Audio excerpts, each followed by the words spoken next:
He then reluctantly picked up a piece of bitter melon with his chopsticks. How is it? Is it tasty? Hu Jiaojiao blinked eagerly, watching Longmo with anticipation. The 5 cubs, feeling disrespected by Longmo, looked on with dissatisfaction, all wanting to see how he would finish this pot of bitter melon. Longmo's forehead showed a few dark lines. Feeling the 6 pairs of eyes on him, Hira Ly said, "It's delicious." Then Dad should eat more. Longlinger stuck out her tongue and puffed her cheeks as she said. After breakfast, Hu Jiaojiao prepared to go out. In a few months, winter would come. She remembered from books that the beast men in the tribe had to stay in caves during winter because wooden houses were too cold and couldn't withstand the fierce snowstorms. But the caves here are damp and cold, and they don't let in light. When winter arrives, they can't light fires or roast meat inside the sealed caves. She would have to live like wild beasts eating raw meat. Thinking about eating raw meat, Hu Jiaojiao felt she couldn't accept it. She can accept living in poor conditions and enduring some hardship, but she cannot eat raw meat. The medical conditions here are so bad that if she gets infected with bacteria and falls ill, she might die immediately. After thinking it over, Hu Jiaojiao decided to build a stone house. A stone house would keep warm and resist the wind in winter. As long as they find good building materials and store enough wood, they can get through the winter easily and can also light fires to cook meat anytime. However, she doesn't know much about the environment here or where to find building materials, so she decided to ask the tribe leader. When Hu Jiaojiao went out, Long Ling Er immediately ran to behind Long Mo, pushing his thigh with her small hand, and hurried out of the yard without saying a word. "Dad, Mama's gone out. You should go with her." Long Mo frowned, thought for a moment, and decided to follow. He wanted to see what this female was planning to do. Hu Jiaojiao left the house, heading towards the tribe leader's home. But on the way, she saw all the beast men heading outside the tribe. She stopped a male beast and asked curiously, "What's going on? Why are you all going outside the tribe?" The male looked at her and sneered. "You don't know? A dragon beast man has come to our tribe. I heard he's from the same tribe as Long Mo." "A dragon beast man? So he's from the same tribe as Long Mo." Hu Jiaojiao looked confused and had a bad feeling. The book said that adult dragon beast men usually go out to train. Since Long Mo failed to transform properly and was rejected by his tribe from a young age, he was abandoned outside the tribe to fend for himself before he even reached adulthood. Because of this, he strongly dislikes beast men from the dragon tribe. Now a dragon beast man has arrived. Wouldn't that cause trouble for Long Mo? The male pushed her hand away with disdain. "Don't block the way. I want to see the dragon beast man. I heard he's very powerful, even stronger than Shiming. Our tribe will be lucky with him around." Hu Jiaojiao was pushed and stumbled. She looked at where the beast men were rushing towards. No, she had to see what was happening. If this dragon beast man could speed up Long Mo's dark transformation, she needed to stop Long Mo from meeting him. As long as they don't meet, he won't have a chance to influence Long Mo. Deciding quickly, Hu Jiaojiao hurried to catch up. At the tribe entrance, a tall, strong male beast surrounded by beast men stood proudly, chest puffed out, with a look of arrogance as he accepted the worshipful gazes of the beast men. Long Wu looked at him with disdain. A bunch of useless, weak beasts. Seeing how excited they are, they probably haven't seen a beast as strong as him in the tribe. If it weren't for the fact that adult dragonkin beast men must go out to train, he wouldn't bother coming to such a weak tribe. It truly diminishes his strength. The surrounding beast men saw the dragonkin and began to discuss.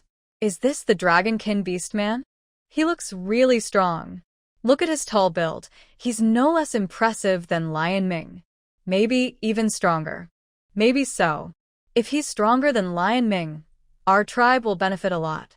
I don't know if he's stronger than Lion Ming, but I know he's definitely better than that useless Long Mo." As soon as these words were spoken, the beast men immediately showed mocking smiles. Hearing this, Hu Jiaojiao arrived just in time. Her face instantly turned cold. She stepped forward, blocking the male beast men who were talking badly about Long Mo. "Make way. A few males saw Hu Jiao coming and remembered her recent actions. Although they disliked her, they didn't want to cause trouble, so they quickly stepped aside.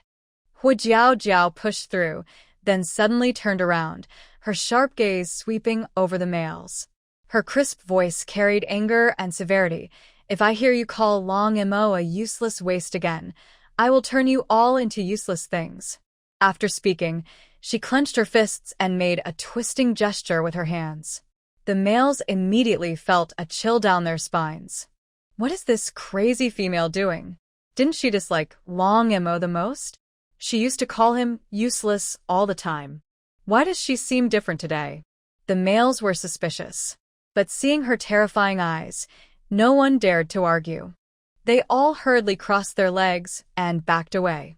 This crazy female could beat Lu Li so badly that he couldn't get out of bed. They had no doubt she could do such a thing. Seeing the males leave, Hu Jiao finally relaxed a little. She turned her gaze to the male beast man in the middle of the crowd. He had thick eyebrows, a big mouth, a broad face and narrow eyes, giving off a lecherous vibe.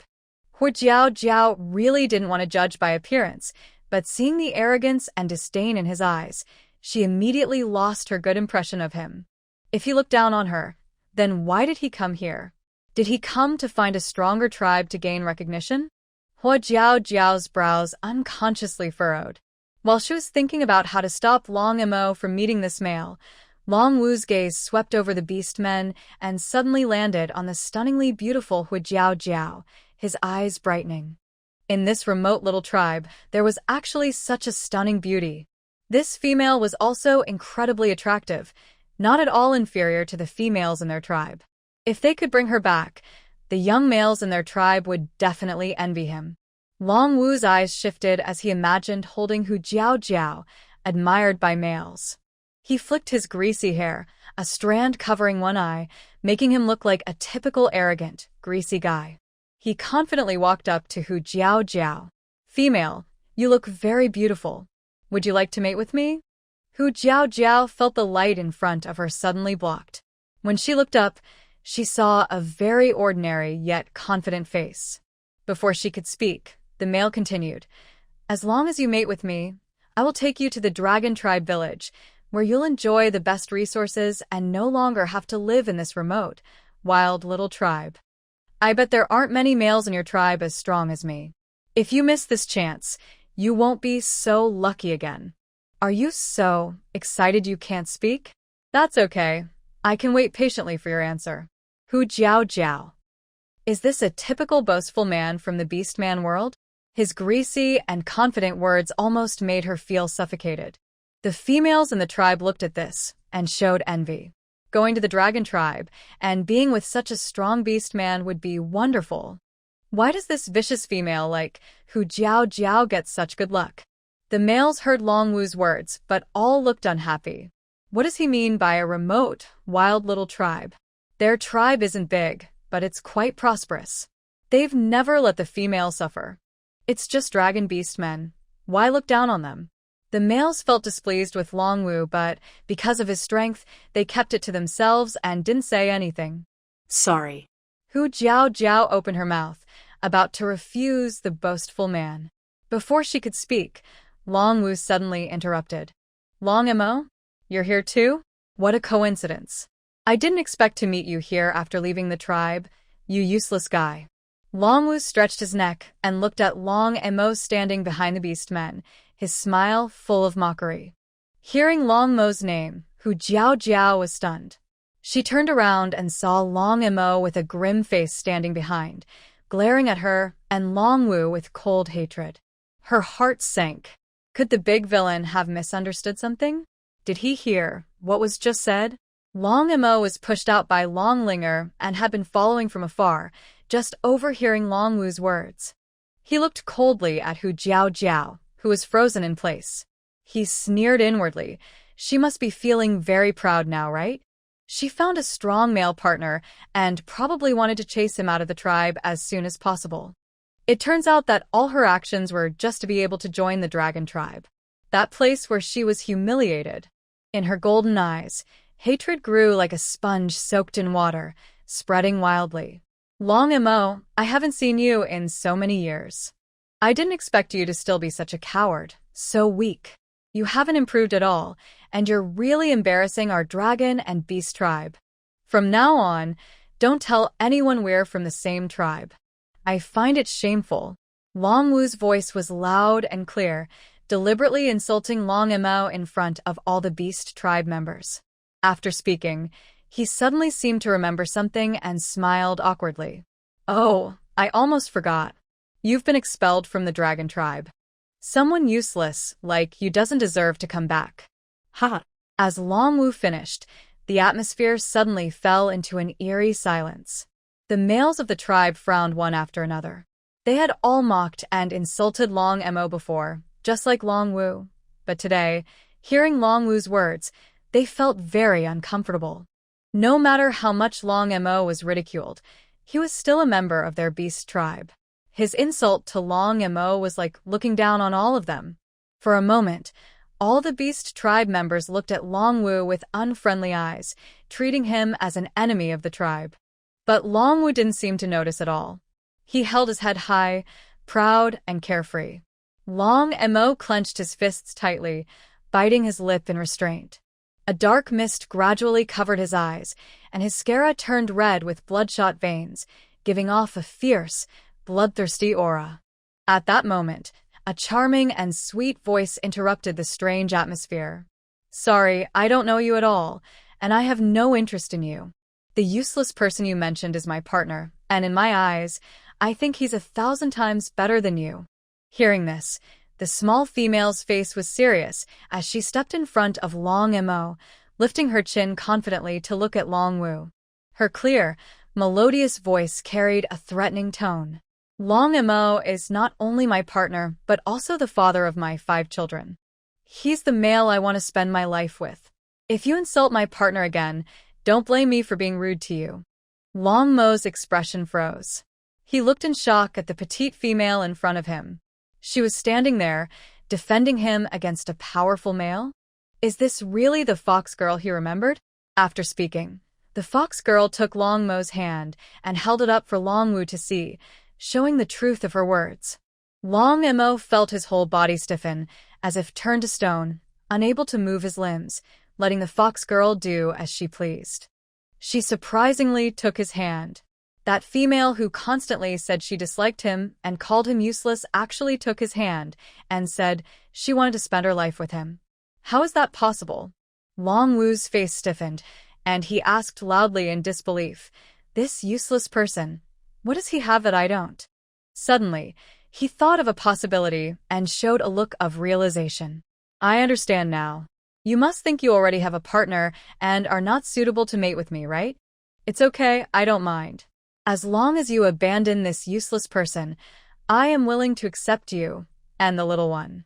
Hu Jiao's mouth twitched. Where does this confident man get his self-assurance? Long Mo looked at Hu Jiao, his deep, dark eyes full of doubt and uncertainty. She must be pretending, right? Hu Jiao endured but couldn't hold back anymore.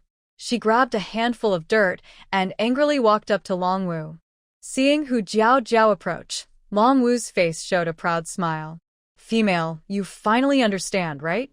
You're going to abandon that useless person? Don't worry, I will treat you well. Seeing this scene, a trace of disappointment flashed in Long Mo's eyes. As I guessed, she has always wanted to abandon him. Female, pick a time and let's mate. I will make sure you give birth to very strong offspring. Long Wu's lecherous smile approached Hu Jiao. But before he could finish, his eyes suddenly widened, and his mouth was stuffed full of dirt. Hu Jiao waved her hand, pressing a handful of dirt into Long Wu's mouth.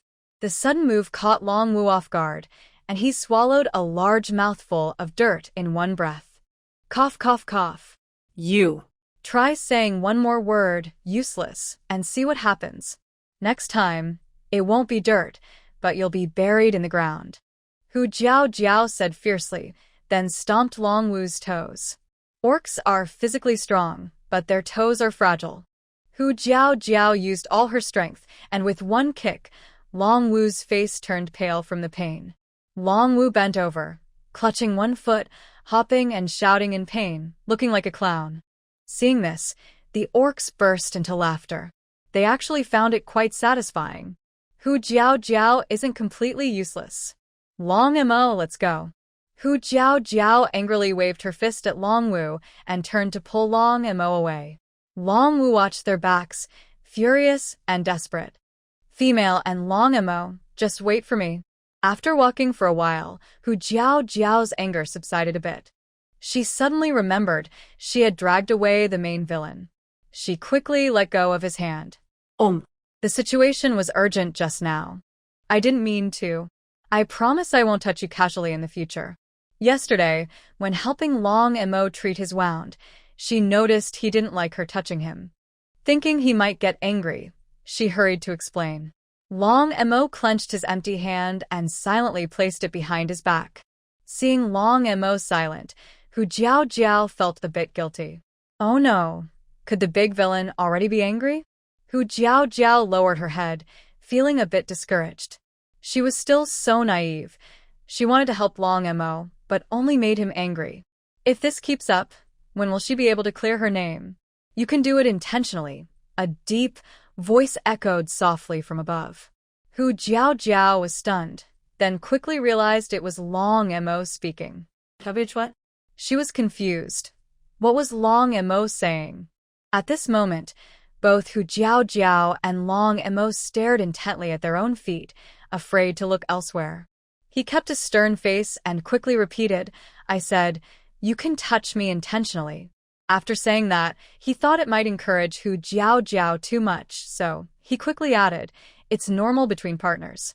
Hu Jiao Jiao became even more confused, her mind going blank. Soon, her lips curved into a bright, happy smile. So Long Mo not only wasn't angry but also didn't mind her touching him. She might have a chance to clear her name.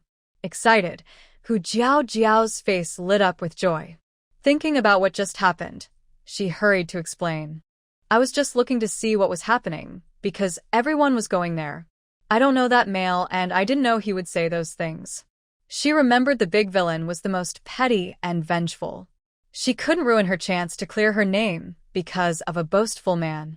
Long Mo responded calmly, his gaze sweeping her face.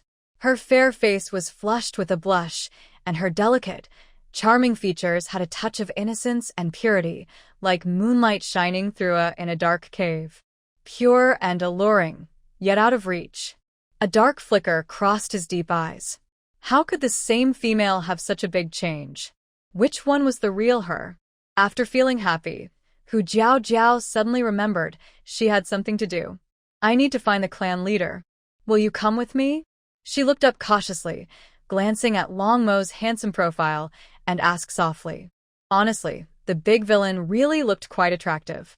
The high, prominent nose, thin lips, and the sharply defined jawline, along with a stern expression that exudes a cold and intimidating aura, make him seem like a divine being above all, capable of controlling life and death with a mere flick of his finger. She thought, if the author hadn't favored Ing Yuan and made Long Mo the main villain, he would have been a noble and mighty male like a king. Hu Jiao Jiao? The cold voice snapped Hu Jiao Jiao back to reality. She looked up and saw Long Mo frowning at her. She shivered and asked, yes. What's wrong? Are you going to find the clan leader or not? Long Mo's gaze was deep and suspicious. He felt that this female had become strange and even a bit silly. She often seemed distracted. He heard she was pushed down and hit her head by Lumiere. Could her mind be affected? Yes, I'll go now. Hu Jiao Jiao quickly nodded, covering her slightly hot face, and hurriedly moved forward. What was she just doing? She was actually flirting with the main villain. Hu Jiao Jiao, wake up. That's a major villain. If you're not careful, he might hurt you badly. Long Mo stepped forward at a steady pace, following behind her. Hu Jiao Jiao walked quickly and soon distanced herself from Long Mo, which made his expression darken a little. Why was she walking so fast? Could it be that everything she just said was a lie? Did she really not want to get close to him? The two arrived at the clan leader's house, one after the other. Hu Jiao Jiao, why are you here? The clan leader was about to leave when he saw Hu Jiao Jiao and Long Mo outside. He looked surprised and asked. Hu Jiao Jiao had really changed. She was now going out with Long Mo. In the past, whenever she was around, Long Mo's figure was never seen, and he wasn't allowed to go anywhere she went. Clan leader, I have something to ask you, Hu Jiao Jiao said with a slight smile and stepped forward. Seeing her smile, the clan leader remembered the last time she came to tell him about the planting method for the earth fruit. It was the same, and it piqued his interest. What is it? Just tell me. Clan leader, I want to find some stones, many of them. I don't know if you've seen any. Hu Jiao Jiao immediately described the stone materials needed for building a house. Stone houses stay warm in winter and cool in summer. The best material for stone houses is blue stone, which is hard, resistant to weathering, and makes the house durable. She had watched a documentary about wilderness living, where a master built a small villa out of stones and lived there for a year. It was considered the pinnacle of wilderness living. She also planned to tell the clan leader about other types of stones used in construction. What are you going to do with these stones? I've never seen this kind of stone you mentioned, the clan leader said with confusion. To build a house, Hu Jiao Jiao honestly replied. The clan leader looked serious and puzzled. Build a house? Isn't a wooden house enough? Hu Jiao Jiao, if you want to build a new house, I can ask the males to help you. No need to make things so complicated. Hu Jiao Jiao shook her head and explained the principle of the stone house. Wooden houses can't be lived in during winter, but stone houses can. We won't need to hide in caves anymore. She wasn't trying to hide anything. The tribe's beasts are many and curious. If she searched for materials alone, it might take forever, and once built, other orcs would copy her. She wasn't that selfless. But if everyone worked together to find materials sharing benefits, it could work. Hearing Hu Jiao Jiao's words, the clan leader's eyes lit up. A joyful expression appeared on his face. Is that true? Building houses with stones means we won't need to go to caves in winter? That's such good news. Caves can't be lit with fire, and in previous years, many orcs mysteriously died when they tried. Eating raw meat also increased their chances of getting sick. If they could live outside, that would be wonderful. Yes, yes, Hu Jiao Jiao nodded. Don't worry, the clan leader patted her shoulder. Leave it to me. I'll send someone to find the stones right away. But recently, the males in the tribe are preparing to exchange sea salt, so we don't have many people available. If we find the stones, I'll tell you immediately. The clan leader had no doubt about the accuracy or source of the information. After witnessing the sprouting of the soil fruit seedlings, he fully trusted Hu Jiao Jiao. As the tribe leader, his greatest wish was to see the tribe grow stronger and stronger. Thank you, leader, Hu Jiao Jiao politely said. After saying goodbye to the clan leader, she left. The clan leader looked at Long Mo, who was following Hu Jiao Jiao, and waved at him. Long Mo, Hu Jiao Jiao has improved. You should work hard too, don't let her down, the clan leader said earnestly. Long Mo's face looked strange. Not only was the cub leaning towards Hu Jiao Jiao, but even the clan leader was defending her. What kind of spell did she cast on them? I understand, he nodded, his eyes flickering. Then he moved his thin lips. Leader, I want to ask, what did she just say to you? Didn't Hu Jiao Jiao tell you? The clan leader looked surprised. Long Mo's expression darkened when he heard this. The clan leader immediately thought about their poor relationship. He smiled and quickly comforted him. Don't worry, she probably didn't have time to tell you. He repeated what Fox Jiao Jiao had just said. Long Mo said nothing, silently noting it in his mind. When they returned home, it wasn't long before Fox Jiao Jiao noticed Long Mo was missing. Thinking about how much Long Mo disliked her, Fox Jiao Jiao didn't mind. If he kept following her all the time, she would feel uncomfortable. Last time, the animal hide Long Mo took off had several tears. Fox Jiao Jiao wanted to patch it up, but since there was a new animal hide at home, she decided to make a new one instead. She took the untreated animal hide to Monkey Seong to learn how to tan it. To help the 5 cubs grow up healthy and happy, Fox Jiao Jiao brought them along so they wouldn't stay at home all day and become withdrawn or isolated from the outside world. Monkey Xiang also had 2 cubs. When they saw Long Yu and the others, they squeaked excitedly and ran over to play, loving it very much. The 3 older cubs looked annoyed, wanting to push them away, but worried about falling and getting hurt, they kept a stiff face and let the cubs play with them. "It seems my little ones really like you guys," Monkey Xiang said with a big smile. Fox Jiao Jiao also looked over and was quite surprised. She thought these 3 boys would be very resistant to the cubs, but it turned out they knew how to care for them well. The road to becoming more kind and gentle is making good progress. Long Yao and Long Linger played happily with the cubs. They had no playmates since they were young, and the brothers were usually gloomy and quiet, often saying things that made others want to hit them. Now that some cubs were willing to play with them, they were very excited. The little cubs didn't understand the complicated ways of beast men. They just knew someone was playing with them, and everyone was happy. Fox Jiao Jiao also seriously learned tanning from Monkey Xiang. Half a day passed quickly. Fox Jiao Jiao brought 3 large animal hides. One was killed by Long Mo yesterday, another was killed by her today. All right, put them in a shady place to dry.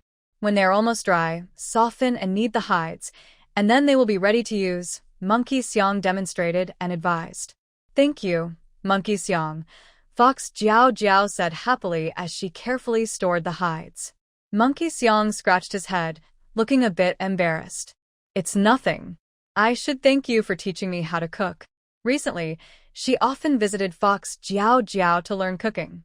Although she lacked seasonings, her dishes tasted better than before, and the little cubs had gained a lot of weight. Fox Jiao Jiao smiled. She wondered if it was just her feeling, but she thought Monkey Xiang seemed a bit thinner than before, with a smaller belly and less flesh on his face. Orcs do not have mirrors, so they are less aware of their physical changes. Hu Jiao Jiao was about to speak to her when the monkey cub suddenly started crying loudly. "Cub is hungry, I'll go feed him." Monkey Xiang quickly went over, picked up the cub, and went inside to prepare food.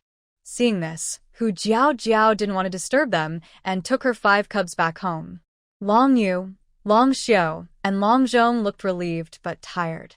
Long Linger and Long Yao looked at them with sadness. Hu Jiao Jiao watched them happily come again next time. There will be plenty of time then. Long Linger raised her head, her bright almond-shaped eyes shining. "Really? Then Mother will bring us again next time." She didn't dare come alone, afraid other young ones would dislike her.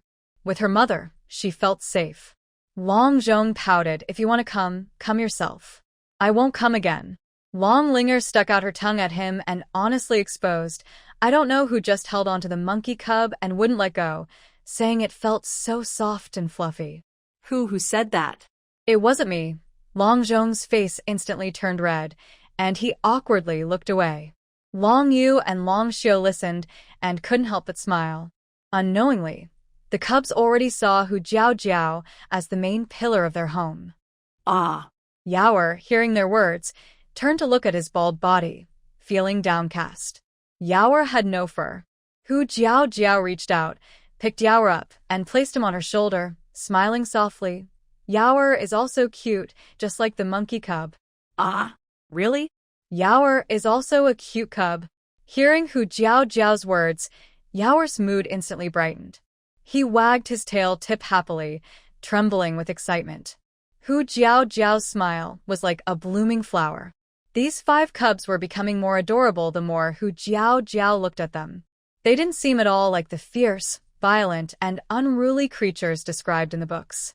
When the 5 cubs returned home, Long Mo had not yet come back. As the sky darkened, Hu Jiao Jiao prepared a table full of delicious food but still didn't see Long Mo's figure. The 5 cubs looked a little worried. Long Lingo pouted. "What's wrong with Dad? Why isn't he home yet?" Long Yu also frowned, his face serious. "Maybe Dad went to stay in the forest again? I think that's possible. Dad probably really doesn't want to stay here." Long Zhong snorted coldly, speaking icy words. Seeing the cubs restless, Hu Jiao Jiao gently comforted them. "Don't worry. Maybe your dad is busy with something. If you're hungry, you can eat first. Ah yes, eat first.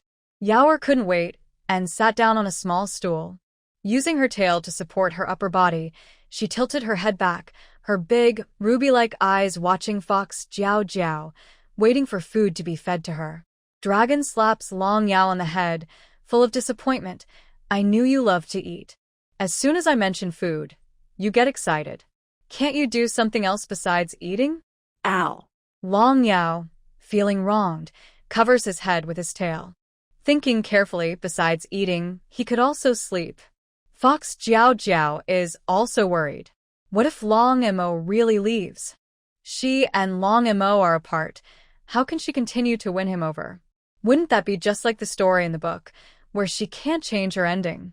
In the distant sky, the last glow of sunset fades away, and suddenly, a long shadow appears. Dad is back. Long Linger excitedly points at the shadow in the sky. Fox Jiao Jiao's drooping head suddenly lifts, a feeling of joy at her lost and found happiness flooding her heart. She looks toward the tall, handsome male figure in the distance. He hasn't left, thank goodness. Her hope of changing the ending grows stronger. The white crescent moon gradually appears in the sky. Long Mo looks at the sky, thinking that Fox Jiao Jiao and the cubs are probably resting. He plans to quietly return home, but when he steps into the yard, he sees several pairs of eyes staring at him. Seeing the untouched food on the table, Long Mo feels surprised. Is she waiting for him? Seeing Long Mo return empty-handed and looking exhausted, Fox Jiao Jiao thinks he went hunting.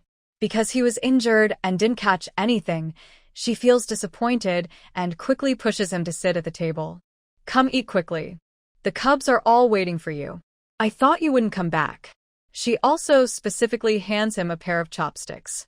Long Mo's originally gentle expression stiffens instantly when he sees the chopsticks. The next morning, Fox Jiao Jiao hears a commotion in the tribe. Learning that the clan leader has summoned the beastmen to announce an important matter, she and Long Mo also go. But as soon as they arrive at the gathering place, they are stopped by a male. Fox Jiao Jiao looks up and frowns. Again, it's you? The greasy male in front of her is the dragon beastman Long Wu she saw in the tribe yesterday.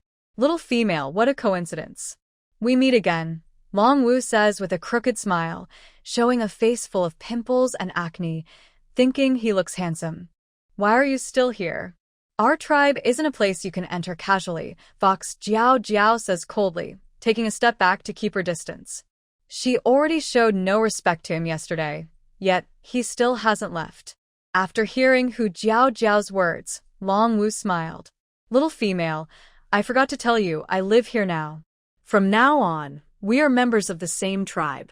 Such a beautiful female, it would be a waste for Long Mo to have her. He must get her and make Long Mo have nothing. That useless one doesn't deserve anything. Hu Jiao Jiao rolled her eyes and turned to leave. Talking to a confident man made her feel like she couldn't eat for days. Long Wu quickly stepped forward and stopped Hu Jiao Jiao. Little female, I know you probably regretted refusing me yesterday. I stayed here just to give you this chance. If you miss me, come find me anytime. I promise to satisfy you even more than the useless. Then Long Mo. He originally wanted to say useless, but remembering Hu Jiao Jiao's reaction yesterday, he hesitated and changed his words. Hu Jiao Jiao's face darkened. She was about to teach him a lesson when suddenly she heard the clan leader's voice. Long Wu, so you're here. Now I can find you. The clan leader approached with a smile. Seeing Hu Jiao Jiao also present, his smile grew wider. Hu Jiao Jiao is here too. By the way, let me introduce you. This is Long Wu, from the Dragon Tribe. Long Mo should know him. Long Wu is staying with us for now. You two should get along well. The clan leader cheerfully introduced. Of course I know him. Long Mo is quite famous in the Dragon Tribe, Long Wu said with a mocking look at Long Mo. Long Mo stood behind Hu Jiao Jiao, expressionless and gloomy, showing no emotion. After the clan leader finished speaking, he looked at Long Wu again. Long Wu, you haven't chosen a place to live yet. Pick a spot in the tribe to build a house. I'll just live next to her house, Long Wu said, giving Hu Jiao Jiao a flirtatious glance. almost making her want to send him away immediately. All right, that area has plenty of open space. It's good for you and Long and Mo to look out for each other. The clan leader nodded happily. When all the beastmen gathered, the clan leader announced again in front of everyone that Longwu was joining the tribe. Most beastmen, after yesterday's fuss, already knew Longwu and didn't have a good impression of him. Only a few were excited because they heard a powerful dragon beastman had joined the tribe. After the announcement, the beastmen, feeling uninterested, started to disperse. Suddenly, a male ran hurriedly into the tribe from outside. Clan leader, something's wrong. I saw Lu Chui Chui outside the tribe. She seems to be dying. All the beastmen looked at the male in shock. The clan leader also frowned, worried, and asked, "What? How could Lu Tsuetsue be like this? What about her partner?" Although Lu Tsuetsue was driven out of the tribe, they couldn't ignore her life or death. The male hurriedly shook his head. "I don't know. I didn't see her partner. I only saw her lying outside covered in blood, so I brought her back." "Quick, bring her here," the tribe leader ordered urgently. The male immediately transformed into beast form and left. Soon after, a male lion carried a bloodied female on its back and ran back quickly. Hu Jiao Jiao was not interested in Lu Tsuetsue's situation. She shook Dragon Mo's arm and said, "Let's go back." Dragon Mo and Dragon Wu didn't get along, so staying here would only make Dragon Mo unhappy. If Dragon Mo was unhappy, that would be bad. Dragon Mo replied, turning around with Hu Jiao Jiao and walking out of the beastmen crowd. The other beasts watched intently. They saw Lu Tsuetsue's hair messy, covering her face, with only half her face showing, covered in fierce scars. Her body was wrapped in a large beast hide, and the red liquid flowing from underneath spread out on the ground like bright red flowers. Seeing this, the beasts gasped in shock. What's wrong with her? How did she get hurt like this? Was she attacked by wild animals? A beastman stepped forward carefully and lifted the beast hide, revealing a patch of purple and blue marks. The sight shocked everyone. At that moment, Lu Tsuetsue suddenly opened her bloodshot eyes. Her gaze, full of hatred, swept over the beastmen and fixed sharply on Hu Jiao Jiao's back. Hu Jiao Jiao paused, feeling a chill on her back. She turned around and saw Lu Tsuetsue's cold, hateful eyes looking at her. The look was very familiar, like the villain in her dreams, always watching her that way. Why is it that now, since the main villain hasn't turned evil, Lu Tsuetsue has already gone dark? Seeing that Lu Tsuetsue had woken up, the tribe leader quickly asked with a serious face, "Lu Tsuetsue, what happened to you? How did this happen?" Everyone only noticed her serious injuries and didn't see her cold, hateful eyes. Hearing the tribe leader's words, Lu Tsuetsue lowered her head, trembling as she curled up. She clenched her fist tightly, nails digging deep into her flesh. After a moment, she looked up with a terrified expression and stared at Hu Jiao Jiao. "Leader, it's all her. She colluded with stray beastmen and caused me to be captured.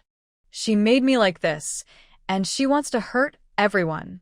As soon as she said this, the beasts were shocked and noisy. Many eyes turned to Hu Jiao Jiao. Doubt, fear, anger, everything seemed to gather, as if all the ugliness of the world was concentrated here. "Lu Tsuetsue, what exactly is going on? Speak clearly," the clan leader said seriously, walking up to Lu Tsuetsue and asking. He trusted Hu Jiao Jiao enough, not only because Hu Jiao Jiao had improved, but also because she could bring benefits to the tribe. Now, with Lu Tsuetsue accusing her of colluding with wandering orcs, he naturally wanted to know the truth. After all, this concerns the safety of the tribe. Hu Jiao Jiao's gaze also turned cold as she looked expressionlessly at the female not far away. She listened to her fearfully spouting nonsense. I also overheard from the wandering orcs that Hu Jiao Jiao told them I was expelled from the tribe, that she told the orcs to capture me, and that she even killed my partner. She also revealed the location where we pick fruit to the wandering orcs, so they could catch the females of the tribe. Most of the tribe's orcs still remembered Hu Jiao Jiao as she was before. Now, hearing Lu Tsuetsue's words, they recalled Hu Jiao's actions. I remember Hu Jiao once said she would send Longlinger to the wandering orcs in exchange for animal skins and food. A female suddenly raised her hand and said. Hu Jing suddenly realized, her face full of horror, pointing at Hu Jiao. So she's been following us all along, planning to harm me on her. I always wondered why you were so kind, saving me honor without getting hurt. Turns out, you had already planned this with the wandering orcs, Hu Jing said angrily, her big eyes like bells. Lumianer also fraunet, feeling suspicious. But then she shook her head and tugged at Hu Jing's hand. She explained, no, that day the wandering orcs almost killed Jiao. She didn't recognize those orcs. She had been terrified that day, but clearly remembered Hu Jiao rushing back to save her in an emergency. She could have run away. If she wanted to harm her, she wouldn't have gone to such lengths. Hearing Lu Mianer's certainty, Hu Jing also began to doubt. She had always stood with Lu Mianer. So, who was lying? The clan leader's face was grim and pale, looking at Hu Jiao with a serious expression, asking in a deep voice, Hu Jiao, is everything she said true? Long Imo also cast a deep look at her, studying her. Unexpectedly, the female before him was no longer anxious, panicked, or unreasonable. Instead, she was calm and composed. A strange glint flashed in her golden eyes. Hu Jiao looked calm and composed. Despite the various looks from the other beasts, she felt a bit uncomfortable but showed no sign of retreat. Clan leader, I didn't do anything wrong. Lu Chui is lying, she answered firmly. The clan leader's expression softened slightly, and he felt relieved inside. He also leaned toward supporting Hu Jiao. But before he could speak, Lu Chui, trembling and crying, choked out, Hu Jiao, I know you dislike me. I made a mistake, but you can't team up with the stray beasts to hurt me and everyone else. The stray beasts are really scary, sob. As she spoke, she couldn't hold back her tears and started crying loudly. Her hands, swollen like pig's trotters, covered her face, and her bloodshot eyes shone with malicious light. Hu Jiao, you caused me to become like this. Don't think you'll be safe either. Seeing her so pitiful, the other beasts' hearts also leaned toward her. They began to curse Hu Jiao. She says she didn't do it, but how would the stray beasts know where we are? Only you and the stray beasts have had contact. Exactly. Everyone knows what you were like before. You're lying through your teeth. I don't believe you. Lu Chui is already hurt like this. How could she be lying? Justice always favors the weak. Hu Jiao wanted to explain, but with so many voices accusing her, she couldn't silence their doubts. She felt helpless. Her character really is terrible, but she wasn't worried. Soon, Lu Chui and the stray beasts would be dealt with by Ying Yuan, and the truth would come out. However, her memory of the story in the book seemed to be getting fuzzier. It seemed there was no part where Lu Chui returned, and since she was just a minor character, if Lu Chui targeted someone, it should be Lu Miana, not herself. Why would she specifically come back to falsely accuse her? Hu Jiao lowered her gaze and thought deeply for a long time. Lu Chui crawled to the clan leader's feet, begging and crying, Clan leader, I barely escaped and ask you not to chase me out. They will catch me and take me back. She was covered in wounds and bleeding, looking shocking. Words can lie, but injuries cannot. Kui, don't worry. I won't let the stray beasts take you back. Stay in the tribe first. After the stray beast problem is solved, I will arrange your future. The clan leader nodded and said. Lu Chui quickly nodded gratefully. Thank you, clan leader. Thank you, clan leader. Her grateful look made it seem like she had suffered a lot outside. The clan leader felt very uncomfortable seeing her like this, and helped her up. Lu Tsue trembled as she stood up, her gaze fixed on Hu Jiao, but she saw that she remained completely unaffected. A surge of anger and fury rose in her mind. Why?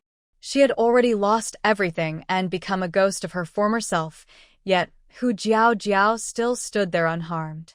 Clenching her silver teeth, She tried to suppress her vicious eyes, shrank her neck, and with a fearful expression, extended her hand to point at Hu Jiao Jiao. She looked at her with a hesitant gaze, as if afraid to look directly, which made others feel pity. Clan leader, she can still pass messages to the wandering beast men. Lu Tsuetsue's fearful reminder made everyone sense danger.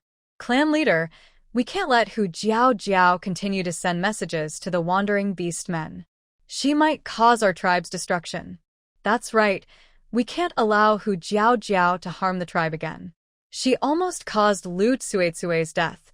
Her death would be a mercy. For a moment, the focus of the beast men was on Hu Jiao Jiao. Her expression didn't change much, only her eyebrows slightly furrowed. Facing the harsh words, she instinctively looked at Long Mo beside her. Does he see her the same way as everyone else? Her gaze swept over the man's carefully sculpted, cold face. He was also looking at her. Their eyes met. Hu Jiao Jiao was caught off guard by the cold, indifferent gaze, deep, dark, and emotionless, as if she were a dying person. He didn't believe in himself either. A shiver ran through Hu Jiao Jiao's heart, and she felt as if a bucket of cold water had been poured over her. She had worked hard for over half a month, but at this moment, it all seemed like a joke. Hu Jiao Jiao knew he wouldn't change his opinion of her easily, but when faced with that icy, indifferent look, she couldn't help but feel sad. She closed her phoenix eyes and let out a gentle breath. Clan leader, lock me up, Hu Jiao Jiao's clear voice sounded at this moment. Hearing her calm voice, everyone was stunned and looked at Hu Jiao Jiao with surprise. She was so calm. In the past, she would have thrown a tantrum, cried, and made a scene. Was she possessed today? But soon, the Beast Men group let out a cold snort. Right, lock her up. She admitted it herself. Put her in the cave on the Wanshi pit. This kind of female is not worth saving. Lock her up forever. The insults were like stinky eggs, pouring down continuously and relentlessly hitting Hu Jiao Jiao. At this moment, a small dark shadow suddenly flew from the sky. Hu Jiao Jiao caught the small dark shadow, surprised. Yaya? Why are you here? As she spoke, four tiny little ones pushed and shoved, struggling to squeeze out from the gap in the beast men crowd. They just heard everything. The mean female is busy all day at home, taking care of her siblings. How could she have time to conspire with stray beasts? Mother!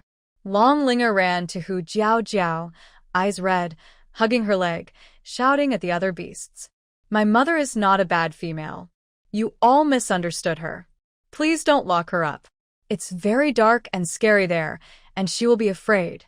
Seeing her 5 cubs, Hu Jiao Jiao's cold heart seemed to light a small fire.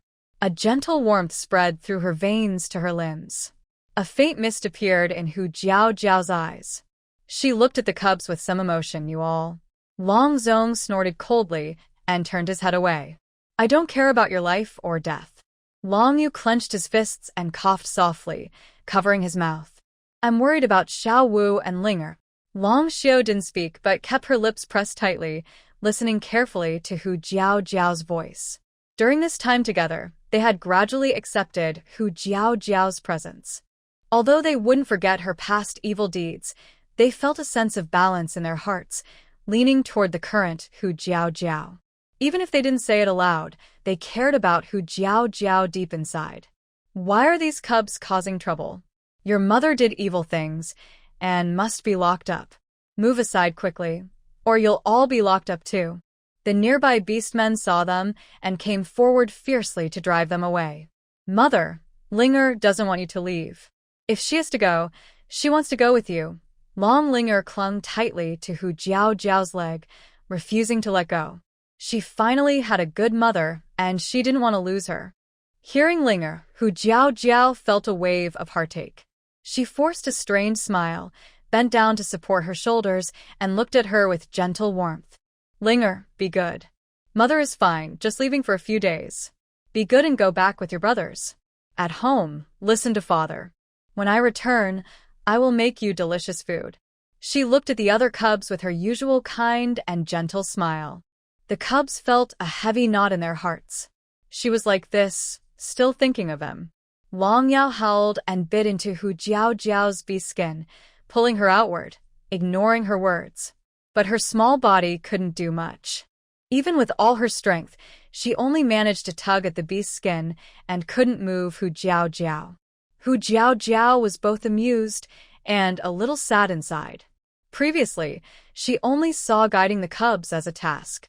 To survive, she thought everything here was just characters from a book. Now she realizes they are real, living, and flesh and blood orcs. She knew being locked up for a few days wouldn't matter, but she still felt a little reluctant.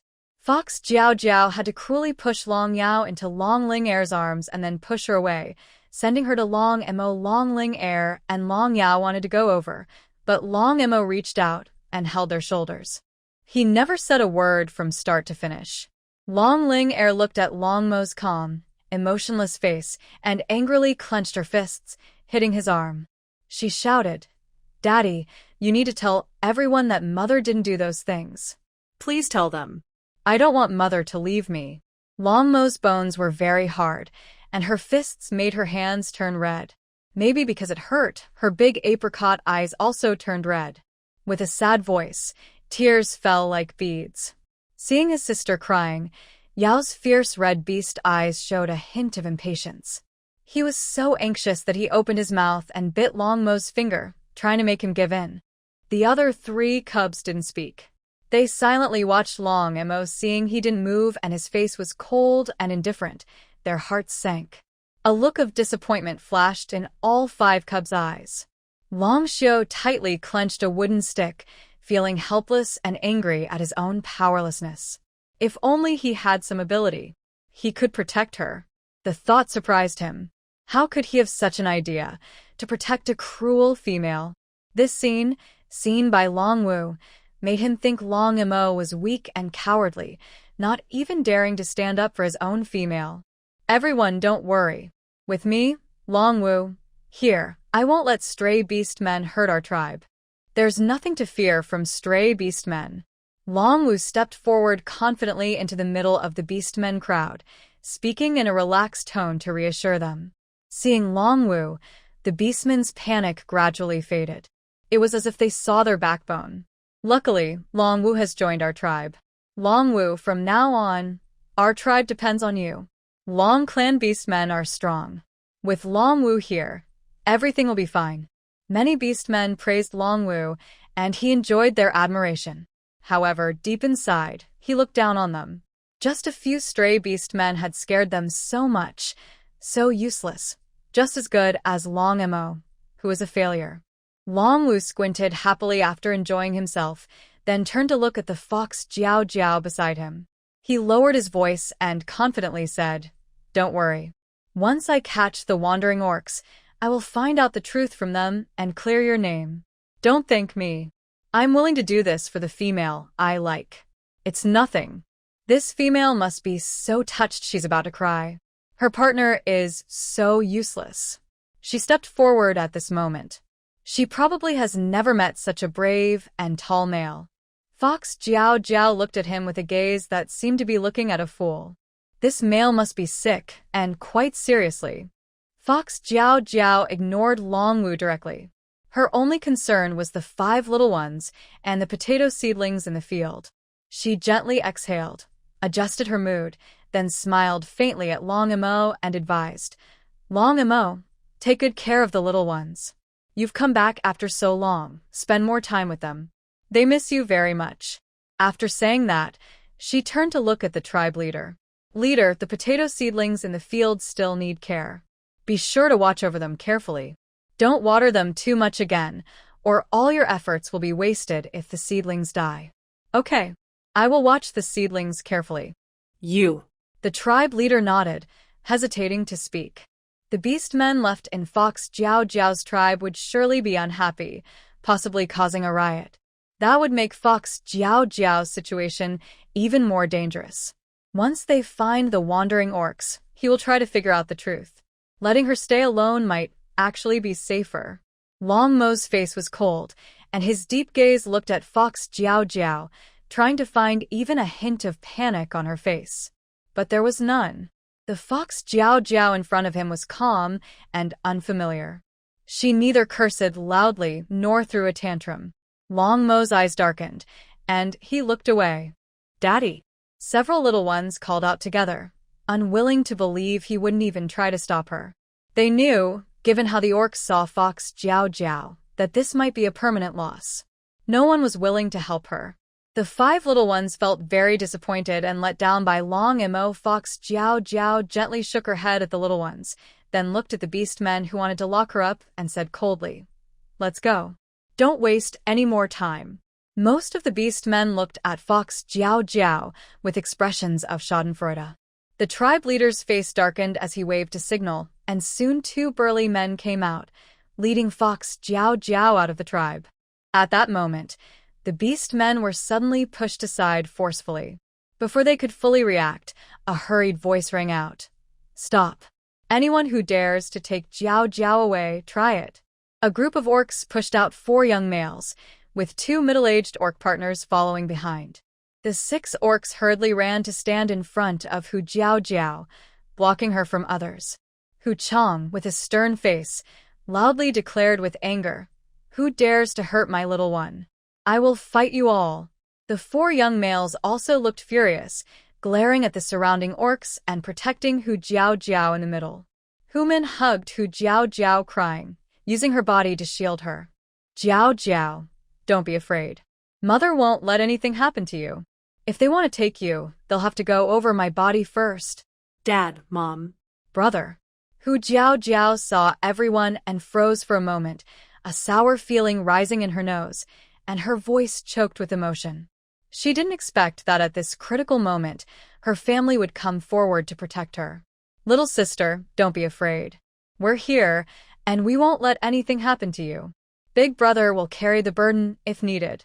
It was Hu Jiao Jiao's older brother, Hu Qingshan, speaking. He was muscular and tall, with a strong presence. As soon as he finished speaking, the other 3 males nodded in agreement, showing determined expressions. "Big brother is right.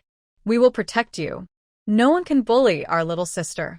The whole family of 6 loved Hu Jiao Jiao unconditionally, trusting her completely. Hu Jiao Jiao felt very touched. Before she could speak, the 2 males who had been pushed aside roared angrily, "Hu Chang, if she's trying to harm us and you keep blocking her, do you believe we'll drive your whole family out of the tribe?" Hu Jiao Jiao suddenly woke up. Yes, in the story, it was because of her that the tragic events happened later. She couldn't let them be dragged into it. Now that the plot has been changed, no one knows if the butterfly effect will make their ending even worse. This time, she would protect them. Mom, I'm fine. I just need to stay alone for a few days. Don't you trust that I'm innocent? Once Sing Yuan and the others eliminate the stray orcs, I'll come back. Hu Jiao Jiao held Hu Min's arm tightly and pulled her aside, speaking seriously. "We trust you, but that's enough. Just take Dad and the brothers home. I'll be fine. The tribe leader still relies on me to grow the soil fruit seedlings, so don't worry." Hu Jiao Jiao leaned close to Hu Min's ear and whispered softly, "If anything happens to me because of this, I'll feel guilty for the rest of my life." Hearing this, Hu Min finally calmed down. He reluctantly held Hu Jiao Jiao's hand, then finally took Hu Chang and the 4 cubs to the back. The 2 female wolves glared at them angrily and quickly left with Hu Jiao Jiao. Until their figures disappeared from sight, Hu Min finally couldn't hold back her tears and started to wipe her eyes one after another. Hu Chang, nearby, panicked and awkwardly helped her wipe her tears, then angrily said, "Don't cry. I wanted to stop Jiao Jiao earlier, but you wouldn't let me. Now that she's gone, you're crying. If I could, I would go and get her back. I mean it." Hu Min quickly grabbed him and slapped his back. "Stop, don't go. I just care about Jiao Jiao." Boo-hoo. Jiao Jiao is now sensible. None of you are allowed to cause her trouble. Okay, I'll listen to you," Hu Chang nodded repeatedly, acting like a strict husband. Long Wu walked over to Long Mo, giving him a mocking look. "Long Mo, you're still as useless as before. You can't even protect your partner, and now they've been taken away. Waste is waste. Wherever you go, you're still useless." Long Mo looked up, his eyes cold and fierce, like a dark abyss filled with endless darkness. What? Are you just watching me? Do I say something wrong? Long Wu's eyes widened as he questioned, poking Long Mo's shoulder with his finger. He deliberately used all his strength, but it didn't shake Long Mo at all. Long Mo frowned. Could this useless one be even more useless than before? Seeing his face turn pale, Long Wu suddenly remembered something and sneered. This useless one must be gritting his teeth to hold on. In front of the cubs, he probably didn't want to lose face. Thinking this, he reached out and patted Long Mo's face, mocking and proud as he said, "But it's okay. This tender little female will soon receive my love. I will take good care of her very, very well." Ha ha ha. Long Mo's eyes suddenly turned icy. His clenched fingers moved swiftly, grabbing Long Wu's wrist. Get lost. His deep, hoarse voice was full of hostility. Long Wu was stunned. He pulled back his hand and realized he couldn't move it. He looked at the fierce, bloodthirsty male wolf in front of him, his heart skipping a beat. In the next second, Long Mo released his grip, turned around, and took Long Linger's hand. "Let's go. We're going home." Only then did Long Wu feel his heart relax. He touched his face, covered in cold sweat, and wondered what just happened. Why did that useless one suddenly become so terrifying? He must have been mistaken. Yes, he definitely must have been mistaken. Trash is trash. It can never surpass itself. He's just pretending to be tough.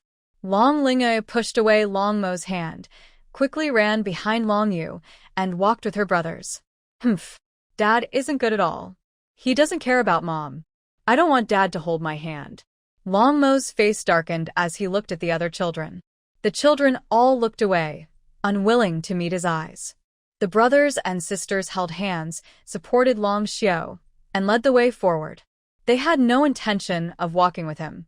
Long Mo frowned deeply. After a long while, he finally took a step back and followed them from a distance. In the past, he was just disliked by Hu Jiao Jiao and the tribe's beast men.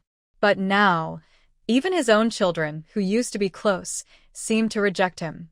Long Mo looked at the backs of the children helping each other, his eyes complicated. He felt that his children seemed different from before. Hu Jiao Jiao was locked up.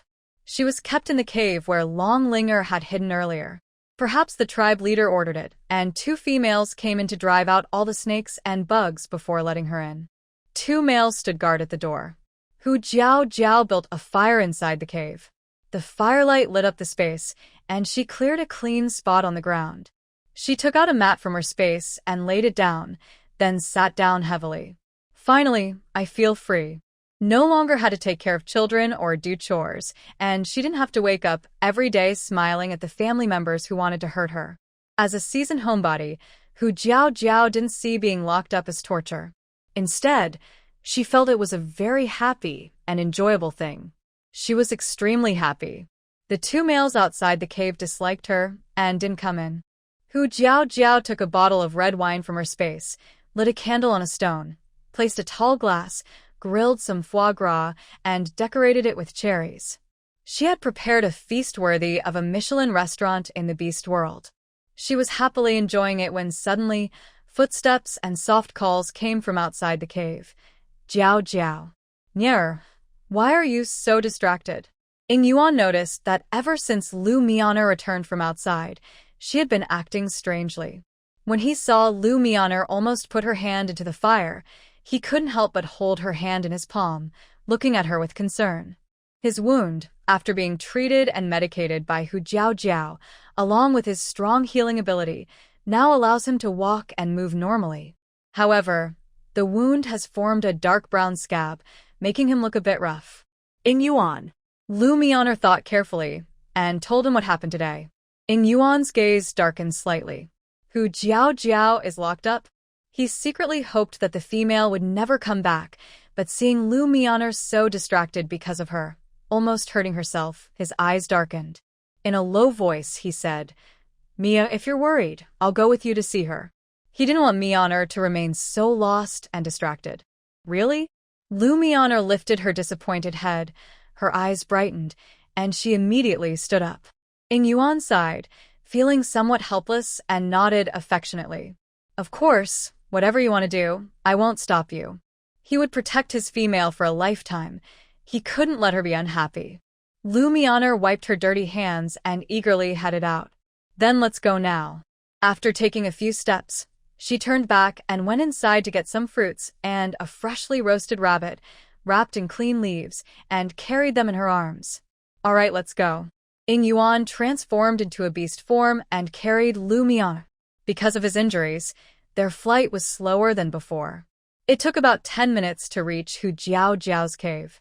A black eagle landed about 10 meters outside the cave. Lumiana jumped down from the eagle's back and ran toward the cave.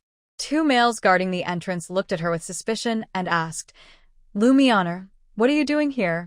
Go back. This isn't a place for you. I want to go in and see Jiao Jiao. Please, let me in, Lumiana begged softly, her voice gentle and pleading. Not far away, Ing Yuan heard her pleading voice. His eyes turned cold, and his sharp gaze swept toward the two males. The two males immediately felt a chill on their necks. Fine, then come out quickly. You know, no one can get close to Jiao Jiao now. If you get involved, Ing Yuan won't be able to protect you, they warned. Despite that, they still reminded her. Lumiana's face lit up with joy. She quickly nodded in thanks. Okay, I understand. I just want to deliver some things, and we'll be right back. The two males moved aside, and Lumiana jogged inside. The inside of the cave was completely different from outside, dark, gloomy, and silent, with darkness so thick she couldn't see her hand in front of her, as if the entire world was shrouded in black mist. As Lumiana just entered, she felt a sudden chill hit her. Instinctively, she shivered and, mustering her courage, continued walking inside. The place was dark and creepy. She had only just entered and was too scared to go further. Jiao Jiao must be very afraid to be here alone. Thinking of this, she quickened her pace. Jiao Jiao, where are you? Hu Jiao Jiao was happily enjoying a Michelin-level meal when she suddenly heard sounds outside the cave. She quickly packed everything into her space and left only a campfire. She looked toward the entrance and soon saw a thin figure carefully feeling her way over. Lumiana? Hu Jiao Jiao was surprised. Why did you come here? Finally finding Hu Jiao Jiao, Lumiana smiled and hurried over. She shoved some food wrapped in leaves into Hu Jiao Jiao's hand, looking worried as she said, I brought you some food. Here, take it. Conditions are tough here, so I hope you're not too uncomfortable. Hu Jiao Jiao smiled awkwardly and shook her head. No, I'm fine here. Tough. It's really not that bad. If she hadn't suddenly come in, she'd still be enjoying her meal. Hearing this, Lumiana felt she was just pretending to be strong and felt even more guilty. Jiao Jiao, I'm sorry. You almost got hurt saving me, and then you were falsely accused by Lu Chui Chui. It's my fault, Lumiana apologized with a bowed head. Hu Jiao Jiao quickly shook her head. This has nothing to do with you. Don't say that. She was surprised and then suddenly realized, since Lumiana's impression of her had changed, maybe her 5 children and Long Mo wouldn't be killed by Ing Yuan in the future? Hu Jiao Jiao opened the leaves and looked inside. There were fruits and a roasted rabbit, meat, the most precious food in Beastman's eyes.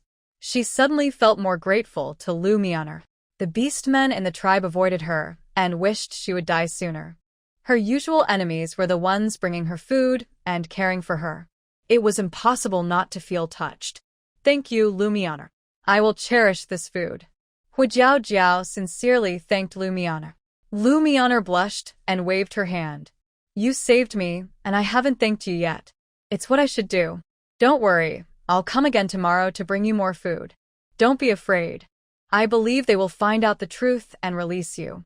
Hu Jiao Jiao smiled, unsure how to explain that she had supplies in her space and didn't really need the food. Seeing Hu Jiao Jiao's worried expression, Hu Jiao Jiao thought for a moment, but still did not refuse. In the evening, the 5 cubs had been bored at home all day, not going out or talking to Long Mo.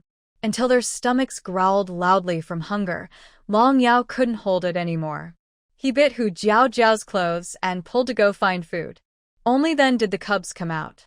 As soon as they stepped outside, they saw Long Mo lighting a fire. When the cubs appeared, Long Mo glanced at them briefly, then turned his attention back to preparing food, just like Hu Jiao Jiao. However, there was no firewood at home. He looked around for a while but couldn't find anything to start a fire. You're hungry, right? Wait a moment. I'll borrow some firewood and cook for you. Long Mo stood up, ready to go out. But just as he turned around, he heard Ling Er's angry voice. I won't eat what you make. I just want my mother to come back. Long Mo turned back and saw Ling Er with red eyes, glaring at him angrily, like a small kitten with puffed up fur. He paused, then looked at Yao Yao, who was the easiest to talk to. Yao Yao naturally wanted to eat meat. He was about to rush over but was hugged by Yu Yu. Yu Yu lowered his head and comforted him. Xiao Wu, Big Brother will roast meat for you later. Hearing this, Yao Yao stopped looking for Long Mo and happily nodded, showing no interest in Long Mo anymore. The 5 cubs all went to the yard, started a fire, and roasted meat as if Long Mo didn't exist. Seeing their cold attitude, Long Mo's face darkened like coal. Did these cubs really isolate themselves because of Hu Jiao Jiao? What kind of spell did Hu Jiao Jiao cast on them? The sky gradually darkened. The 5 cubs sat around the fire roasting meat, ignoring Long Mo beside them. Long Mo tried to help but was completely ignored. Seeing his cubs reject him like this, Long Mo's face turned grim. Instead of getting angry, he coldly turned and left. Meanwhile, inside the cave, Hu Jiao Jiao had just seen off Lu Mi on air.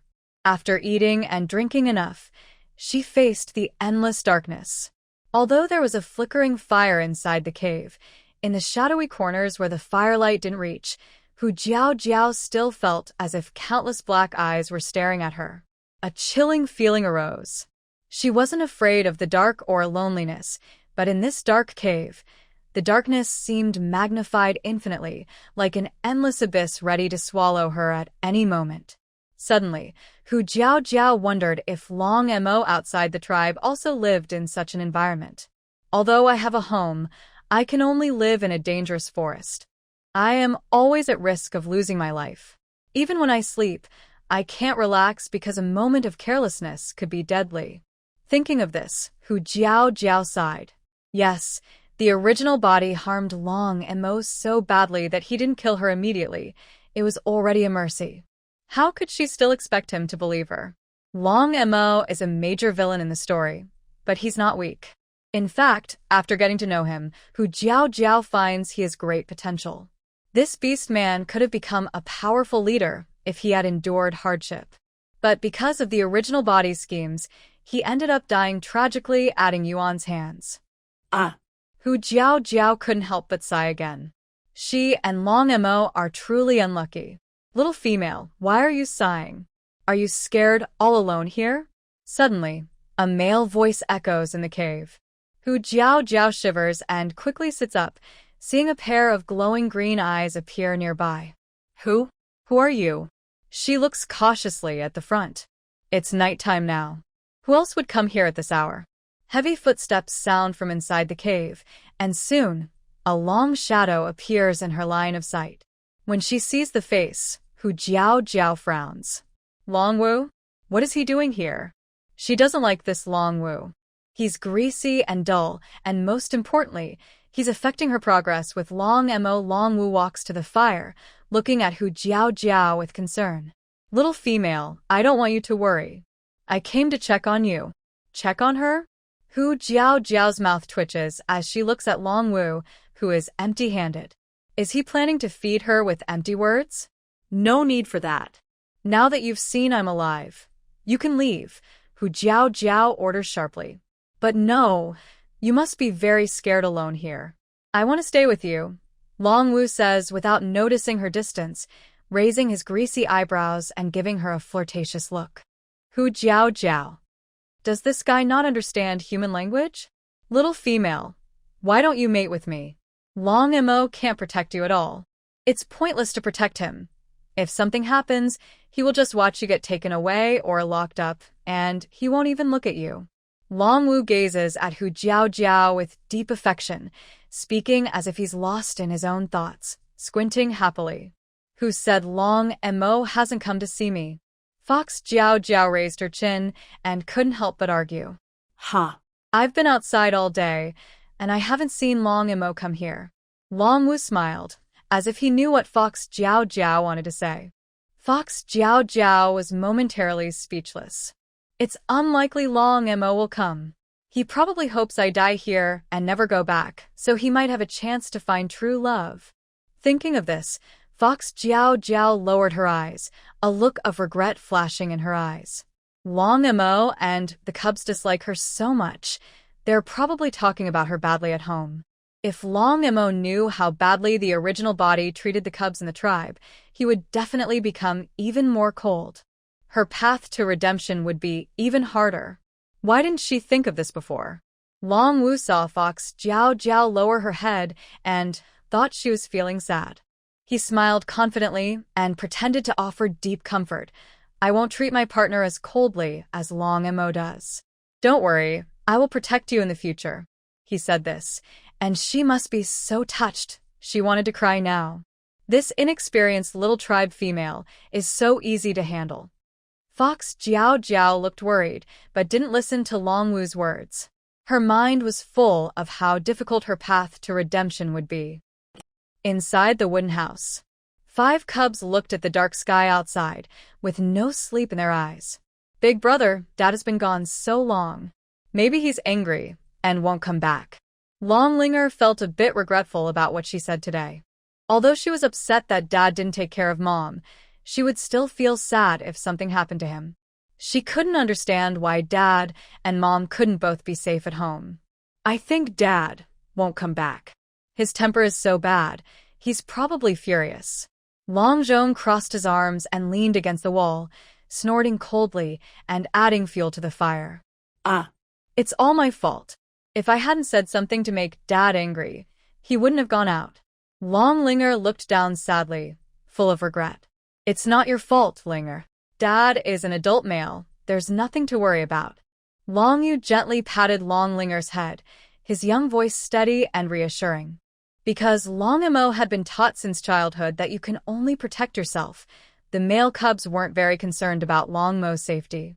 The quiet Long Xiu rarely spoke to comfort them. Don't worry, Dad just has a bad temper and a sour face. He's not stupid. He won't put himself in danger. Long Yao tilted his head and looked at the older brothers and sisters with a confused expression. Although he didn't understand what they were saying, he squeezed into the group, shook his small head, and nodded. After listening to a few brothers' words, Longlinger felt much better. She also nodded seriously and said, Yes, Dad probably has nothing to worry about now. We should be more concerned about Mom. In the darkness, Long Mo was sneaking around. He sneezed. Later that night, a huge black beast shadow landed in front of the wooden house, transforming into a human shape. It kicked open the door with one foot. Bang! The wooden door shattered and fell to the ground. Lu Tsuetsue was sleeping when the sudden loud noise startled her. She quickly got up and saw a pair of fierce, threatening eyes staring at her like hooks. You. She was about to speak, but her throat suddenly tightened. Her whole body was lifted up, and she kicked her legs in panic. Let me go. Lu Tsuetsue's pupils dilated with fear as she looked at the male in front of her. She tightly grasped his hands, struggling desperately to break free from the grip around her throat. But all her efforts were useless. Long Mo looked coldly at the female in his hands, his eyes icy and devoid of warmth. Only when her cheeks turned red and she was about to suffocate did he loosen his grip. Lu Tsuetsue fell to the ground with a thud. She ignored the pain and quickly grabbed her neck, gasping for air desperately. Her frantic, greedy breathing seemed like her last moment alive. Long Mo, what are you doing? I'm a female. Are you trying to kill me? After a while, she finally regained her senses. She looked at the male at the door with a fearful expression and asked tremblingly. Long Mo's cold eyes looked at her. His voice was icy and sharp, filled with anger. Why are you slandering her? What? Lu Tsuetsue was stunned and didn't immediately understand what Long Mo was talking about. Why are you slandering Hu Jiao? Long Imo asked again patiently. His eyes were filled with coldness and murderous intent, showing that his patience was almost at its limit. This time Lu Tsuetsue understood.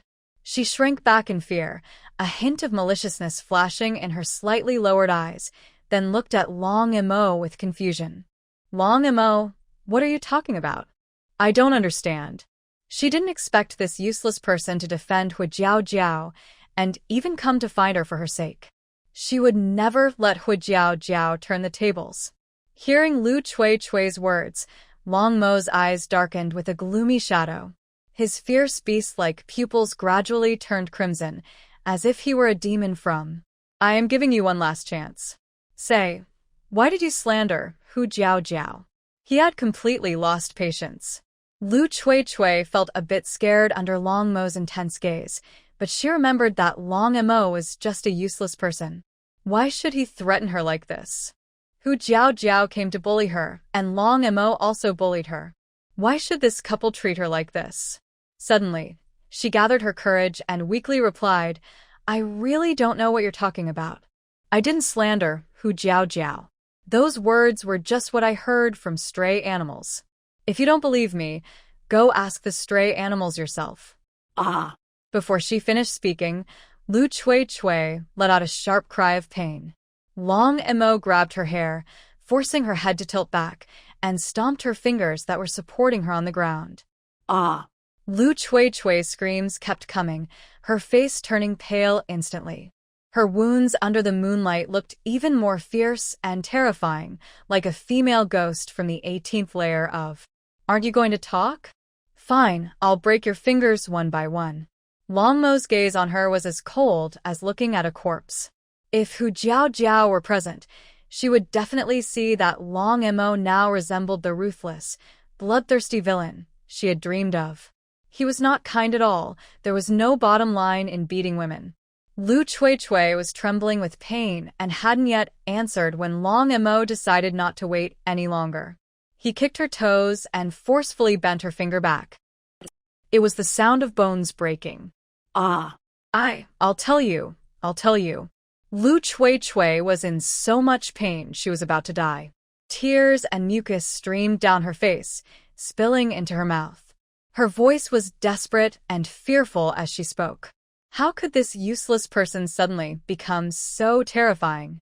Only then did Long Mo move his foot away, but his hand remained tight.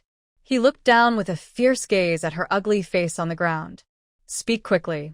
Lu Chui, crying, suddenly grinned.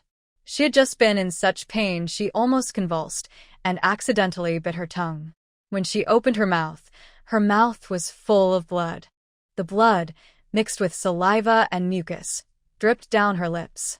Lu Chui, who usually cared about her image, now looked like a madwoman. Her eyes showed pure evil and cruelty. Why? Ha ha ha.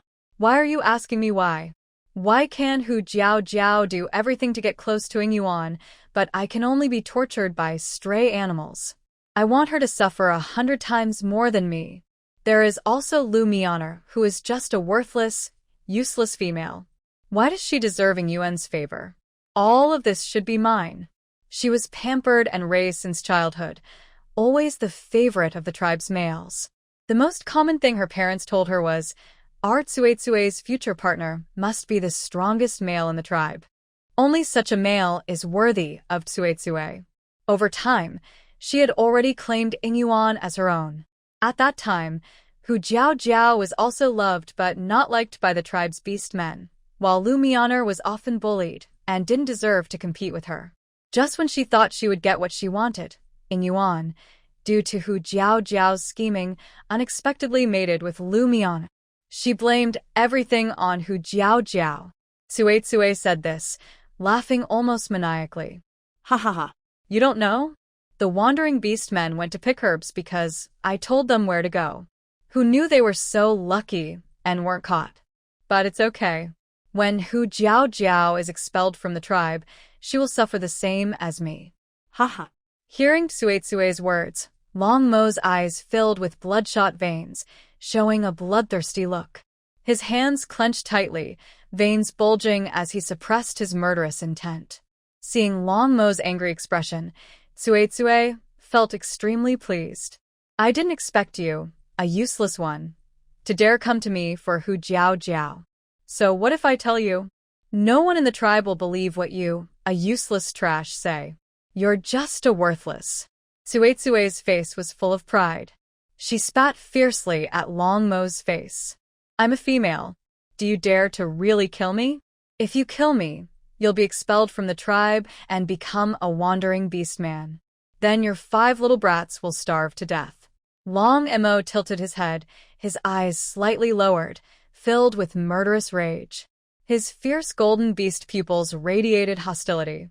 In the next second, he formed a claw with his hand, like a curved hook, stabbing toward Tsuetsue's face. At that moment, a few exclamations came from outside the house. Long Mo, don't kill her. Stop. The tribe leader and Ingyuan, along with some beast men, appeared at the door, hurriedly shouting to stop Long Mo. Long Mo's gaze flicked over, still full of hostility. His claw directly pierced into Tsuetsue's eyes. Sizzle. 2 bloodied eyeballs flew out, arching through the air and landing on the ground. They rolled a few times before stopping. Seeing this scene, the beastman's pupils shrank sharply. A sudden chill filled the air. Long Mo actually gouged out Lu Chui's eyes. The beasts held their breath. In the next moment, Lu Chui's heartbreaking screams pierced their ears, turning their faces pale and leaving them helpless. Ah! My eyes. Lu Chui collapsed to the ground, clutching the 2 bloodied holes where her eyes had been, using her elbows to support herself, trembling all over in a state of disgrace. Long Mo, with a cold expression, retracted his dragon claws, shook off the remaining blood, then transformed back into a human hand, placing his hands behind his back. His cold, fierce eyes never left Lu Chui. Long Mo. At this moment, the tribe leader and the other beasts finally reacted. The tribe leader quickly stepped forward, pulling the emotionally excited Long Mo behind him to prevent him from harming Lu Chui. Although Lu Chui had done such things, killing a female beast would result in her being expelled from the tribe and shamed as a wandering beast. The tribe leader was protecting Long Mo. Long Mo's goal had been achieved. He looked indifferent and did not resist, only speaking coldly. Leader, you should have heard just now. Hu Jiao Jiao is innocent. Everything was Lu Chui's doing. The beasts regained their senses, realizing Lu Chui's malicious intentions, and they were all shocked. The tribe leader nodded and said in a deep voice, "Don't worry. I understand now. I won't let Hu Jiao Jiao suffer any more injustice." Behind him, Ingyuan's gaze was deep, and he looked at Long Mo with some surprise, as if trying to read something from his expressionless face. His eyes were filled with caution and defensiveness. When did Long Mo become so ruthless and cruel?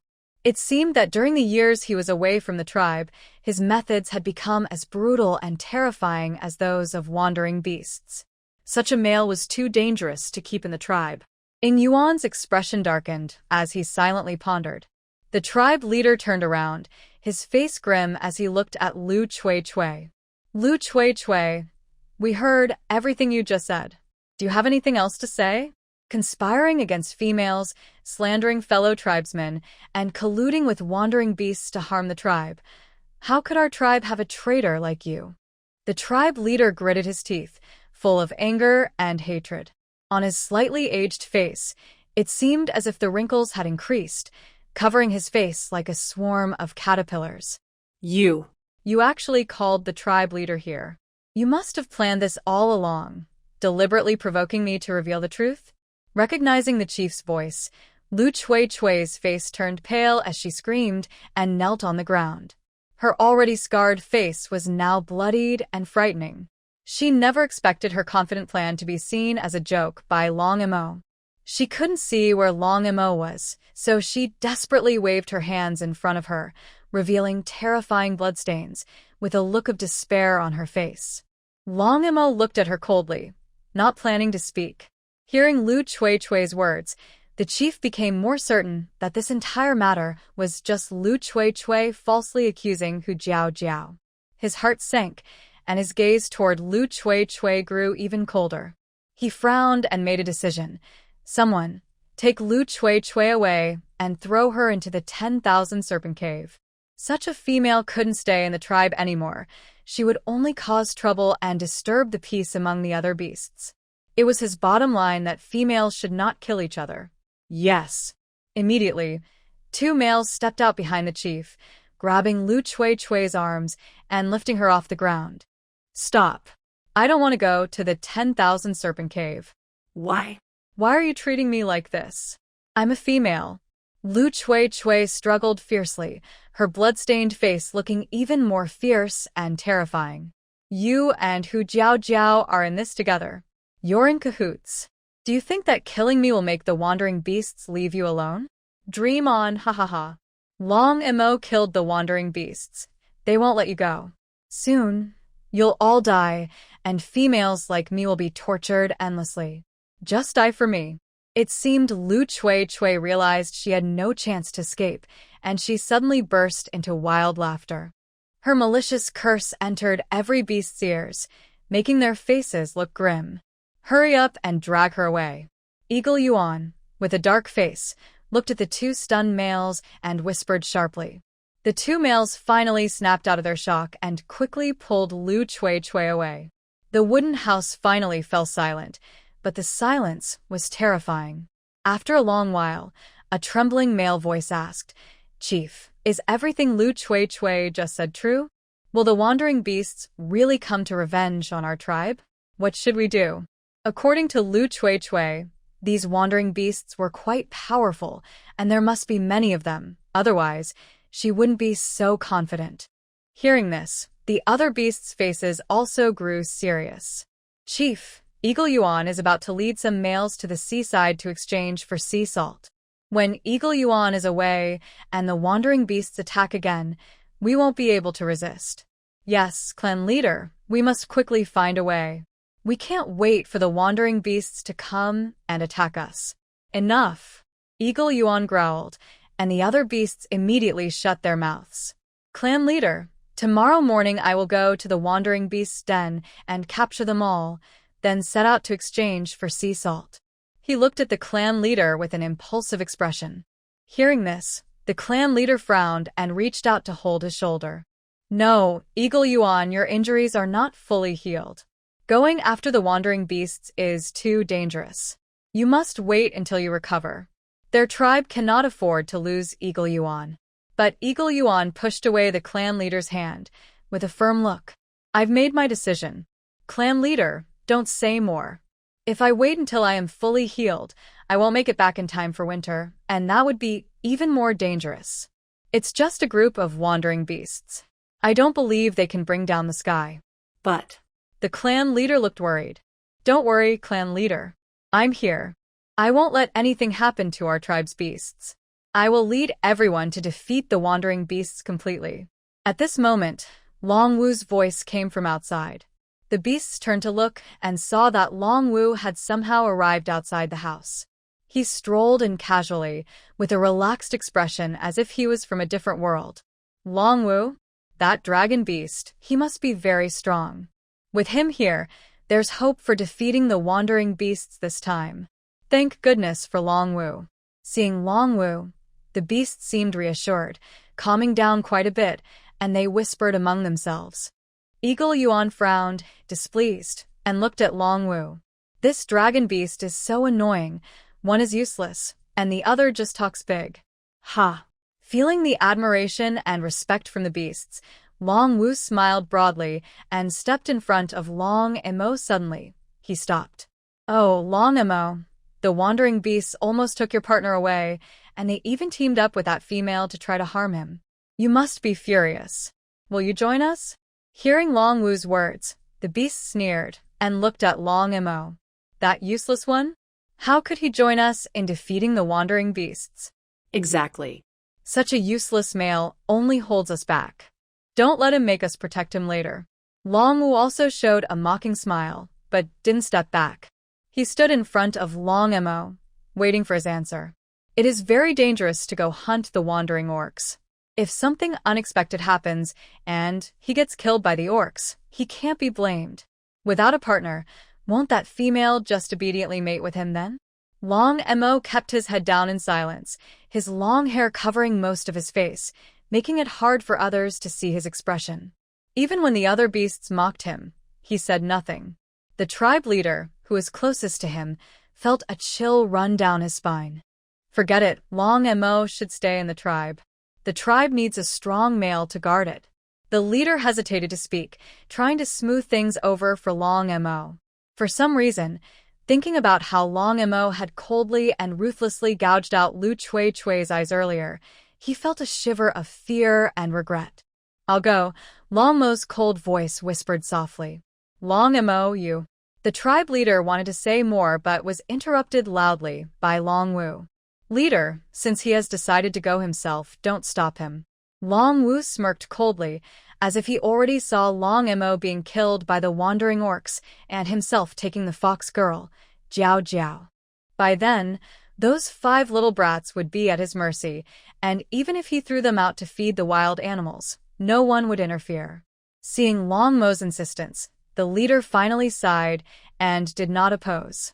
Long Mo had been with the tribe for a long time, but had not contributed much. If he kept him from participating, he might become even more excluded in the future. It was better to let him join everyone's actions. Fox Jiao Jiao was not sleeping peacefully in the cave. She had a restless sleep all night but couldn't wake up, as if something trapped her in a dream she couldn't escape from. At dawn, a beam of white light shone into the cave entrance. The fire inside had already gone out, and deep inside the cave where Fox Jiao Jiao was, it was still pitch dark. In the darkness, a pair of frightened eyes suddenly opened wide. Then, she gasped heavily, breathing in air as if a drowning person had been rescued. When she saw that she was in a cave, her emotions gradually calmed. She touched her cold face, wiped it with a beast hide, and then propped herself up on her elbow. She had another nightmare. This time, she dreamed that Long Mo, Ing Yuan, and Long Wu fought fiercely against the wandering orcs, getting ambushed. The orcs summoned a pack of mutated wolves, and the tribe led by Ing Yuan suffered many casualties. Long Mo and Long Wu were surrounded by a pack of wolves. Long Mo fought bravely, but Long Wu stabbed him from behind, causing him to fall into a pool of blood and become wolf food. Meanwhile, over at Ing Yuan's side, there was no Long Mo or Long Wu, and they couldn't hold out either. They were all captured by wandering orcs. The wandering orcs used their bodies to lure the wolf pack into the tribe, capturing all the females. The males were wounded and left behind, alive but injured, to be eaten by the wolves. The last scene of the dream showed 5 cubs and the original family being torn apart by wolves, blood everywhere, bodies scattered. This dream felt so real, as if it had actually happened. Fox Jiao Jiao couldn't wake up from it for a long time. Her chest felt tight, like something was blocking her, and she had trouble breathing. Why did I suddenly dream about this? She whispered to herself. Could it be, like last time, a premonition dream? The dream was too frightening. Long Mo usually didn't interact with the tribe's orcs, always alone. Why was he in the dream with Ing Yuan and Long Wu? Many questions filled Fox Jiao Jiao's mind. Yes, Long Mo couldn't be with them. This dream must be fake. It can't be real. She tried to convince herself, but her body moved on its own. She stood up and headed toward the cave entrance. She wanted to ask the males outside about the situation. Even if she couldn't leave, she needed to find out if Long Mo had gone out with them. In the dream, she and Lumianer were also captured by wandering orcs. The days afterward would be terrible, like better to die than live. If it was real, she couldn't let such a thing happen. Just as Fox Jiao Jiao was about to leave the cave, she suddenly heard footsteps outside. Soon, the tribe leader and Lumianer appeared in her view. She was surprised, then quickly ran over.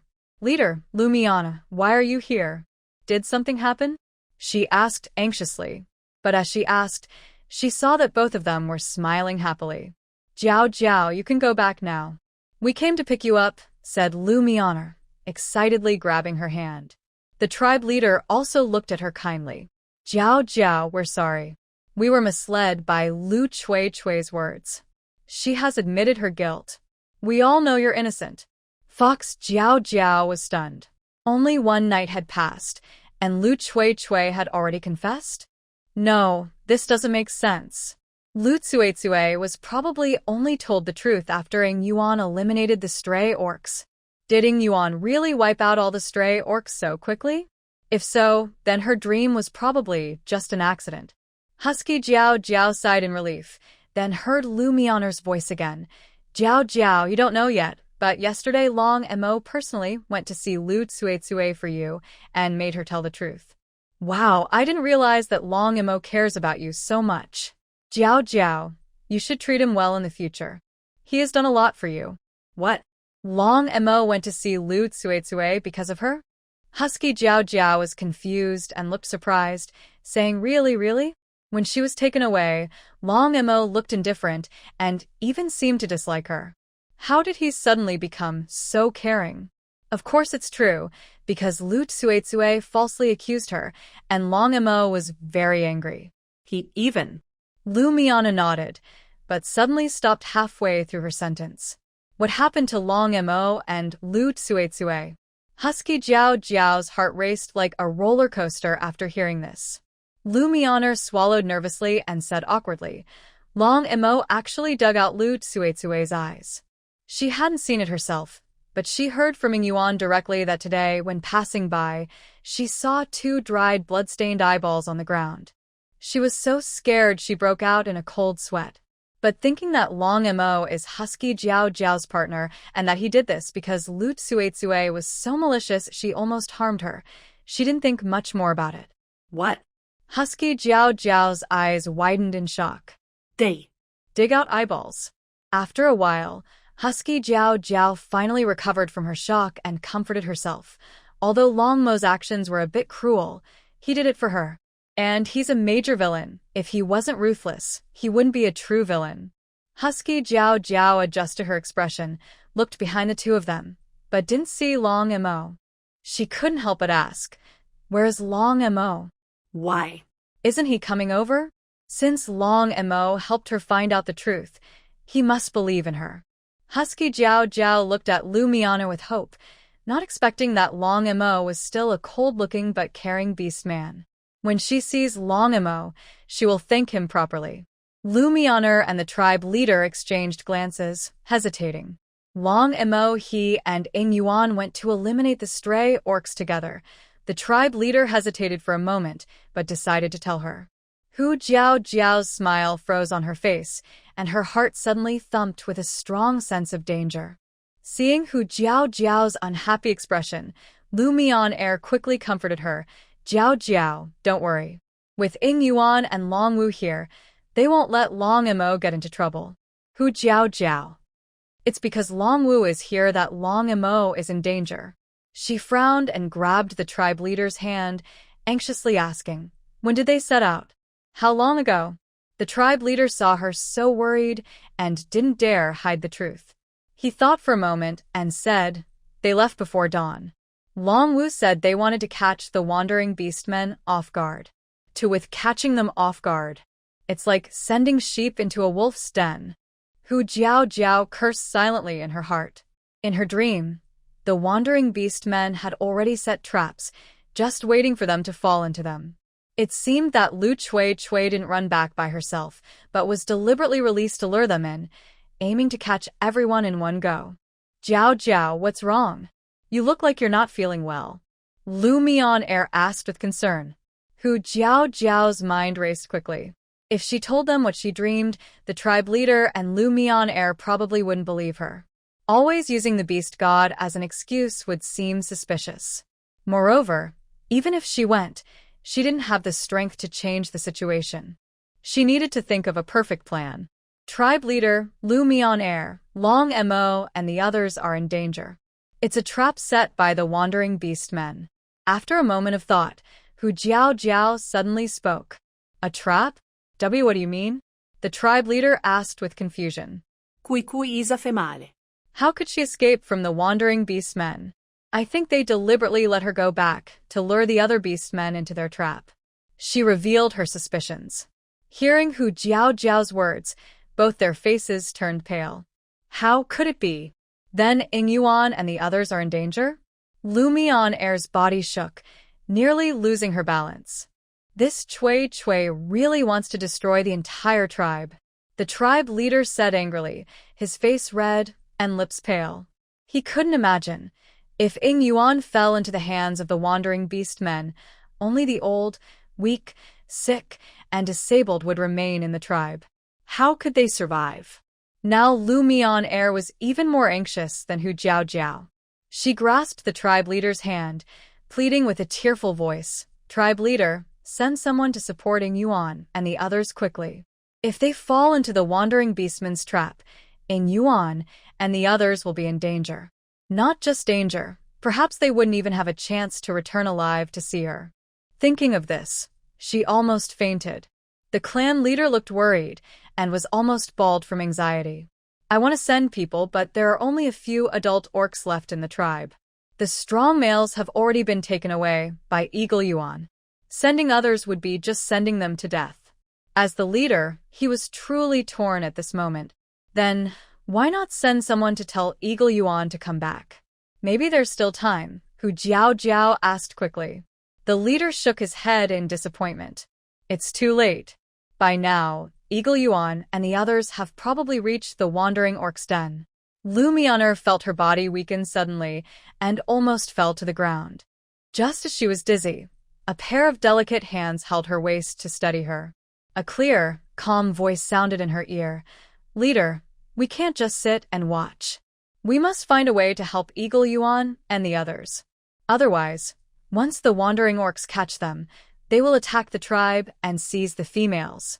Moreover, besides the females, no one in the tribe is left alive." Hu Jiao didn't say this last part aloud.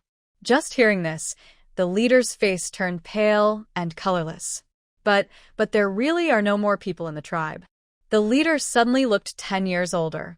After a moment, he gritted his teeth and said in a deep voice, "I will risk my life and let the males of the tribe take you away. I will lead the remaining orcs to help Eagle Yuan. No matter what, the females must survive. If the females live, the tribe still has hope." Hu Jiao was stunned. She didn't expect the leader to say such a resolute thing. She remembered that the tribe leader was not very strong. During the winter slaughter, he was the first to die. Now she realized that the leader had poured all his heart into the tribe, into these clansmen. She suppressed her shock and grabbed the leader's animal hide coat. "Leader, I have a way. Maybe there is still a chance." As soon as she said this, the leader and Lu Mian'er looked at Hu Jiao with surprise and joy. At dawn, the sky was gray and silent. Eagle Yuan led nearly 40 mature orcs to find the wandering orc's den. "Eagle Yuan, do you know where the wandering orc's den is?" An orc asked as soon as they left the tribe. Wandering orcs are very secretive, always hiding in dark corners, afraid to be seen. If it weren't for this incident with Lu Cui, they wouldn't even know there are wandering orcs near the tribe. "I don't know," Eagle Yuan answered honestly. As soon as he said this, the orc stopped. The orc who asked looked wide-eyed and angrily questioned, You don't know where the wandering orcs are, then where are you taking us? Are we just going to wander aimlessly in the forest?" Eagle Yuan suggested hunting down the stray orcs. Many orcs were hesitant to take risks, but since the clan leader ordered it, they had to follow. Now, hearing Eagle Yuan's words, the orcs' dissatisfaction could no longer be hidden. Eagle Yuan stopped and looked back at him with a faint glance, saying calmly, "The last time the stray orcs appeared was at the harvesting site. They must have left traces. You shouldn't be so clueless as to follow traces and still not find their den, right?" His dismissive tone and attitude made the questioning orc's face darken, and the others also grew eager for victory. "Who says we can't find it?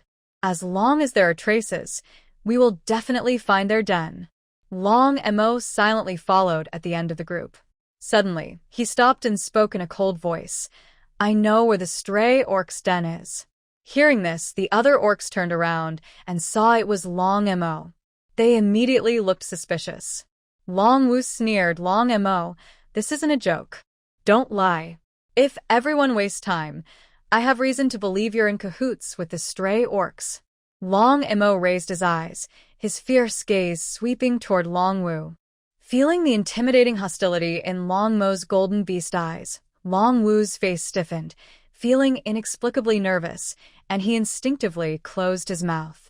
Eagle Yuan stepped forward, his gaze sharp like a hook, staring at Long Mo, and asked, "How do you know?" Faced with Eagle Yuan's powerful aura, Long Mo remained unfazed, answering coldly, "I have been to the harvesting site. Last time, he went with Hu Jiao to find the clan leader.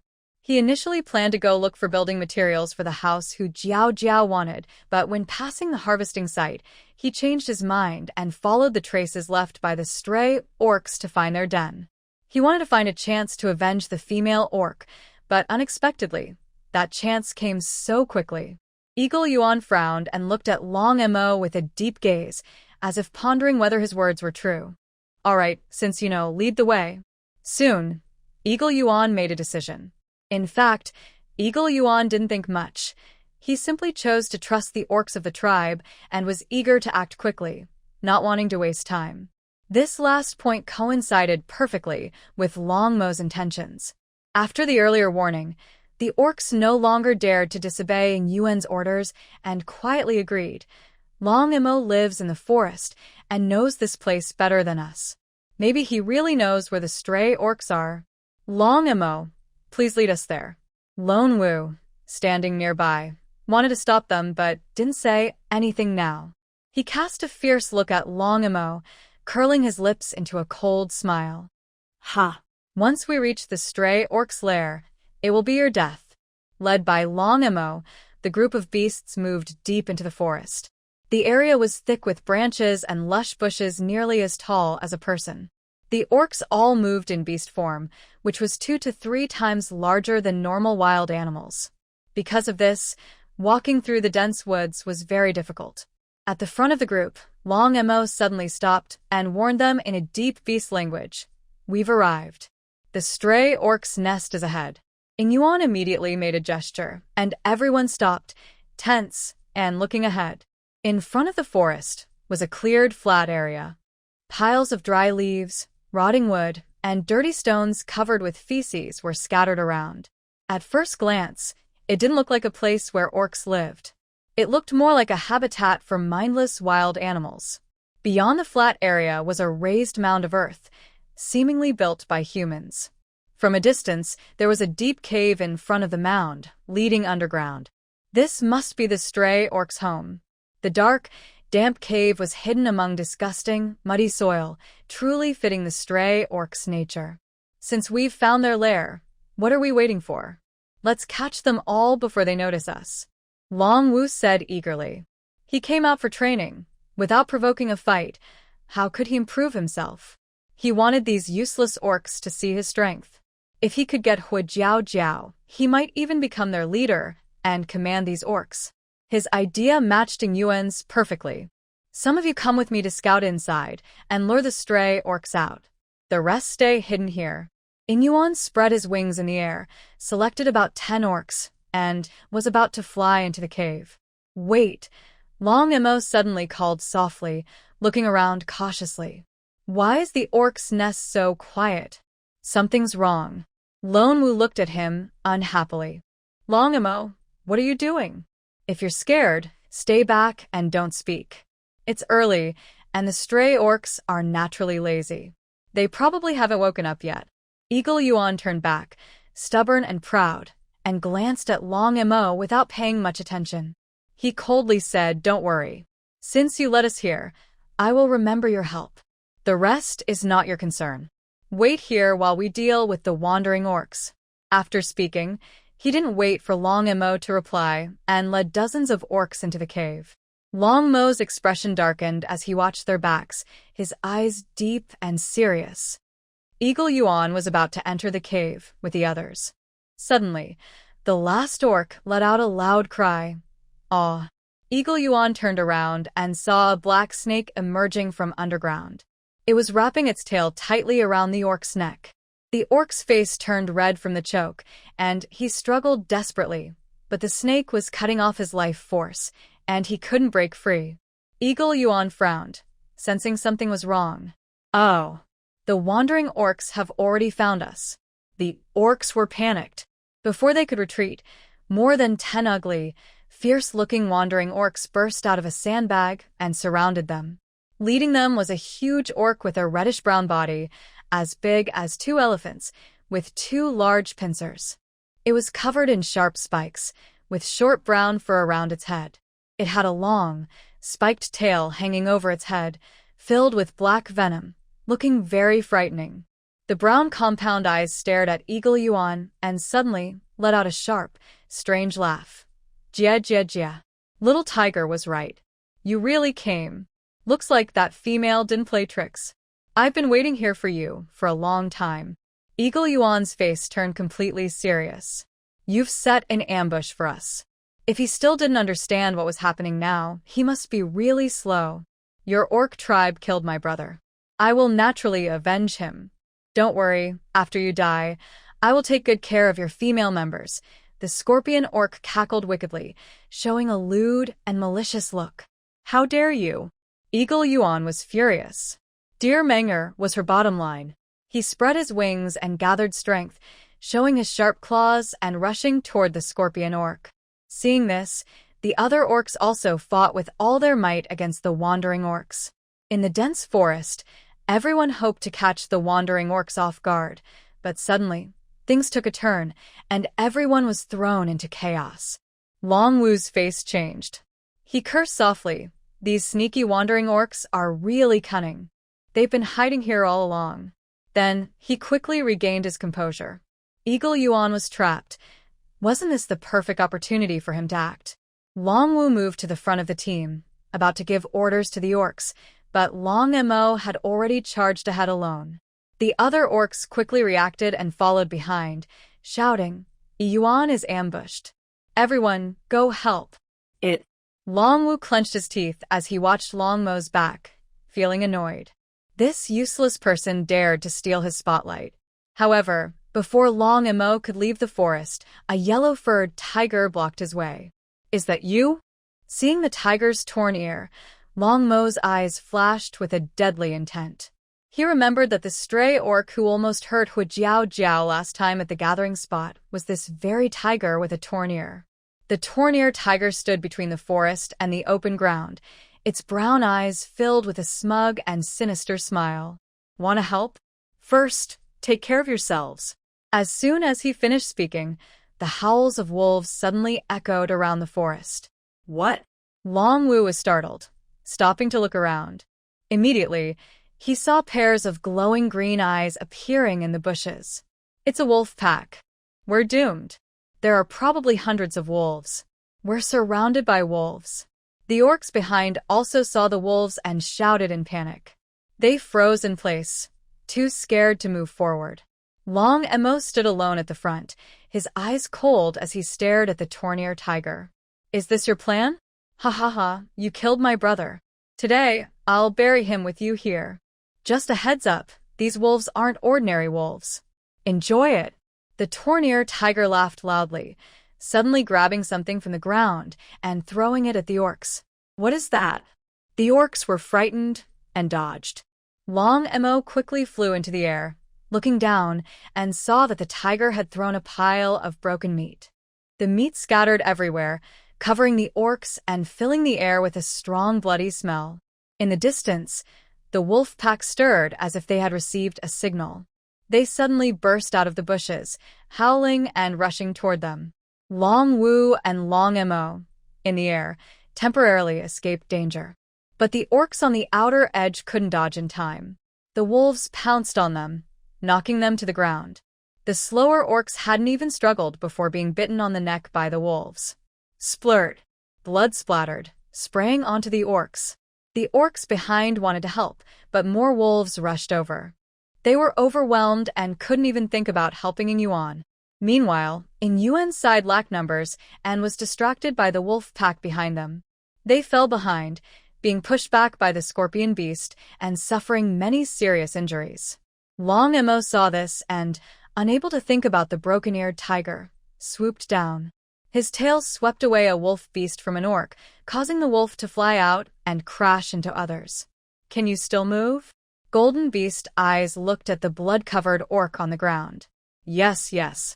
The orc, regaining his senses, quickly wiped the blood from his face and got up, alertly watching the surrounding wolves. The blood on him wasn't his own but that of his kin, who had been bitten through the neck by wolves. If you can move, help quickly, Long Mo said in a calm but commanding tone, then charged into the wolf pack to fight them again. Every time his sharp dragon claws slashed through a wolf's head would fall. Seeing this, the orc seemed to be energized, cursing the wolves and rushing to fight alongside others.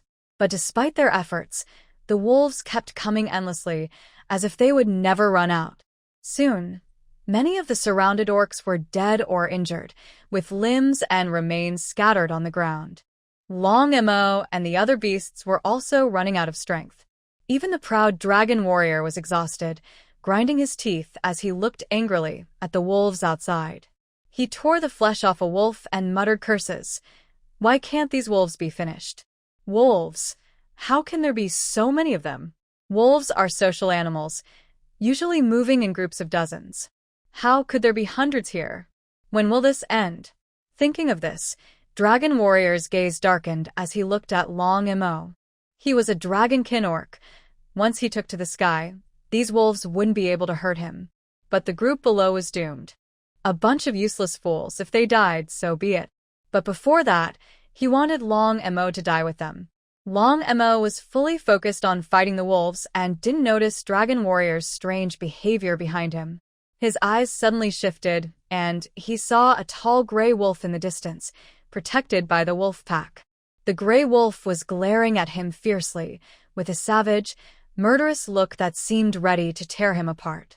A strange feeling suddenly rose in Long Mo's heart. This wolf. Something's wrong. Looking around at the wolves, it seemed they were acting with some kind of order. They launched attack after attack, then relaxed when they were tired, only to rush again and tear at them as if they were insignificant insects. The situation was bad. The wolf leader was commanding the pack, so we had to kill it first. Otherwise, we would all be exhausted and killed by the wolves here. Long Mo's eyes darkened as he quietly told the orcs. If they didn't quickly deal with the wolf leader, even if they weren't eaten by the wolves, once the wandering orcs finished dealing with Ing Yuan and came over, they wouldn't escape death either. At that moment, the orc's thoughts became clear to Long Mo, thinking about Hu Jiao Jiao and her 5 cubs being betrayed by the wandering orcs. A bloody mist appeared in the golden beast's eyes. Just as he was about to rush forward and fight the wolf leader to the death, a sharp bird call suddenly sounded from the sky. Whoosh! Followed by a strange, piercing sound. The wolf pack looked up alertly at the sky, wary of this unexpected visitor. When the wolf leader saw that it was only a few bird tribesmen, a look of contempt appeared in his hateful eyes. Just a few reinforcements? They thought they could save them? Today, everyone would die here. They would be buried with their people. Long Mo's gaze shifted and saw that the reinforcements were only a few remaining bird tribesmen from the tribe. They were ordinary fighters, far weaker than Ing Yuan, and not skilled in combat. Long Mo didn't think much. The more orcs there were, the more hope they had of winning. He was about to look away and continue fighting when he suddenly saw a small, delicate female riding on the back of the last bird tribesman. His eyes tightened and his pupils widened as he stared in that direction. Hu Jiao Jiao. Why was she here? Why would a female follow a male into such a dangerous place? Long Mo's mind felt like it was filled with a bomb, exploding the moment he saw Hu Jiao Jiao. Long Mo, watch out. A orc behind him shouted. In the next second, Long Mo felt a sharp pain in his tail. His body spun in midair as a wolf beast leapt up and bit his tail fiercely. Furious, Long Mo swung his tail forcefully against a sturdy tree nearby. With a loud crash, the tree broke and the wolf beast was smashed into a bloody mess, releasing its fangs. Its body fell to the ground. Long Wu looked at the young orc who warned Long Mo, a sneaky look flashing in his eyes. He had deliberately let the enemy breach their defenses to attack Long Mo. Now, that guy had ruined his plan. Him. If it weren't for him, Long Mo would have been bitten in the neck by now. The young orc saw that Long Mo was okay and let out a breath of relief. Suddenly, I saw a fox girl sitting on the back of a birdman orc flying overhead, and I was instantly shocked, eyes wide open. Little sister. How did she come here? Hearing the young orc's cry, Long Mo instinctively looked back and noticed that this male was a bit familiar. Before he could think about who he was, the fox girl suddenly blew a whistle in midair and shouted, "Now, Go." As soon as she finished, the 4 other birdman orcs, besides the one carrying her, suddenly swooped down toward the wolf. Each birdman orc was clutching a long string of red objects, with the ends burning with sparks, quickly shortening to the eye. The moment the birdman orcs pressed the red objects onto the wolf's back, a loud crackling explosion sounded around, and a strong, pungent white smoke rose. Within the wolf pack, only the wolf leader had gained some intelligence. The others were just normal beasts. Startled, they all panicked and ran wildly, crashing into everything, trying to shake off the strange things on their backs that kept exploding. No matter how they ran, they couldn't get rid of the objects. The orderly wolf pack suddenly became chaotic. The wolf leader's eyes burned with anger as he looked up at the female in the air. The fox girl looked down and met the wolf leader's fierce, bloodthirsty gaze, which was truly frightening, as if it could pounce and tear her apart at any moment. However, the fox girl snorted softly and made a gesture toward the wolf leader. Wolves are social animals, acting according to rules, usually following the wolf leader's commands. She had seen in her dream that these wolves obeyed the wolf leader's orders. To break their control, she needed to make them unable to receive commands. Wolves fear fire and noise, but with so many wolves, unless she burned down the entire forest, it wouldn't work. Luckily, she found firecrackers in her space.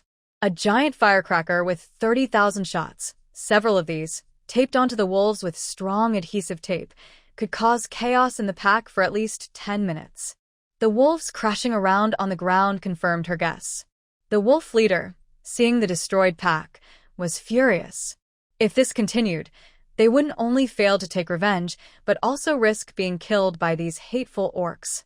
In just a moment, he made a decision and slowly retreated. Noticing the wolf leader's movement, the fox girl quickly cupped her hands around her mouth and shouted loudly at Long Mo, "Long Mo! Quickly catch that alpha wolf. Don't let it escape." Hearing Hu Jiaojiao's voice, Long Mo's eyes darkened. His body shot forward like a loaded bullet, rushing toward the wolf leader. Howl. The wolf leader was startled, howling loudly to call for help from the wolf beasts. But the wolf pack was in chaos, and no wolf beast obeyed its commands. In the blink of an eye, a shadow flashed past. A blood-stained dragon tail slammed the wolf leader, knocking it 10 meters away and crashing it into a large tree before it fell to the ground. Long Mo quickly moved forward. Before it could get up, he pressed a paw on the wolf's head. The wolf leader was captured alive. A flicker of rage crossed Long Mo's eyes. He was about to crush its head when Hu Jiaojiao's voice came from above. "Long Mo, don't kill it." Hu Jiaojiao anxiously patted the back of the bird human, saying, "Hurry, fly lower so I can get down." The bird human saw her signal and quickly flew to the ground. Hu Jiaojiao jumped down from the bird human and ran to Long Mo's side, panting heavily. "Don't kill it, it still has use." The huge black dragon turned its head to stare at Hu Jiaojiao, exhaling a heavy breath of fire, as if asking why. Hu Jiaojiao seemed to understand Long Mo's gaze and hurriedly explained, "Yuan and the others are still fighting the stray beastmen. We can have the wolf pack help us." After speaking, she turned to look at the wolf leader. "Hey, what benefits did those stray beastmen give you? I can give you the same. As long as you let this wolf pack deal with the stray beastmen, I won't kill you or them." The wolf leader looked at Hu Jiaojiao with hatred but didn't respond. Roar. Long Mo, impatient, growled. He thought, just kill it already. Seeing the wolf leader ignore her, Hu Jiaojiao's mind turned quickly. She suddenly knelt in front of it, took a stick and poked its sharp fangs. Lowering her voice to a level only the wolf beasts could hear, she said, "I know you can understand me. You're smart, using the stray beast men to kill the beast men. But have you thought about it? The stray beast men will also kill wolves to eat.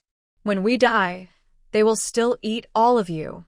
If you help me now, I promise not to kill your people in the future and to let you leave here without harm. But if you don't help..." Hu Jiaojiao paused, her eyes filled with a smile but also a fierce determination, her voice threatening. "Anyway, we're all going to die. Before I die, I will make sure my people kill all the wolf beasts, skin them, and make clothes. Even in death, you won't have peace." After hearing Hu Jiaojiao's words, the wolf leader widened his eyes and struggled angrily. Howl. A tearing wolf howl signaled his despair at that moment. After a short while, he closed his beast eyes and nodded slightly. Following a deep wolf howl, the surrounding wolves quieted down and stopped attacking the orc. Hu Jiaojiao's face lit up with joy. She almost thought she had guessed wrong. Perhaps he didn't understand orc language. "Long Mo, he is willing to help us deal with the stray orcs." Hu Jiaojiao turned her head, happily looking at the dragon. Golden beast pupils reflected Hu Jiaojiao's beautiful face, with expressive phoenix eyes that shone like stars in the sky, fixed on him without blinking, making it hard for him to look away. "Little sister. Little sister." At this moment, voices called out from behind the two. Long Mo came back to his senses, quickly tilted his head, and moved his paw to release the wolf leader. Hu Jiaojiao was slightly stunned. Who was calling her? She turned around and saw a young male rushing over quickly, holding her shoulders with both hands, looking nervous. "Little sister, how did you come here? Are you hurt anywhere? I was worried sick just now."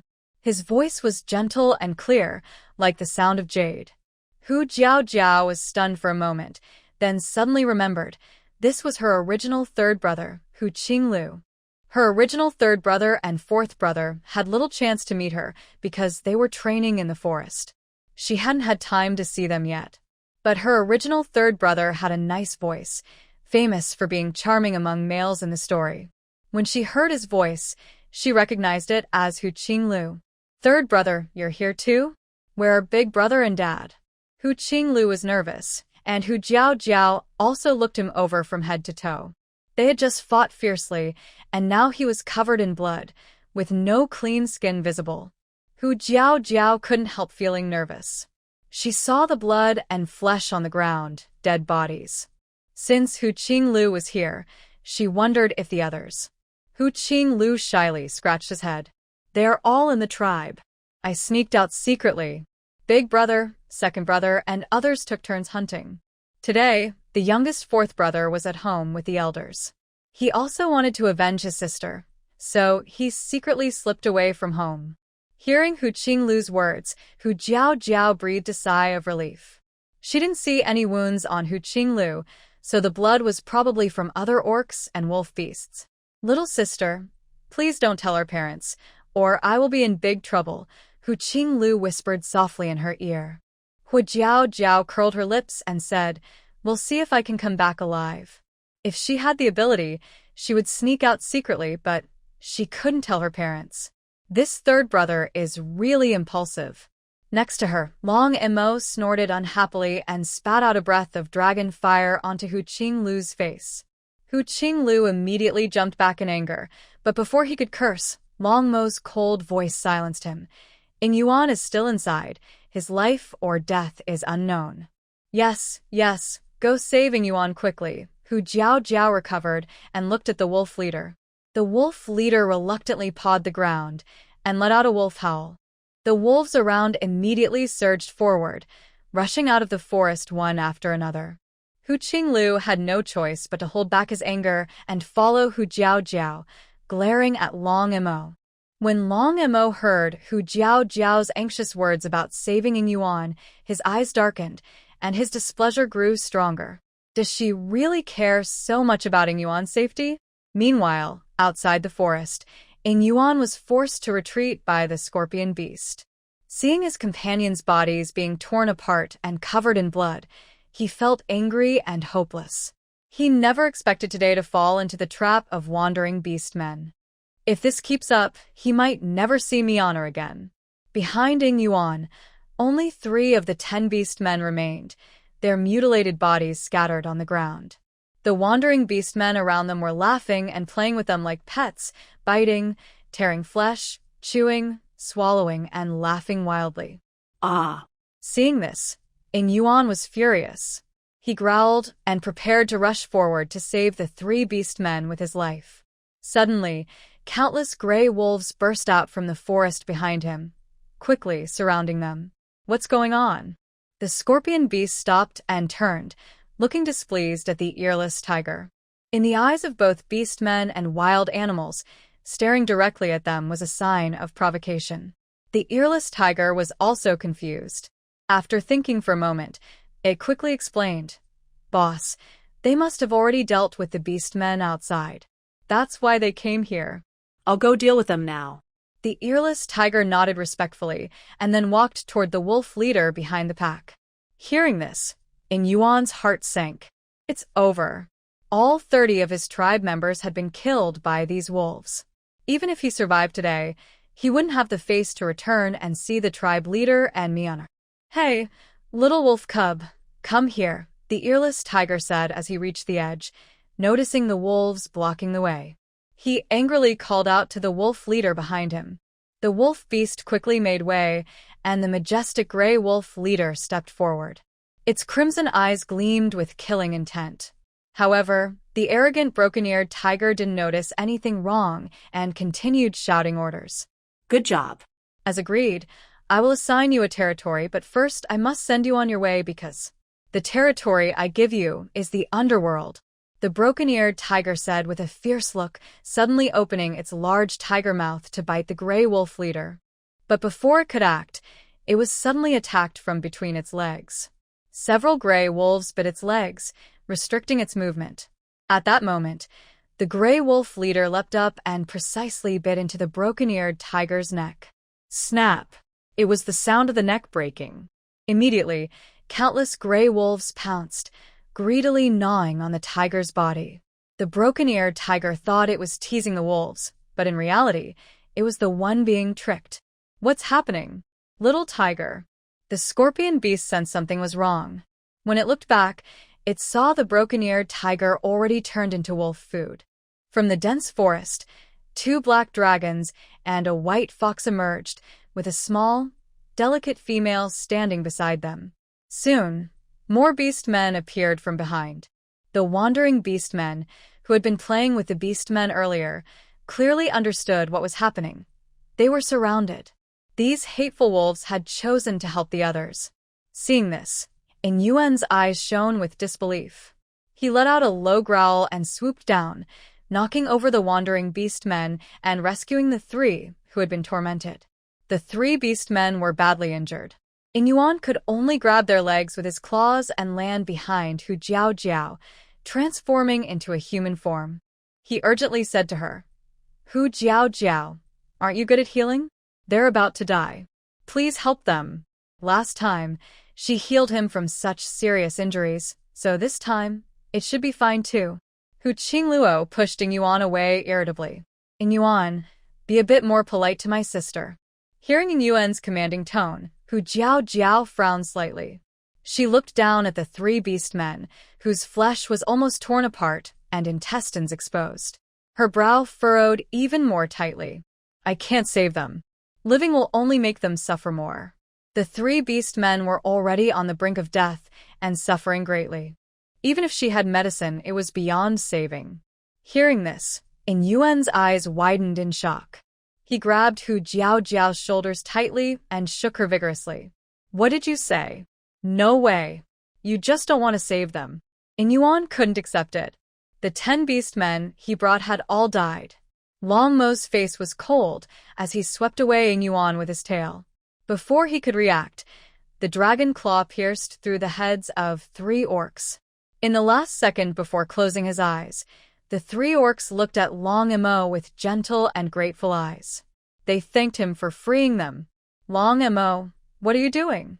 Seeing Long Mo's action, Ing Yuan suddenly charged at him in a frenzy, but Hu Qinglu stopped him. He could only shout at Long Emo, "These are my people. How can you kill them? You're the one who caused their death," Long Emo said coldly, ignoring him. Ing Yuan seemed to be triggered, and his excited emotions quickly faded, freezing in place. Yes. He was the one who caused their death. If he hadn't insisted on leading them to explore, or if he had listened to Long Mo's advice, they wouldn't have fallen into the trap set by wandering beasts. Stop arguing. The wandering beasts are the ones who killed our people. Your job now is to avenge them. What's the use of fighting among yourselves? A clear, sharp voice interrupted their quarrel. Hu Jiao looked at Long Wu, who had been hiding in the back. If she remembered correctly, in the dream, it was him who led the others to incite Ing Yuan to attack. It was also because he didn't defend properly earlier that Long Emo nearly got hurt by the wolf beast. Feeling Hu Jiao's gaze, Long Wu suddenly felt like he was being stripped. His face turned pale, and he hurriedly said, "Why yes, let's deal with the wandering beasts first." Hearing this, the other beasts also regained their fighting spirit and looked toward the wandering beasts ahead. Led by the scorpion beast, the wandering beasts were resisting the wolf pack's attack. The wandering beasts were fierce and energetic, quickly piling up a layer of wolf corpses. Seeing this, Long Emo, Ing Yuan, and others also joined the fight. Perhaps driven by revenge, Ing Yuan fought desperately alongside the scorpion beast. Seizing an opportunity, he grabbed the scorpion's tail and flew into the air, fiercely throwing it down. Before it could get up, he used his bird beak to peck out the scorpion's compound eyes. Seeing this scene, Hu Jiao couldn't help but gasp. Truly worthy of the hero from the story. He was just struggling earlier, and now he's counterattacking. The hero's aura really is unmatched. She muttered softly, thinking to herself, having escaped the previous danger, Ing Yuan now has the hero's aura again. Things should be fine from now on. Hu Jiao's serious look while watching the battle caught Long Mo's attention. To her, it looked like she was admiring Ing Yuan. Her deep golden beast eyes suddenly darkened, as if she was competing with someone, and she fought desperately to kill the wandering beasts. A chaotic battle ensued. There were a total of 15 wandering orcs. The wolf leader bit and killed 1, the eagle shot and killed 5, Long Mo killed 5, and the remaining orcs killed 4 others. It felt like a competition for taking heads. After killing all the wandering orcs, both Ing Yuan and Long Mo were exhausted. They transformed into human forms and stood among the corpses, catching their breath. Their eyes met with hostility. If looks could turn into weapons, both of them would be cut into pieces right now. Ing Yuan was angry because Long Mo had killed his clansmen, while Long Mo. His sharp gaze fell on Ing Yuan's face. Long Mo let out a cold, low snort and looked away in disdain. The strongest male of the tribe was just SOSO, and the female's gaze was really unimpressive. Ing Yuan, you're so impressive. You killed 5 wandering orcs alone. No wonder you're the strongest male in the tribe. Because of their intense fighting, the other orcs hadn't used much energy and came forward to flatter Ing Yuan. Hearing this, Hu Qinglu was annoyed and retorted, "My little sister's partner also killed 5 wandering orcs. So, does that mean he's also one of the top males in the tribe?" After the fierce battle just now, Hu Qinglu's opinion of Long Mo changed a lot. He used to dislike Long Mo because he was useless, and Hu Jiao also didn't like him. Orcs value strength above all. Now that they knew Long Mo was capable of fighting, their rejection of him eased a bit. Most importantly, Hu Qinglu hated Ing Yuan's arrogant attitude. Compared to Ing Yuan, he naturally sided with his own people. Oh, right. Long Mo also killed 5 wandering orcs. I didn't expect him to become so strong. That's really impressive. Hearing Hu Qinglu's words, the orcs finally stopped looking at Long Mo with contempt and instead praised him with surprise. It was thanks to Long Mo grabbing the wolf pack leader just now, or we would have been doomed. Long Mo, thank you for saving me just now. I won't forget your kindness. Fortunately, Long Mo was here today. Long Mo, like Ing Yuan, is a brave warrior of our tribe. The orcs remembered how dangerous it had been. It was Long Mo fighting desperately to protect them. Thinking about how they had mocked Long Mo on the way here, they felt ashamed. This was the first time Long Mo was treated so well by so many orcs. His face stiffened, and he walked silently to Hu Jiao's side, expressionless. At this moment, some orcs saw Long Wu nearby. Long Wu, how many wandering orcs did you kill? I remember you said you would help us kill all the wandering orcs. Why didn't I see you just now? Hu Qing suddenly shouted loudly. All the beasts looked toward the corner where Long Wu was. He appeared very disheveled but had no serious injuries. Everyone else was covered in wounds and blood, some missing arms or legs, yet he had very little blood on him. It was clear what he had just done. Long Wu's face turned pale instantly, and he stubbornly said, I wanted to kill them. They all finished their fight and didn't leave anything for me. Next time I meet them, I can kill them all by myself. He grew up in a tribe and was used to dealing with wild animals, but the terrifying wolf pack just now made him feel deeply defeated. He couldn't compare to the fierce, wandering orcs either. During the fight, he kept hiding in the back and only struck when others were already injured. He never dared to fight directly. The other beasts looked at him with contempt. After surviving the ordeal, Hu Jiao also felt happy. She glanced at Long Wu and secretly remembered his sneaky plan. She then turned and ran to the nearby wolf leader. The wolf pack had already followed the wolf leader's secret order and retreated into the woods. Seeing Hu Jiao's actions, Long Mo calmly followed behind her, protecting her on both sides. Thank you for your help just now. I will keep my promise and let you go, but I have one condition. Hu Jiao looked seriously at the wolf leader. Your tribe and mine have a grudge. I know it can't be resolved. If you want to survive, take your tribe and move somewhere without orcs. Don't appear here again, she said softly, with a hint of helplessness in her voice. In this world, beasts are at the top of the food chain, and they can't coexist naturally with wild animals. Hu Jiao couldn't decide who was right or wrong. Orcs hunt to survive, and the wolf leader seeks revenge for survival too. The only solution might be to stay far apart.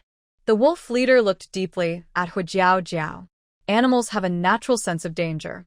After what just happened, he strongly realized that the female in front of him was the most dangerous enemy he should fear. Hu Jiao knew he understood her words and waited quietly for his response. After a long moment, the wolf leader turned away, his agile figure full of royal pride. He didn't look back. His majestic silhouette disappeared into the forest, leaving only the howling of wolves, sad and mournful, not just mourning their fallen tribe members, but also blaming the unfairness of life. Hu Jiao silently watched the wolf leader's back. I don't know whether turning beasts into beings with human intelligence is a good or bad thing for them. As the wolf howling gradually faded away, Hu Jiao turned around, ready to go back with everyone. She was so focused that she didn't notice Long Mo standing behind her, watching her silently and intently. When Hu Jiao turned her head, she bumped into a pair of deep golden beast eyes, staring at her with a serious look. She was so scared that her heart trembled, and she instinctively stepped back. Accidentally, she stepped on sticky blood on the ground, slipped, and fell forward. It's over. Hu Jiao cried out inwardly. Just as she thought she was about to fall and get covered in blood, suddenly, strong hands around her waist pulled her up. Before Hu Jiao could react, she was lifted up entirely, held upright like a small sapling. Are you okay? A deep, rich voice came from above. I'm fine. Hu Jiao quickly shook her head, nervously stepping back. Having been single since birth for over 20 years, she had never been so close to a man before. The last time she was close to a man was a few days ago when she accidentally knocked Long Mo over. Bumped into him. Long Mo looked at the bloodstains on himself, thinking she was disgusted by his dirtiness or hated him. His cold eyes lowered, and he said indifferently, It's time to go back. Oh, okay. Hu Jiao nodded, turned to leave, but after walking a few steps, she suddenly stopped. Wait, just a moment.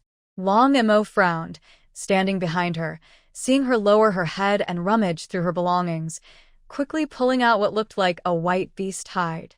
Hu Jiao took a towel from her space, tiptoed, and helped Long Mo wipe the blood off his face. Above his golden eyes, her eyelashes were even stained with blood beads. His handsome, cold face looked as if it had been washed in blood. At first glance, he seemed like a hellish demon just stepping out of the underworld. Such a handsome face, she really couldn't stand to see him so dirty. Long Mo froze completely. Coming back to himself, he raised his hand and grabbed Hu Jiao's wrist. I just saw your face was too dirty and wanted to help wipe it. You can do it yourself if you want. It must be uncomfortable with blood sticking to your face, right? Hu Jiao awkwardly smiled, thinking Long Mo was rejecting her closeness, and hurriedly explained. When Long Mo let go, she quickly shoved the towel into his hand and turned to run back to Hu Qinglu. Long Mo held the towel in one hand, but before he could speak, he saw Hu Jiao running away, as if still feeling the gentle touch. Does she also care whether he's uncomfortable? The orcs all saw the wolf pack help earlier, and they accepted Fox Jiao's decision to let them go. Eagle Yuan and Long Wu entered the cave together, checked inside, and confirmed no stray orcs remained. Then they led the surviving orcs back to the tribe. Orcs do not usually collect the bodies of the dead. They eat beasts, and after death, their bodies become food for other animals. Soon, wild animals will come smelling the blood and eat the corpses completely. Not long after, the animals will face new hunts by orcs in the forest, continuing the cycle of life. This is the food chain in the world of beasts. When Long Mo finally realized and turned back, he saw Fox Jiao already sitting on the white fox's back. His beast shape paused, and he looked at the white fox with a resentful gaze. Wow. Third brother, your beast form is so beautiful. Fox Jiao was seeing Fox Qinglu's beast form for the first time. She sat on the white fox's back with a look of curiosity, her hands digging into the long fur, rubbing it comfortably, better than petting a cat. Fox Qinglu thought she hadn't seen him in a long time and didn't notice anything unusual in her words. He proudly lifted his pointed fox mouth and said in beast language, "That's right. My beast form is second only to second brothers." His tone was full of affection. Among the 4 brothers at home, only the second brother, Fox Qinggao, is a red fox. The other 3 are white foxes. Third brother is amazing. Not only does he have a nice voice, but his beast form is also beautiful. Fox Jiao giggled foolishly, burying her face in the fox fur. The soft, fluffy feeling was like being in a cloud. Fox Qinglu walked with Fox Jiao in the middle of the group. At the end of the line, the orc who noticed Long Mo standing still called out, "Long Mo? Let's go. Why are you still standing there?" Long Mo's face turned cold. He transformed into a dragon shape, leaped into the air, and flew ahead of the group, following from a distance. Long Mo, who usually didn't care about his appearance, instinctively looked at his dragon body. It was dark, bare, with only hard dragon scales and no soft fur. His gaze darkened further. Seeing the female's earlier behavior, she probably liked long-haired beasts, right? The stray orc's nest was not close, and after a fierce battle, when the beasts returned to the tribe, it was already sunset. The clan leader and Lu Mianer and others had been waiting outside the tribe. When they saw the distant group, they were overjoyed. They're back. Eagle Yuan and the others are back. Jiao. My dear Jiao is also here. Thank goodness. Thank heaven. Luckily, Jiao is safe and unharmed. All the members of the Fox family have arrived. Every beastman in the tribe learned that Fox Jiao took others to helping Yuan, and almost everyone is waiting here. A group of beastmen stopped outside the tribe. Jiao. Fox Jiao just jumped down from the white fox's back when Foxman rushed out and hugged her tightly. My Jiao, you scared Mom to death. You are a female. Why did you go to such a dangerous place? Please don't do such risky things again in the future.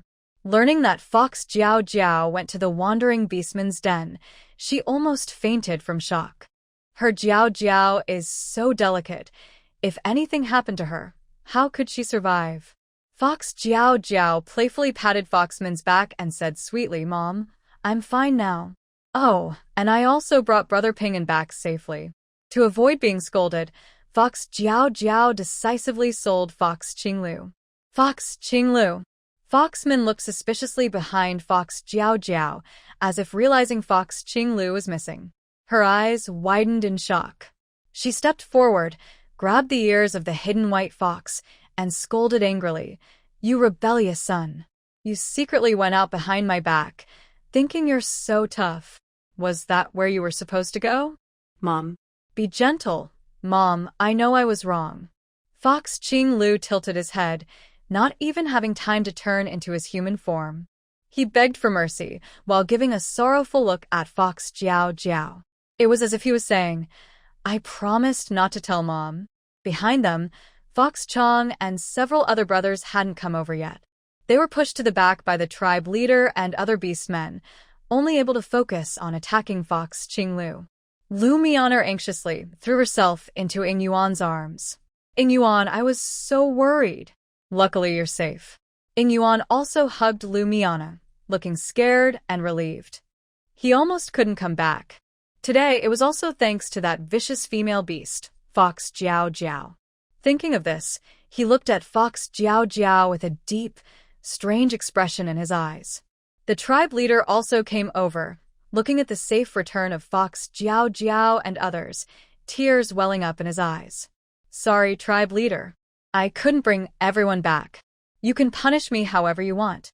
Ying Yuan lowered his head and apologized to the tribe leader. The tribe leader smiled and shook his head. It's good that you're back. That's enough. Compared to the tribe being wiped out by wandering beastmen, this result was already much better. After saying that, he looked at Fox Jiao Jiao again. Tribe leader, Fox Jiao Jiao said softly with a slight smile. To her, the tribe leader is a respected elder. Hu Jiao Jiao, this time I really have to thank you. I am truly sorry for what I did to you. The clan leader hesitated, feeling embarrassed, and suddenly knelt down with a thud in front of Hu Jiao Jiao. Clan leader, what are you doing? Get up quickly. Hu Jiao Jiao was shocked and hurriedly stepped forward to support the clan leader's arm, trying to help him up. For beast men, kneeling before others is a very shameful act. Only low-ranking, humble beast men would kneel to others. She couldn't afford to kneel like that. But the clan leader remained still, gripping Hu Jiao Jiao's wrist with a trembling voice filled with guilt. Hu Jiao Jiao, I am truly sorry. You helped the tribe plant the earth fruits and even risked your life to go to the wandering beastman's den to save everyone. Yet I kept you locked up. I really owe you. No female had ever fought on the battlefield like a male before. Hu Jiao Jiao was the first. The clan leader truly felt that Hu Jiao Jiao was completely different from before. Such a unique and wise female must have been blessed or enlightened by the beast god. Perhaps out of respect for the beast god, he dared not see her as he once did. Clan leader, don't say that. Please get up, Hu Jiao Jiao said, feeling overwhelmed. Just then, Long Emo strode over from behind and helped support the clan leader to stand. She felt a light touch on her hand, and suddenly, the clan leader was standing upright. Turning her head, she saw Long Mo's cold side profile. Seeing that he only helped the clan leader up, he made no further move. She was stunned for a moment, then quickly explained, It's all a misunderstanding. I don't mind. I've made many mistakes before, and I'm grateful that everyone can trust me now. Please don't say such things, clan leader. She was able to stop this disaster partly because of the cooperation of the tribe's beastmen. Without them, she would have been doomed just by going alone. Considering the impression she left on everyone, it was already good that they believed in her. Hu Jiao Jiao didn't dare to hope she could change everyone's attitude toward her. She just wanted to survive and not be torn apart. That would be enough. The clan leader's eyes filled with tears of emotion, and he nodded repeatedly. Good, good. If anyone bullies you again, just come to me. I will stand up for you. Hu Jiao Jiao also smiled happily. Thank you, clan leader. At this moment, A beast man called from behind, "Clan leader, it's not just Hu Jiao Jiao." Long Mo also helped a lot this time. Yes, clan leader, Long Mo killed as many wandering beastmen today as Ing Yuan did. Why do I feel like I am the useless one here? A low laugh suddenly came from the orc group, creating a peaceful and joyful atmosphere. Orcs are known for their loyalty. After this incident, everyone considered Long Mo a close friend for life, changing their previous attitude of disdain and contempt. Behind the crowd, Long Wu, who had been ignored, looked very angry. He clenched his teeth and glared at Long Mo, who was surrounded by orcs, showing his unwillingness. Why? He was just a useless failure. Why did he get everyone's approval? He should be the one admired. Thinking about how he was mocked again and again today, a cruel look flashed in Long Wu's eyes. Long Mo was just a worthless person stuck in the mud. He didn't deserve all this. Since Hu Jiao Jiao and that white fox were so close, if Long Mo caused trouble for the white fox, she would probably completely dislike him. The tribe's orcs were excited. They wanted to give Ing Yuan and the others a warm welcome, but everyone was injured, so they had to send them home to rest and heal. After confirming that Hu Jiao Jiao was safe and sound, Hu Min's family also pulled Hu Qinglu back home to educate him. On the way home, Long Mo walked ahead, with Hu Jiao Jiao behind him. Maybe because Long Mo's legs were too long, she had to jog a few steps now, and then to keep up. Hu Jiao Jiao noticed that Long Mo seemed gloomy all the time. She was curious and wondered if he was hurt somewhere. Thinking about his blood-covered body and the many wounds hidden beneath, she guessed he must be in pain. She hurried to walk faster, wanting to help him bandage his wounds quickly. Suddenly, Long Mo stopped. She wasn't paying attention and bumped into him. Ouch. Hu Jiao Jiao covered her nose, which was about to be flattened, and was pushed back a few steps. Why did he suddenly stop? His back was so hard like a wall of metal. She rubbed her nose, which still felt firm, and let out a breath of relief. Luckily, the orc's body was strong enough not to break her nose. Suddenly, Long Mo's hoarse voice came from above. "Do you like furry animals?" Hu Jiao Jiao looked at him with confusion. Without thinking, she nodded. "Yes, I like them. They're fluffy and cute." After she said that, Hu Jiao Jiao suddenly felt something was wrong. Wait. Why would the main villain suddenly care about her preferences? Could it be that he was already thinking about her last wish before she died? Hu Jiao Jiao's heart suddenly jumped. Sure enough, just after she finished speaking, she saw Long Mo's face darken, looking very unhappy. "Really? Then, do you like Ing Yuan because he has feathers too?" Suddenly, Long Mo asked again. Huh? Hu Jiao Jiao looked confused. Why was he talking about Ing Yuan again? Seeing Hu Jiao Jiao not answering for a long time, Long Mo's eyes darkened with a heavy gloom. Before she could react, he turned around with a cold face and continued walking home. Hu Jiao Jiao pinched her nose, looking confused. She muttered softly, "Such an unpredictable villain." But thinking about Long Mo being injured today, she softened her heart and ran after him. After all, he is the big villain who controls her life and death.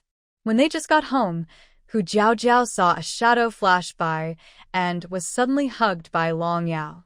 His body, obviously a bit plumper, stretched his neck affectionately to lick her face. Feeling the wet sensation on her cheek, Hu Jiao Jiao couldn't help but laugh and cry. All right, little guy, you licked my face with your spit again." Recently, Long Yao had gained weight because of good food, and his strength had increased a lot. Hu Jiao Jiao couldn't hold him at once. Next to them, Long Mo looked serious. He reached out and grabbed Long Yao by the back of his neck, then threw him away. Long Yao spun a few somersaults in the air before stopping. He hung in the air, looking sad and scared, with a resentful gaze at Long Mo. "Woof, Dad is mean. Not good to Mom, and not good to me either." Long Yao quickly came to this conclusion. Watching Long Yao being thrown away, Hu Jiao Jiao's heart was tense. She instinctively reached out to catch him, only relaxing when she saw he was fine. She looked at Long Mo with some blame. "He's still small. How can you be so rough with him? What if you hurt him?" Long Emo kept a cold face and didn't reply. He looked at Long Yao's bald body, which was just like his own, and suddenly wondered. Why? This little one has no fur, and she seems to like him very much. Doesn't she prefer furry animals? Mommy, you're back. Long Linger cheerfully ran out of the yard, followed by 3 serious-looking boys. Seeing the little ones waiting at home, Hu Jiao felt a wave of tenderness. She squatted down and caught Long Linger as she ran over, holding her in her arms. Did Linger behave well at home? Yes. The brothers and little five are also very good. We've all been worried about Mommy. Long Linger immediately answered sweetly, rubbing her head against Hu Jiao's hand, like a cute little beast asking for petting. Early this morning, the clan leader came to their house to tell them that Mommy had been released, but she had urgent matters and couldn't come back for now. They should stay at home and not run around. The clan leader originally wanted to prevent the little ones from worrying, so he didn't tell them about Hu Jiao leaving. He thought that if Hu Jiao didn't come back, he could quickly move the females and young ones away from the tribe. However, the 5 little ones listened to the clan leader and stayed at home all day, not stepping outside the yard. Who's worried about her? Long Zhong snorted arrogantly. When he saw Hu Jiao return safe and sound, he rolled his eyes and turned his head away. Why does it smell like blood? Long Xiao, though unable to see clearly, had a very sharp sense of smell and quickly noticed the strong blood scent on both of them. Long Yu also frowned and looked at the 2 of them. They didn't seem like they had just been released. Instead, it looked like they had been through a fierce fight. It was only then that Long Linger realized her father was covered in blood. She lifted her little head from Hu Jiao's embrace and looked back at Long Emo, asking casually, Dad, what happened to you? Long Emo. He felt like he was unnecessary. Was it just his imagination? Hu Jiao finally remembered that Long Emo was injured. She stood up, pushed Long Linger toward the yard, and explained, Your dad went to fight off the wandering monsters today. He killed all the nasty monsters. Isn't that awesome? The 5 little ones looked at each other with suspicion. Is their dad really that powerful? Are you sure you're not just joking with us? Long Zhong frowned and asked. As soon as he said that, Long Mo's face darkened. He shot a stern look at Long Zhong. Little brat, haven't you been beaten enough? Your bones are probably getting tougher. Long Zhong felt a chill down his back and quickly hid behind Long Yu, silently shutting his mouth. Hu Jiao couldn't help but chuckle. I'm going to wash by the river, Long Emo suddenly said with a grim expression. All that blood really wasn't suitable to stay at home. Hey. Hu Jiao wanted to stop Long Emo, but before she could speak, he had already strode away quickly. Helpless, she could only focus on the little ones and prepare dinner. After yesterday's dinner, the 5 little ones hadn't eaten much all day. Even Long Yao, who usually loved to eat, had no appetite. Hu Jiao made simple grilled meat, a big pot of beef's blood and bone soup, and each of them roasted 2 large sweet potatoes. When they smelled the delicious aroma, their stomachs involuntarily growled loudly. The sound was so loud it seemed like singing. Seeing Hu Jiao smiling softly, they all blushed and, covering their stomachs, ran a little farther away. Empty stomachs, so useless. Long Zhong angrily patted his belly. Long Linger sniffed and looked happy. It's better when Mother is here. There's good food. It also feels like home. Hu Jiao finished cooking dinner, set the table, and Long Emo came back after washing up. He was still wearing the animal hide from earlier, but now it was clean and wrung out. The hide was wrinkled and damp, but it didn't affect his good looks. His handsome face was still moist, with wet hair hanging down, covering his golden eyes, giving a feeling of a handsome man fresh from a bath. Compared to his usual cold and stern look, he looked much softer now, like a soaked big dog, gentle and easy on the eyes. Hu Jiao couldn't help but look at him a few more times. She secretly thought that with such stunning looks and a noble, aloof aura, if he were in modern times, he would surely charm many young girls and outshine popular young celebrities. Your eyes are about to pop out, Long Zhong said suddenly, standing behind Hu Jiao with his arms crossed. Hu Jiao snapped out of her thoughts and saw Long Zhong, small and looking like an old man, standing nearby with a disapproving expression. Little guy, what are you talking about? Hu Jiao pouted and quickly walked over to set the dishes, hiding her nervousness. Long Zhong snorted coldly and sat down at the table with the other kids. Third brother, what were you just saying? Long Linger asked curiously, wobbling over on her short legs. I was saying. Ah. To stop Long Zhong from talking nonsense, Hu Jiao handed him a big piece of roasted meat and cheerfully interrupted. He said he's hungry. Eat quickly, then rest early. It's getting late. Ok, Long Linger replied honestly.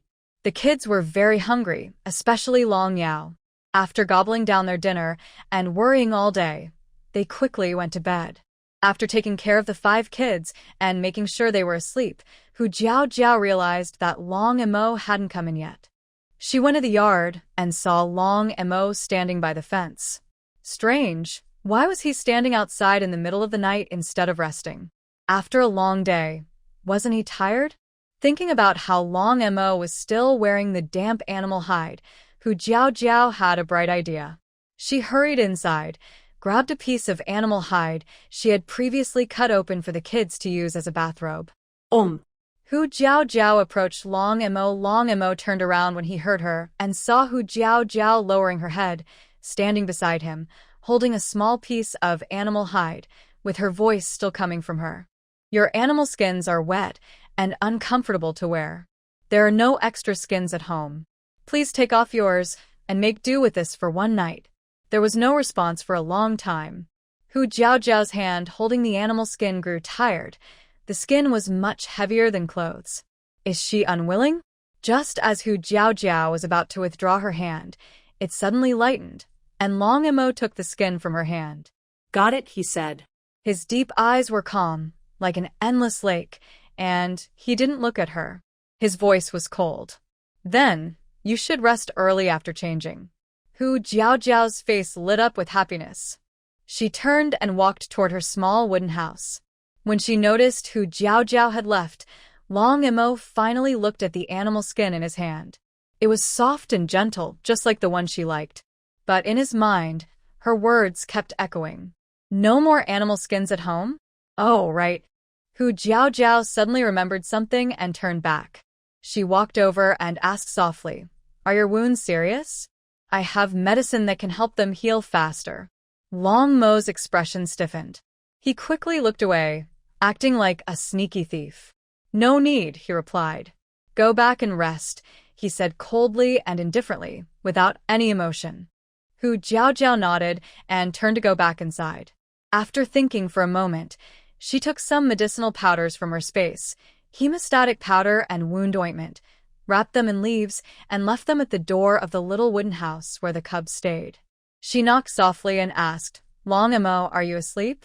I left the medicine at the door. If you need it, you can take it yourself. There was no response from inside the house for a long time. It seemed he was already asleep. Hu Jiao turned to leave. Anyway, he would see it tomorrow when he went out. As Hu Jiao took a step away, a figure appeared under the tree outside the yard.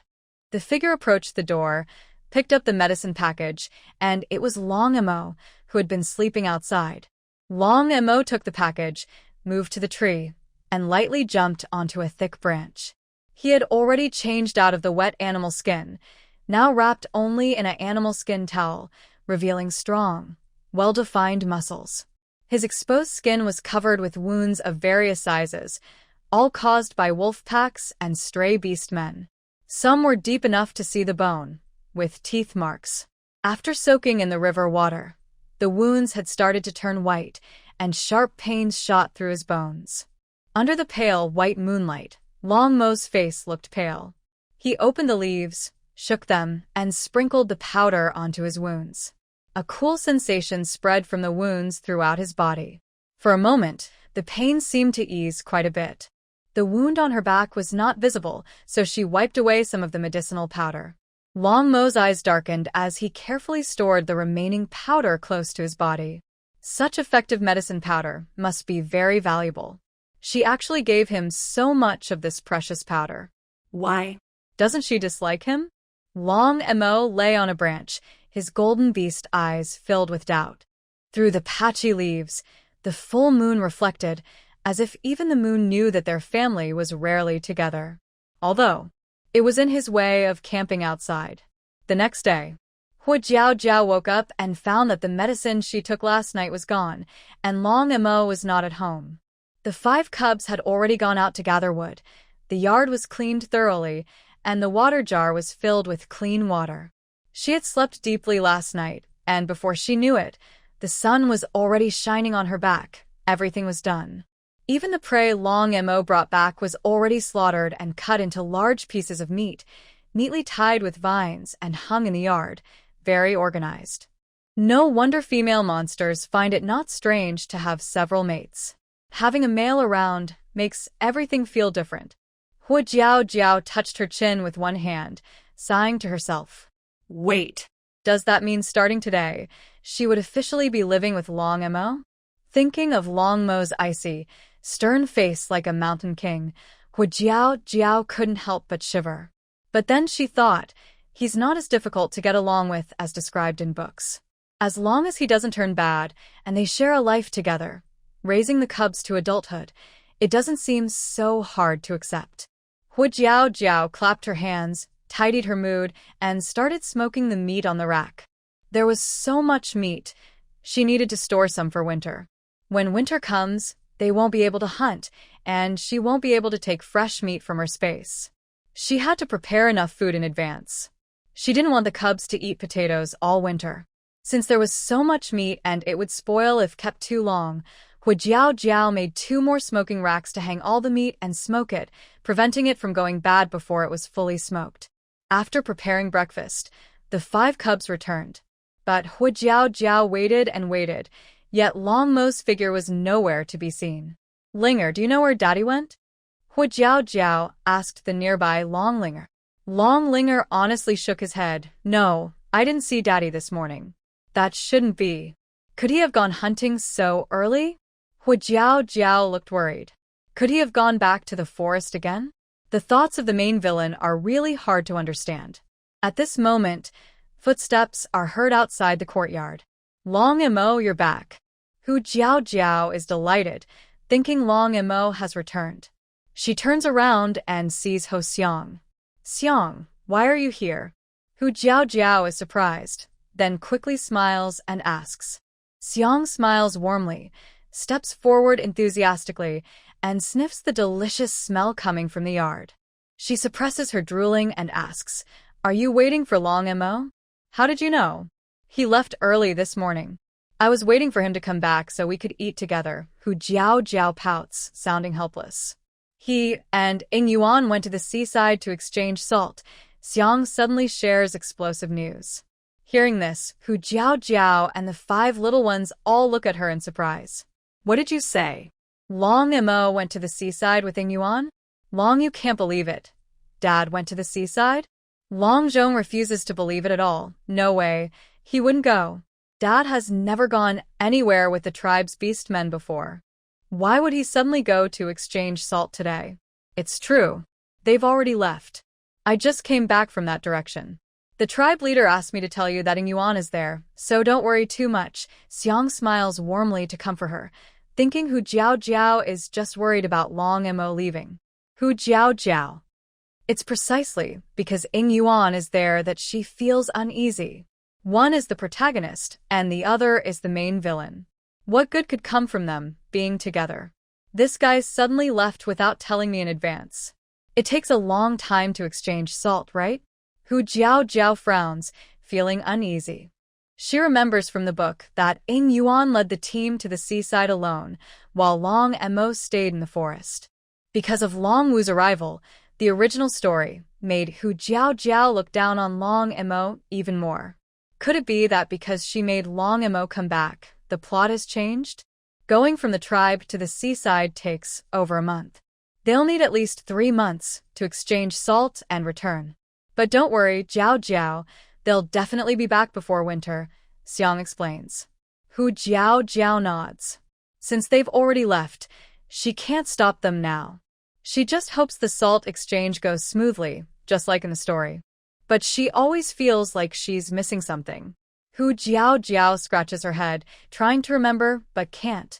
She decides not to think about it, and takes this time to prepare more animal skins and make Long Mo a new outfit. Although his old, torn, and black animal skin outfit doesn't affect his looks, she feels like she's just torturing her husband. Meanwhile, over on the other side, Long Mo and Inyuan set out together to trade salt. They were accompanied by about a dozen orcs, half of whom were male orcs tasked with hunting down wandering orcs. These injured orcs had only minor wounds and could move freely after resting for a night. Among them were Long Wu and the brothers Hu Shan and Hu Lu. 10 days later, Long Mo and the orcs headed south and finally emerged from the jungle. Beyond the jungle was a vast, endless grassland. Looking out, the grassland stretched to a mountain range that rolled in the distance. At the front of the mountain stood a bare mountain peak, shrouded in clouds and mist, resembling a lonely old man holding a candle in the wind. Every orc in the group carried several bundles of food used for exchanging salt. The heavy loads slowed their pace. After running with their supplies for half a day, they stopped to rest on the grassland. Because they carried supplies, they couldn't bring much food, so they had to hunt daily. Fortunately, everyone was good at hunting, and during rest times, they took turns going out to hunt. Today, it was Long Mo's turn to hunt. Long Mo, I'll go hunting with you, Long Wu said as soon as Long Mo put down his supplies. Long Mo turned around and gave him a cold look, about to refuse. All right, 2 orcs hunting together will be faster. You two go, come back quickly, and then we need to keep moving, Inyuan said before Long Mo could reply, making the decision for him.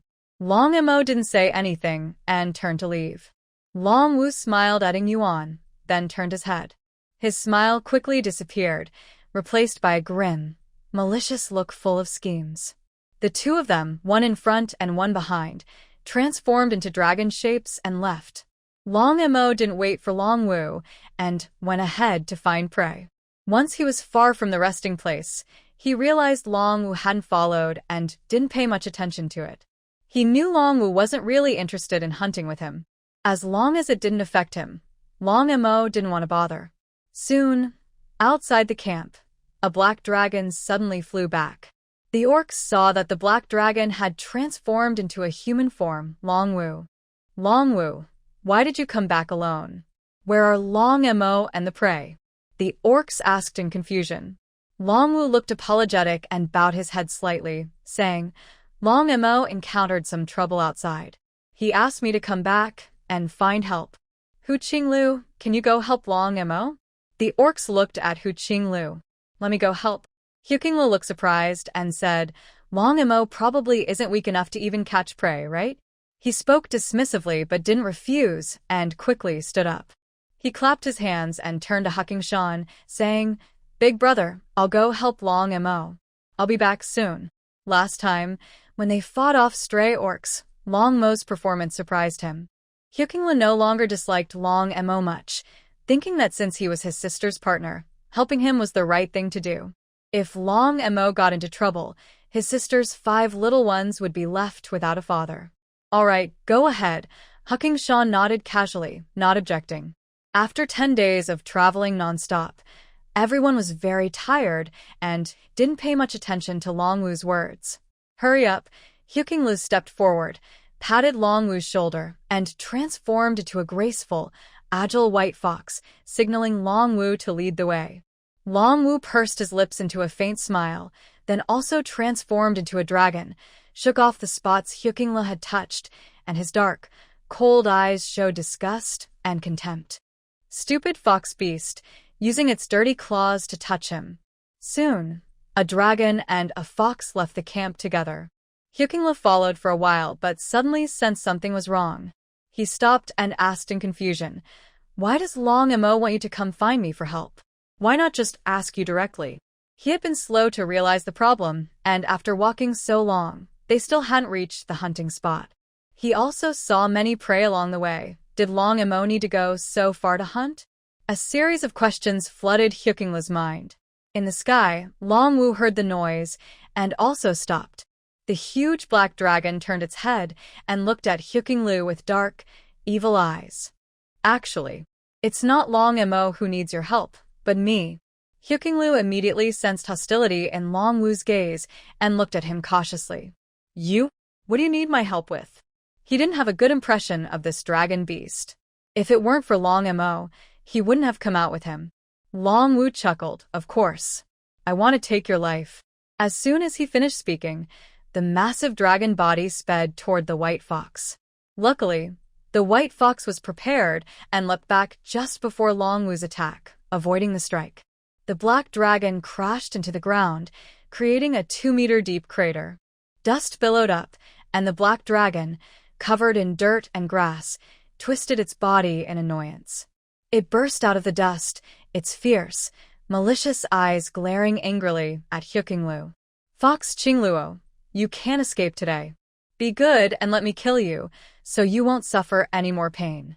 Why do you want to kill me?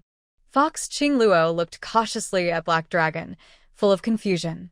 He hadn't offended this guy, so why would he be killed? Why? Ha ha ha. Black Dragon suddenly opened his huge, abyss-like mouth and let out a strange laugh. I didn't want to kill you at first.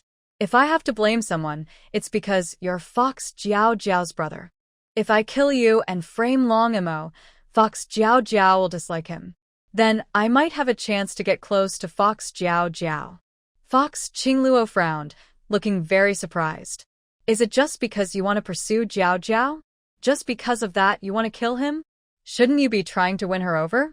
Fox Qingluo felt he couldn't understand Long Wu's way of thinking. If you like Jiao Jiao, just go after her. Now is a critical time to exchange salt. If it affects the salt exchange, don't expect to stay in the tribe, he warned loudly. In the tribe, fighting among males for females isn't forbidden. As long as it's under the tribe leader's watch, they can challenge each other openly, risking life or a limb. But secretly attacking fellow tribesmen is against the rules. Ha, you lowly beasts don't understand anything. I am a noble dragon tribe beastman. If I want to kill you, I will. With my strength, even if I kill you, do you think the tribe leader will let me leave? Long Wu sneered proudly. Don't worry, I will take good care of Jiao Jiao for you. Just go and die peacefully. After saying that, a sinister look flashed in his eyes. He swung his dragon body again and attacked Fox Qingluo. Fox Qingluo's face darkened. He wasn't good at close combat, so he quickly dodged.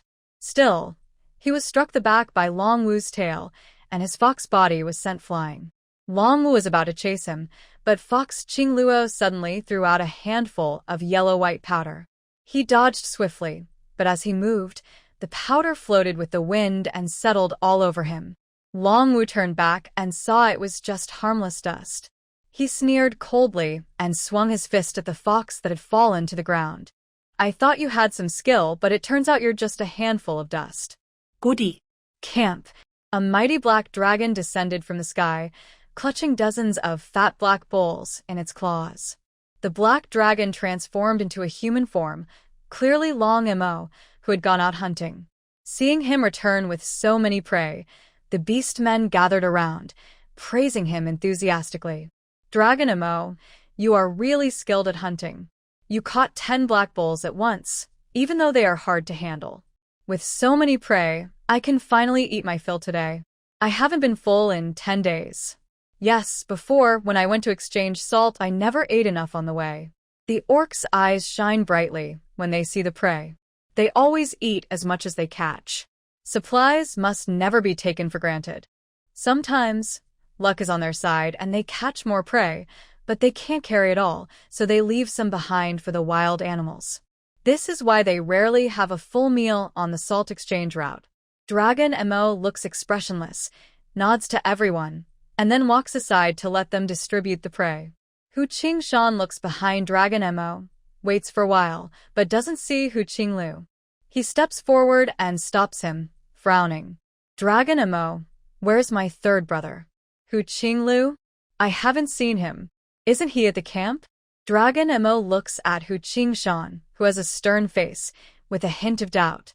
Hu Qingshan's face darkens instantly, and he punches Dragon Mo's shoulder. Didn't you send Long Wu back to call him? Where did you take him? Among the four Hu brothers, Hu Qingshan, the oldest, has the most fiery temper. When he hears Dragon Mo deny it, he gets furious. Longwu? Hearing this name, Dragon Mo's face darkens immediately. Realizing something, he explains in a low voice, "I wasn't with him, and I didn't call him back." "How is that possible?" Everyone heard it. Longwu clearly said. Hu Qingshan's eyes widen in disbelief.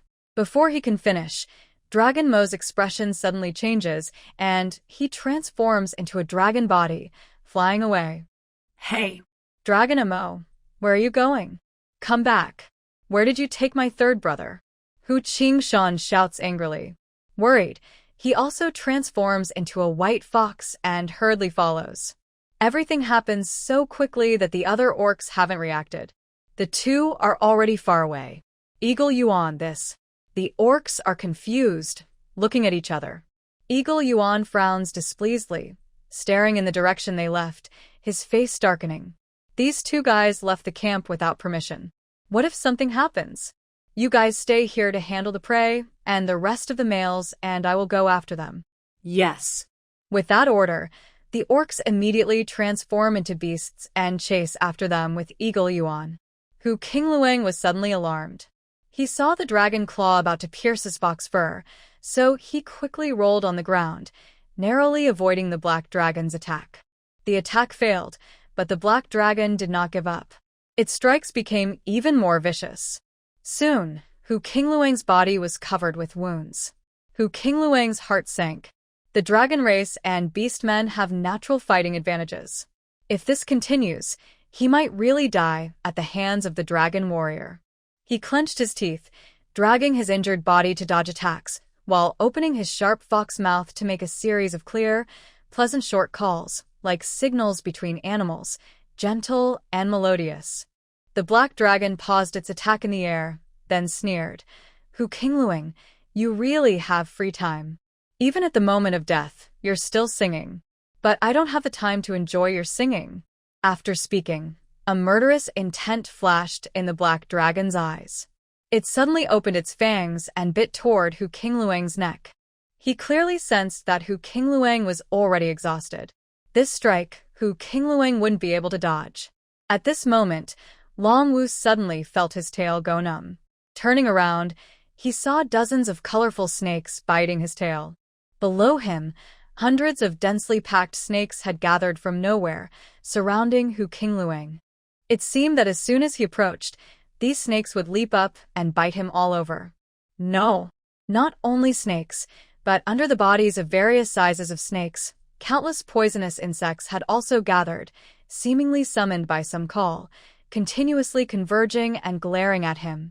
Longwu's face turned pale. What's going on? Why would these things appear here, out of nowhere? And they only attacked him, not Hu Qingluang. Hu Qingluang snorted coldly. I'm not that easy to kill. If you want to kill me, come on. But he was secretly glad. Fortunately, on his way back to the tribe yesterday, his younger sister gave him a strange powder. She said it could attract poisonous insects and snakes, and he could control them by mimicking animal sounds. It was just in case he needed self-defense. In the past, he could only summon a few poisonous insects, but he didn't expect his sister's powder to be so effective. It attracted all the poisonous creatures within several miles instantly. Hearing Hu Qingluang's provocation, Longwu's face darkened instantly. Just some bugs. Do you think these can stop me? He sneered, flicking his tail, and the poisonous snakes on him were flung away. I forgot to tell you that dragon-scaled beastmen have very hard scales. Even if these small insects can bite through my scales, a tiny amount of poison wouldn't affect me. At least, not before I kill you. The black dragon swept forward, crushing many of the poisonous insects and snakes on the ground, sending limbs and carcasses flying everywhere. Despite this, the insects seemed fearless, continuously crawling onto the black dragon, like moths flying into a flame. Hu Qingluo saw this and looked strange. What is going on? He was just mimicking the distress signals of the insects to attract them for help. Even if they attack dragon warriors, they wouldn't do so against someone they see as an absolute strong opponent. It didn't make sense for them to be so reckless. Could it be that the medicine powder his sister made has some strange effect that makes them less intelligent? Hu Qingluo couldn't figure it out, while Long Wu also lost his mind. He stopped paying attention to the insects on him and suddenly attacked Hu Qingluo, aiming to kill him. Hu Qingluo, third brother. Long Mo and Hu Qingshan hurried over and shouted loudly when they saw this. Long Mo's eyes flashed with anger as he suddenly charged at Long Wu, crashing into his chin. Long was about to bite Hu Qingluo with his big mouth, not expecting the attack. When hit, his sharp teeth clamped down hard, biting his own tongue and lips. That's the most fragile part of a dragon beast man. Ah! The black dragon rolled in pain in the air. Long Mo didn't plan to let him go. His sharp, huge claws slashed across Long Wu's head. With a loud, two of the black dragon's horns broke off at the roots and flew away. Dragon horns are as important as their vital organs. Roar, roar, roar. Long Wu's face turned green from pain as he roared wildly, rolling and struggling in the air, trying to lessen the pain. But it was useless. Hu Qingluo thought he was going to die here, but suddenly he saw a dark shadow fly past, followed by Long Wu's painful scream. He widened his fox eyes and looked up at the majestic black dragon soaring in the sky, a strange expression in his eyes. Why did he suddenly find Long Mo more appealing? Third brother, are you okay? Hu Qingshan hurried over and quickly reached Hu Qingluo's side. Seeing his injuries, he asked anxiously what happened. Why are you hurt like this? I'm fine, I won't die. Fox Qinglu nearly got beaten to death by Long Wu. Naturally, he felt ashamed to admit he was too weak, so he quickly shook his head to explain and changed the subject, asking, Big brother, why are you all here? Only then did Hu Qingshan look at Long Mo with surprise in his deep eyes. He wondered, is this guy here to save Qinglu? How did he know Qinglu was in danger? It's Long Mo. I asked him why you didn't come back. He suddenly rushed out. I thought something had happened to you. I'm glad you're okay, Hu Qingshan explained in a serious tone. Soon, Ing Yuan and a group of beasts arrived. Seeing Long Wu looking pained, he looked at Long Mo with displeasure. What's going on? What did you do to him? Qinglu also came to his senses and loudly accused, It's Long Wu. He tried to kill me. Qinglu is a beast man from the tribe. Everyone immediately believed his words. As soon as he said that, the other beasts' sympathetic looks toward Long Wu changed to suspicion and caution. They subconsciously didn't see Long Wu as one of their own. He had only been in the tribe for a short time and had no bonds with them. If he did anything harmful to the tribe, they would see him as an enemy. Even Long Mo was gradually accepted after several years of living together. I was injured because of Long Wu. If Long Mo and my brother hadn't arrived in time, I'd be dead now, Qinglu accused. Long Wu, I didn't expect you to have such a malicious heart. We kindly took you in, and you repay us with treachery. Is this the rule of your dragon tribe beastmen? We absolutely cannot keep this beastman. The other beasts angrily cursed Long Wu, their dissatisfaction from the last battle still fresh. Meanwhile, the females were kept in the dark, thinking he was a brave and noble dragon beast man, and saw him as a potential mate. Now everyone was eager to drive Long Wu out of the tribe. Ing Yuan's face darkened as he glared at Long Wu. Without a word, he flapped his wings and knocked Long Wu to the ground. Long Wu suffered greatly, unable to dodge, and fell heavily, coughing up black blood. It looks like he's poisoned. A beast man exclaimed. Why are there so many venomous insects here? Everyone back away. Only then did everyone notice the ground was full of venomous insects. After retreating about 10 meters, they realized these insects weren't interested in them but kept crawling toward Long Wu. Long Wu was in terrible pain. His large dragon body rolled on the ground as the venomous insects kept climbing onto him, entering every and pore, as if they could invade everywhere. The dragon horn wound caused by Long Mo was instantly filled with poisonous insects. Countless sharp teeth chewed at the wound, and the poison quickly spread through the blood to the entire body of Long Wu. Long Mo, I will kill you. Long Wu's furious voice came from the gap between the insects, harsh and hoarse, but it was powerless and threatening. Long Mo looked at this scene coldly, showing no emotion. Eagle Yuan and the other beasts felt their scalps go numb. None of them intended to help Long Wu. They let him fend for himself. All right, let's go back. We've eaten enough and still need to hurry to exchange salt, Eagle Yuan said firmly, bringing the others back to their senses. Everyone prepared to leave, but suddenly, the ground began to shake violently.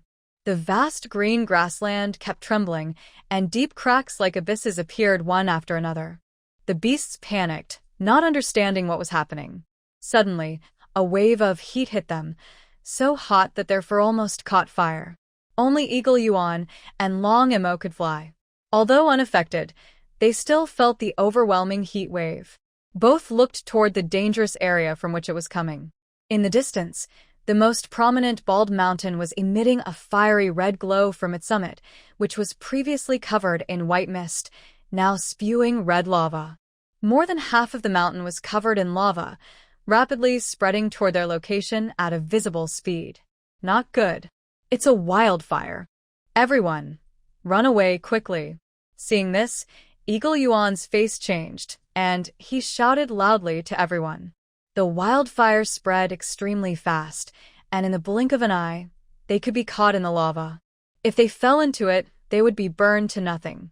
Hearing Eagle Yuan, the beasts hurriedly ran back. Long Wu, entangled by the poisonous insects and with poison spreading through his body, could no longer fly. He was instantly swallowed by the lava and disappeared before he could even call for help. We must leave here quickly. Eagle Yuan, Long Mo, you two are fast. Go back and tell the orcs at the camp to move the supplies, or all our resources will be lost. One of the beasts said loudly while running.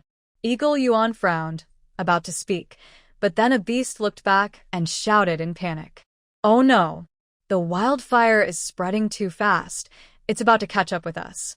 What do? We can't outrun the fire. It's over. We're going to die in the fire today.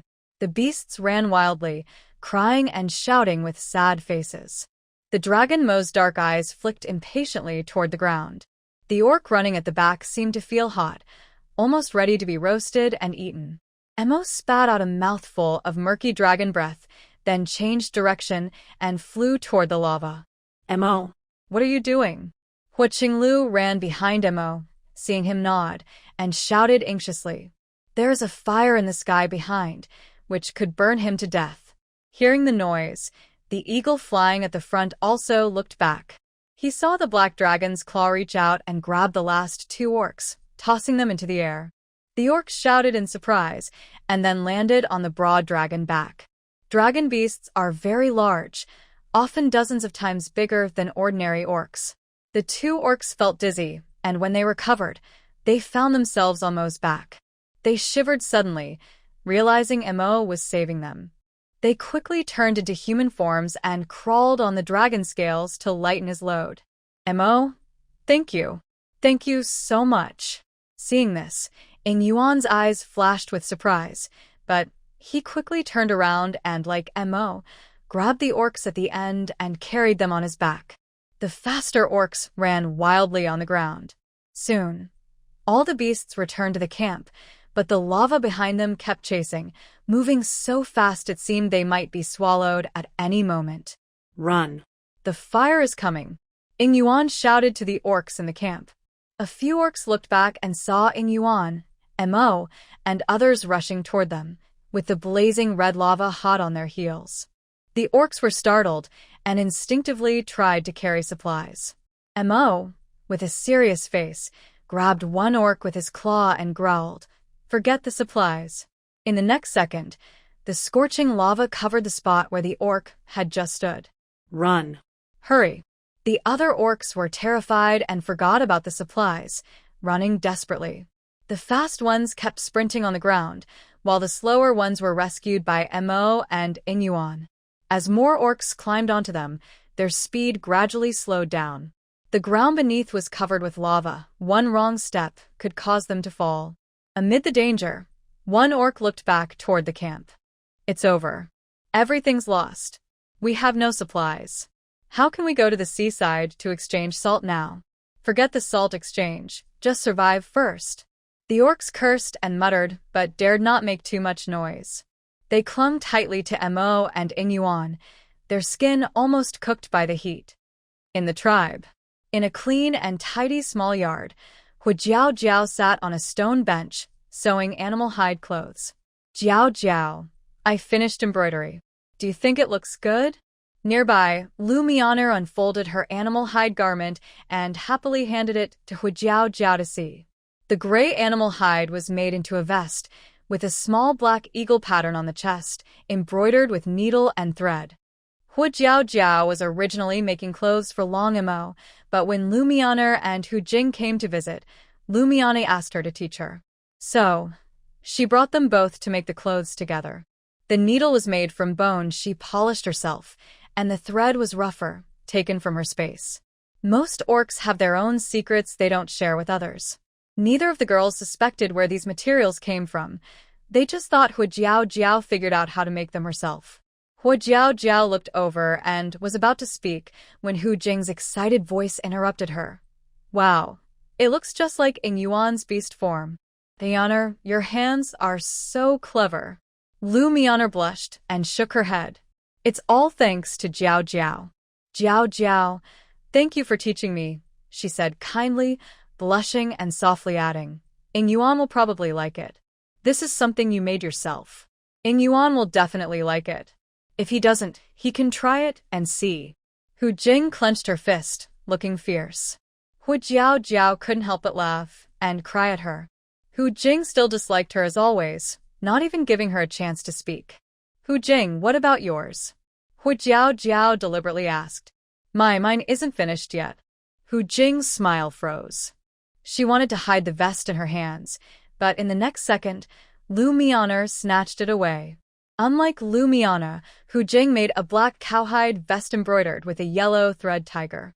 She hadn't found a partner yet and used her beast form as the embroidery pattern. The little tiger was crooked and clumsy, adorable but not delicate at all. Seeing the pattern on the vest, Hujiao Jiao couldn't help but laugh, her face turning bright red. She had drawn the pattern in advance, just filling in the lines with thread, but Hu Jing embroidered it in a haphazard way, like a primary school student. Hu Jing, this tiger looks quite like you. Lu Mianer covered her mouth and giggled softly. Hu Jing's face immediately turned red. She snatched the vest back and hid it behind her, annoyed, and retorted, It doesn't look like me at all. I'm not making it anymore. She angrily slapped the needle and thread onto the stone table, and with a long appeared on the surface. Hu Jiao's mouth twitched. This tiger crystal is really a fierce woman, truly the best friend of the heroine in the book, strong and brave. After they left, Hu Jiao tidied up the new clothes she had made at home. Besides the 2 new sets for Long Mo, she also made one for each beast in the Hu family, each embroidered with a small fox matching their beast form. 20 days have passed quickly, and she doesn't know if Long Mo and the others are still safe on the road. During this time, Hu Jiao not only checked on the potato seedlings every day, but also cleared 2 small vegetable plots beside her house. She planted some radishes and rapeseed using seeds from the space. Radishes can be preserved by pickling, and rapeseed can be pressed for oil.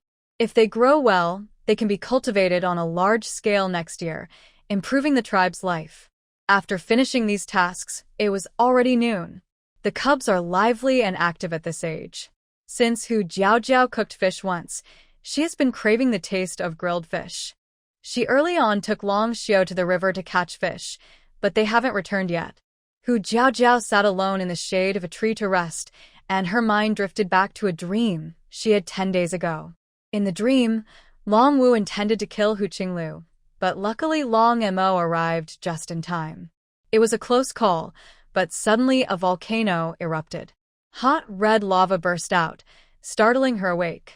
After that, she never had similar dreams again. Fortunately, in the dream, she saw Long Mo escape from the volcanic eruption. However, every time she had a precognitive dream before, it involved life and death situations. Since Long Mo was safe this time, Why did she dream of it? Hu Jiao. Inyuan and the others are back. The tribe leader wants you to come. A beastman's shout suddenly interrupted her worries. Inyuan is back. Could it be that the salt-collecting team had an accident? Hearing this, Hu Jiao quickly looked up. It was the beast man who often stayed close to the tribe leader. She stood up and replied, "I'll come right away." She ran over quickly and saw the beast man looking hurried, sweat pouring down his face. What happened? The salt-collecting team was supposed to be gone for 3 months. Why are they back so soon? Did Long and Mo have an accident? Hu Jiao asked instinctively. I don't know. The tribe leader only told me to come get you. The beast man shook his head and answered. Hu Jiao frowned slightly, nodded, and said, "Let's go quickly." To save time, the beast man immediately transformed into a tiger beast and carried Hu Jiao, rushing away. Hu Jiao is rarely carried in beast form by beastmen. The last time was when she returned from the wandering beastman's den, sitting on Hu Qinglu's back. To take care of her, Hu Qinglu walked slowly and carefully all the way. Today, the tiger beast was anxious and didn't pay attention to anything else. Hu Jiao almost fell off her back several times and could only hold tightly onto the tiger's fur, closing her eyes tightly. The wind hitting her face felt sharp like knives, more exciting than a roller coaster. When they arrived at the destination, Hu Jiao, feeling dizzy, jumped down from the tiger's back, her stomach churning violently. She never wanted to ride the beast cart again. Hu Jiao, you're here, said the clan leader worriedly as he saw her get off. Clan leader, where is Long Mo? Hu Jiao supported her head and hurriedly asked, did something happen to Long Mo? Seeing her anxious expression, the clan leader quickly reassured her, don't worry, Long Mo is fine. Hu Jiao let out a breath of relief. She looked around and saw Long Mo and Inyuan standing nearby. Her face lit up with happiness, and she waved to greet them. Long Mo. As she spoke, she suddenly saw a gentle, delicate female come out from behind Long Mo. She shyly clung to his fur coat, looking very close and familiar. Hu Jiao's voice suddenly stopped. She froze for a moment, stared intently, and rubbed her eyes hard to make sure she wasn't seeing things. How could there be a female next to Long Mo? And she was a delicate, beautiful young woman who looked fragile and charming. There were only about a dozen females in the tribe. Hu Jiao had been here for a long time and was almost familiar with everyone. She was sure she had never seen this female before. She wasn't from the tribe. While she was lost in thought, Inyuan and the other beasts came over. Inyuan. Lu Mianer suddenly jumped down from a beast and threw herself into Inyuan's arms. Hu Jiao then realized that the clan leader didn't just call her alone. He had also called the family and partners of these beastmen. Inyuan, what happened? Why are you back so early? What about the supplies? And the sea salt? The clan leader was focused on the supplies and sea salt and didn't notice the new female. Thinking about what happened on the way, Inyuan's face looked grim. He held Lu Mianer and answered in a deep voice, Clan leader, I'm sorry. We encountered a fire in the sky on the way. All the supplies were burned by the fire. We barely managed to escape and come back. What? A fire in the sky? The supplies are gone? The clan leader's face turned pale, looking as if he had aged decades in an instant. Inyuan nodded. Yes, and the roads to the seaside are also covered by the fire. We searched nearby but found no way to get through. As soon as he finished, everyone's faces turned ashen and fell silent. The fire in the sky blocked their path, and they had no supplies left. There wasn't enough time to gather more resources. Even if they did, the fire would only disappear after being covered by snow in winter. Otherwise, they couldn't pass through. This was pushing them to the brink of despair. The tribe leader staggered, nearly falling over. Hu Jiao quickly helped him up. Hearing about such a big problem, her heart sank. What should we do? How did this happen? The tribe leader's pale lips trembled constantly, with a sad face. Without sea salt, how will our tribe survive next year? Hu Jiao suddenly understood. It turned out that the dream wasn't just a random vision. On their journey, Long Mo and the others were safe, but they couldn't get sea salt. Next year, the females wouldn't survive. If the females died out, the tribe would be gone. Without salt, she and all the other females here might not live past winter. The danger of life and death predicted in the dream was happening here. I'm sorry, I didn't protect the supplies well. I'll gather some more and go alone to the seaside to try to get some sea salt, Eagle Yuan said, feeling guilty. Although the tribe leader was very sad, he didn't lose his reason. No, the fire is too big, and you can't fly over it. The leader shook his head firmly, refusing Eagle Yuan's request. If he got exhausted during the fire and couldn't find a place to rest, he would only die in the flames. But Eagle Yuan frowned, still wanting to try again. The tribe leader raised his hand to stop him. Enough, don't talk about this anymore. I won't let you go alone. I'll think of another way. At worst, we can save all the male sea salt for the females. The leader's tone was firm, not giving him a chance to speak. Seeing everyone looking so defeated, the leader sighed, patted Eagle Yuan's shoulder, and comforted him. You just escaped death from the fire. Don't blame yourselves. Even the beast god can't help. Go back and rest well. Since the leader showed no blame at all, everyone felt even more guilty. They all lowered their heads in silence. At this moment, the leader noticed a strange female among the beast men. he was surprised. Who is she? How did she come back with you? Hu Jiao also looked at the female, noticing the gazes from the others. The female shyly shrank back, seeming afraid to speak, clutching her hands tighter. Long Mo frowned slightly, moved aside a few steps, and pulled the beast hide out of her hands. The female's face was pale, and she timidly spoke. My name is Huang Yu. I met Long Mo while fleeing during a raid. My tribe was attacked by another tribe, and all my people were killed. I was the only one who escaped, thanks to Long Mo saving me, or I would have died in the forest. Can I join your tribe? Having a female join is a very good thing for the tribe. Their tribe is made up of different kinds of creatures and doesn't reject outsiders. Hearing this, the chief's pale face finally showed a little color. Yes, of course. We warmly welcome you. This was good news. Next to them, Hu Jiao heard this and her face stiffened. She looked suspiciously at Huang Yu. Huang Yu? Isn't that the name of the female character in the book? In the original story, Ying Yuan saved Huang Yu, and she fell for Ying Yuan at first sight. Even after he had a partner, she still liked Ying Yuan and was the main rival of Lu Mian. Now it seemed Long Mo was the one who saved her? Thank you, Chief. Your tribe's creatures are all good people, Huang Yu said gratefully, bowing her head. She was tall and looked strong, not fragile, but her innocent and harmless face made people feel pity. Her words made all the creatures in the tribe feel a bit embarrassed. Taking in a female was their gain, not a way to take advantage. Huang Yu, and they must be tired after traveling. I'll have the female lead take you to rest and settle in first. If you need anything later, come find me, the chief said kindly. Okay, Huang Yu nodded honestly and simply. The chief looked around and focused on the most outgoing tiger, Jing, and waved. Jing, take Huang Yu to rest and get familiar with the tribe. Let her stay with you for now. Jing had no partner and was very cheerful, so it was perfect for her to stay with him. No problem, I've got this, Jing replied cheerfully and stepped out of the crowd.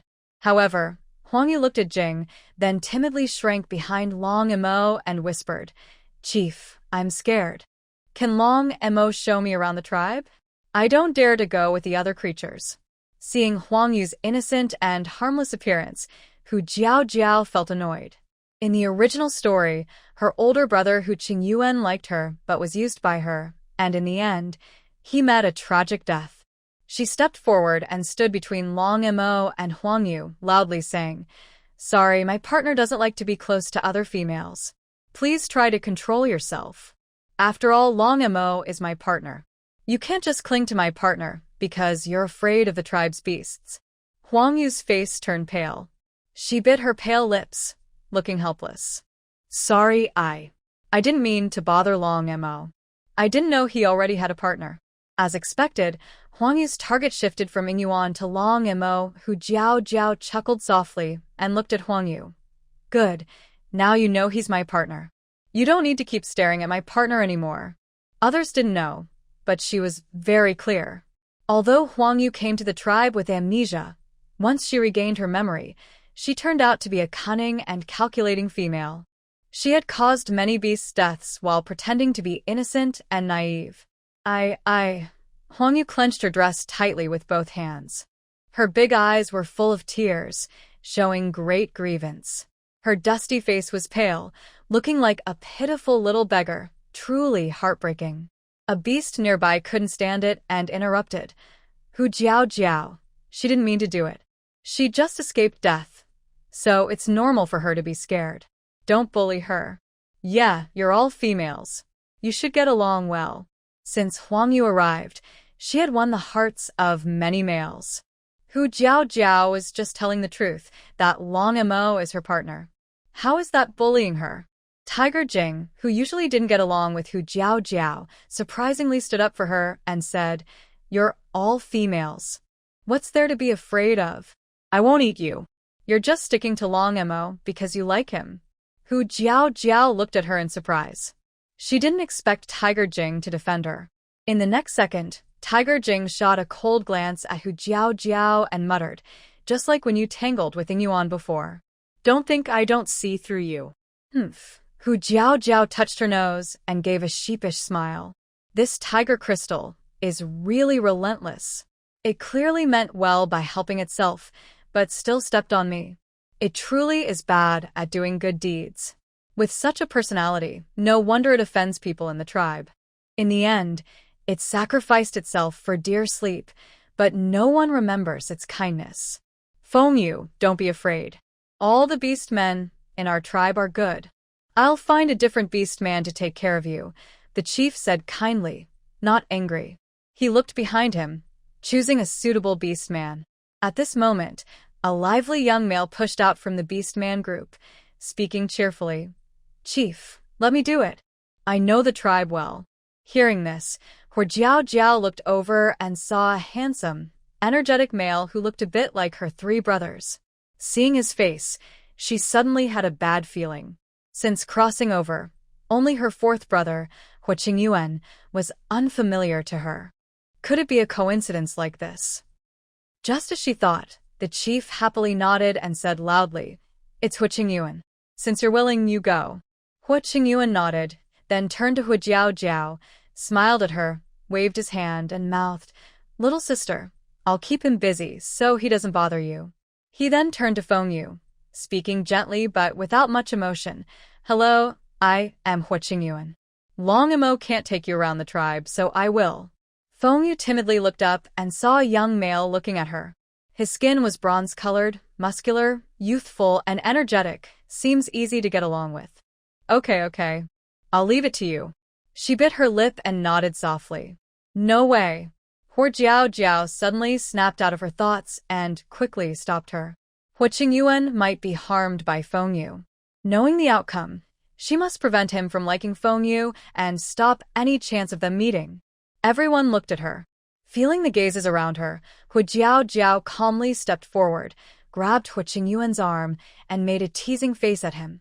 Fourth brother, didn't you promise to make me a new bone needle today? How do you have time to get to know her? Hu Qingyuan looked confused. Huh. When did I say that? Hu Jiao Jiao frowned, glaring at him, pinching his arm hard. Ow.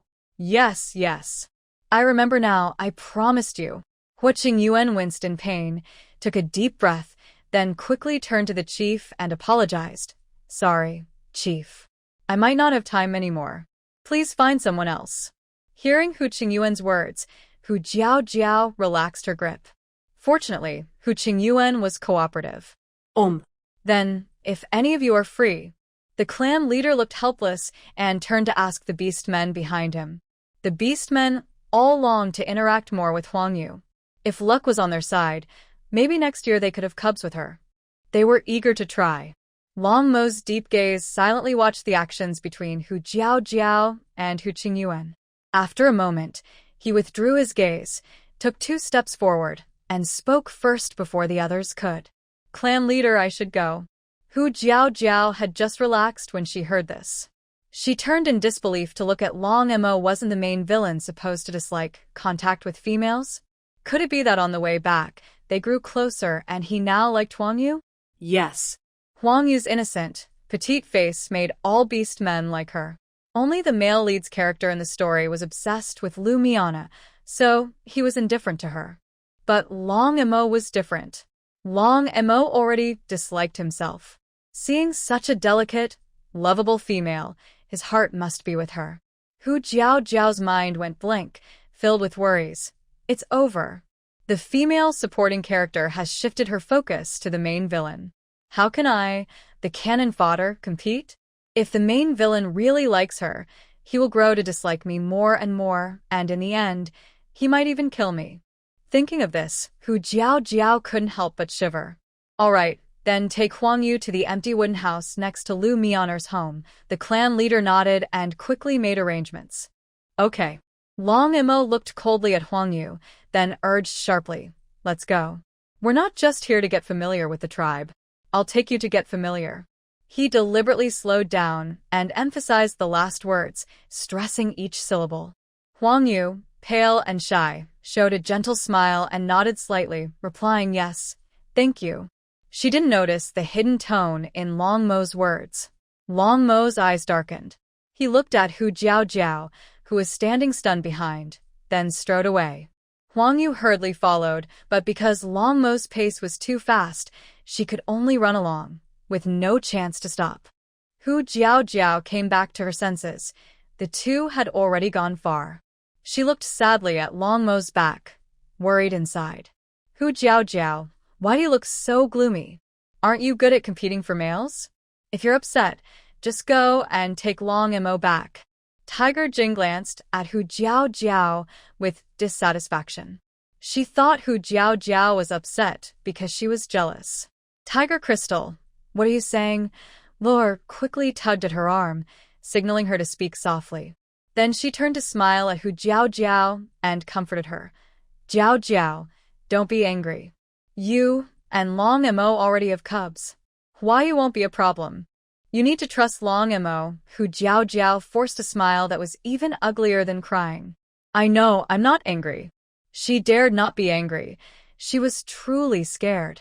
Dealing with the main villain was so stressful that she felt like she might fall apart at any moment.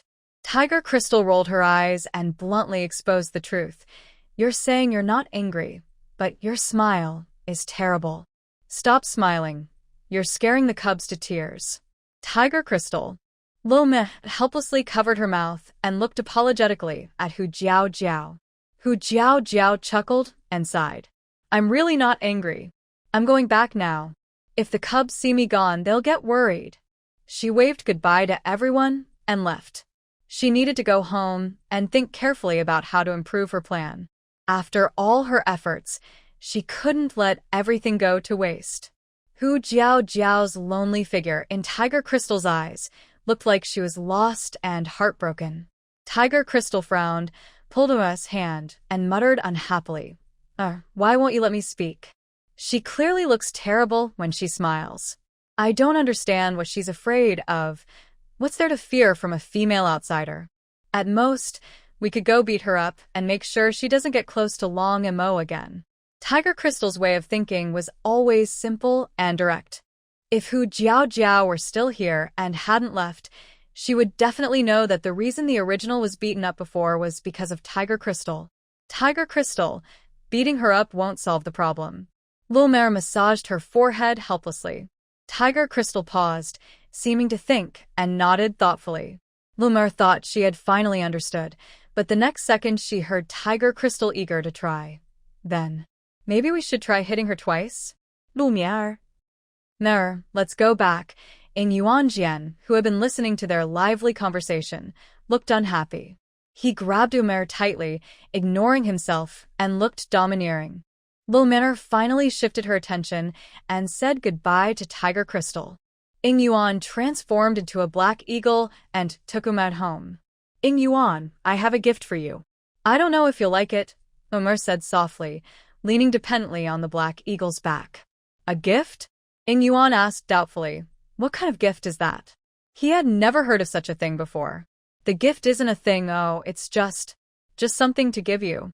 Lu Mianer didn't know how to explain. She only knew that Hu Jiao said so. The things they made are gifts for partners. As long as it's from you, I like it. Ing Yuan answered without hesitation. He shyly patted the feathers on the back of the black eagle, and they quickly disappeared into the sky. Long Mo, slow down. I can't keep up. Huang Yu weakly followed behind, gasping and calling out softly. Long Mo didn't look back or slow down at all. Finally, they reached an empty wooden hut, and Long Mo stopped, turned around and coldly looked ahead, saying, Your wooden house is here. From now on, you live here. After saying that, he thought about Hu Jiao's reaction today and added, If you need anything, go see the clan leader. Don't come to me. Huang Yu had just reached the front and hadn't caught her breath when she heard Long Mo's cold words. Her face turned even paler. Thank you, Her delicate body, like willow branches, swayed. Before she finished speaking, she stumbled and fell toward Long Mo. Long Mo stepped aside, just brushing past Huang Yu. Huang Yu wobbled a few steps before stabilizing herself, then quickly reached out to apologize. I'm sorry, I didn't mean to. I accidentally tripped. Stop pretending. Long Mo showed no emotion as he avoided her hand again, his voice icy as frost. In the forest, you followed me in beast form to the camp. I didn't save you at all. All along the way, this female had been using her fragile appearance to gain sympathy, convincing everyone to take her in and care for her. But in reality, she wasn't that weak. A female who can keep up with him in beast form in the forest without being left behind. How could she be as timid and fragile as she appeared? Why are you lying? I don't want to know, and I don't care. If you want to stay in the tribe, don't bother me. Otherwise, I won't mind sending you back. Long Mo's voice was cold and indifferent. Long Mo, what are you talking about? I don't understand. Huang Yu crossed her arms and timidly looked up at Long Mo, innocent on her face. Of course, it was you who saved me. I was so scared that I followed you. If it weren't for you, I would still be wandering in the forest. You're my lifesaver, and I am very grateful to you. As she spoke, Huang Yu's eyes reddened, as if she had suffered a great injustice. I didn't mean to bother you. I just want to thank you. If your partner misunderstood, I can apologize to her. I hope she won't be angry with me. Seeing her pitiful look, Dragon Mo thought she was no different from a dead fish. He coldly glanced at Huang Yu and appreciated her last words, nodding slightly. Seeing this, Huang Yu thought he was no longer angry and was about to smile through her tears. Suddenly, Dragon Mo said seriously, Yes, you'd better pray she doesn't get mad, or else you should quickly go back to where you used to stay. Huang Yu's face instantly stiffened. Her dull, messy face looked half crying and half smiling, which looked very funny. Dragon Mo no longer looked at her and turned to leave. The leader's arranged wooden house for Huang Yu was close to Ing Yuan's home. Not far along the road, he saw Ing Yuan standing outside, surrounded by a few beast men, all looking at him with envy. Dragon Mo wasn't very interested. He kept walking, but suddenly heard the teasing voices of the beast men. Ing Yuan, you're impressive. You changed into new animal skin clothes as soon as you got back. I haven't seen these kinds of animal skin clothes before. They look strange. Dragon Mo frowned and looked toward the voices. He saw Ing Yuan had just taken a bath and was wearing a brand new, clean animal skin outfit. The style was indeed unfamiliar to him. Then another beast man said, Could it be made by a female? Did she give it to you? Ing Yuan, you're the most popular male in our tribe. Haha. I know. I saw Hu Jiao make this kind of animal skin clothes. Ing Yuan, could it be a gift from Hu Jiao? Hearing this, Dragon Mo's face darkened. Looking at Ing Yuan's animal skin clothes, they looked very annoying. In an instant, Dragon Mo transformed into a dragon and flew away quickly. His loud movement surprised the beast men, who looked back in wonder. Shut up. Don't talk nonsense. This was made by Lu Miana herself. There's no way it was made by that Hu Jiao Jiao. Ing Yuan explained with a serious face. Dragon Mo, already far away, didn't hear this. When Hu Jiao Jiao returned home, all 5 little ones had already come back. The yard was filled with neatly stacked wood, clearly their hard work today. She returned to see the 5 little ones sneaking into the house. In the middle of the yard, there was a large stone basin filled with water, with 3 small fish swimming inside. Are the little ones back? Today, I actually caught a fish. That's so impressive. Seeing the little ones, Hu Jiao Jiao calmed her mood and changed from her previous sadness and disappointment. She tried her best to show her good side to the children. She didn't want her negative feelings to affect them. At home before, her parents often argued loudly in front of her, shouting and breaking dishes, which made her subconsciously afraid of loud voices when she grew up. When she first crossed over, the first thing she saw was Hu Jing, and for this reason, she reflexively felt scared. When she heard Hu Jiao Jiao's voice, the 5 children froze. Hu Jiao Jiao also sensed something was wrong. Why are Xiao Wu and Ling Er so quiet today? Usually, Xiao Wu is the first to rush into her arms. She cautiously approached and saw that all 5 children, except Long Xiao, were soaked and hiding behind the door. Water was dripping from their hair and bodies, and there was a wet patch on the floor. She was suddenly alarmed and quickly stepped forward. What happened? Why do you look like this? Hu Jiao Jiao felt a pang of heartache. She took out towels, giving each big child one, and then wiped Long Ling Er's face and hair. The little girl was weak, and now that the weather was getting cooler, she couldn't afford to catch a cold. Long Yu and Long Zhong took the towels, hanging their heads silently. Rarely so quiet. Long Yao was covered in yellow mud, looking like a mud skipper, with only 2 round, red eyes visible. Usually mischievous and playful, he now cowered, like a small dog that had made a mistake and was afraid, carefully watching Hu Jiao Jiao's expression. It was clear that if she got angry, he would run away immediately. Mother, we know we were wrong. We won't go to the river to catch fish anymore, and we won't get our clothes wet. Please don't be angry. Long Ling Er tightly clenched her hands and softly apologized. These clothes were made by Mother herself, and they were now dirty. She knew Mother would be very angry. As soon as she spoke, Long Zhong stepped forward, puffing out his chest, and said, "It was my fault. I also got the clothes wet. If you're angry, hit me, but don't blame Ling Er and Xiao Wu." Long Yu also silently stepped forward, holding out his darkened palms. "Hit me instead, don't hit them. Getting the clothes dirty was their fault, and he would take responsibility for his mistake." Hu Jiao Jiao looked at them and raised her hand. Long Yu closed his eyes, expecting the pain, but it didn't come. When he opened his eyes, he saw Hu Jiao Jiao gently wiping his hands. He watched as Hu Jiao Jiao carefully wiped his hand, with no anger on her face, only deep concern. She kept muttering, "Silly little one. It's just wet clothes. I'll help you wash them, no problem. But how did you get like this? Did someone bully you?" Hu Jiao Jiao felt sad seeing her children act so obedient and timid. Her biggest worry was that her children might be bullied. No, no one bullied us. We just fell in the river by accident. Long Linger quickly shook her head, but her eyes looked away nervously. Kids often think they hide their lies well, but adults can see through them easily. Hu Jiao Jiao immediately noticed something was wrong with Long Linger. She gently pinched her soft, grayish cheek. Compared to before, when she was skinny, she now looked a little plump. She crouched down and said seriously, "Linger, I won't be angry if your clothes get dirty.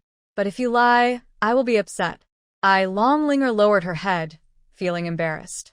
Hu Jiao Jiao looked at the other children nearby. "You all are the same. To me, you are more important than clothes. I won't get mad over small things. But if you get hurt outside, or if someone bullies you, I will worry a lot. So, tell me the truth. Did someone bully you?" Hearing this, Long Linger looked up at the others, as if asking for their opinion. Long Yu and Long Zhong turned their heads away, not planning to tell the truth. Seeing how stubborn the children were, Hu Jiao Jiao felt a headache. She wondered who they had inherited their stubbornness from. Lying is not good, little ones. Have you thought carefully? She said softly, looking at them seriously. Long Linger's face scrunched up in a worried expression, looking like a sad little bun. Mommy, Linger knows she was wrong. She won't lie anymore. After thinking for a moment, Long Linger honestly lowered her head and admitted her mistake. A gentle smile appeared on Hu Jiao's face. That's the good child I know. She could accept harmless lies that protect her children's safety and don't make them suffer unfairly. She also allowed her children to have their own little secrets. But letting them be bullied? That's not okay. Good girl, Linger. It's brave to admit mistakes. Tell Mommy what happened today, she said softly, gently rubbing Long Linger's head. Yes. Long Linger hesitated for a long time, but couldn't explain clearly. Yes, Luli. When we were catching fish in the river, he brought a group of young ones over and pushed us into the water. Just then, Long Xiu's clear voice suddenly spoke out. Although he didn't go into the river and stayed on the shore, he heard everything clearly that happened today. Long Xiu felt sorry for himself for being blind. When his brothers and sisters were bullied, he could only stand by and couldn't help at all. Fortunately, the water wasn't deep, and all of them, including him, were good swimmers. Nothing serious happened, or he would blame himself forever. Sorry, I didn't protect them well. It was me who suggested lying to you. Long Yu also lowered his head and honestly admitted his mistake. Long Zhong clenched his fists tightly, his face full of anger and scars, and said through gritted teeth, Lu Li. They rely on their many animals. When I grow up, I will definitely beat them so badly they'll lose all their teeth. Hu Jiao looked at Long Zhong's fierce face and thought that when he grew up, it might be more than just losing teeth.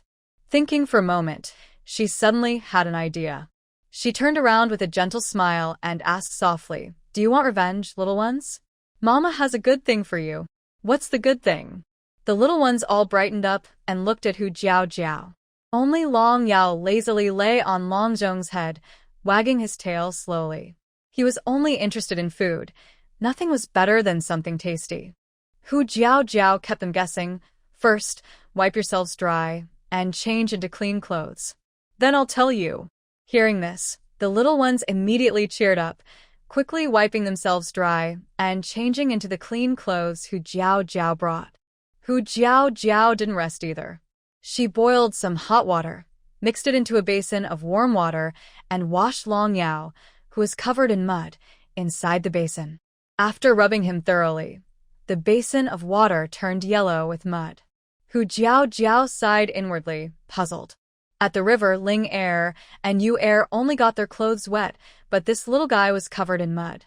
Thinking back to the first time she saw this little creature, it was just like now. At that time, she felt pity. Now she finally understood that whether this little one was dirty or not had nothing to do with whether it had a mother to take care of it. Hu Jiao changed the water 3 times before she finally washed Long Yao completely clean.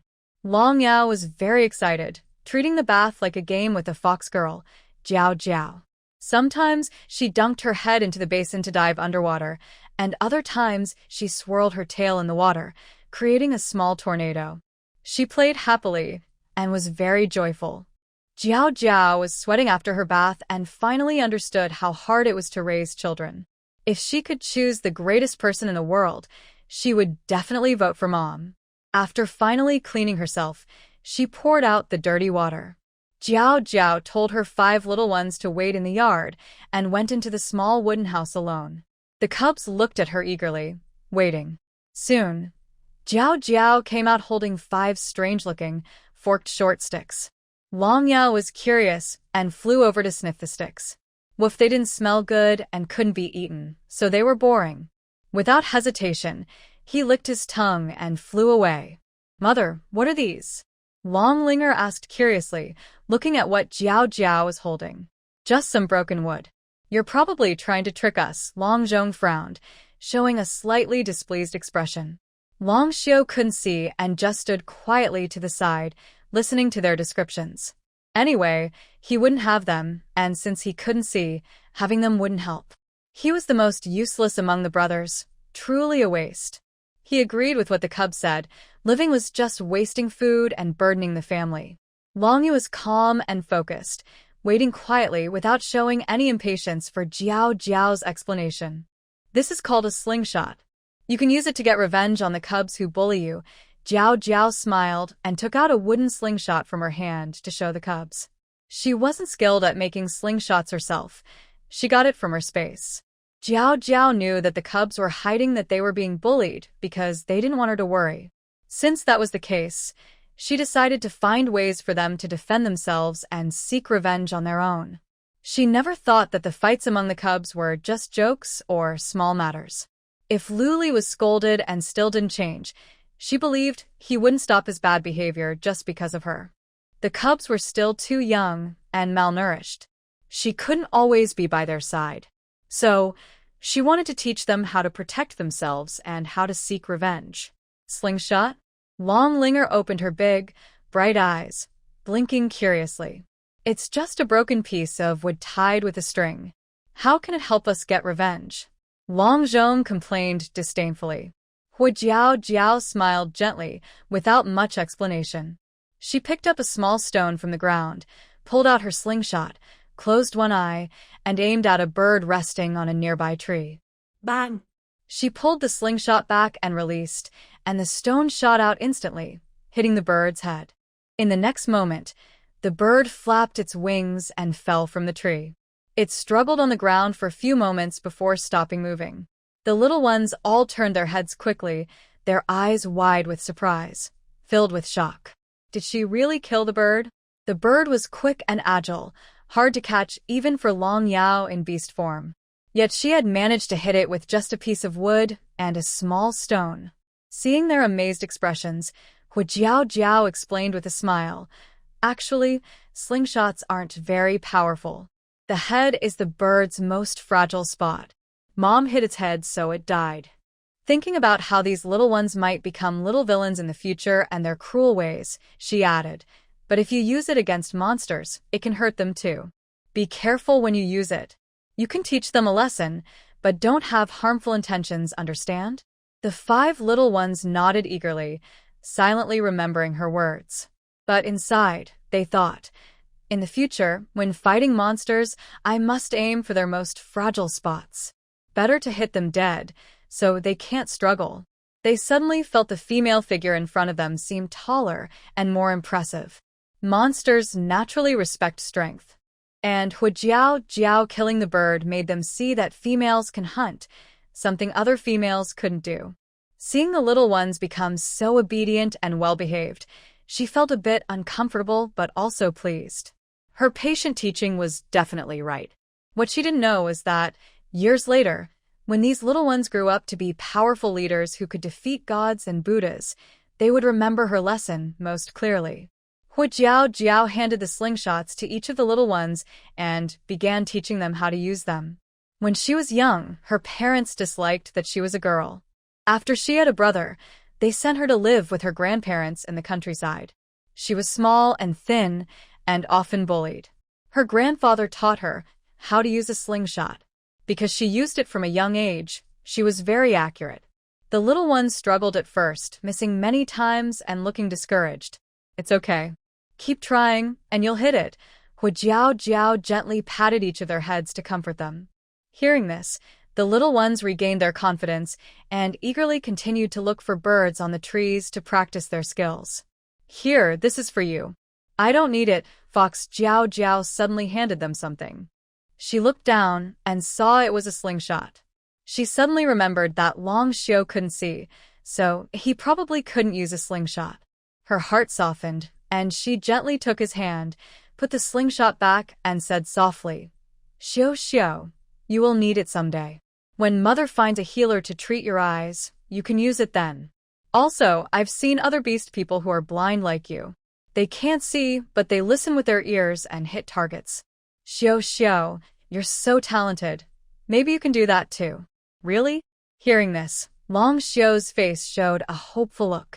He didn't really expect his eyes to be cured, but maybe he could try to listen carefully and see if he could improve. He didn't want to be useless. As long as there was a small chance to help everyone, he didn't want to give up. Of course, mother wouldn't lie to Xiao Xiao. You believe in me, right? Fox Jiao Jiao smiled gently, and Long Xiao slowly clenched his slingshot and nodded carefully. For the first time, he felt that he still had hope. Suddenly, his tired, hopeless face brightened, and he felt full of energy. Xiao Xiao is so good, Fox Jiao Jiao gently rubbed his little head. She then looked at the two small fish brought back by the little ones. Seeing her gaze, Long Yu felt a bit shy and mumbled, "We caught two big ones today, but they were thrown into the river by them and got away. Otherwise, they could have had big fish to eat today."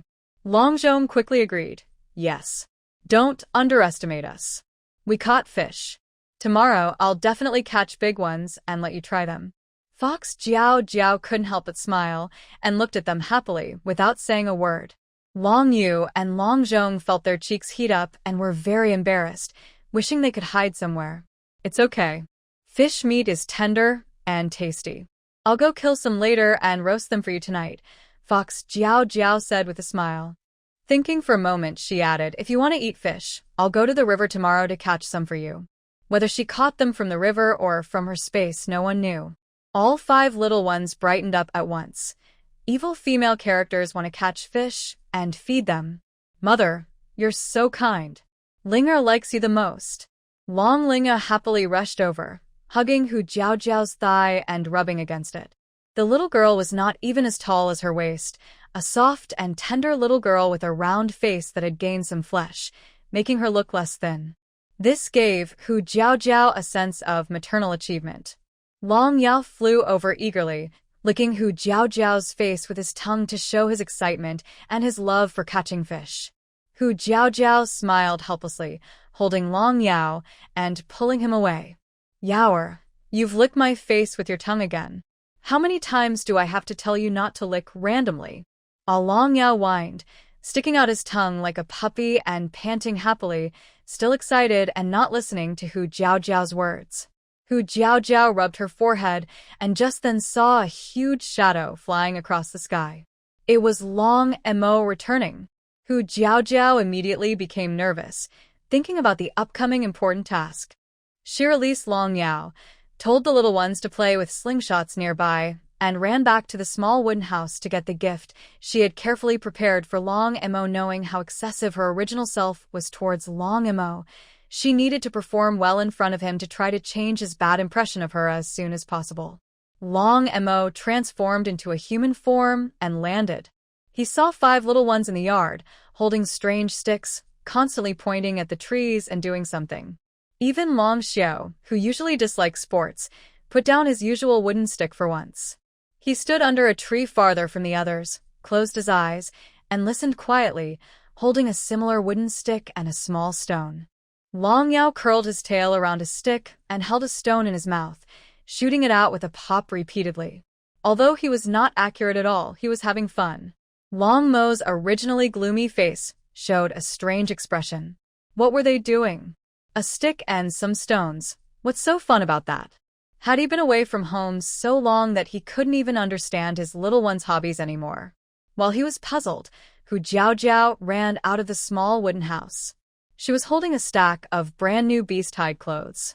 "Long Mo, you're back." Hu Jiao Jiao smiled brightly and ran over, stopping in front of Long Mo, looking up at his tall, handsome face.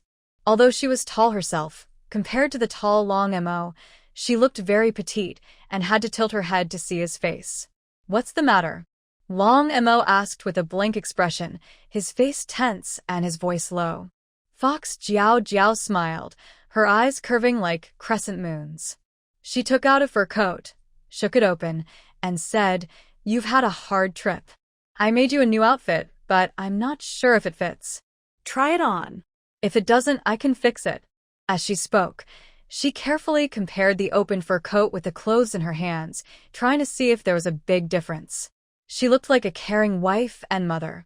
Seeing the clothes in her hands, Dragon Mo's mind suddenly recalled the scene outside Ing Yuan's house. The clothes Fox Jiao Jiao brought out looked exactly like what Ing Yuan was wearing. He also remembered the joking words of a few orcs when he was leaving. He felt a surge of anger inside, making his face dark. his sharp eyes fixed on the clothes in her hands. If his gaze could turn into something real, the clothes might have been torn apart long ago. This female was actually giving him clothes that looked just like those given to Ing Yuan. Was she teasing him? He had worked so hard to make the clothes, and now she was giving them to Ing Yuan. All along, her indifference to Ing Yuan was just pretend. Seeing her smiling face, Dragon Emo felt deeply sarcastic. His eyes filled with disappointment and anger. He raised his hand and coldly pushed away the hand she was using to show him the clothes. Smack! He swung his hand, causing Fox Jiao Jiao to step back a few paces. The fur coat in her hand fell to the ground with a thud, covered in dust. The 5 children in the yard immediately looked over, their eyes wide with displeasure. That was a coat made by their mother herself. They were sad when the clothes got dirty.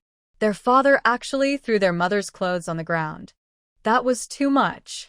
Fox Jiao Jiao was also stunned. What are you doing? She hurried to pick up the fur coat from the ground.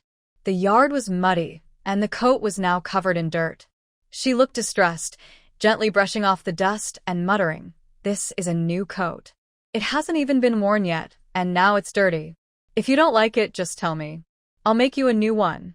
She didn't miss Dragon Mo's unhappy face and thought he was just like in the story, simply disliking her, so she reacted this way. "No need to make it. I don't want it," Dragon Mo said coldly. Since it was the same as the one given to Ing Yuan, he didn't even want a simple excuse or a different one. If he didn't want it, so be it. Hu Jiao Jiao paused in her dusting motion. "But your clothes are already torn and dirty. If you change out of them, I can help wash them." She looked at Long Mo's rough, dusty beast-hide clothes, which had several holes, and couldn't help but suggest. "I said no need. I didn't ask you to make me clothes, and I don't need you to," Long Mo replied coldly, looking at her carefully. He planned to keep her clothes for Ing Yuan to wear. After saying that, he glanced at the clothes in her hand and mocked, "They're ugly." Hu Jiao Jiao's smile stiffened. Anger rose in her heart. These were clothes she had sewn stitch by stitch for him. Even if he didn't like them, there was no need to be so rude. Frowning in anger, she said, "Forget it. They were just practice clothes, not made specifically for you. If you don't want them, I might as well use them as bedding." She then stormed off, grabbing the beast-hide clothes and throwing them into the house. Hearing her words, Long Mo's expression darkened. So, her true feelings had been revealed. Those clothes were just a casual gift, not something she cared about. He turned and left the yard with a gloomy face. The 5 children stared in shock. They hadn't even reacted before Long Mo had already left, leaving Hu Jiao Jiao, who was still angry and stomping in the yard, feeling upset. Dad is too harsh. How can he treat Mom like that? Dad. Linger doesn't like him anymore. Long Linger wrinkled her little face. She looked most like Hu Jiao Jiao, frowning. She was basically a smaller version of her. Long Xiao and Long Yu frowned silently. Long Yu looked serious and old-fashioned, like a little old man. Long Xiao clenched his slingshot tightly. Someone unfamiliar might think he was aiming to shoot Long Mo with it, so forceful was his grip, as if trying to strangle him. "I think Dad is right. The clothes are ugly anyway. Dad doesn't want to wear those rough beast-hide clothes. Is that wrong?" Long Zhong rolled his eyes and argued. That annoying third brother. Don't say Mom's clothes are ugly. Mom's clothes are the most beautiful in the world. Long Yao shouted angrily, flying to the back of Long Zhong's head. He grabbed his hair with his claws and wagged his tail across his face. Xiao Wu, are you looking for a fight again? Long Zhong growled low, annoyed, reaching out to grab Long Yao's tail, but his tail was too agile. No matter how he swatted, he only hit his own face. Humph, TC. Finally, Long Yao, like a gentle llama, spat on Long Zhong's face, then spread his claws and swiftly flew into the sky. Long Zhong tried to catch him but couldn't, feeling very annoyed. Long Yao didn't give up. In midair, he turned his back to Long Zhong, twisted his tail in a teasing way, as if provoking him. Long Yao. If you dare come down today, see if I don't give you a good lesson. Long Zhong shouted angrily. Long Yu rubbed his forehead and took Long Xiu away from the two of them, not wanting to be caught in their trouble. Mom, don't be angry. Dad must have lost his mind, or maybe his eyes are bad. The clothes you made are beautiful, and Linga likes them the most. Long Linga ran to Hu Jiao, grabbing her arm and shaking it. Her soft, sweet voice sounded like a gentle stream flowing through Hu Jiao's heart. Yes, Linger is the best girl. Mom is not angry. Seeing Linger's obedient and sensible look, Hu Jiao's anger eased a lot. She also felt a bit regretful for speaking harshly just now in her anger. Long Mo already disliked her, so what he said was understandable. But her words probably made Long Mo dislike her even more. Sigh. Thinking about it, Hu Jiao couldn't help but let out a soft sigh. Her plans always went wrong. Never as she expected. Making Long Mo change his impression of her was too difficult. She wished she could slap herself. Why couldn't she just say some nice words? From Long Linger's perspective, her worried look seemed like she was deeply hurt and distressed. A flicker of anger crossed Long Linger's bright eyes. Her father had been too mean this time. He had hurt her mother's feelings deeply. After a moment of sadness, Hu Jiao gathered her spirits and went to prepare fish for dinner. During dinner, Long Mo did not return. Hu Jiao waited for a while, guessing he wouldn't come back, and then called the children to eat. The meal was as quiet as usual, but the 5 children felt the heavy, oppressive atmosphere more than ever, worse than when they had been scolded before. Of course, Long Yao, who kept eating silently, was an exception. Late at night, after Hu Jiao and the children had fallen asleep, a tall, slightly tired figure appeared outside the yard. He looked toward the small wooden house with a heavy gaze, then swiftly leapt onto the tree where he had slept last time. The next day, the wooden house was still silent. Long Mo woke up early and went to the clan leader's house. When Hu Jiao got up, the yard was still as she had tidied it the day before, and the meat on the table remained untouched. It seems that Long Mo didn't come back last night. If he doesn't return, where could he be? Hu Jiao looks worried as she tidies up her things, then goes to fetch water for the vegetables. Even though she's worried, she still does her chores. Yesterday, she promised the cubs she would catch fish and prepare breakfast. Once all 5 cubs wake up, she plans to leave. But just as she picks up the stone bucket, a clear, cheerful voice rings out from outside. "Little sister, look what I brought you." Hu Jiao turns around, but before she can see who it is, she hears that loud, trumpet-like voice in her ears. Soon after, a figure rushes over. It's her second brother, Hu Qingyuan, whom she saw yesterday. Second brother? Why are you here? It's so early. Shouldn't you be out hunting? Hu Jiao looks surprised at the visitor. Hu Chong and Hu Min treat Hu Jiao with endless love, but they have very different expectations for the 4 brothers. They believe that the younger males should train more to become stronger, so they can find mates in the future. So, Hu Qingyuan has to go hunting almost every day, without fail. For beast men, hunting skills are directly linked to strength. The other 3 brothers follow the same routine, and the prey they catch is naturally given by Hu Min to Hu Jiao's adorable cubs. Hu Qingyuan runs quickly to Hu Jiao, then suddenly breaks and stops. From behind his back, he pulls out a slender object and presents it proudly to Hu Jiao. He says proudly and affectionately, "Look what second brother brought you. I stayed up all night yesterday to craft this just for you." Hu Qingyuan's special bone needle, something he usually doesn't give to other beast men. Hu Jiao is stunned, her confusion deepening. "Second brother, what do you want with this bone needle?" He stayed up all night making it, and the dark circles under his eyes are almost as big as those of a national treasure panda. Hu Jiao can't help but reach out and touch Hu Qingyuan's dark circles, pursing her lips and frowning slightly, looking puzzled. "Little sister, didn't you tell me yesterday to make a bone needle for you? Did you forget?" Hu Qingyuan is also surprised but not angry. He quickly helps her recall. His clear, big eyes look at Hu Jiao, and he makes exaggerated expressions as if his eyes are casting a magic spell, which looks quite funny. Oh. Yes, that's right. Hu Jiao slaps her forehead suddenly, remembering that she had just made up an excuse yesterday to prevent him from spending time alone with Huang Yu. I didn't expect Hu Qingyuan to always keep her in his heart. He stayed up all night just to help her succeed. Hu Jiao felt very touched. She thought to herself, if it weren't for survival, she wouldn't bother to chase after the big villain. She would stay with her loving family and adorable children, living happily. Wouldn't that be wonderful? If Long Mo really liked Huang Yu, she would just let him be. He's just a man. When the time comes, she can take her children and live freely, as long as she doesn't turn into a human statue. Thinking about this, Hu Jiao's fiery spirit slowly dimmed. Fourth brother, thank you for making the bone needles. They are really good. I need them, Hu Jiao said, returning to her thoughts and gratefully accepting the needles. It's no big deal, just a few bone needles. Fourth brother made them easily. It didn't take much effort, haha. Hu Qingyuan scratched his head, smiling cheerfully.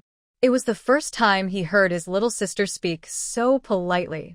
Before, whenever she had requests, she just ordered them directly. When she got what she wanted, she never said thank you. Looks like mother was right. She really has grown up. Hu Jiao looked at the handful of bone needles in her hand, at least 20 or 30 of them, all polished, very smooth and delicate.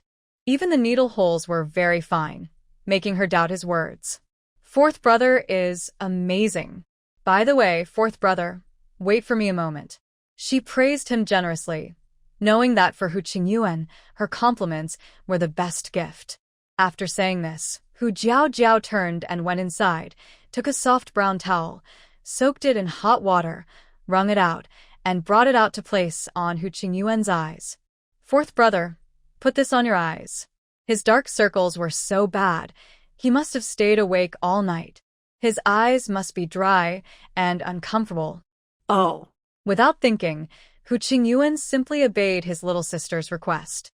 He pressed the hot towel on his eyes and then asked, what next? What does fourth brother need to do now? He thought Hu Jiao had some new idea to tease him again. In the past, the original body wasn't well liked by the tribe's beast men. She often played with a few brothers for fun, teasing them. The four brothers all spoiled her, thinking she was just mischievous, and always went along with her. Keep the towel on a bit longer. Your eyes will feel much better. Also, don't stay up all night anymore. Your eyes can't fool anyone, Hu Jiao said with a playful smile. Hu Qingyuan was momentarily stunned, then quickly slapped his face in frustration and said firmly, I am a male, strong and healthy. It's okay for us males to go several days and nights without sleep. Yes. Fourth brother is the strongest and most powerful male. Hu Jiao nodded in agreement, pretending to be convinced. Just after she finished speaking, Hu Qingyuan's face suddenly appeared close to her eyes, startling Hu Jiao so much she widened her eyes and said with a pout, Fourth brother, what are you doing? Hu Qingyuan stroked his chin, looking serious. You're acting strange today. Did someone bully you? You don't look happy. He immediately noticed that Hu Jiao was in a bad mood today. Hu Jiao was stunned. She didn't expect the usually carefree and relaxed Hu Qingyuan to notice her feelings. She quickly shot him a glare and said with a pout, I'm not unhappy. Fourth brother, don't be suspicious. I'm happy because of the bone needle you gave me. Really? Don't lie to me. Hu Qingyuan still looked suspiciously at Hu Jiao, trying to see something on her face. Hu Jiao pretended she could stay calm and unbothered even if she was lying. What's there to lie about? She raised an eyebrow.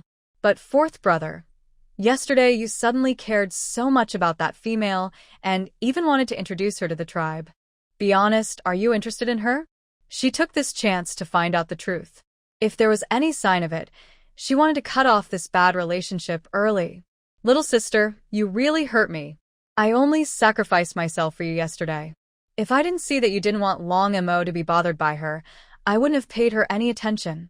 Hu Qingyuan said with a look of disgust. After saying that, Worried Hu Jiao wouldn't believe him, he raised 3 fingers to prove his innocence. I swear to the beast god, I don't like that crying female at all. That useless female, he would be tired just thinking about her.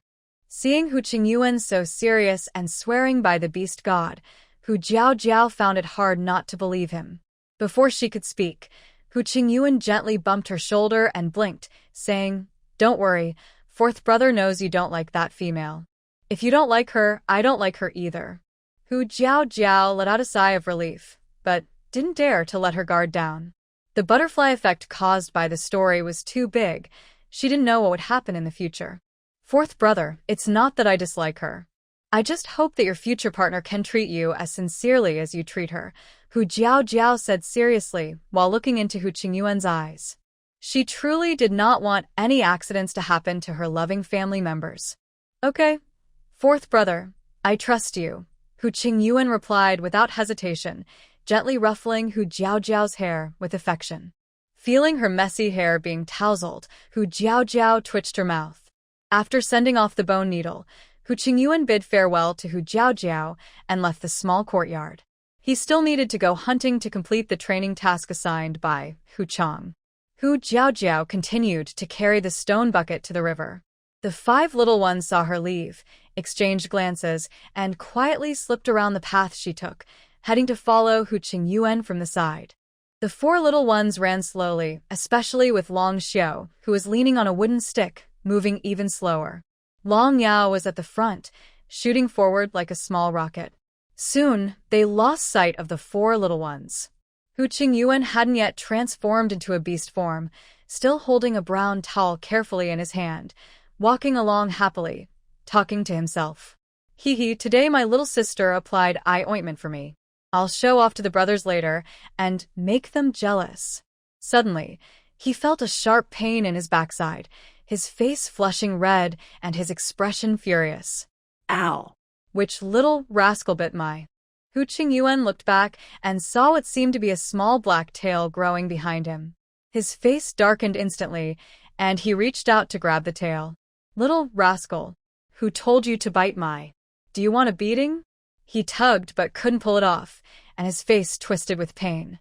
"Someone tell him why this little brat's bite hurts so much. Let go. Open your mouth." Hu Qingyuan felt like his was almost bitten to pieces. "Ow, the annoying 4th uncle. If it weren't to stop you, I wouldn't bother biting you." Long Yao let out a whimper and loosened his mouth, but before he could escape, Hu Qingyuan angrily grabbed him. "So, it's you, little rascal. You hurt me so much. If I don't beat you till it's all bruised, I won't be Hu Qingyuan today." Hu Qingyuan sneered coldly, lifting Long Yao like a chick in his arms, and angrily raised his other hand as if to spank him. "But..." "Wait, where is your little? I can't find it." Hu Qingyuan froze, unsure where to start. "Ow. 4th uncle is going to kill little 5. Brothers and sisters, come save me." Long Yao was so frightened he shouted loudly. He was just being mischievous, but his mind was still that of a young cub, knowing how to be afraid and seeking help from Long Yu and the others when in danger. A short distance away, Long Yu and the others chasing behind heard the noise. Their faces changed, and they hurried to catch up. When Long Yu arrived, he saw Hu Qingyuan raising his hand as if to hit Long Yao. "Stop. Don't bully Xiao Wu," he said sternly, his face darkening. Although his voice was still soft and childish, a commanding presence was felt. "Xiao Wu. Bad 4th uncle, let go of Xiao Wu." Long Linga saw Long Yao being grabbed and immediately became anxious. She rushed forward, hugging Hu Qingyuan's leg and howling loudly. "Whoa." Hu Qingyuan's face turned pale with pain as he threw Long Yao away. Seeing that the one biting him was a little girl, he couldn't hit her. He clenched his fists and gritted his teeth, saying angrily, Who is bullying whom? He was the one who was hurt." His little sister's cubs were all so fierce. Seeing Long Yao being thrown aside, Long Zhong quickly ran over, pulled Long Linger back, worried she might be hurt by Hu Qingyuan. "Don't think we're just cubs, so we're easy to bully," he said, fiercely, challenging. Hu Qingyuan's forehead veins bulged as he endured, suppressing the urge to fight. He kept reminding himself, this is my little sister's cub. I can't hit it. If I do, my sister will be angry. Fourth uncle, why did you hit Xiaowu? Only Long Xiao remained calm. After noticing something was wrong, he asked. Hu Qingyuan spat blood in anger. He turned around, pointed at his sore, burning bottom, and said angrily, I bullied it? It rushed at me and bit me without warning, and wouldn't let go. I only grabbed it to stop it, okay? The three other cubs stared intently. They saw that the fur on Hu Qingyuan's bottom was torn, with 2 rows of teeth marks clearly visible, even bleeding. Ah! The cubs fell silent. And you, little girl, are just as fierce as this little thing. I've never seen cubs so fierce.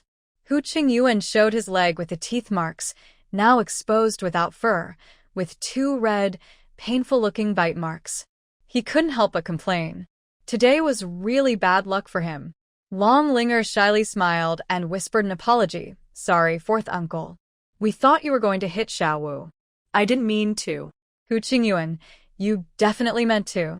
Long Zhong looked at Long Yao with a helpless expression and whispered, I told you to stop the fourth uncle. So why did you speak up? Is that female not giving you enough food? Ah! Humph. Long Yao turned his head away and ignored Long Zhong. They had argued yesterday, and he was still angry, so he didn't want to talk to the bad third brother. Long Yao. Long Zhong's anger flared up. Forget it, I don't want to argue with you kids. Go play somewhere. If you come and bite me again, I won't be polite. Hu Xiaoyuan was feeling annoyed now and didn't want to listen to these kids argue. So, he turned to leave. Suddenly, Long Yu called out to him, Fourth uncle, don't you want to know why Mother isn't happy? Hearing about Hu Xiaojiao, Hu Xiaoyuan paused and looked back, asking, you know? Long Yu nodded. Why isn't Jiao happy? Tell me quickly, Hu Xiaoyuan asked eagerly, no longer feeling the pain. It's because Dad didn't want Mother to make the beast for clothes. Long Yu told him everything that happened yesterday. The kids all knew that Long Mo and Hu Xiaojiao didn't get along well. The only one in the tribe who would stand up for Hu Xiaojiao was the Hu Xiao family's beastman. Although they didn't like the Hu Xiao beastmen, they knew they truly cared about Jiao. As long as they knew Jiao was upset, they would definitely confront Long Mo. What? After hearing Long Yu, Hu Xiaoyuan was furious. That Long Mo. Jiao kindly let him stay in the tribe, and he dares to treat Jiao like this? He even despises the clothes Jiao made? This is the first time I've worn clothes made by Jiao. If he dares to dislike them, that's not acceptable. I must teach him a lesson and avenge Jiao. The more Hu Xiaoyuan thought about it, the angrier he got. He transformed into a beast and stormed off to confront Long Mo. The 5 kids only saw a cloud of dust rise, and Hu Xiaoyuan disappeared. Long Linger looked worried. Big brother, is this really okay? Will Dad get beaten to death by the beastman fourth uncle? Just now, fourth uncle looked so angry, much angrier than when Xiao Wu and she bit him. Long Zhong curled his lips and said sarcastically, I wonder who yesterday said in front of that evil female that they would never like Dad again. Now, why are they worried about him? I'm just worried Dad might get beaten to death, and Mother would be even more sad, Long Linger said with puffed cheeks. Don't worry. Fourth uncle and the others are most afraid of her being unhappy. They won't kill Dad, Long Yu said seriously. At most, they might hurt him badly. Long Xiao suddenly added, anyway, in their eyes, Father is no different from A. Yay! Beating Dad means I get to eat meat. Long Yao excitedly wagged his tail. Meanwhile, Long Mo just left the clan leader's house and sneezed several times in a row. Ashu! Ashu! He was about to go complete the task assigned by the clan leader when suddenly, a large white fox rushed toward him. It swiped at his face with its paw. Long Mo reacted quickly and dodged the white fox's attack. You! He was about to ask why the fox suddenly attacked him without reason when the fox suddenly transformed into a human form, holding a fist and rushing at him, punching him repeatedly. Caught off guard, Long Mo was hit twice. His golden pupils suddenly turned cold, flashing with a fierce look. He was about to punch back when he saw the face of the attacker. Was that Hu Qingyuan? Seeing it was Hu Jiao's older brother, Long Mo withdrew his fist and asked coldly, Hu Qingyuan, what are you doing? Hu Qingyuan snorted coldly, said nothing, and then punched Long Mo several times, forcing him to step back. He then angrily said, Long Mo, if you dare to bully my little sister, I won't stop until I beat you to the ground and make you regret it. Long Mo's brow furrowed tightly, but before he could speak, Hu Qingyuan kept attacking without giving him a chance to reply. He kept dodging, his face dark with anger, but he restrained himself from fighting back because he knew Hu Qingyuan was Jiao's brother. He only kept avoiding the blows. Despite that, Hu Qingyuan's relentless attacks left Long Mo with some bruises and cuts on his face. Hu Qingyuan didn't hit anywhere else, only aimed at his face. He had long disliked Long Mo's gloomy expression, and now that he finally had a chance to hit him, he didn't want to let it go. Long Mo endured silently, not fighting back until Hu Qingyuan grew tired and slowed down. At that moment, Long Mo precisely grabbed Hu Qingyuan's wrist. Just as he was about to question him, he suddenly noticed that Hu Qingyuan's clothes looked very familiar. It was the same as the outfit Hu Jiao gave him yesterday, except that Hu Qingyuan's shirt had a small white fox pattern on the chest. He grabbed the clothes tightly and asked in a deep voice, Where did you get this outfit? Did she make it too? Wasn't it made only for Ying Yuan? Hu Qingyuan, pulled by his collar, felt very humiliated. Angrily, he punched Long Mo in the face and pushed him away forcefully. Do you still have the nerve to ask about the clothes? My little sister worked hard to sew these for you. You didn't even try them on, and just said they look ugly. Hu Qingyuan angrily scolded. Such beautiful clothes. How could they be ugly? My little sister even tore her hands a few times making them for you. If you keep bullying her, I will beat you today. As long as he's here, he wouldn't allow anyone to bully his sister. He raised his fist, ready to continue hitting Long Mo. But Long Mo was stunned in place, a look of surprise in his golden beast eyes. He muttered to himself, She made this just for me? Did she do it casually to fool him? Seeing his question, Hu Qingyuan snorted coldly, pointing to the white fox pattern on his chest, and said proudly, Of course. Every piece of clothing my little sister makes is made with great care. She even specifically sewed a dragon pattern on your shirt. How could you say it's ugly? After saying that, he boasted again. And of course, my little sister didn't just make one for you. All of us brothers have one too. They look much better than that broken black dragon you have. Long Mo's gaze fell on the chubby, adorable white fox on Hu Qingyuan's chest. He remembered the expectant look Hu Jiao had when she gave him the animal hide clothing yesterday and felt a twinge of guilt. So, the animal hide coat on Ying Yuan is also made by her. Long Mo clenched his teeth, his voice hoarse as he asked. Not far away, Hu Jing heard their conversation and walked over. What are you talking about? Hu Jing looked at Long Mo with surprise, raising her voice like a loudspeaker.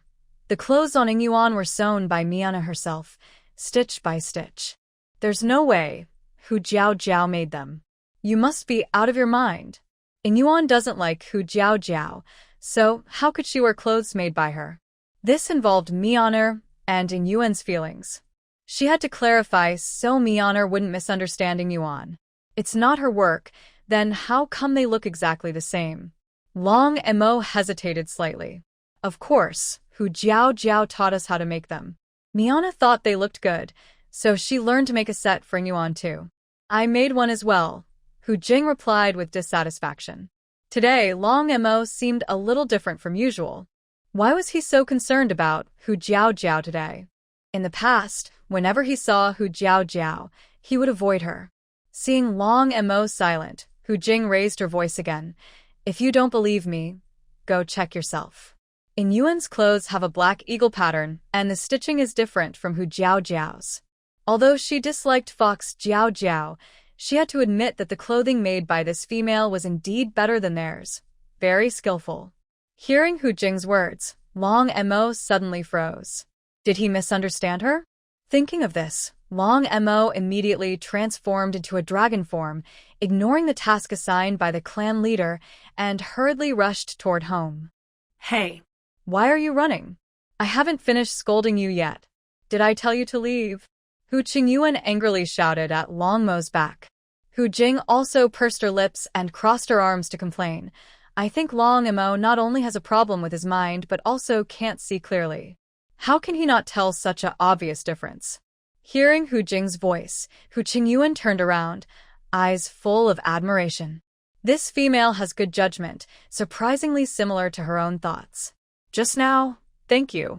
Hu Qingyuan rubbed her head and grinned cheerfully at Hu Jing, politely expressing her gratitude. Anyway, it was thanks to Hu Jing's explanation that the misunderstanding between Long Mo and her younger sister was cleared up. Hu Jing turned her head and saw Hu Qingyuan's face full of vitality and a bright, radiant smile, which made her unable to look away for a moment. After a long while, she felt a bit uncomfortable and looked away casually, replying, "It's nothing to thank me for. I just don't want Menger to be unhappy." As soon as she said this, Hu Qingyuan looked at her with some surprise. In the past, because her younger sister and Lu Mianer didn't get along, she also didn't have a good impression of these two females. Today, after interacting, she thought Hu Jing's personality was quite good, at least much better than the crying female. What she didn't expect was that Hu Jing, who looked fierce and domineering, was so attentive and caring towards Lu Mianer. Thinking of her own care for her younger sister, Hu Qingyuan found the female in front of her more and more likable. No matter what, thank you. If you need help in the future, just come find me, Hu Qingyuan. I'll be there whenever you call. Hu Qingyuan showed her a sincere, honest smile. The youthful energy of the boy was very contagious, and Hu Jing was momentarily stunned. After saying this, Hu Qingyuan remembered she hadn't gone hunting today, waved goodbye, and quickly transformed into a white fox and left. Hu Jing watched the white fox's figure disappear into the distance. After a long time, she finally snapped out of her thoughts, touched her burning face, and muttered unhappily, "Why are you smiling so happily?" Long Mo quickly returned to the yard. Seeing no one at home, he hurried into the wooden house, found the beds where the cubs were sleeping, and started searching. Not here? He turned the bed upside down but couldn't find the animal hide clothing. Long Mo frowned tightly. He clearly remembered Hu Jiao saying yesterday that she would use the animal hide to pad the bed. Could it be in her wooden hut? Thinking of this, he went to look around Hu Jiao's small wooden house, but saw no sign of the hide clothing. Instead, he noticed a pile of bone needles on the ground. Long Mo's steps paused slightly. These objects are so sharp. Did she use these to sew clothes? A faint, mysterious light flickered in his dark golden eyes. His expression grew serious. On a whim, he picked up a bone needle and pricked his finger. A sharp pain shot through him. Unfazed, he looked at his finger, which immediately bled a small drop of blood the size of a soybean. He remembered that Hu Jiao also experienced this when she used these bone needles. He clenched his fist tightly, letting the blood drip drop by drop, his eyes filled with regret. After a moment, he turned around quickly and left the wooden house. Hu Jiao carried an empty stone bucket to the riverbank. Although there was a river not far from her home, it didn't have many fish. Instead, another tributary in the tribe had more fish. It took about 20 minutes to reach the river. She set down the bucket and started looking for a good spot to fish. Along the riverbank, there were a few trees similar to willows, with long branches hanging down. However, the branches were bare, and the leaves had already fallen. The river was shallow here. Hu Jiao waded into the middle, where the water only reached her knees. The water was originally clear, but once she entered, it became muddy. Still, this didn't stop her from catching fish. The beastmen had excellent eyesight and could keenly see the movement of fish in the murky water. Hu Jiao grabbed some fish food from her space and scattered it around. Soon, the fish, which had never experienced the treachery of humans, smelled the food and swam over eagerly. In the beast world, except for cat beasts who loved fish, almost no other beastmen hunted fish. So the fish here were mostly on alert. Unlike when she was a child in the countryside, where fish in the ditches were very cautious and wouldn't easily take the bait. They would swim away at the slightest movement.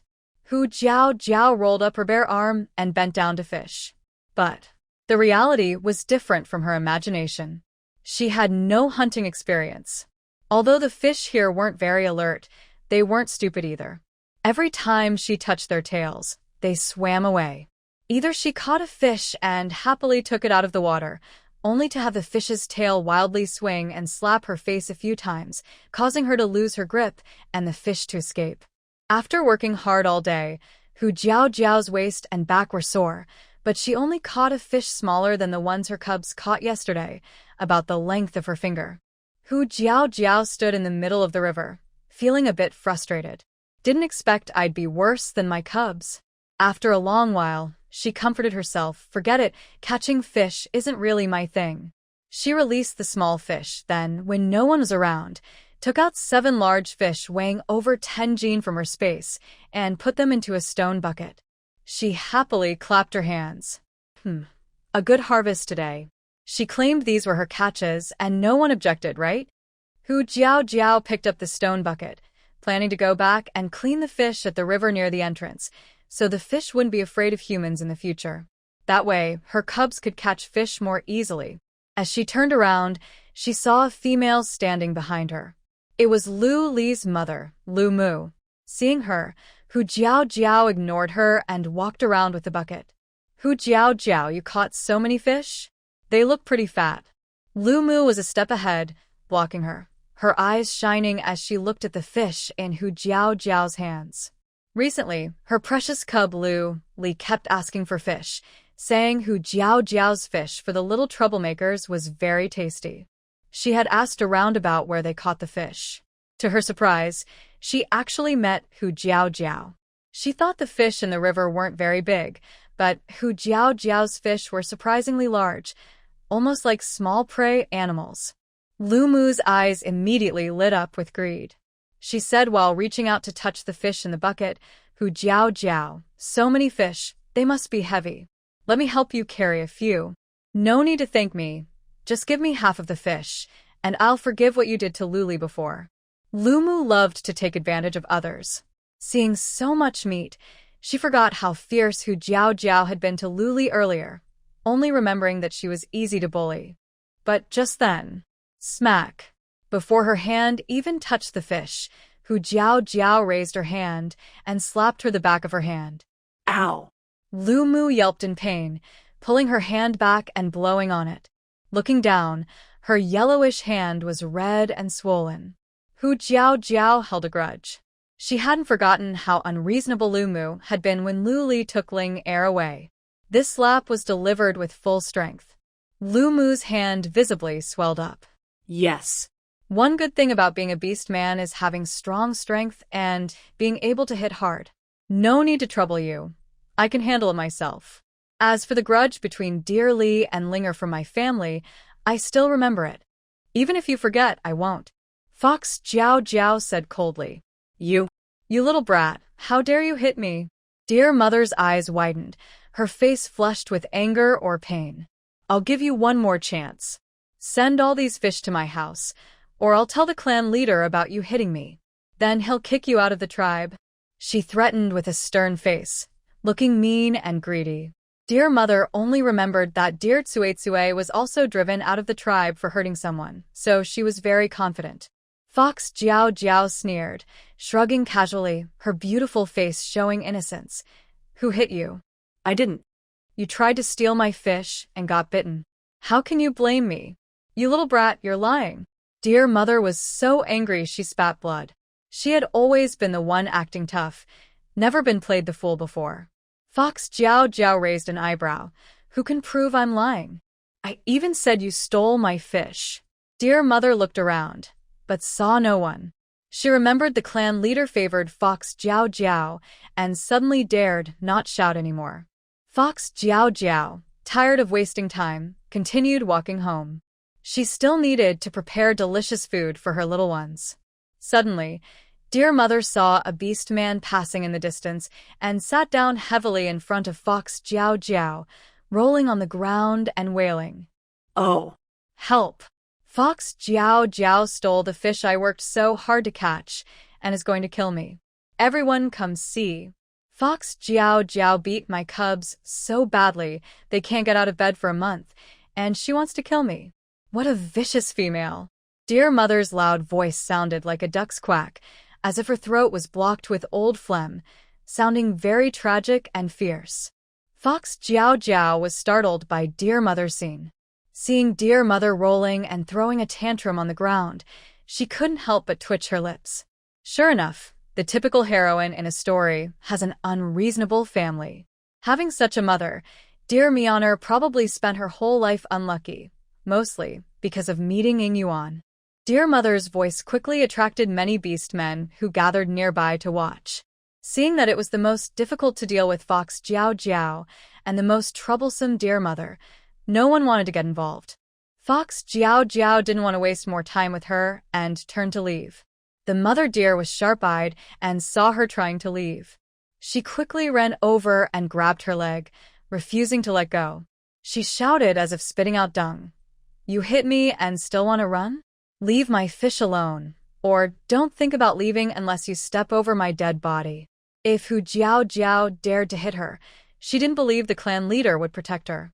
Then she would teach Hu Jiao Jiao a lesson which would be worth it. Although Long Mo was useless, their family had plenty of prey. The mother deer only had one partner now, her mate, the father deer. All other mates had been injured or killed while hunting. She wouldn't even take meat to the veterinarian for help, so now only her cunning father deer remained. The father deer was usually smooth-tongued and good at pleasing her, but he often failed to catch prey. When Dear Myeoner was around, she could order him to do chores. Now that Dear Myeoner had moved out, the family of 3 was living very simply. Because of this, the mother deer was jealous of Hu Jiao Jiao's fish. She was feeling proud, but Hu Jiao Jiao looked down at her and said surprised, "This is what you said. I didn't expect you to have such a request. If I accidentally ruin it, don't blame me." Then she lifted her foot and precisely stepped on one of the mother deer's hands that was holding her calf. Ah! The mother deer's face twitched in pain. This little brat. How dare she really step on her? She was doomed. If you dare to step on me, when the clan leader comes, I will make sure he kicks you out. At that time, everything in this little brat's house would belong to her. The beastmen had a strong sense of territory and didn't like visitors unless they were close female friends or troublemakers. But her precious deer, Li, had secretly visited Hu Jiao Jiao's home. She saw many tools for making delicious food. The mother deer already considered these things hers. Don't thank me. I just like helping others and fulfilling their wishes, Hu Jiao Jiao said sincerely. Seeing her loosen her grip from pain, she lifted her other foot and stepped on her other hand. She muttered in her heart, surprised that the mother deer was so determined for a bite of food. You! The mother deer spat blood in anger. Who asked for your thanks? This shameless female. Before she could scream, Hu Jiao Jiao stepped directly over her. Dealing with such a shameless troublemaker, you can't be too polite or soft-hearted. The surrounding beastmen only watched the scene, but no one stepped in to help. Hu Jiao Jiao had expected this, which is why she was so fearless with the mother deer. However, what Hu Jiao Jiao didn't expect was a soft, weak voice suddenly came from the group of orcs. Lady Deer is old now. How can you treat her like this? Please give her back her fish. She is so pitiful. Huang Yu stood in the middle of the orc group. Because she was female, the orcs around her didn't dare to push her and naturally kept a clear space around her. Hu Jiao Jiao glanced over and saw Huang Yu looking like a delicate white flower. She sneered inwardly. This little white flower really knows how to pretend to be kind. On the surface, she seemed to care about Lady Deer, but in fact, she was throwing all the blame onto herself. With just a few words, she had already condemned herself. If she hadn't read the novel and known that Huang Yu was in a state of amnesia at this moment, she would have thought she was a clever but scheming girl pretending to be innocent. Her fish? Do you think that whoever seems pitiful is telling the truth? Then, what's the point of having eyes?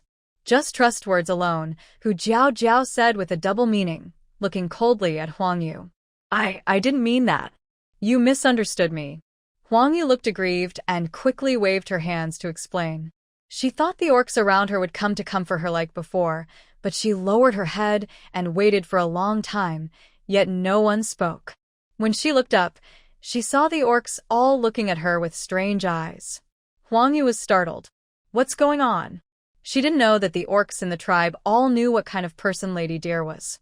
Almost everyone had been taken advantage of by her, so they didn't believe the fish belonged to Lady Deer. But Huang Yu arrived later than them and hadn't seen what happened. When she spoke, she immediately blamed Hu Jiao. Orcs are usually straightforward but not stupid. When combined with Hu Jiao's words, the orcs began to suspect something. Could she be targeting Hu Jiao? Huang Yu, you probably don't know. Lady Deer often does things like this. Don't be fooled by her current appearance, a naive orc explained to Huang Yu. Yeah, Lady Deer isn't a good female. Don't believe her lies, others agreed. Huang Yu's face turned pale, and she apologized sincerely. I'm sorry, I didn't know. I just felt sorry for Lady Deer, and Hu Jiao stepped on her hand, so I thought. Seeing her words, everyone quickly dismissed their doubts. This female was so innocent. She must have acted without meaning. Hu Jiao frowned as she looked at Huang Yu's pitiful and charming expression. She felt something was a bit off. But in the novel, Huang Yu was indeed a naive girl.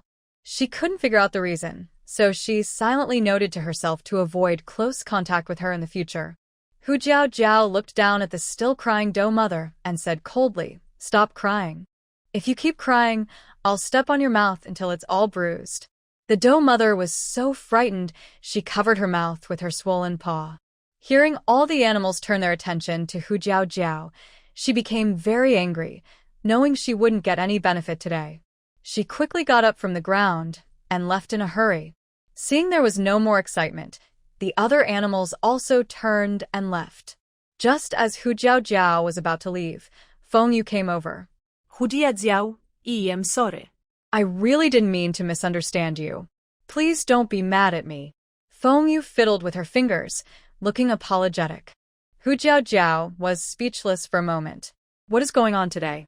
Are they all supposed to come together? She just wanted to go home and make something delicious for her little cubs. Why is it so hard? Don't worry, I don't bother with animals I don't know well, Hu Jiao said coldly, picking up her stone bucket and preparing to leave quickly. But just as she lifted her foot, I knew you were still mad. I can help you with the work, as long as you forgive me. Feng Yu suddenly reached out and grabbed her stone bucket.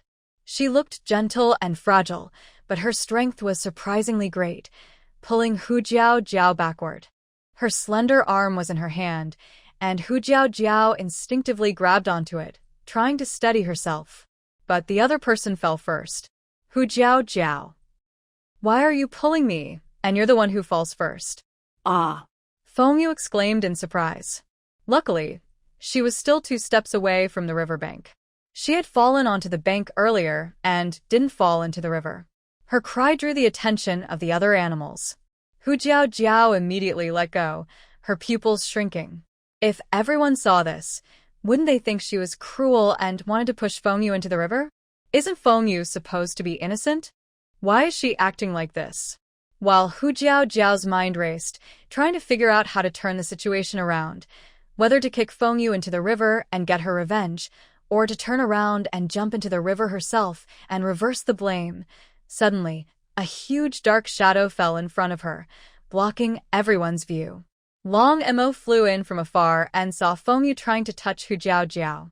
His golden beast eyes flickered with a cold light. Before Hu Jiao could react, Long Mo swung his tail and kicked Feng Yu into the river, just a step away from the shore. This time, Huang Yu was stunned. Ah! Help! She was most afraid of water. When she fell in, she panicked and splashed around like a drowning chicken. Long Mo didn't even look at her, his eyes burning as he gazed at Hu Jiao.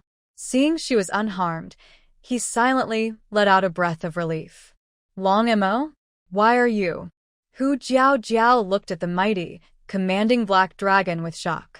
He came just to kick Huang Yu into the river? Really? Well done. Before Hu Jiao could finish speaking, Long Mo curled his tail around Hu Jiao, lifting her along with the stone bucket onto his back. Without hesitation, he took off into the sky. Hu Jiao was startled and quickly hugged the dragon's body, holding the stone bucket with one hand to keep from falling. To her surprise, the black dragon flew surprisingly steady. Aside from a gentle, strong wind brushing past her ears, the dragon's body didn't shake at all, so she wasn't worried about falling. She clearly remembered the last time she rode a bird-like beastman to the wandering beastman's den. Her face almost got scratched by the wind. Flying beasts, the experience was so different. But how did Long Mo suddenly come over? Hu Jiao was full of questions, but soon she was captivated by the stunning view below.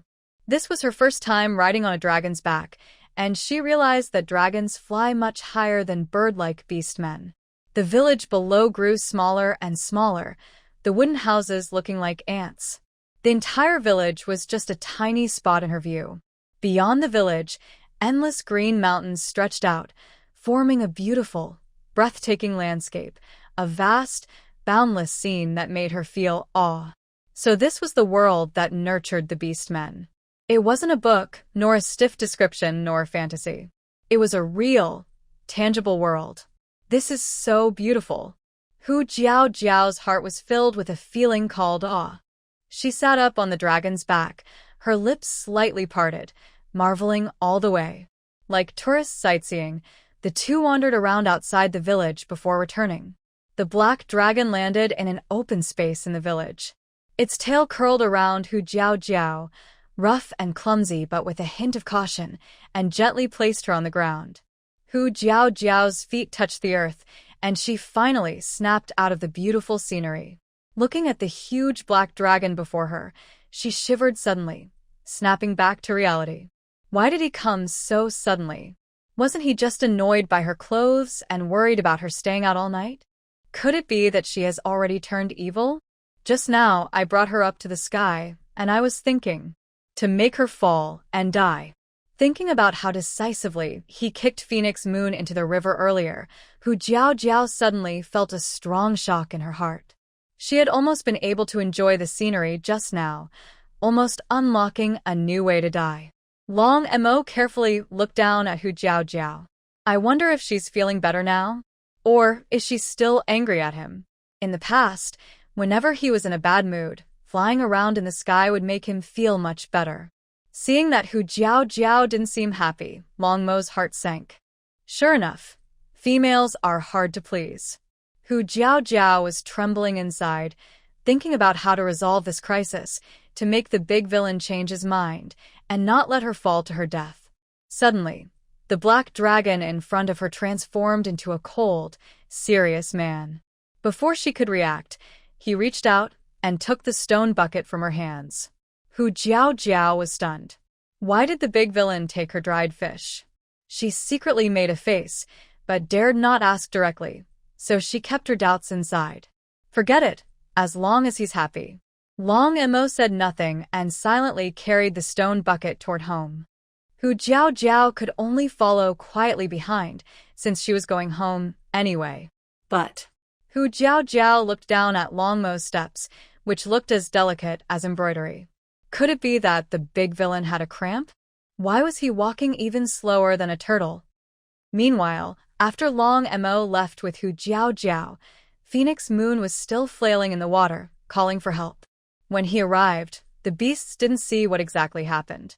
When they looked back, they saw Phoenix Moon falling into the water, and immediately, some beastmen jumped in to rescue her. They looked like frogs jumping into the water, preparing to leap. In the next second, several beastmen plunged into the river, stiffly standing upside down in the water. Why is this river so shallow? The beastmen ate a mouthful of mud, then stood up. The water only covered their calves. They looked over at Phoenix Moon, who was frightened and shouting for help, looking miserable. One beastman patiently reminded her, "Female, the water here isn't deep. Why don't you try standing up? Phoenix Moon's panic froze her for a moment.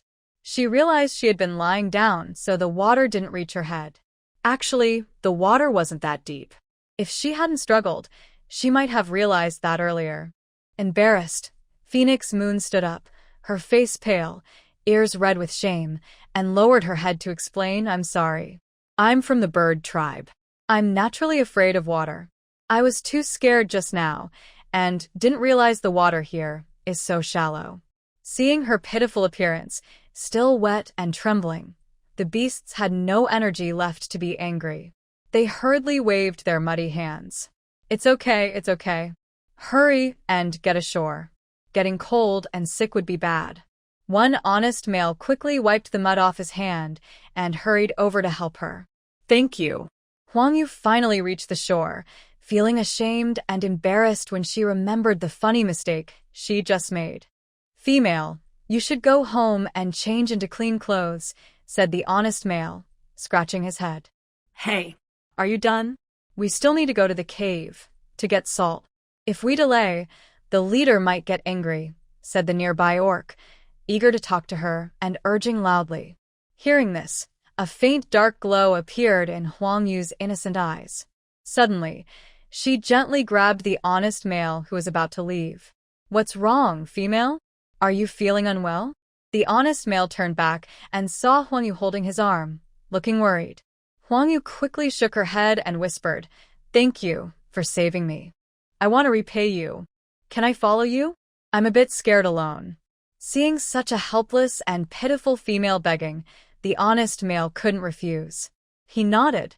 "All right, come up. I'll take you with me, but you don't have to work." He scratched his head, turned into a tiger beast, and bent down to let Huang Yu climb on. The nearby orc watched with envy. This guy is so lucky, he actually gained the favor of this female. Why wasn't she interested in them instead? "Thank you. You're a good male," Huang Yu said happily, bowing to thank him. But just as she lowered her head, her innocent expression disappeared. Instead, a look of scheming and pride appeared on her face. Several males took Huang Yu to the cave, where important supplies were stored. Because the tribe was currently short on salt, the leader kept all the salt for the females, only taking a little each day to boil into soup and distribute. They were the ones responsible for fetching the salt. Hu Jiao followed Long Mo back home very slowly, feeling like she had spent an entire century. Finally, when she saw the familiar yard in the distance, she let out a sigh of relief. They were almost home. Today, Long Mo was unusually calm, but she was afraid this was a sign of him turning dark. She didn't dare make a sound. This tense atmosphere lasted until Hu Jiao saw the yard filled with beasts. Could something have happened to the little ones? Thinking of this, she was suddenly alarmed. She no longer cared about whether the big villain turned evil or not. She quickly ran home. Dragon Mo, who was left behind, watched Hu Jiao's back silently. His deep eyes seemed to be thinking about something. Soon, he also stepped forward quickly. The two of them entered the yard one after the other. "Excuse me, let me in." Hu Jiao was worried about the little ones. She was afraid something might happen to them when she was not around. As soon as she entered the yard, she grabbed the wall of beast men blocking her way. Some beast men turned around and saw Hu Jiao, and they shouted happily. "Hu Jiao is back. Dragon Mo is back too." As soon as they finished speaking, the wall that was carrying her suddenly turned around, and they looked at her with joy. Hu Jiao was startled by this scene and took a few steps back. She immediately became cautious and looked at them with a frown. "Why are you all blocking my house? Is something wrong? Where are my little ones?" She asked a series of questions without thinking. The beast men didn't have time to answer. The clan leader came out from inside, smiling happily as he walked toward Hu Jiao. "Jiao, you finally came back. Come, I have great news to tell you." Seeing the clan leader, Hu Jiao felt relieved.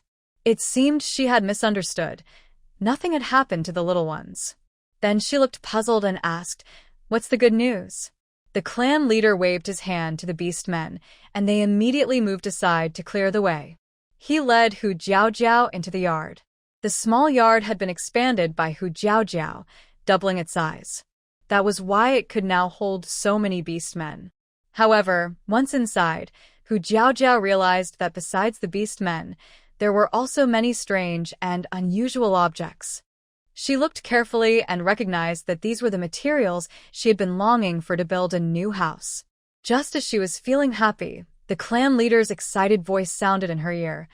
"Jiao Jiao, are these the things you wanted?" "Yes, clan leader. Thank you so much for helping me find these." "It's wonderful." Hu Jiaojiao nodded repeatedly, happily thanking him. Besides stones, many of the materials were unique to the Beastmen world. Hu Jiaojiao examined them one by one and found that, apart from some she didn't recognize, their effects were almost the same as what she needed. She had thought she wouldn't find them and would have to figure out how to get them from her space. But unexpectedly, she actually found suitable substitutes. Upon hearing this, the clan leader smiled and shook his head happily, saying, "Don't thank me. I didn't find these things myself. Dragon Mo was the one who searched hard outside. All the credit goes to him." Hu Jiaojiao was momentarily stunned. Dragonmontag? She clearly didn't tell Dragon Mo about this matter. Seeing her look of confusion, the clan leader quickly explained, "I told him. He's fast at flying and can find things more quickly in the forest." Hu Jiaojiao pursed her lips but said nothing. With so many materials, even if Dragon Mo was fast, it must have taken him a lot of time and effort to find them all in such a short period. Thinking about how she hadn't seen Dragon Mo in the past few days and how he returned without any prey, looking exhausted, Hu Jiaojiao initially thought he hadn't caught anything. Now that she thought about it, it turns out he was helping her find these materials all along. Shouldn't he dislike her and wish she would disappear? Why would he help her? Hu Jiaojiao instinctively looked back, but she saw Dragon Mo's figure had already disappeared, gone somewhere unknown. Her doubts deepened. "Jiao Jiao, with these materials, can we build a stone house?" The clan leader, unaware of Hu Jiaojiao's strange mood, asked eagerly. Hearing his voice, Hu Jiaojiao snapped back to reality. "Yes, but building a stone house requires quite a lot of materials. Among these materials, the heaviest are blue stone slabs, some broken stones, and a substance called sticky sand, which works similarly to cement. A single blue stone slab in the orc world can weigh hundreds of pounds, some even 1,000 pounds, not to mention the large amount of other materials needed. She definitely couldn't do it alone. She needed everyone's help. This isn't a problem. Just tell me how much you need, and I'll send orcs to help carry it back." "It's only a matter of time," the clan leader quickly replied. As soon as he said that, the orcs nearby also pledged, "Don't worry. We lack nothing but strength. Just tell us what to do." Knowing that a stone house could let females avoid living in caves during winter, and hearing that Hu Jiaojiao was willing to teach them how to build it, the orcs were all eager to help her. They believed helping her was the right thing to do after receiving her kindness. Hu Jiaojiao was touched by everyone's enthusiasm. Her heart warmed, but she still said seriously, "Building a stone house requires manpower and resources. I need helpers to assist me, but I won't teach you for nothing. I will share the building method with the orcs who help." Hu Jiaojiao had no intention of teaching for free. Let them exchange labor for building stone houses. This way, everyone won't feel that her help is taken for granted. After hearing Hu Jiaojiao's words, the beastmen nodded repeatedly, with no objections. Seeing this, Hu Jiaojiao also stopped being polite. She estimated the size of the materials and then said, "Clan leader, I need 300 large blue stones, 300 small blue stones, and 50 buckets of rough stones and clay sand. Besides the blue stones, all other materials are carried back in buckets. But these buckets are not small fish tank buckets like Hu Jiaojiao uses for fish. They are large stone buckets, about half a person tall, and each can hold several hundred pounds. Although hundreds of pounds are heavy for humans, for male orcs it's easy. They can lift it with 2 hands and run wildly in the forest." "No problem," the clan leader nodded and agreed. As for the orcs helping out, Hu Jiaojiao wouldn't be responsible. The clan leader would choose capable helpers. She only taught the helping orcs, so the clan leader would pick skilled ones to assist, making it easier to build more stone houses for the tribe later. After some discussion, Hu Jiao made a temporary plan. They would move the materials over 5 days, and construction of the stone house would start after that. Orcs are strong and capable, so Hu Jiao estimates that in less than a month, the stone house will be finished, and they can at least live in a warm stone house during winter. There is still a month before winter, so the orcs can also build their own stone houses. Although not every orc can have one, enough for the females to live in is fine. Males are more resistant to cold, so they can stay in caves for now. Next year, they can slowly build their stone houses. Before leaving, Hu Jiao asked the orcs to help move the materials outside the yard. There were so many things piled in the yard. She couldn't live like that. The orcs looked apologetic and quickly moved everything outside. After some effort, the yard finally became quiet. Hu Jiao was thinking about Long Mo and wanted to find him, but she saw a cold, proud figure returning with his back to the sunset, his shadow stretching out in loneliness. She noticed that Long Mo was still holding a stone bucket.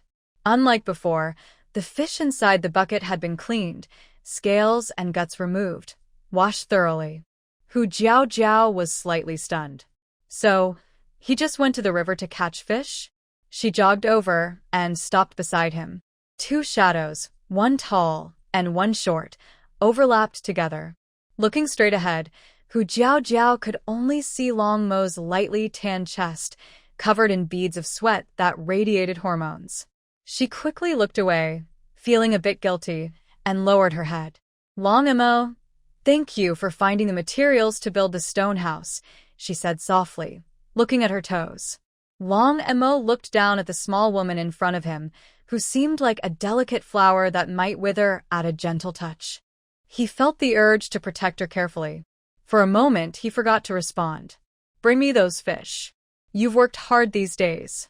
Just go rest, he said. Thinking about how Long Mo had been searching hard for the materials in a corner she didn't know about, Hu Jiao felt a little ashamed. She had always thought of him as a ruthless villain who kills without hesitation, never imagining he also made many sacrifices for their home. He was just a bit sharp-tongued, but he never neglected the chores of the household. She was just an outsider who had entered his body midway. What right did she have to be angry with him? Before she could even touch the stone bucket, Long Mo dodged away. Hu Jiao lowered her head even more, feeling sure that he still disliked her and hadn't changed at all. Just as she was about to turn around in disappointment, she heard a deep, husky voice above her head. These things don't need you to do. Her step stopped, and before she could understand what Long Mo meant, he continued. And the clothes you made look very nice. I shouldn't have said those harsh words. I'm sorry. His deep, pleasant voice, filled with apology, seemed to cast a spell that froze her completely. Wait. Did she hear that right? The big villain was actually apologizing to her? I saw Ing Yuan also wearing the same clothes, and I thought you made them for him, so I said those angry words. If you're still upset, I can leave the tribe. Seeing Hu Jiao standing still, Long Mo thought she was still angry and kept explaining. Hearing this, Hu Jiao quickly looked up. No, please don't leave the tribe, she begged.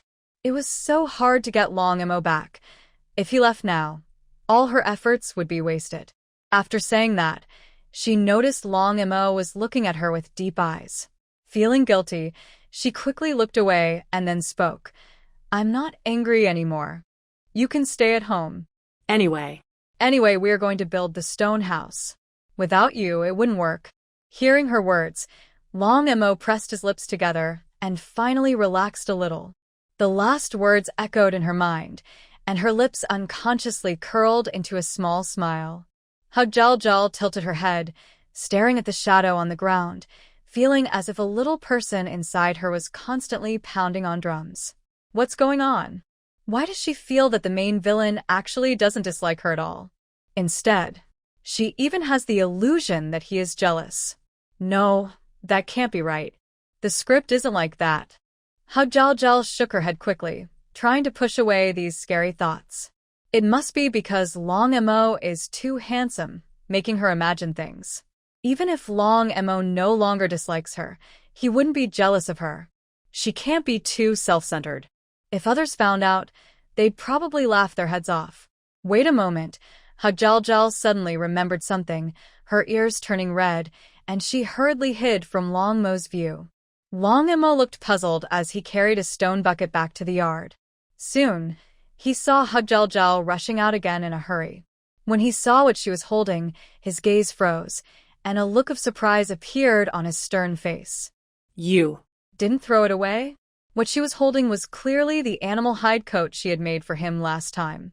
He had just checked all the beds under the 2 wooden houses but couldn't find it, thinking she had thrown it away. It turns out she had kept it inside the house all along. I worked hard to make this coat. How could I throw it away? Even if you don't want it, the little ones can wear it when they grow up, Hagjaljal muttered softly, handing the coat over without daring to look at Long Mo's expression. Her clear voice was as pleasant as a songbird's, soft and gentle, asking, "If you don't mind it being ugly, do you still want it? If not, I won't make it for you anymore." Long Mo looked at Hagjaljal with sharp eyes. Before she finished speaking, he immediately reached out to take the coat, carefully holding it as if it were a treasure, afraid she might take it back. His deep voice responded without hesitation, "Yes, I want it, and I want it in the future too." Little 5, did you see that? What's going on? Hurry up and come down to tell us. Little 5, what are you hesitating for? Can't you see? Come down and let me go up.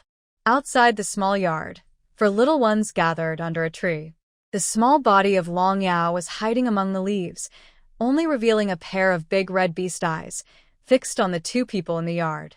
The 4 little ones beneath the tree were eagerly urging. But Long Yao was completely unhurried, swinging his tail leisurely, watching with great interest, ignoring the urging from below as if it were background noise. Little 5, your bottom itches again, doesn't it? Dragon Zhong couldn't help but clenched his fists and threaten. If they weren't so big, climbing trees would be easy, and they wouldn't get caught by Dad. That's why Little 5, who is always dawdling, has to sneak a peek. Long Yao stuck out his tongue reluctantly, shrank his head back, then jumped down from the tree. Under the expectant gazes of the 4 little ones, he curled his sharp tail into a heart shape. Then he lifted his small head, looking proud and a bit spoiled. I'll be the one to help when you all say, I eat too much. Are Dad and Mom getting along again? Long Linger's eyes lit up with happiness, and she couldn't help but grin foolishly. She looked like a big fan of a couple's drama. If they're not getting along, then Dad is really hopeless, Dragon Zhong said with a sneer. Long Yu and Long Xiu's usually tense faces also showed a few smiles. The 5 little ones worried a lot to help their parents stay happy. Can we go home now? I'm tired after being outside all day, Dragon Zhong said as he headed toward the house. Originally, they planned to go home after finding Fox Qingyuan, but Long Linger pulled them back, refusing to leave. She said that going home might ruin her parents' reconciliation. So they wandered outside all day.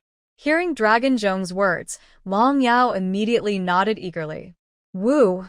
Hungry. He wanted to go home and have his mom cook some delicious meat. Although the little guy couldn't understand complicated things, he knew very well how Fox Jiao Jiao's mood affected her cooking.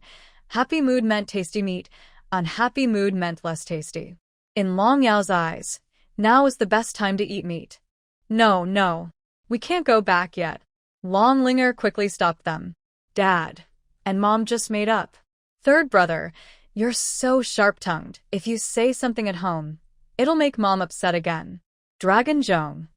Long Yao's little mouth immediately pouted, his moist animal eyes filled with tears. Long Linger gently patted his head to comfort him. Little 5, be good. Sister will share some meat with you at dinner. Now let's let Mom and Dad have some alone time, okay? During the day, Dad went out hunting and working, so he barely saw Mom. Without contact, how could Dad discover how good Mom is? Hearing this, Long Yao's eyes lit up instantly, and he nodded eagerly, his previous sadness gone. His tail stood up excitedly, swinging wildly in the air like a helicopter rotor. Little foodie just loves to eat, Dragon Zhong teased, then turned away in agreement. In the small courtyard, Long Mo took the clothes but didn't know what to do for a moment. This was the first time he had received new clothes since birth. Hu Jiao urged him, "Go try them on." Long Mo was reluctant. He only had this one new outfit. If he wore it, it would be gone. But seeing Hu Jiao's expectant look, he nodded and turned to go inside to change. Soon, Long Mo came out wearing the new clothes. Hu Jiao had made him a dark brown vest and 5-point shorts. Although beast men usually wear skirts, they are not very convenient. The waistband was tied with a ribbon, making it easier to get used to. The vest's chest was embroidered with a brave little black dragon, with golden beast eyes that looked lively and real. His muscular muscles, originally exposed, were mostly hidden by the vest, but this made him look more attractive. The clear lines visible in the middle of the vest gave a hint of mystery. After changing clothes, Long Mo's whole aura seemed to change dramatically. His previously gloomy appearance now radiated a cold, proud, and noble feeling.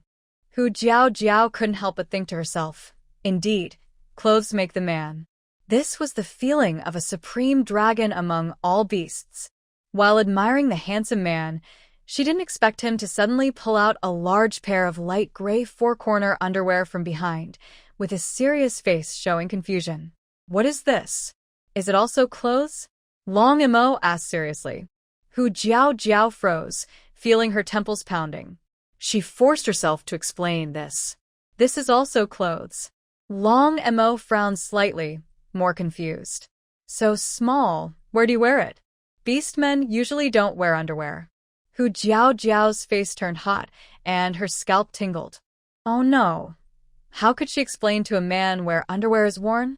Under Long Mo's curious gaze, Hu Jiao clenched her teeth, pointed to his lower body, and decided to be honest there, inside. Long Mo looked down at where she pointed, then carefully took the four-corner underwear in front of him, examined it, and nodded slowly to show he understood. "So it's here."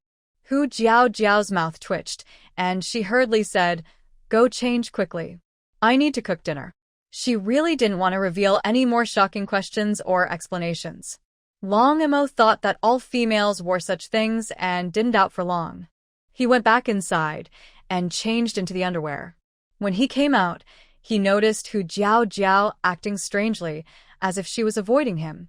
His golden beast eyes darkened. Does she think she is ignorant now? Hu Jiao used 2 stones to support an iron plate, preparing to make grilled fish. When she turned around, she saw Long Mo standing behind her with his lips pressed tightly and a serious look on his face. "What's wrong? Is it not the right size?" she asked nervously. "Why does he look so sad?" No. After a moment of silence, Long Mo slowly spoke in a deep, husky voice. "This is the first time I have new clothes." He really is ignorant. He has never even worn real animal hide clothes before. Hu Jiao was slightly stunned. She remembered the irregular, uncut animal hide he wore, simply wrapped around his body without any fancy tailoring. Somehow, she didn't feel suspicious. Then Long Mo continued, "When I was born, I had a twin brother. I was born weaker and less favored by our parents. They only gave me enough to keep me from starving, nothing more. Since he was young, he had worn rough, bloody-smelling animal hide that had not been tanned. When he was expelled from the tribe, he didn't even have a piece of hide that was bloody and stinky. That feeling was worse than death. He even thought they should have let him starve." After hearing Long Mo's words, Hu Jiao frowned slightly. She didn't expect him to tell her about his past. The story of the main villain in the book wasn't detailed, but Hu Jiao knew that, given the author's style, they definitely wouldn't give him a good background. She could hardly imagine what he had gone through to become the ruthless, bloodthirsty, full of anger and merciless villain he was in the future. His betrayal was just the trigger. Long Mo's dark side had been decided from the moment he was born. For some reason, Hu Jiao suddenly thought of this sentence. Then she quickly shook her head, trying to push away this frightening thought. "I may not be very strong, but I will use my life to protect you and the little one," Long Mo said seriously and sincerely. Until today, He finally felt that he was truly a beast man and her partner. He was not trash, not useless, and not a walking corpse. Hearing Long Mo's promise, Hu Jiao blinked and felt her nose sting a little. She had been worried and troubled about how to deal with the main villain, but it turned out that just a piece of animal hide clothing was enough to succeed. But why wasn't she as happy as she expected to be? Hua Jiao sniffed and showed a gentle, bright smile. You're very strong too. You just need time to grow. In the future, you'll definitely become a stronger beast man than Ing Yuan. I believe in you. Long Mo was touched inside. Stronger than Ing Yuan? Does she really think that way? All right, it's just a piece of clothing. Every year, I will make new clothes for you and the cubs. Hua Jiao quickly changed the subject when she saw Ing Yuan standing there with a serious expression, continuing her work. She was afraid he would get stuck in bad memories from the past. Watching Hua Jiao's back, a firm look flashed in Long Mo's eyes. He secretly made a decision. He must become a stronger beast man than Ing Yuan in the future. He wouldn't let her down. As it was getting dark, the 5 cubs finally came back. Hua Jiao had already prepared grilled fish and set the table. Luckily, their dining table was big enough to hold 7 fish weighing over 10 jin each. The 5 cubs were very hungry. As soon as they arrived, they washed their hands and sat neatly at the table, each small body sitting straight. The grilled fish smelled delicious, topped with a thick layer of garlic and some spicy millet peppers, steaming hot with white mist. This was the cubs' favorite flavor. Seeing the 5 cubs drooling with hunger, Hua Jiao couldn't help but smile. Why are you so late? It's already dark. Next time, remember to come back earlier, or you won't make it for dinner. She casually reminded them and then handed them children's chopsticks. It's all Linger, Long Zhong muttered quietly with a pout. What? Hua Jiao didn't hear clearly and looked back in confusion. Nothing.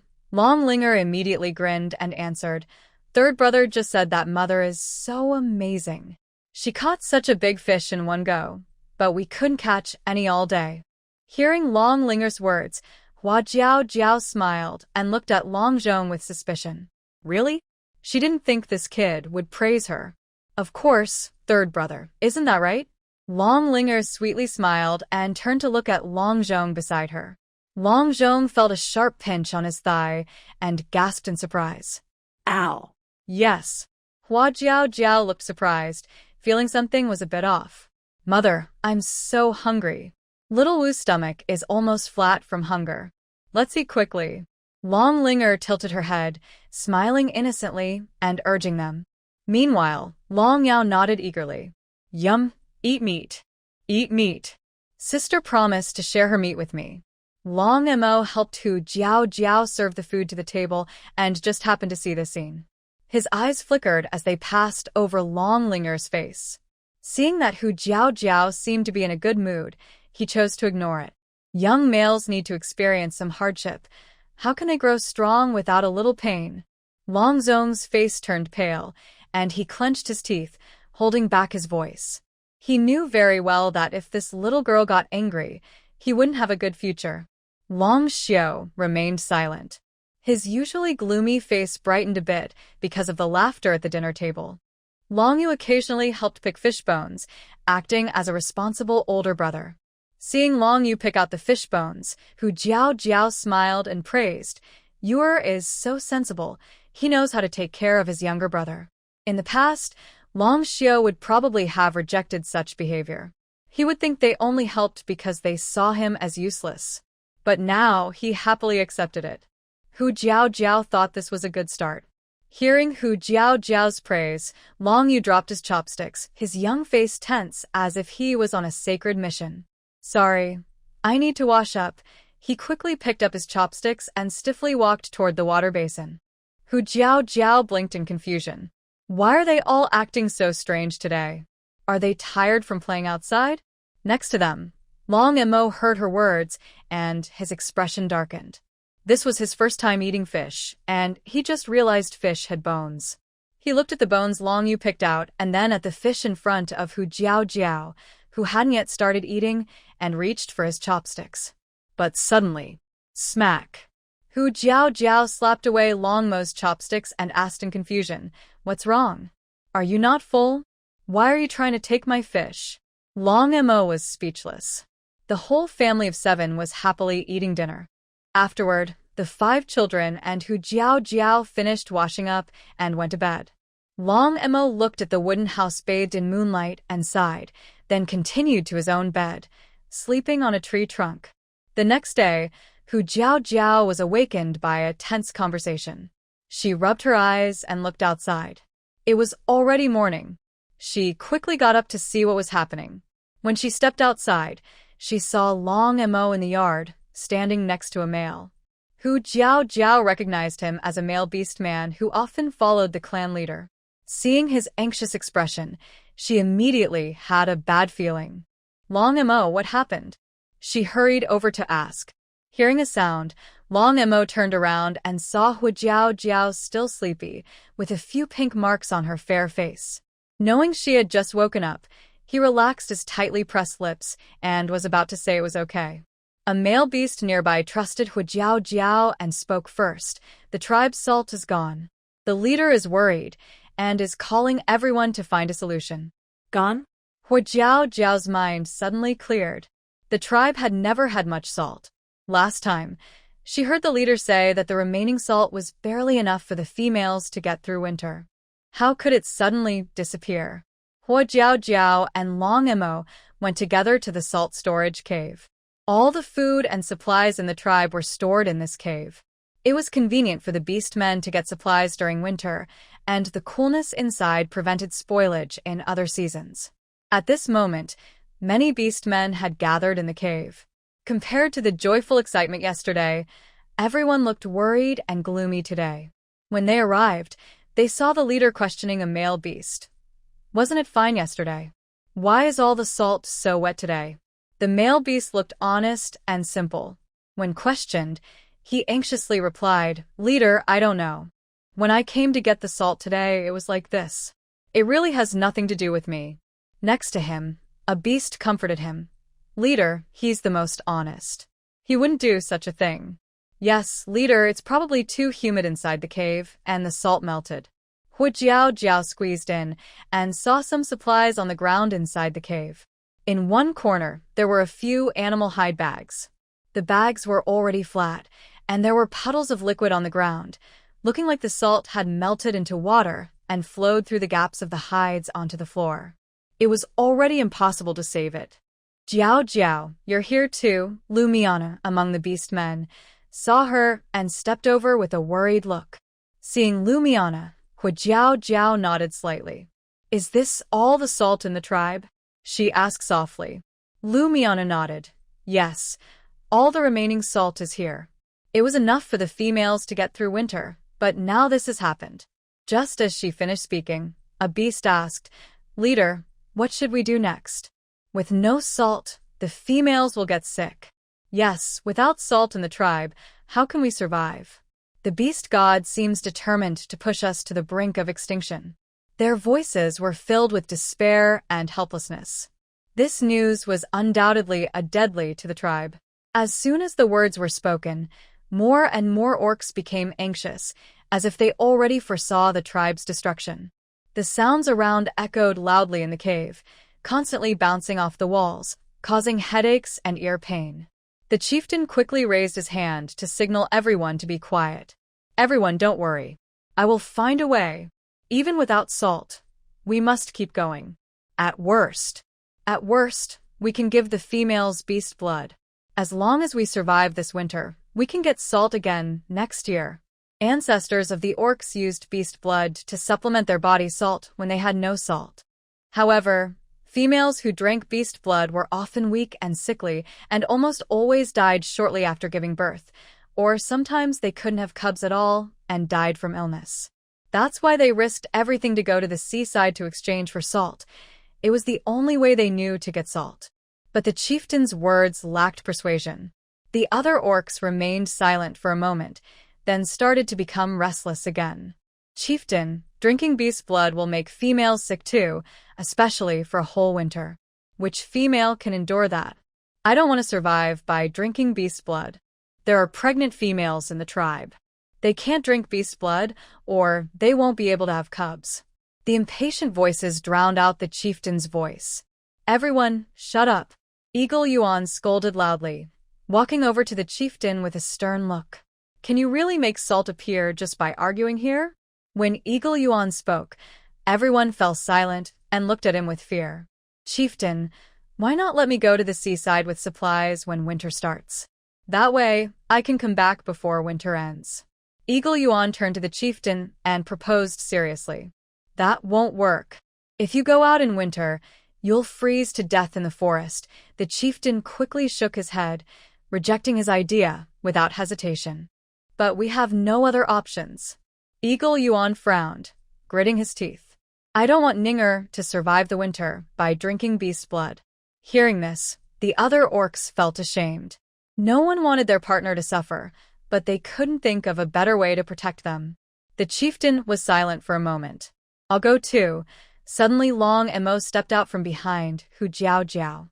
He was used to drinking beast blood himself, but since females were delicate, he didn't want her to drink the unpleasant beast blood. Hu Jiao Jiao looked worriedly at Long Mo. In the beast man world, winter is very cold and dangerous. Almost no beast man goes outside during winter, which is basically asking for trouble. Thinking of the warning in her dream, her heart sank. She thought she could survive the winter and find a solution later, but it seemed the script didn't want her to live even a moment longer. She is salt, but if she openly takes it out, others will become suspicious, and she might be seen as different. Beast men are very protective of their own, and she doesn't dare to take that risk. Besides beast blood, is there nothing else that can replace salt? Hu Jing, standing next to Lu Mian, muttered. Hearing this, Hu Jiao Jiao suddenly had an idea. Yes, other things could be used as substitutes. Since beast men need salt, the animals here probably do too. She remembered that lions and tigers gnaw on dirt to get salt, and mountain goats lick salt from cracks in the rocks on cliffs. Minerals needed by animals can be found in dirt, bones, and even feces. Of course, she wouldn't dare say these methods aloud. Making them eat dirt or feces, she was afraid the beast men would beat her. Chief, I have another idea. Hu Jiao Jiao raised her small hand among the beast men. Suddenly, all the beast men turned to look at her. Jiao Jiao, what's your idea? Quickly tell us. The chief looked at her with anticipation, not doubting her at all. To him, Hu Jiao Jiao was like a savior of the tribe. Long Mo also looked at her sharply. Since he returned to the tribe, she seemed to have changed. She had a mysterious aura, and everything she said and did made him feel unfamiliar. I saw some wild animals picking fruit from trees when I was gathering fruit myself. I tasted a little, and it was salty too. I wonder if it can replace salt. Of course, this was a lie. Salt fruit is a plant from Earth. Animals that climb trees use it to supplement salt, and even ancient people often picked it to flavor food. She hadn't seen such fruit here. Most plants here are similar to those on Earth, just slightly different in size and shape. She didn't believe that in this vast forest, they couldn't find a salt fruit. Really? What does it look like? Where did you see it? The chief eagerly asked. The surrounding beast men also looked at Hu Jiao Jiao expectantly. If they could find this fruit, the tribe's crisis could be solved. I don't remember clearly, but I think it was small and round, not as big as usual fruits, and it tasted salty and bitter. Hu Jiao Jiao spoke vaguely. She was afraid of giving too many details, worried that if her description of the salt fruit differed from what was here, it might mislead others. Despite this, all the beasts' eyes lit up with excitement. That's great. The tribe is saved. Hu Jiao Jiao, you're truly a blessing for our tribe. Chief, tomorrow we'll go find this kind of fruit. Seeing that the beasts believed her without hesitation, Hu Jiao Jiao was a bit surprised. Still, she had no plan to take salt from her space to share with everyone. People must look after themselves first. She needed to protect herself, her cubs, and her family before thinking about anything else. By the way, Hu Jiao Jiao suddenly remembered something and added, beasts probably shouldn't eat too many of these fruits. There might still be plenty on the trees, and they are hard to tell apart. In autumn, animals in the forest also stock up for winter, and fruits are divided among them. At this time, when beastmen go into the forest, they hardly find many fruits. The beastmen all carefully noted this feature. Everyone expressed their thanks to Hujiao Jiao, but she felt like she was being watched. When she looked back, besides the happy beastmen, there were no strange or suspicious eyes. She withdrew her gaze and shook her head. Maybe it was just her imagination. Ing Yuan, send a few more beastmen to guard the cave. If anything happens, tell me immediately. We can't afford any more accidents with the remaining supplies, the tribe leader said seriously, not forgetting to remind Ing Yuan. Understood, leader. Ing Yuan nodded, showing he understood. After some discussion, everyone's worries finally eased. Hujiao Jiao felt relieved and went home with Long Mo. On the way, she noticed that Long Mo's gaze at her seemed a bit strange, which made her feel uneasy. Could he have figured something out? Just as she was lowering her head, trying to think of how to hide it, Long Mo suddenly spoke. I will hunt more prey from now on. Just tell me what you want to eat. Huh? Hearing Long Mo's words, Hujiao Jiao was stunned. She instinctively looked up, puzzled, at the tall male beside her. Why did he suddenly say that? I may not be strong, but I can support you and the cubs. Don't go hungry in the future, Long Mo said seriously. Oh. Seeing Long Mo's serious expression, Hujiao Jiao opened her mouth, then nodded honestly. Long Mo's furrowed brow remained tight, and he thought to himself, she's going to pick and eat such a tiny fruit. It must be that her usual food isn't enough, so she's trying to fill her stomach with small fruits. As a partner, I am really not doing my job well. I can't even ensure her basic needs, so I am not a good partner. Looking at the delicate, weak little body of Hujiao Jiao, Long Mo silently made a firm decision. I must raise her to be healthy and plump in the future. Although he didn't understand why Long Mo said that, Hujiao Jiao still sighed in relief, feeling guilty, and walked with her head down. She didn't notice Long Mo's changing expression. After sending Hujiao Jiao home, Long Mo left. Hujiao Jiao thought he went hunting, so she didn't think much about it. Today, she left in a hurry and hadn't had breakfast yet. The 5 children had already woken up. When they saw that their parents weren't home, they didn't cry or make trouble. They tidied up the house on their own and then took their slingshots to bother the birds in the trees. While making breakfast, Hujiao Jiao suddenly saw Long Ling Er happily run into the yard, holding a sparrow that was no longer breathing. Mom. I hit a bird. Long Ling Er proudly held the dead sparrow in her hands and looked up at Hujiao Jiao. I was the first to hit a bird, Mom. Am I really good? Ling Er is so good. I didn't expect Ling Er to be better than the older brothers. Great job. Hujiao Jiao also looked surprised, not expecting Long Ling Er to be so accurate with her slingshot.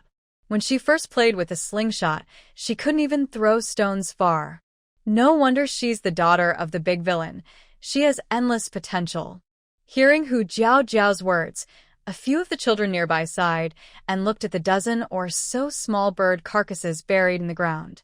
The main fighters, Long Yu and Long Zhong, looked helpless. Since it was their own little sister, and she was happy, they decided to let her be the first for now. Long Xiu also pursed his lips, showing a gentle, indulgent smile. Although he didn't hit a bird, he managed to brush against its wings and even knocked off some feathers. That was a great comfort for him. Compared to him, Long Yao was just a troublemaker, aiming at one spot but missing completely. Yet, he was happily unaware of defeat. If it weren't for his interference, scaring away many birds, they might have hit more. It's a pity that these pieces of meat had to be secretly buried for Xiao Wu. Otherwise, Xiao Wu would definitely dig them out and roast them to eat. When Ling Er found out, she would be disappointed again. Long Yu and Long Zhong sighed together. They really put in a lot of effort. Long Linger looked excited, holding a small bird as if it were a priceless treasure. She chirped happily. Mommy, I want to give this little bird to you. It's my first time catching prey, and I want you to have it. She also wanted to help her mommy with chores. Young cubs most longed for was to pretend to be grown-up orcs, and do what grown-up orcs do. Hujiao Jiao looked at the tiny sparrow, mostly feathers and bones, and smiled wryly, nodding. All right. Thank you, Linger. Mommy will kill your prey soon, and you can enjoy it. Though it was a bit troublesome, she didn't want to crush Linger's enthusiasm. Mommy, I can kill the prey myself, Linger quickly said, worried that Hu Jiao Jiao might not agree. Okay, but be careful not to cut your hand. Hu Jiao Jiao thought for a moment and didn't refuse. She handed her a small knife. Thank you, Mommy. You're the best.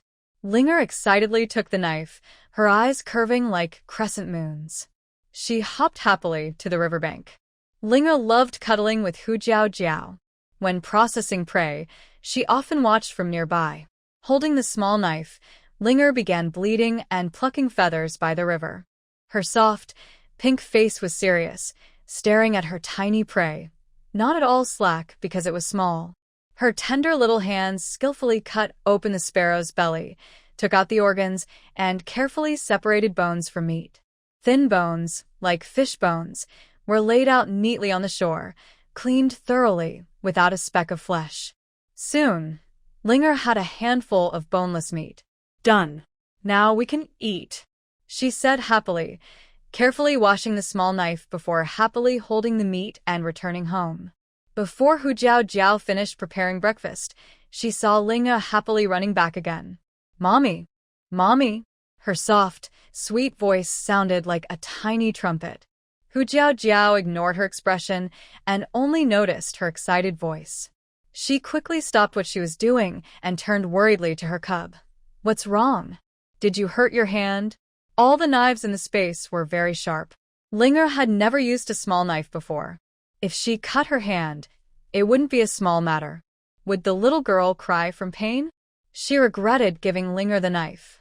When she looked down, she saw a pair of soft, chubby little hands holding a lump of tender, pink meat, lifting her small head with an expression just like when she was showing off her treasure. Mother, I have caught the bird. Here is the meat for you to eat.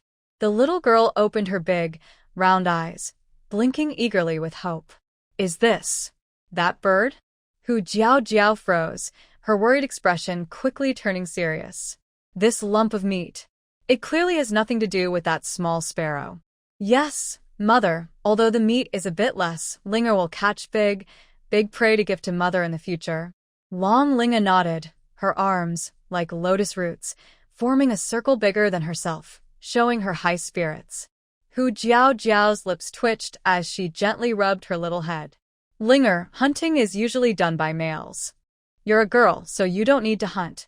Hearing this, Linger's hopeful face suddenly fell, her face stretching long. Ah. Then what should a girl do? Kill prey? I can do that too. Hu Jiao Jiao felt that the little girl was unusually excited when talking about the word kill today. Seeing the meat she threw in her palm, she shivered. Could it be that the wild instinct to kill in her bloodline has been awakened? No, she must stop this idea early. She bent down and patiently said, killing prey is actually something males usually do. Someone as careful as Linger could do more impressive things, like being a veterinarian. Yes, a kind-hearted little female veterinarian. Such a good setting. It must be perfect. Veterinarian? Linger blinked blankly, tilting her head as if seriously considering this possibility. If she were veterinarian, what could she do for Mother? Could she make those mean beast men who bully Mother go away?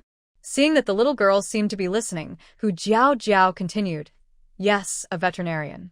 When Mother gets old and sick, she can come to Linger for treatment. Whether Linger heard the last part or not, she suddenly became excited again, clenching her little fists and raising them high, her expression full of enthusiasm. Great. Mother, I want to be a veterinarian. Hu Jiao Jiao sighed in relief. Finally, she stopped the budding dark side of her child. Luckily, the little girl is innocent and naive, easy to persuade, and listens when told. Mother, can I have this? Linger, holding the small knife with a precious look, looked up expectantly. Yes, as long as you don't hurt yourself and don't let the tribe's beastmen see it. Hu Jiao Jiao glanced at the small knife, thought for a moment, and then agreed. As long as Linger was not hurt, and there were no sudden ideas of fighting or killing, She would never refuse anything she had. Thank you, mother. With her gift, Long Ling Er looked very excited. She took the small knife and went to show it off to a few cubs. Big brother, second brother, third brother, fifth little one. This was given to me by Mother Long Zhong sneered dismissively, such a small thing. What use does it have? When I grow up, my claws will be much sharper than this. But third brother, you're not grown up yet. Long Ling Er said seriously, pointing out the obvious. Long Zhong. Long Yu looked at her with a loving, helpless smile but didn't say anything. Long Yao curiously moved closer and suddenly widened his eyes, staring at the red eyes reflected in the small knife. He was so frightened he immediately jumped back. Ah! Who was that? Why do the eyes look so scary? It really scared the cubs. The cubs all burst into laughter. Hearing the noise, Long Xiu gently patted Long Ling Er's head. Ling Er, remember not to let other orcs see this thing. Long Xiu was very careful. He could faintly sense that this object was not suitable for everyone to see. I know, second brother. Long Ling Er nodded obediently. Hearing this, Long Zhong looked at the small knife in Long Ling Er's hand, secretly gestured its size with his finger, then, when everyone wasn't paying attention, withdrew his hand and pretended nothing happened. The cubs come back for breakfast. Hu Jiao Jiao's voice came from the yard. The cubs quickly put away their things and happily ran back to the yard. Hu Jiao Jiao thought that Long Emo wouldn't come back so early and planned to save breakfast for him. But just as the 5 cubs started eating, Long Emo returned. Why so early today? Weren't you out hunting? Hu Jiao Jiao looked puzzled and didn't see him bring back any prey. Instead, he was holding a stone jar, about the size of a palm at the bottom and about 1.5 palms high, covered in dust, clearly stored for a long time. I didn't go hunting, Long Emo said as he walked back, glanced at the 5 cubs eating happily, then went to Hu Jiao Jiao. Hu Jiao Jiao was curious and saw him hand over the jar. Can I have it? Hu Jiao Jiao blinked, a little confused about his meaning. Yes, Long Emo nodded, pursing his lips and looking serious. Open it and see. Hu Jiao Jiao finally took the jar, opened the top lid, and looked inside. She was immediately surprised, her eyes wide open. Inside was a white, powdery substance, shiny and sparkling. When the jar was shaken, it seemed to move from side to side, like beautiful white flowing sand. Is this salt? Hu Jiao Jiao's mind was slow to respond. Didn't you say the salt in the tribe had all melted? How do you have so much salt? Could it be that the salt in the cave is... Moreover, the salt looked very fine and refined, clearly exchanged from the sea tribe beastmen. Hu Jiao Jiao's mind went blank. All she could think about was, what should she do if she stole the salt? How could she secretly return it? To the beastmen, such a large jar of salt was priceless. Long Emo had given it to her so casually, without any defense. Seeing her seem to misunderstand, Long Emo explained, the salt in the cave did melt, but I traded for it with food from the tribe leader before. It's been sitting and used. As a female, you need salt. Although this isn't much, you can keep it for now. I'll find a way to get more later, Long Emo said seriously, frowning. It looked like he was giving her just a small lump of salt. This was the salt he traded with the tribe leader after mating with Hu Jiao Jiao. At that time, the tribe still had plenty of salt, and the leader happily gave it to him. He had planned to give it to Hu Jiao Jiao then, but after that day, she looked down on him and drove him out of the tribe in disgrace. He kept the jar of salt in the forest and never took it out again. Hu Jiao Jiao listened and couldn't help but twitch her mouth. What does not much mean? This big jar and its refined salt, it's simply too much. Even if she had no supplies in her space, just this jar of salt would be enough to survive a winter. She seriously suspected that Long Emo was showing off. No, this salt is already enough. You don't need to worry about it anymore, really. Hu Jiao Jiao quickly stopped Long Emo from speaking, afraid he might misunderstand about little. But Long Emo thought she was comforting him. Although he didn't eat salt, he had seen this amount in the tribe before. It was nothing. He didn't expect her to become so considerate after changing. He couldn't let her suffer any more. If the salt isn't enough, just tell me. You don't need to worry about the salt, Long Mo said gently. It's definitely enough. Fox Jiao Jiao quickly nodded. Even if these weren't enough, she still had some salt stored away. She carefully took the salt into her house, placed it in her small wooden hut, and wrapped it with animal hide. In the world of orcs, salt is very precious. Dragon Mo must have stored the salt for a long time. Although she isn't short of salt, she still feels these few pieces are very valuable. This salt was personally given to her by the great villain. After storing the medicine, Fox Jiao Jiao sat down with Long Mo for breakfast, saving some of her leftover food. Once they finished eating, Long Mo went out to hunt. The firewood at home was almost used up. The 5 cubs were busy collecting more wood, while Fox Jiao Jiao was tending to the vegetables in the garden. Recently, the radishes and rapeseed she planted had sprouted. In the southern part of the tribe's fields, potatoes were also growing strong. Apart from the issue with salt, everything was moving in a good direction. But Fox Jiao Jiao glanced at the pile of firewood in the yard, which burned quickly. Recently, they used a lot of wood for cooking, and the cubs were diligent about collecting more. But if this continued, it wouldn't be sustainable, especially in winter, when they couldn't go out to gather wood. The firewood burned too fast, and no matter how much they had, it would run out quickly. Without wood, they couldn't keep warm during winter, and living in stone houses would be very uncomfortable.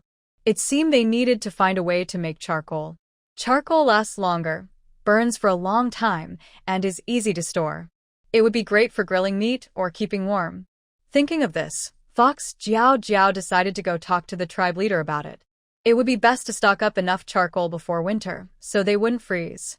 After watering the radishes and rapeseed, Fox Jiao Jiao was about to leave to find the tribe leader. Just as she was about to go, someone arrived at her home. Little sister, are you at home? Look what good things I brought for you, little sister. Fox Jiao Jiao heard the voice outside her wooden hut.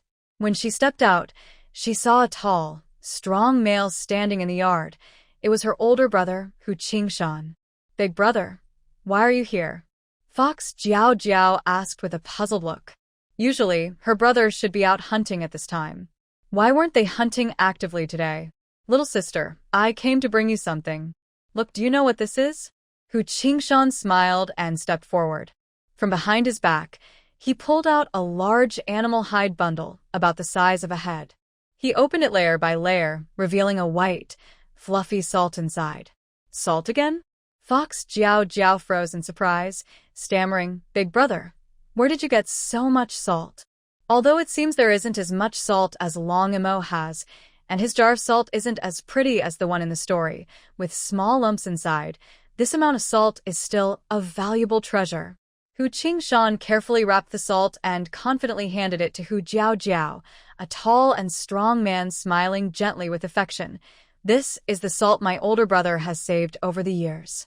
Young sister, you can use it first. If it's not enough, I'll find a way to get more. Don't worry, big brother won't let you run out of salt. He patted his broad, sturdy chest and promised confidently. Hu Jiao Jiao was still stunned and quickly pushed the salt back, shaking her head.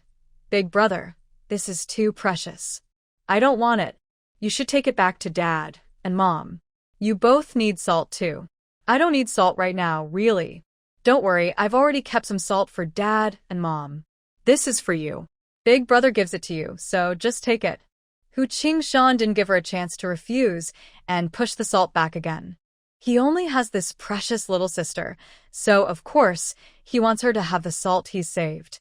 Otherwise, with all his strength and size, is he just for show? Big brother, I really don't need salt. Today, Long Mo also brought back a lot of salt, enough for us to use, Hu Jiao Jiao said with a mix of laughter and tears, hugging the salt. Hearing this, Hu Qingshan frowned slightly, his tone a bit dismissive. Long Mo? That guy can bring back so much salt? Little sister, don't be so polite with me. Hurry up and put it away. Don't let other beasts in the tribe see it, or they might come to steal your salt. All the salt in the tribe is shared publicly. If someone wants to keep some privately, they have to exchange food for it. But only a few beasts have plenty of food. Most beasts rely on the tribe's salt to survive. They don't have their own stored salt. If others find out they have salt, they'll be jealous, and someone might have bad intentions. I understand, big brother. I'll hide it. Hu Jiao nodded in agreement, knowing it was her brother's good intention. She wasn't generous enough to give the salt that Long Mo and her brother had worked hard to save to others. But thinking about Hu Qingshan's misunderstanding of Long Mo, Hu Jiao still wanted to defend Long Mo. Big brother, actually Long Mo isn't as you think. All right, little sister. I'm going hunting now. If you need anything, just tell me. I'll help you solve it. I'm leaving now. Before she could finish speaking, Hu Qingshan disappeared like a gust of wind.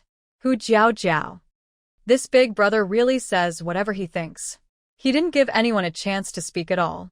Hugging a sigh, Hu Jiao turned around and went inside, placing Hu Qingshan's salt and Long Mo's salt together. Before she could stand up, she heard another shout from the yard. Little sister. Look, second brother brought you something good, little sister. Hearing this familiar phrase, Hu Jiao's mouth twitched, and she suddenly had a strange premonition. She put away the salt and stood up to go outside.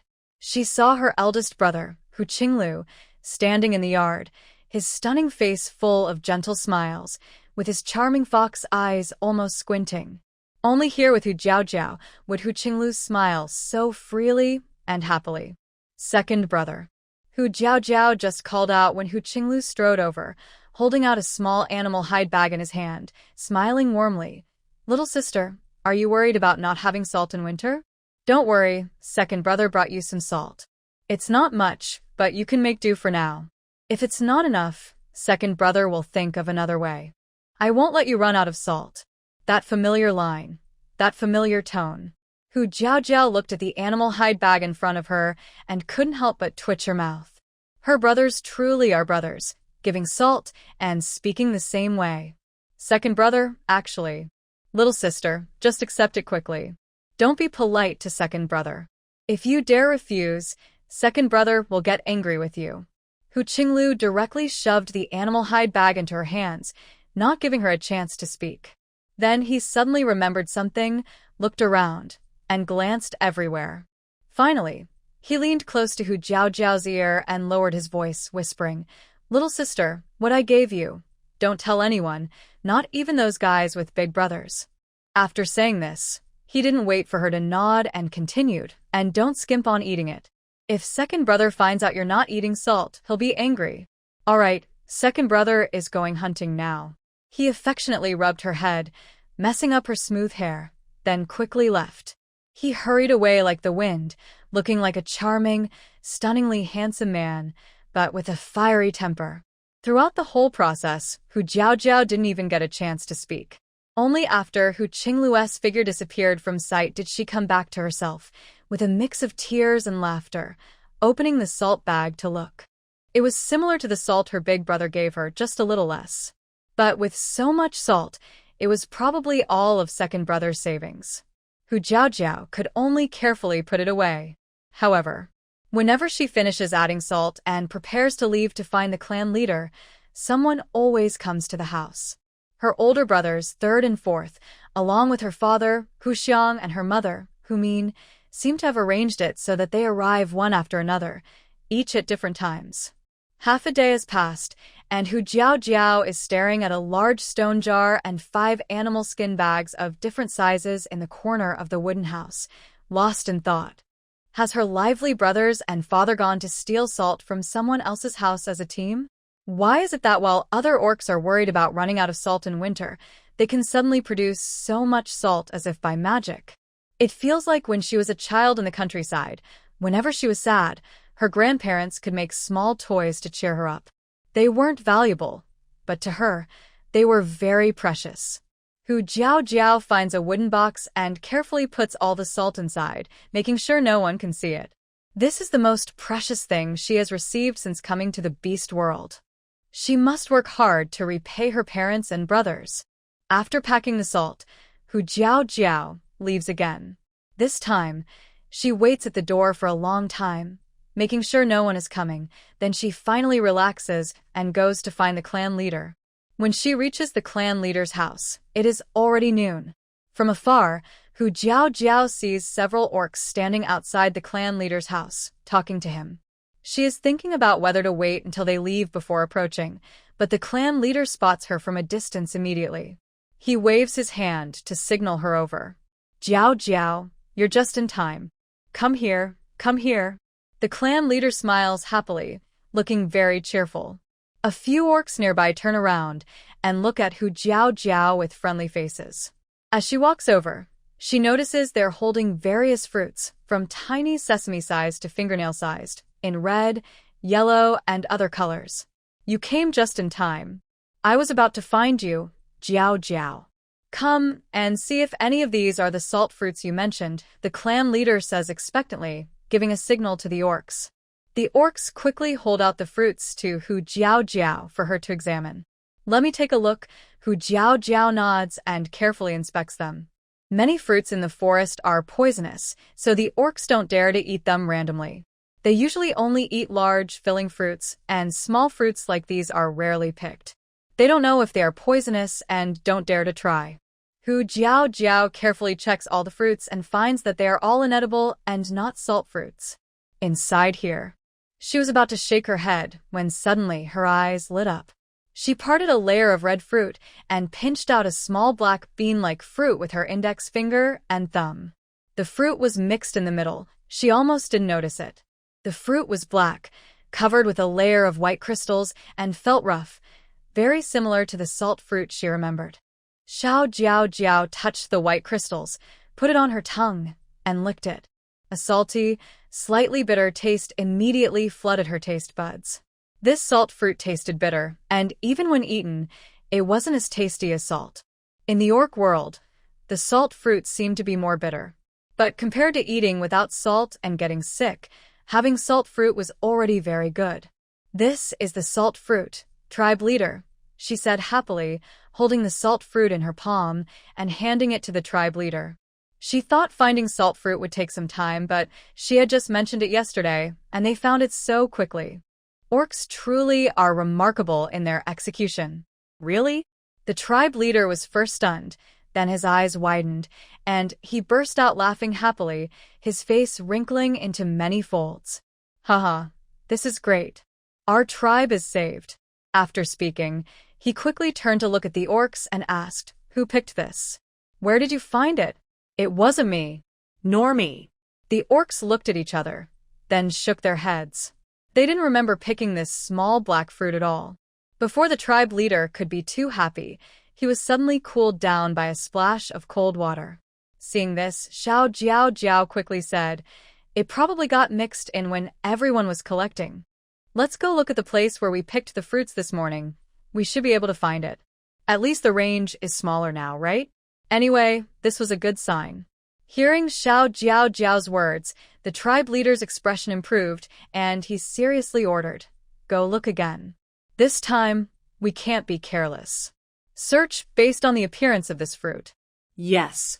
The orcs quickly memorized the look of the black fruit, then turned and left to continue searching for the salt fruit. Tribe leader, I have something else I want to discuss with you, Jiao said after the orcs left, revealing the purpose of her trip. Jiao briefly explained to the tribe leader about the process of making charcoal. Jiao, you mean that after the wood is burned, it can still burn for a longer time? The tribe leader looked incredulous. Yes, clan leader, but it requires a special method to burn the charcoal. Hu Jiao nodded and continued, This method is. Before she could finish, the clan leader interrupted her with a look of understanding. I know. It must be that the beast god sent you a dream again. You truly are a blessing to our tribe. With you here, the beast god will continue to watch over us. The clan leader patted Hu Jiao's shoulder happily. Hu Jiao. Talking to the clan leader is becoming easier and easier. She doesn't even need to explain. The clan leader already has a reason in mind. Jiao, I'll leave the charcoal making to you. Just tell me what you need to prepare. When you're free, we can start, the clan leader said eagerly. Wood burns too quickly. If they could have charcoal in winter, they wouldn't worry about staying warm. Although males are strong and healthy and don't need to warm up, they still feel cold.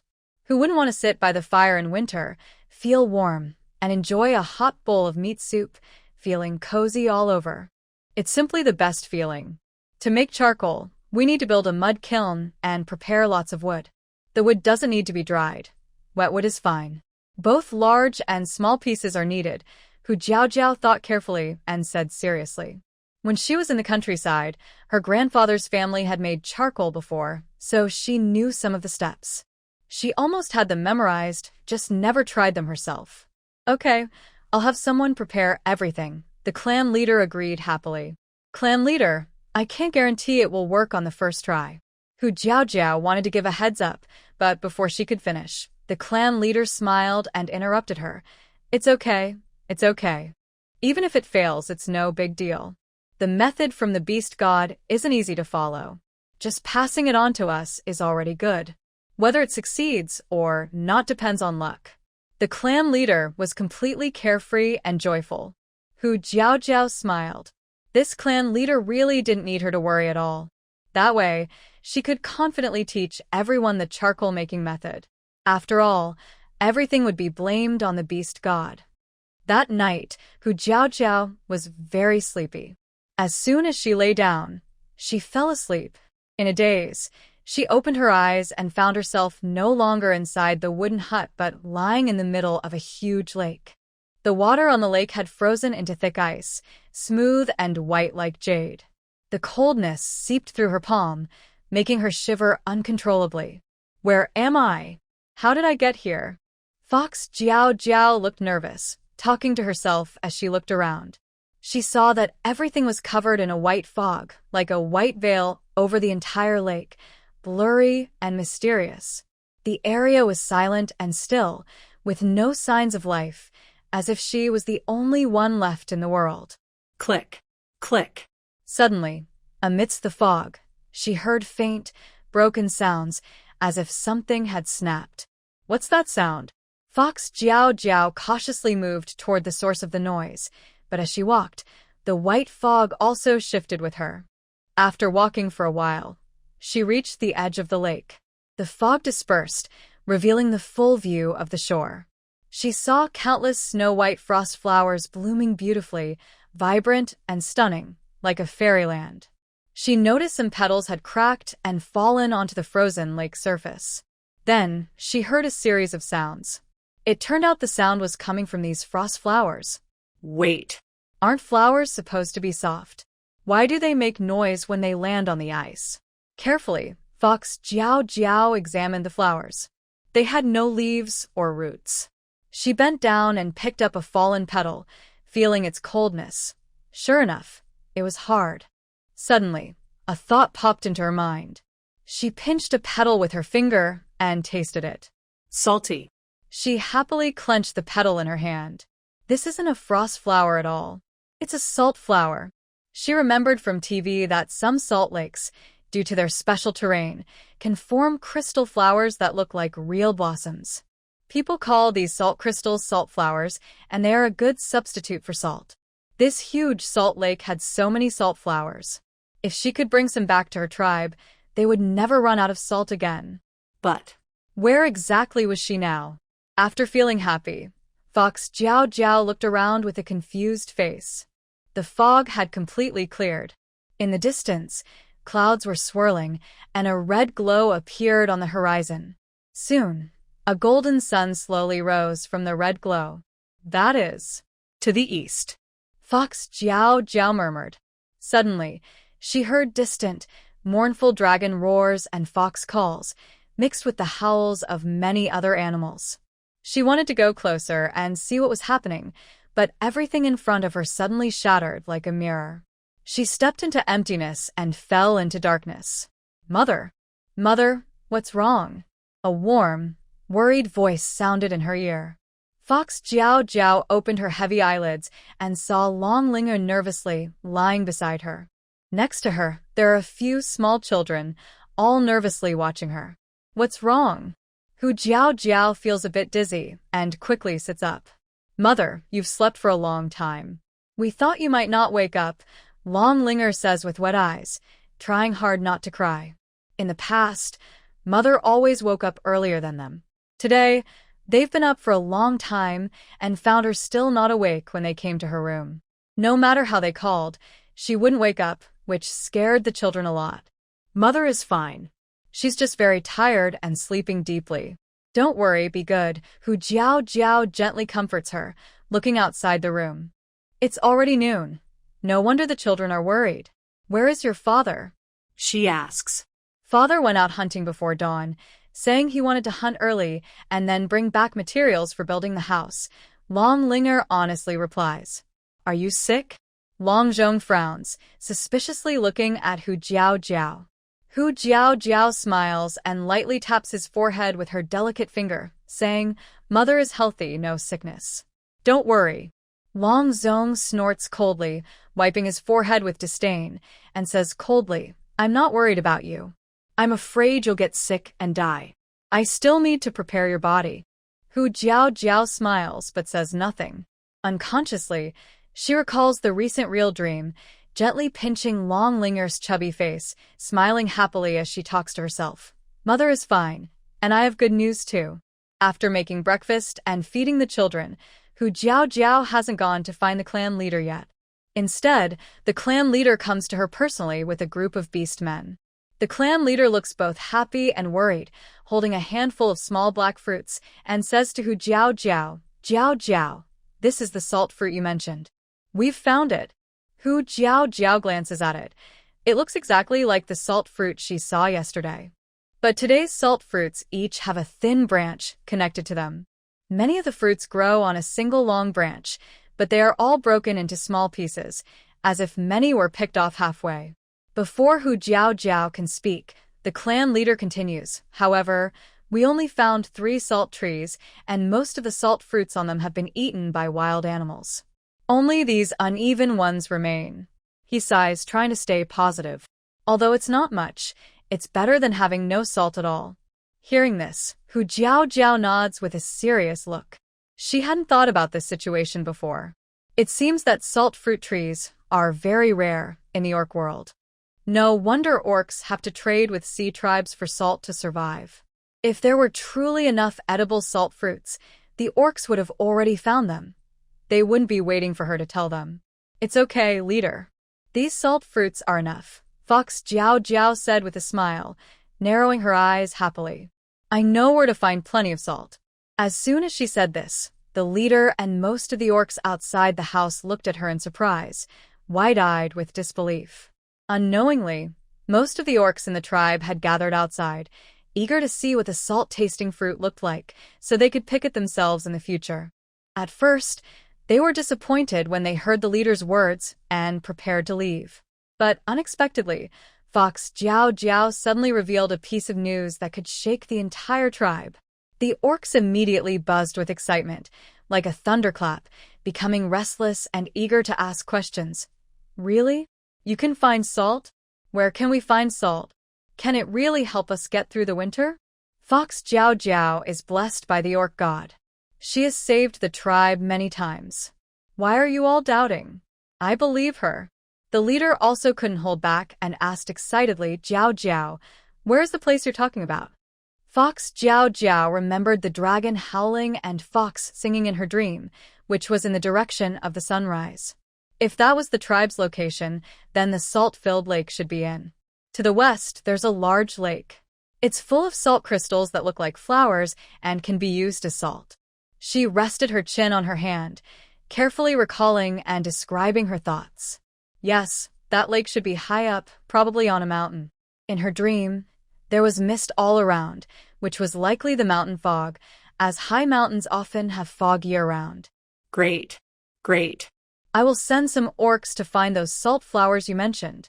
The leader was so excited his lips trembled, and he seemed to be bathed in spring sunlight. He was more excited than when he found a partner in his youth. It showed how much he valued the tribe. Okay, Fox Jiao Jiao nodded. Suddenly, she felt like a fortune-teller, talking all day about divine visions and ghost stories, claiming to have dreams sent by the orc god. Only these honest, simple orcs who revered the orc god would believe her words. But Fox Jiao Jiao suddenly remembered the salt melting mysteriously in the cave. Leader, if we find the salt flowers this time, we must be careful in storing them so they don't melt again. Otherwise, going back and forth to get salt flowers is also a difficult task. They don't know how far the salt lake is from the tribe, or if there will be dangers on the way. I understand. This time, I will take good care and avoid any accidents, the tribe leader said after hearing Hu Jiao's words, his smile fading as he nodded seriously. By the way, Hu Jiao couldn't help but ask, why does the salt in the cave melt? Is it really just because the cave is damp? She always felt something was strange. How could good salt melt away? Yet everyone seemed to have no interest in investigating. The tribe leader sighed and explained with a gloomy face, I checked. It turns out the cave above is too humid, causing water vapor to condense. The dripping water just falls onto the salt. In one night, all the salt melted away. So that's how it is. Hu Jiao finally stopped asking. Then I will gather some people to go get the salt flowers. Jiao, how many beast men do you think should go? The tribe leader instinctively asked for her opinion. He already considered Hu Jiao a lucky star for the tribe, so asking her was the right choice. It's autumn now, a busy time for storing food, and they also need to prepare charcoal and take care of the potato seedlings.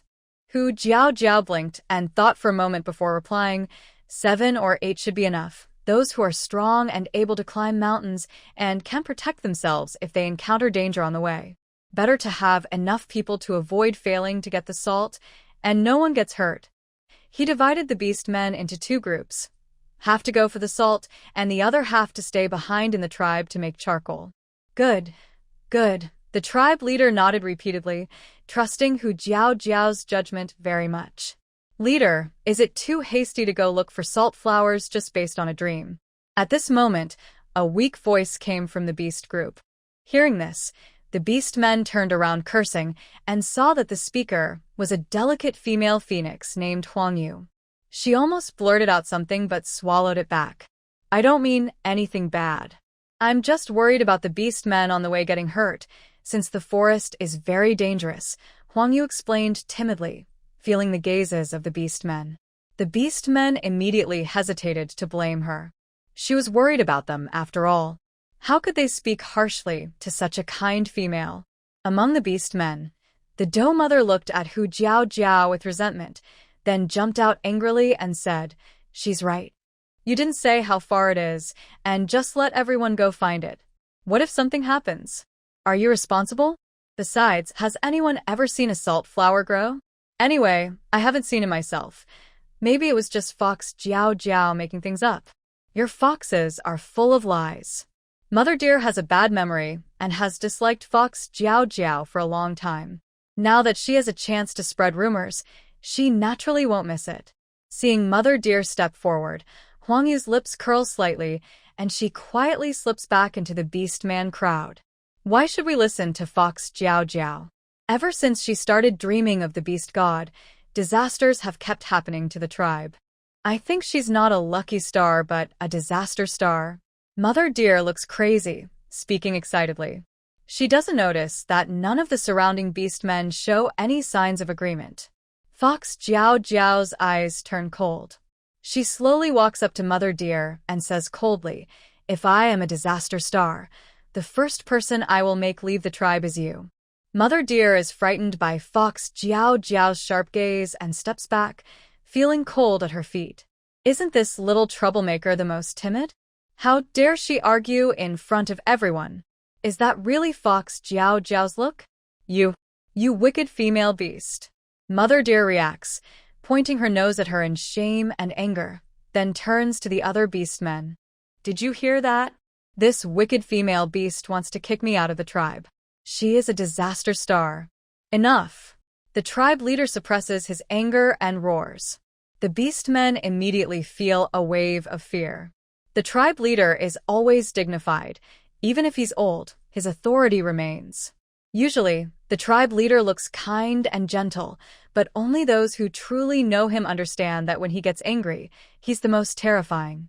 If you cause trouble here again, just like Lu Chui, leave the tribe. The tribe leader's face is full of anger.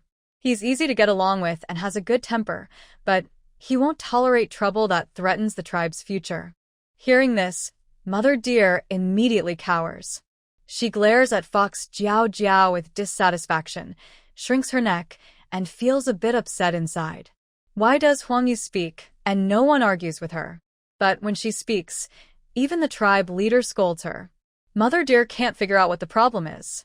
Lady Deer, since you don't believe in Yanhua's existence, if we retrieve Yanhua, you probably won't eat the salt related to me, the disaster star, either? Fox Jiao Jiao steps forward, looking coldly at Mother Deer. Of course not. I would never eat anything from you, the disaster star. Mother Deer immediately raises her chin. Hua Jiao Jiao sneered coldly and said happily, "That's good. I was worried you might eat salt flowers and get sick, then blame me. I can't take that responsibility." After speaking, she looked at the other animals. Since Auntie Lu proposed it, I'll be honest with everyone. Whether to take salt is not something I force. I just provide a method. Whatever happens on the way, whether you eat salt or not, your health is your own choice. If everyone blames me later, I won't tell the tribe leader about anything anymore. Hearing this, the initially doubtful orcs quickly waved their hands. No, we're all voluntary. Exactly, if you have a way, we're grateful just to have your help. Please don't think that way.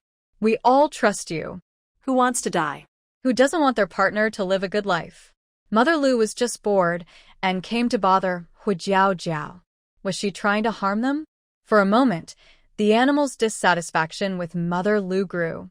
Hua Jiao Jiao's gaze swept over the indifferent phoenix you among the orcs with a look of curiosity. She always seemed able to stir up trouble with just a few words. Was it a coincidence? Or was it intentional? If it was intentional, why would she do that? In the afternoon, the tribe leader chose 8 orcs to go west to find salt flowers. Among them were Hu Chong and Hu Qingshan. Hua Jiao Jiao and Hu Min went with them to see them off. The mother and daughter hadn't said much, but the father and son already started crying. Jiao Jiao, wait for your dad to bring salt back. Your mom and I will wait for you in the tribe. Little sister, if you get bullied, remember to find second brother, third brother, or fourth brother. They're not very useful, but they can help you vent. Hua Jiao Jiao couldn't help but laugh and cry, nodding seriously. I understand, Dad. Big brother, take care on the way. We'll wait for you to bring back the salt. Hua Min looked annoyed and pulled apart the hands of Hua Jiao Jiao. We're not coming back. Why are you so slow? Go on, everyone's waiting. It's embarrassing. Hu Chong and Hu Qingshan then hesitated, reluctantly setting off with the other animals. Hua Jiao Jiao stood outside the tribe and waved until their figures disappeared into the forest.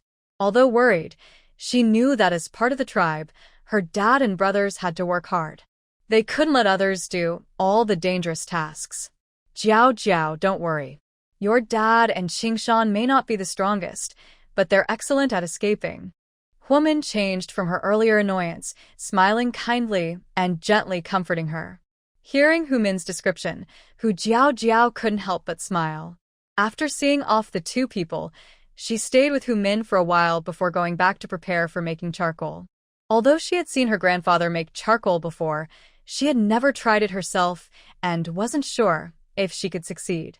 She needed to prepare carefully. It would be great if I had a phone to look up stuff on Baidu. Hu Jiao Jiao muttered softly. Relying only on her memory, she didn't know how many tries it would take to succeed. If she could find specific data and measurements online, she would at least know where she went wrong. In the future, not only could she make charcoal, but she could also develop more useful things.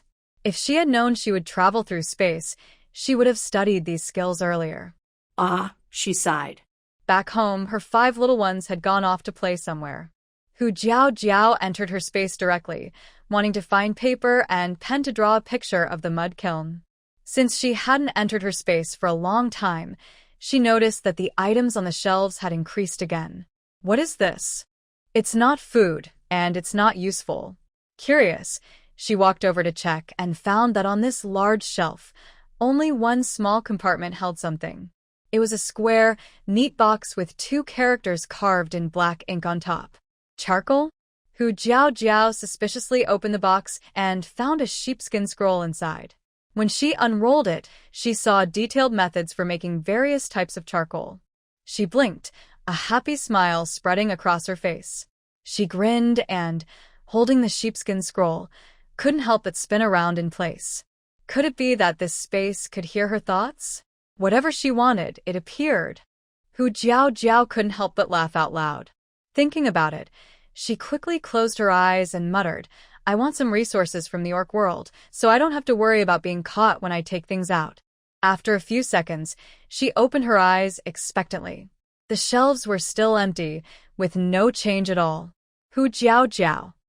It was as if a few crows were cawing above her head. Turns out, she was overthinking again. But having a method to make charcoal was already pretty good. She should be content. Hu Jiao opened the sheepskin scroll carefully and studied it earnestly, memorizing all the steps she needed in her mind. Meanwhile, Long Zhong and Long Xiu carried small stone buckets and staggered to the riverbank. Today, they still planned to catch fish. It seemed like they had made an agreement, because not long after, a few more figures appeared by the river. It was Lu Li and a few of his usual followers. Lu Li crossed his arms behind his head and swaggered over. Seeing only 2 people, he couldn't help but sneer loudly. Oh? Today, only you 2 little brats? One blind, one ugly. Think you can come to the river to fish? Can you catch fish? Or are you just here to feed them? Ha ha ha. As soon as Lu Li spoke, the other young ones burst into laughter. Long Zhong looked at them with anger and hatred in his eyes, his fists clenched tightly, eager to attack.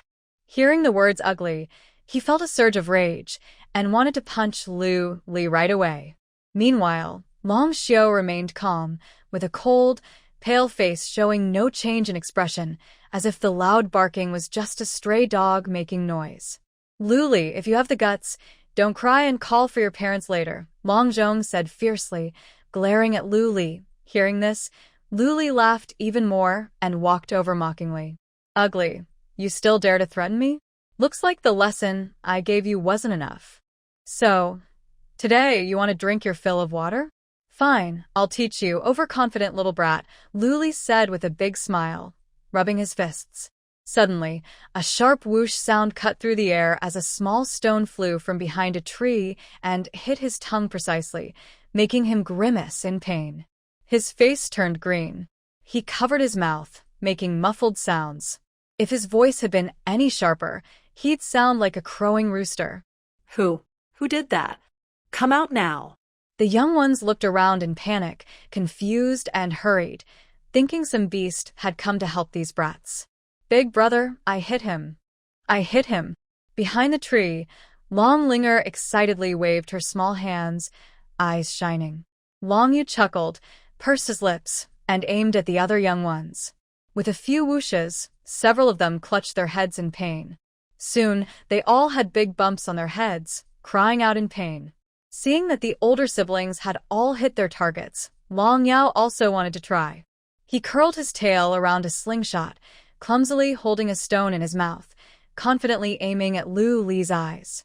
Lu Li, recovering from the pain, saw Long Linger and Long Yu hiding under the tree. His eyes widened in anger as he spat out harsh words.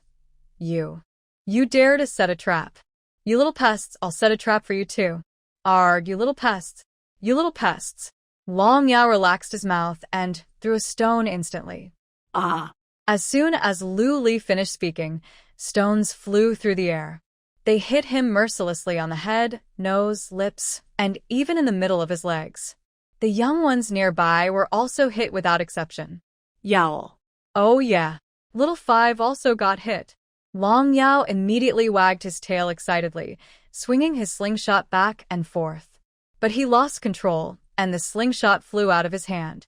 It hit Lu Li's head with a loud bang, and because the slingshot was heavy, it knocked him over. He tumbled into the river. Long Zhong, who was originally angry, stared in shock. Was Little Five so brave today? Help! Help! Lu Li, we can't save you now. You'll have to fend for yourself. The young ones had never seen such a scene. To them, it was like seeing a ghost. They hadn't even touched the other side, yet they were hit so badly. No one dared to go help. Yao Little Five's slingshot Long Yao let out a cry and quickly turned into a dragon to fly over and pick up the slingshot. It was a gift from his mother, and he couldn't lose it. Don't hit us. It's not our fault. It's Lu Li's fault. If you want to hit someone, hit him instead. Seeing Long Yao fly over, the young ones looked terrified, like frightened birds. They covered their heads and ran away in all directions, disappearing in no time. Yao? Long Yao used his tail to pick up the slingshot. Looking up, he saw that all the young ones had run away. What's going on? Little Fives had seemed a bit overwhelmed. He couldn't understand. Lu Li was still struggling in the water. He was most afraid of water. Normally, he never dared to go into the river. He always made the other young ones go in to push Long Yu and the others. Seeing the young ones run away, Lu Li almost spat out a mouthful of old blood. These guys. He finally crawled out of the river, wiped water off his face, one hand holding his head, the other clutching his pants, and painfully groped his way to the shore. Just as he approached the bank, a pair of feet appeared in his view, blocking his way. Lu Li looked up and saw Long Zhong staring at him with a fierce look. He immediately cursed, "Ugly monster, get out of the way. Be careful, or I'll beat you to death." He was in pain all over, especially in that area.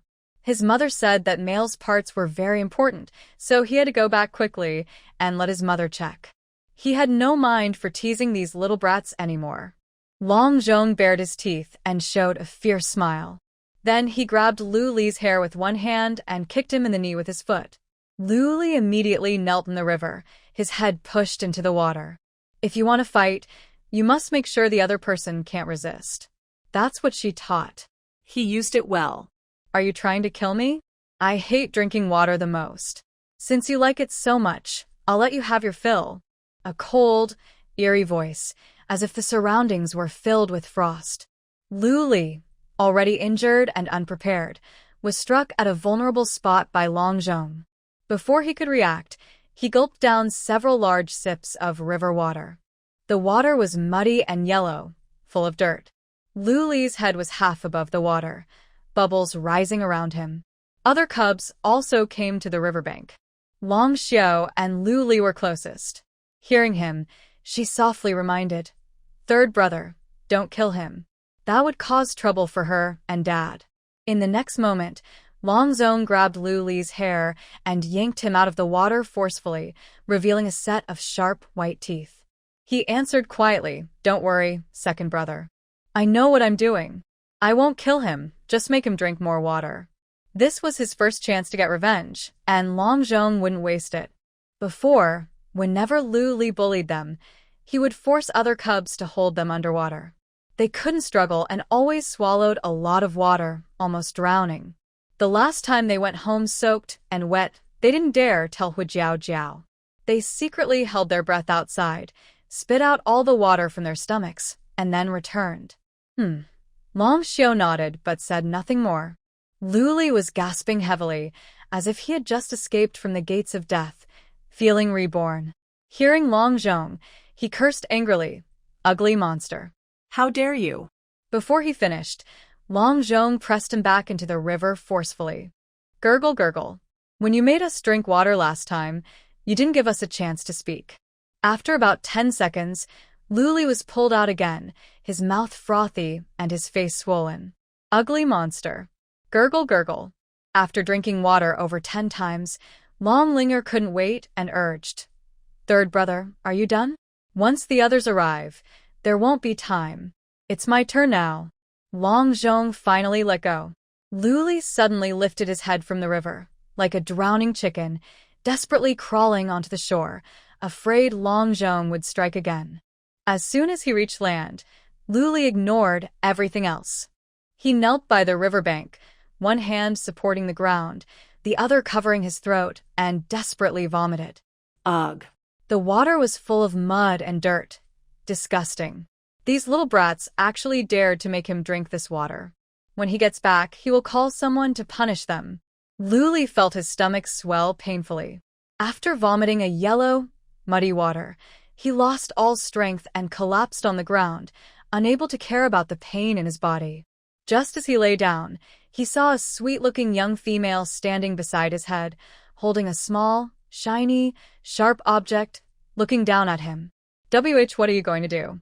Don't worry, I won't hurt you, Dragon Linga said with a sweet smile, showing her neat white teeth and two cute little fangs. Luli was startled and tried to get up and run, but the four cubs nearby held his arms and legs down, and Long Yao pressed on his legs. His body was like a rope. Luli, who had no strength left, naturally couldn't struggle. He widened his eyes, looking in horror at Dragon Linger slowly kneeling down. A few cubs ran far away and finally stopped, panting and leaning on their knees. What if we leave Luli behind and he gets angry? One cub worried. Luli might hit them. They didn't want to help Luli, but if they disobeyed, Luli would hit them. He also had a fierce brother-in-law, Ing Yuan, so they didn't dare resist. Another cub, holding his big bump on his head, pouted. Anyway, I'll get hit no matter what. If you want to go back, go.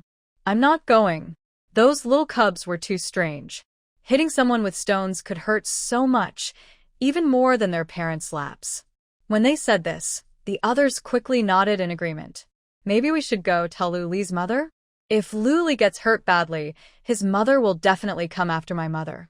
Luli's mother was known for being shameless and unruly, deeply imprinted in the minds of these cubs. Their mothers didn't want any connection with Luli's mother.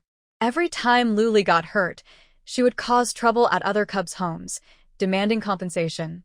They couldn't chase her away and had to let her take advantage. When Luli's mother left, they would get a loving hug from their own mother. Sometimes their father was home too, and they would get double love. Hearing this, the cubs shivered in unison. I think it's okay. They ran to report to Luli's house.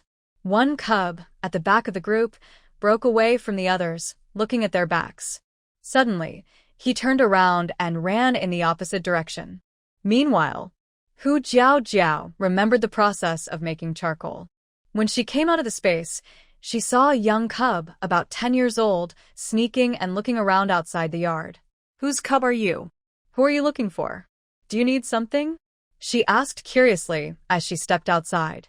The cubs saw Hu Jiao and shivered in fear, retreating several steps. With clenched teeth and eyes closed, he said, Your cub and Luli are fighting. After saying that, he turned and ran quickly, afraid Hu Jiao might chase him and scold him harshly. In his haste, he accidentally stepped on his own right foot with his left, falling to the ground with a thud. He didn't even have time to cry out in pain, quickly got up and ran away without looking back. Hu Jiao. Was I really that scary? Why does it feel like this cub sees me and thinks I am a terrifying king of death? Soon, Hu Jiao remembered what the cubs said and frowned immediately. Are the cubs fighting Luli? No, she must go and see quickly. Her 5 cubs are thin and weak, young and easy to bully. Luli is tall, strong, and powerful. What if her cubs get hurt? Fighting Luli means only being bullied. Thinking about her cubs getting hurt, Hu Jiao hurriedly left to find them.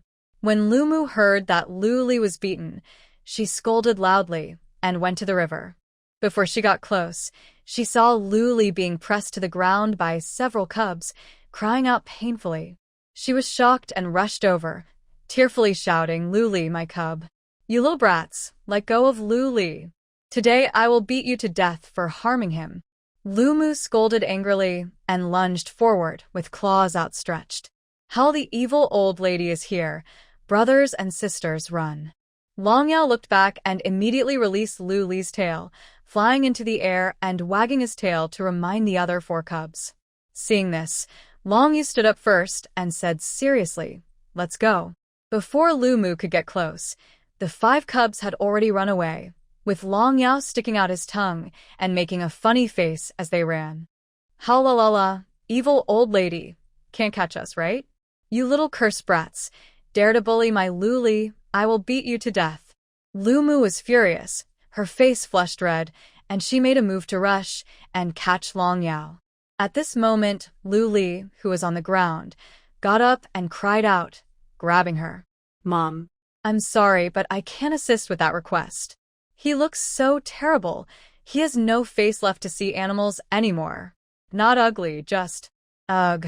Mother Deer quickly explained, but before she finished, she saw Dear Lee's enlarged nose dripping and couldn't hold back her own retch. Daily. I might as well die. Child, don't do something stupid. Mom will help you get revenge, I promise. Mother Deer hurriedly grabbed Dearly, her initial disgust turning into anger. She turned to the little ones and scolded. You little brats, today I won't cut off your hands. I will avenge my child. Dearly stretched his neck from behind and added, and their fur, too, must be pulled out completely. That mean old granny is about to hit someone. Run quickly. Long Linger shouted, but her face showed no fear. She held Long Xiu's hand and ran home. Long Yu and Long Zhong saw this and turned to prepare to leave. They weren't fools. They wouldn't stand there to fight that old woman. Wait. Where's Xiao Wu? Long Zhong suddenly looked worried, noticing that Long Yao, who had been behind, was missing. The four little ones froze in their escape. Come on, let's go home with a little bucket. Long Yao had silently sneaked behind Dearly, curling his small tail around a stone bucket, but he couldn't lift it, so he dragged it on the ground. Soon, a short trail was left behind. Xiao Wu was too slow. He needed to try harder. Long Yao watched as only a short distance was dragged, but he didn't lose hope. He cheered himself on. At that moment, Mother Deer noticed Long Yao sneaking behind her. Little brat, you dare come closer? Watch me tear your skin off. Mother Deer's eyes were fierce. She pounced forward, claws out, grabbing Long Yao's neck and pulling him over. Crash. The small stone bucket fell to the ground. Oh no! Xiao Wu. Seeing this, the four little ones shouted in alarm. Even if Long Xiu couldn't see, he could hear Mother Deer's harsh words and knew Long Yao had been caught. His face turned pale with sweat. Mean old granny, let my brother go now. Long Linger shouted angrily at Mother Deer. Try moving even a hair on Xiao Wu, and I won't let you go. Long Zhong gritted his teeth, his face dark with anger. Don't worry, none of you will escape. Mother Deer sneered cruelly, lifting Long Yao by his tail. After I skin him, I'll come back for you all. Ow ow. Dragon Yao kept struggling, but he was no match for a grown-up shrew. He was dizzy after being slapped away by the deer mother, and his small claws couldn't reach her at all. Mom, skin him. Turn him into a monster too. Dearly shouted nearby, her ugly face making others feel sick. The deer mother had no claws. She picked up a sharp stone from the ground and threw it hard at Dragon Yao. Hu Jiao Jiao arrived just in time to see the scene. Her heart ached sharply, and she shouted angrily, Stop. Try to hurt my child, and see what happens. Her voice was clear and loud with anger. The deer mother hesitated instinctively and turned around, noticing Hu Jiao Jiao. She sneered. What's wrong if I do? A useless dragon that can't transform is just a bug. Her tone was arrogant and malicious. The more Hu Jiao Jiao cared, the more she wanted to torment this little troublemaker and make him dare to bully Dearly. I will skin him today and hang him at my door. Ah! You dare. Hu Jiao Jiao was furious. Her hands grew sharp claws, and she fiercely grabbed the deer mother's hand, which was holding Dragon Yao. Deep cuts appeared instantly. The deer mother was proud, and just as she was about to slash Dragon Yao's scales with a stone, her wrist suddenly hurt, and she screamed. Dragon Yao was released immediately. Before he could fly away, Hu Jiao Jiao protected him in her arms. Seeing the howling deer mother, Hu Jiao Jiao kicked her hard. Ah! The deer mother fell forward, landing on her face. Yao, are you okay? Hu Jiao Jiao looked worriedly at the little dragon in her arms. The little one's eyes sparkled with stars, but he was still dizzy and shook his small head. Ye Little Wu was fine. He was just dizzy and feeling good. Mom. Seeing Hu Jiao Jiao, the four little ones ran over. Their hearts finally relaxed, feeling that Hu Jiao Jiao was their main support. Hu Jiao Jiao looked at each of them and saw they were all safe, so she finally sighed in relief. Mom, your hand. Long Linger's eyes widened as she pointed at Huijiao Jiao's still bleeding claws. Of course, that was dear mother's blood. Huijiao Jiao raised her hands and realized she had unknowingly transformed her claws. Her hands hadn't turned into fox paws, only sharp claws appeared. Even so, they were extremely sharp. Mom is fine. Take care of Yao, she said carefully, placing Dragon Yao into Long Linger's arms. She warned her and then turned to look at dear mother. Mom, Are you okay? Dearly hurried to help dear mother up, full of concern. In her panic, she accidentally smeared her nose with dear mother's face. The mother deer was in pain and feeling sick. She got up, trying to hold back her urge to curse, and said, "Mother is fine." The commotion nearby grew louder, and soon many beast people gathered by the river. The mother deer blushed deeply, feeling very ashamed, and gritted her teeth, saying, "You little brat, how dare you hit me?" Smack. Before she could finish, the fox girl, Jiao Jiao, stepped forward quickly and slapped her. "I'm the one who hit you today. Do you think I won't hit you back if you try to tear my babies apart?" You. The mother deer covered her face, eyes wide with disbelief, staring at Jiao Jiao. The little brat actually dared to hit her. In the past, she was always timid, only arguing a few words, never daring to fight back when bullied, even if they pulled her hair or pushed her around. Smack. Before she finished speaking, Jiao Jiao slapped her again. "Disrespectful old fool. Thinking your thick skin gives you the right to bully the young ones. I've wanted to hit you for a long time." While speaking, Jiao Jiao kept slapping her more than 10 times until her hand hurt, then finally stopped, glaring coldly at the mother deer. Her face was swelling visibly, quickly turning into a pig's head. "If you dare to hurt my babies again, I will hit you every time. This time with my hand, next time maybe with a stick or a bone knife, until you admit your mistake." Jiao Jiao's eyes were sharp, her tone cold and fierce. She stepped closer, her intimidating presence like countless blades scraping against the mother deer's body. You. The mother deer felt like her life was being squeezed tight. She trembled in fear, stammering and unable to speak clearly, losing all her previous bravado. The female in front of her seemed like a deadly ghost. She instinctively tried to step back, but accidentally bumped into Luli behind her. The mother and child fell to the ground, her legs in the air. Seeing her terrified look, the surrounding beast people sneered and laughed.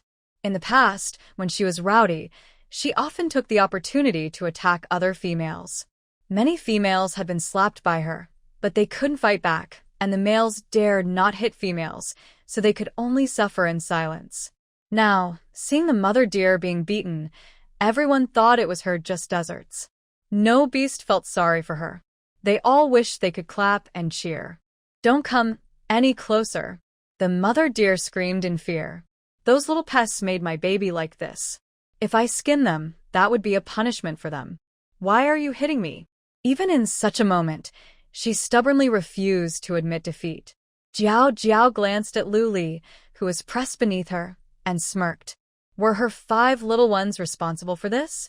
He immediately frowned and sneered. "It's just a small fight between cubs. He didn't die, so why are you attacking my cub?" Mother deer was about to speak up in protest, but suddenly realized how familiar her words sounded. The surrounding orcs, however, understood. "Isn't this the same thing Mother Deer said last time, after dearly caused Long Linger to be bitten by a poisonous snake? When a young female was nearly killed by a snake bite, Mother Deer could say such heartless words. Now it's her turn. Let's see what she does." Before she could speak, Huijiao Jiao continued.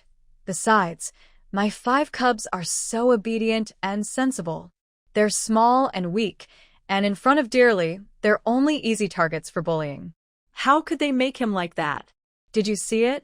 Or did someone see it? Huijiao Jiao looked around at the orcs. The orcs shook their heads. No. "I didn't see anything." "Exactly. I see these cubs are so well behaved, they don't seem like troublemakers. They had only arrived later, and even if they saw something, they wouldn't help that bad female deer mother."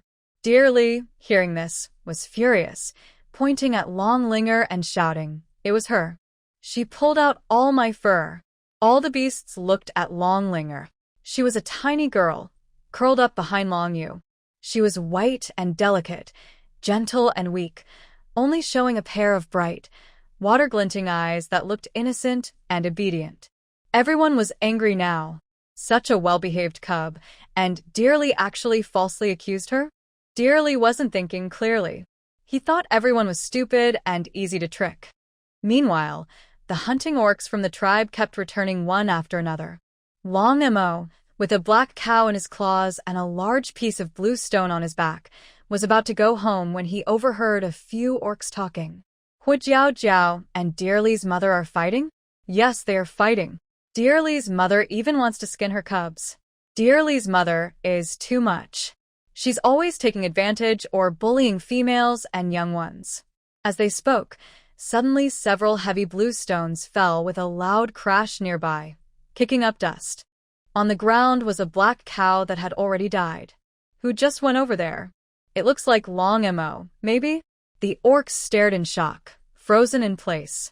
Hearing the almost shameless words of the fox girl, the mother deer was instantly furious. Her anger overwhelmed her fear, and she shouted loudly, "Just a few pests. I want to hit them, and I will hit them. I want to beat them to death. They deserve to die." If her deer offspring were harmed like this, shouldn't they die?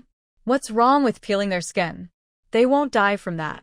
The mother deer cursed as she got up, claws bared, and lunged at the 5 cubs. As long as they were dead, the fox girl wouldn't dare to be so arrogant. She wanted to give her a lesson. Yes. Kill them, mother. Kill them. Dearly shouted behind her, face twisted with rage, completely losing the innocence a young one should have. Hearing their words, the fox girl's face turned cold. She kicked at the mother deer, and as she fell, she grabbed a handful of dirt and shoved it into her mouth. "Stop spouting nonsense. Wash your mouth." Her sharp claws pressed against the mother deer's neck, threatening, "I don't want to hurt the young ones, but if you dare to speak disrespectfully again or try to bully my cubs, I'll first take away Dearly's mother, then his father." Raising such cubs was the result of the deer parents' neglect. If she wanted her cubs not to be bullied in the future, she had to first control these 2 big ones. While she spoke, her sharp claws pierced the mother deer's skin, drawing bright red blood, which dripped down onto her. Seeing that the fox girl was serious, the mother deer immediately panicked. She raised her hands above her head, begging, I won't dare anymore. Please let me go." This was a clear example of bullying the weak and fearing the strong. The fox girl's gaze was fierce, showing no intention of letting her go. She reached for the sharp bone knife she carried with her when she left, pulled it out, and directly stabbed it into the mother deer's hand. There was a loud sound as the bone knife pierced through her palm and stuck into the ground. Ah! The mother deer's screams of pain sounded like a pig being slaughtered. She cried and tears streamed down her face from the pain. The fox girl loosened her grip, and the mother deer rolled on the ground, but one hand was still pinned to the ground, making her struggle worse, and the pain intensified. "Mother, mother!" Dearly shouted in fear from behind. Seeing the bloodied hand of the fox girl, he dared not step forward and kept retreating. The fox girl looked coldly at the mother deer on the ground and said sharply, "This is your lesson. If I see you hurt my cubs again, this bone knife will be driven into your heart." To deal with such a scoundrel, simply threatening with harsh words won't work. She needs to experience fear and learn a lesson, or else she will always feel confident and fearless. I'm afraid now." Mother deer cried out and begged for mercy. She was truly scared of this crazy female. She must be out of her mind. The surrounding beast men were stunned and looked away. As long as they don't watch, and if the clan leader asks, they can swear they didn't see anything, even if they swear to the great beast god. Hu Jiao Jiao coldly glanced at Dearly, who was trembling in fear, then turned and walked toward the little ones. "Mom." Long Linger timidly called out, lowering her head. Her hands nervously clenched together, and she weakly apologized. "I know I was wrong, Mom."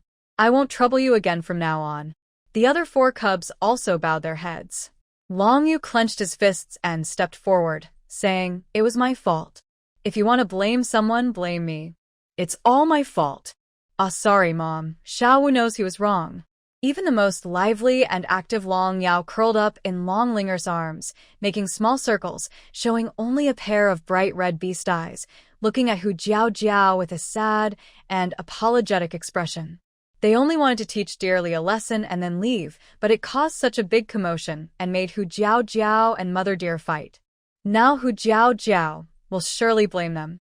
Maybe she will even, in her anger, revert to her old ways. All 5 cubs were very scared, but none of them ran away. Seeing how carefully the 5 cubs behaved, Hu Jiao's expression softened instantly. Even though they had been bullied, they still apologized to her. They had been oppressed so badly before that they wouldn't even dare to complain. If it were other mischievous children, they would have already cried and begged their parents for revenge. With such obedient and sensible cubs, how could she be angry with them? Hu Jiao's sharp claws, which had been hidden, suddenly returned to normal. She reached out and gently patted the heads of the little ones, speaking softly. "You didn't do anything wrong. When you are bullied, you should fight back until the other person dares not bully you anymore. But you're still young, so be careful in the future. Don't let bad people catch you again." She didn't mention anything about teaching them a lesson. The 5 cubs were stunned. Is she not angry? Does she not blame them for causing such a big trouble? Mother, I'm sorry. Dragon Linger had tears in her eyes. For some reason, the more her mother was not angry, the more guilty she felt. Foolish child, don't say sorry to your mother. Hu Jiao gently pinched Dragon Linger's small face. If you get bullied in the future, come and tell your mother right away. The 5 children all felt a strange sensation at the same time, like wild grass exposed to sun and rain, suddenly transplanted into a flower pot and treated as a precious variety to be cared for. "Let's go home," Hu Jiao said, holding the children's hands, ready to leave. The surrounding beastmen saw this and also prepared to leave. Suddenly, from among the beastmen, a loud cry rang out. A thin, not very tall male beast squeezed out and rushed toward the dear mother. "Mother of the children, What happened to you? Who did this?" The dear father looked panicked, kneeling on the ground to support the dear mother. The dear mother was in so much pain she didn't want to speak. She had never suffered such humiliation before and just wanted to quickly find a veterinarian to look at her wound. However, the dear father only knew how to wail helplessly, not knowing how to help her free her hand from the ground. The dear mother cursed silently in her heart. "Useless thing, why are you howling? Help me pull my hand out." But all she could do was scream painfully. Fortunately, at this moment, Luli said from behind, "Dad, it was Hu Jiao. Hu Jiao did this to Mom." Hearing this, the dear father turned his head. Hu Jiao was preparing to leave with the children. He looked at the injured dear mother and remembered how she used to scold him as useless and good for nothing. Now, with no males around Hu Jiao, wasn't this a good chance for him to show himself? He was just seeking revenge for his partner. Even if the tribe leader came, he wouldn't find fault.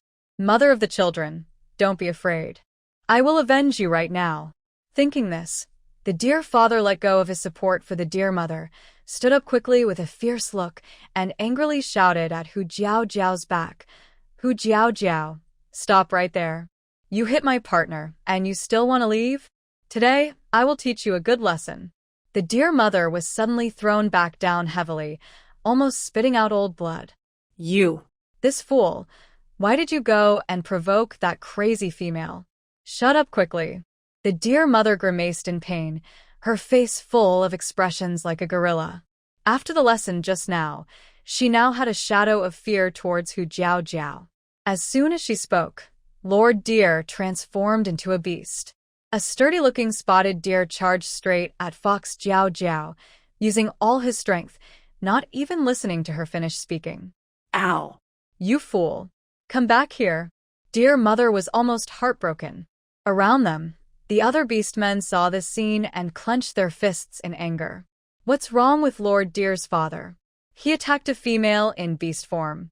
Is he trying to hurt Fox Jiao Jiao to death? This is too much. Lord Deer's father is just bullying others with his strength. I've never seen such shameless male before. The beast men looked down on Lord Deer's father with disgust. Some couldn't hold back and transformed into beast form, wanting to help. Hearing the noise, Fox Jiao Jiao turned around and saw a weak-looking spotted deer rushing toward her. She immediately twitched her mouth. Did Lord Deer's father think she wouldn't dodge? He charged straight at her, shouting a slogan. Even cartoons don't show this kind of scene. Just as Fox Jiao Jiao was about to lead her cubs to escape, a shadow suddenly pressed down from above. In the next second, a furious dragon roar sounded overhead. When she looked up, she saw a huge, mighty black dragon rushing past, growling with suppressed killing intent. Its body collided with a charging spotted deer with a loud bang. The deer was instantly knocked away. It flew through the air in a beautiful arc, then tumbled on the ground, rolling several times before accurately hitting Deer Mother. In the process, Deer Mother's hand was violently torn off, and both of them howled as they rolled into the river. Dragon Long Mo? Seeing the familiar figure, Fox Jiao Jiao was clearly stunned. This familiar place, familiar scene, and familiar plot. It seems Long Mo is particularly fond of kicking beast men into the river. Hearing Fox Jiao Jiao's voice, the black dragon circling in the sky turned back. Its huge golden beast eyes looked at her, and seeing she was unharmed, the murderous look in its eyes finally eased a bit. She's so delicate, she's never dared to fight before. She must have been very scared in this situation. The black dragon then came to Fox Jiao Jiao's side and transformed into a human form as it landed. Father, you're so amazing.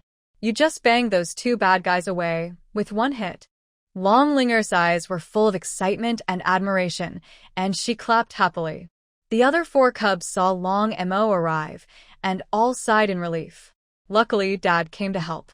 Although Dad's face was still grim and his words harsh, he could still be useful at times, at least resisting a beating.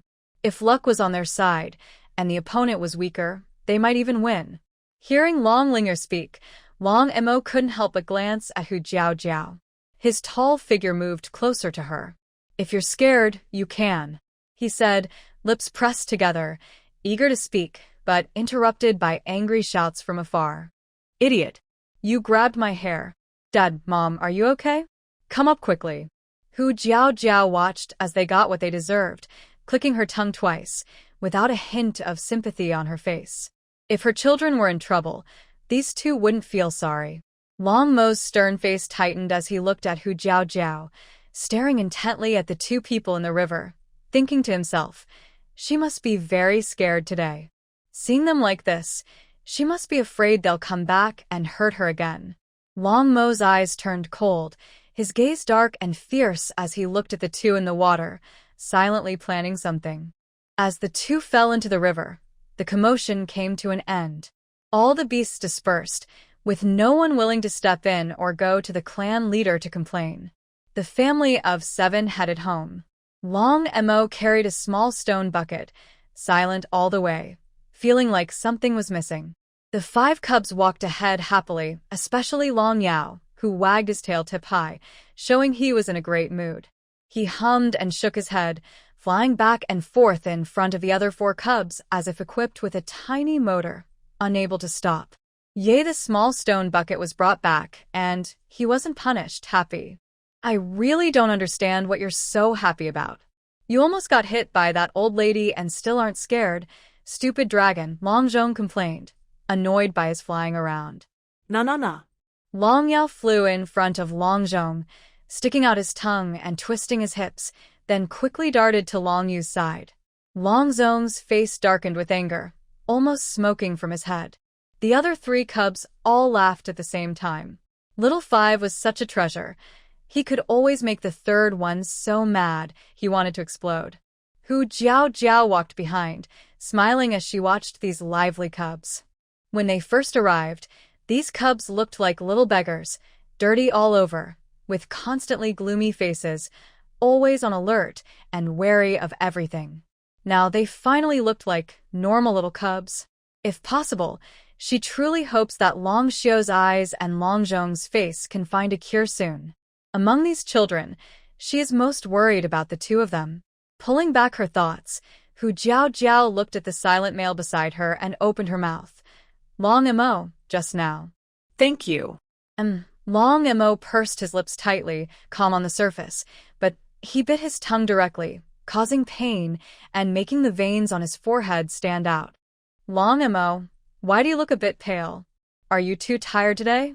Hu Jiao noticed Long Mo's strange expression and couldn't help but ask with concern.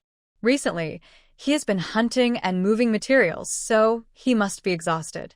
Long Mo's face looked even worse, and he muttered two words in a low voice, no. Seeing his response, Hu Jiao didn't press further. The main villain is unpredictable. When he's good, he's very good, but Hu Jiao always feels he's sometimes a bit strange, like he's in a bad mood, so she doesn't bother him.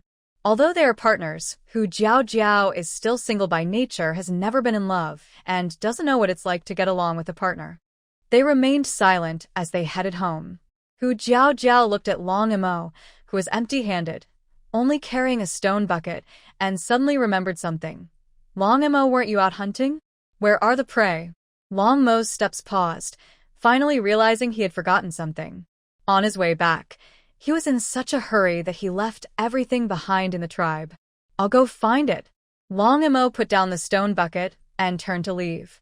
Just then, he had some things to take care of.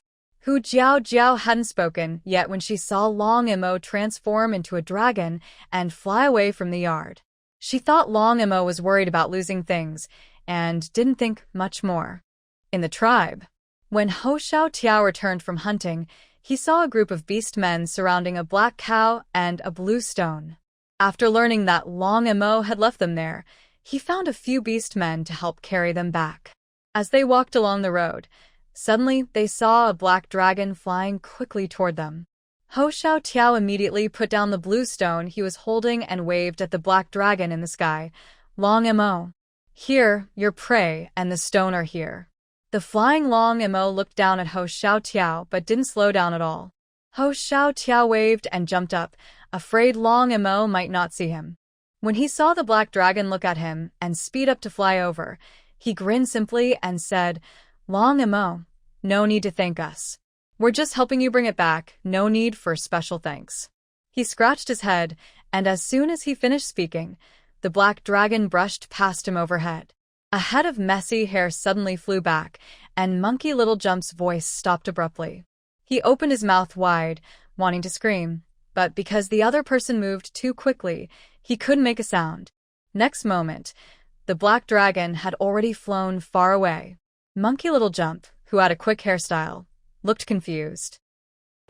He regained his senses, looked at Long Mo's back, and opened his mouth to speak. Long Mo, your prey is over there. But his voice gradually weakened. Finally, he closed his mouth, sighed, and looked at the other stunned orcs. Forget it. Let's send him home. Maybe he has other urgent matters. The orcs in the tribe now had a much better impression of Hu Jiao, and Long Mo helping to move some things was no problem. A few orcs continued walking toward Hu Jiao's house.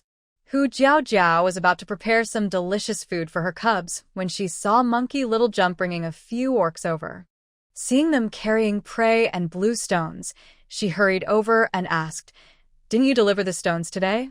In recent days, the orcs in the tribe had been sending building materials in batches. Although Hu Jiao hadn't seen them when she went out, she found a pile of materials outside the yard when she returned. Monkey Little Jump scratched his head and explained, These are Long Mo's things. We helped deliver them. Hu Jiao suddenly understood and said, Thank you so much. Then she suddenly remembered something and looked puzzled. By the way, Long Mo also went out looking for something just now. Did you see him? We saw him, but Long Mo seemed to have something urgent, so he didn't pay attention to us, said Monkey Little Jump, looking confused too. Something urgent? Hu Jiao was a bit suspicious and muttered, It's not that late. What urgent thing could he be doing? Forget it, never mind. The orcs put down the things and left. Hu Jiao looked at the large black cow, weighing several hundred pounds, and started to busy herself. Meanwhile, dear father and dear mother finally crawled out of the river, covered in dirt, and took Dearly home. The family looked like they had just been robbed, faces grim and unpleasant. Especially dear mother, whose swollen, red, and fat face looked like a mad pig. As soon as Dearly got home, he hid inside the house. Normally, dear mother would feel distressed and go comfort him, but today she was in no mood. She was also in trouble herself. You useless waste, you can't fight back, and you go looking for death. You caused me to fall into the river too, dear mother scolded angrily, sitting heavily at the door. The dear father looked upset and stammered, I was just trying to help you get revenge. Revenge? I think you're taking your revenge out on me. Come here quickly and help me pull out this broken bone knife. It hurts so much. The dear mother glared fiercely and extended her hand, still holding the bone knife. She had originally wanted to see a veterinarian, but the vet required meat in exchange. Her family didn't have much meat, and if they traded it, Dearly would go hungry today. Grinding her teeth, she decided to endure it for now. No matter what, Dearly couldn't go hungry. He was going to become the strongest beast man in the tribe and bring her honor. The dear father hurried over to help. He held the bone knife in one hand, but before he could do anything, dear mother winced in pain, making him afraid to use force. He carefully tried to pull it out little by little. Suddenly, a loud snap. Dear mother slapped his forehead and scolded, Are you not full? Don't you know how to use some strength? Do you want to make me hurt even more? All right, I'll try harder. The dear father nodded timidly, placing his other hand on the knife. He took a deep breath and pulled with all his might. With a tearing sound, the bone knife was pulled out from his hand, splattering blood onto his face. Ah! You idiot! Didn't you make a sound before pulling it out? Dear mother scolded even more fiercely. The dear father instinctively covered his head, looking aggrieved. I didn't know. Next time, I'll make a sound in advance. You want a next time? Another slap landed on his forehead, and angry, chattering voices continued from outside the door. Suddenly, there was a loud rumble. A black dragon crashed to the ground. Its tail swung, knocking off the roof of the dear family's house. Inside, Dearly was feeling depressed. Suddenly hearing the noise, he looked up in shock. The roof. It's gone? Outside, the two people who had been arguing froze in fear and jumped up from the ground. They clung to each other, trembling and staring at the black dragon with wide eyes. Dragonimo, what are you doing again? We didn't offend you. What do you want? They all had psychological shadows from the dragon. From the father to the mother, and even the little one, no one was normal. The black dragon's face was grim.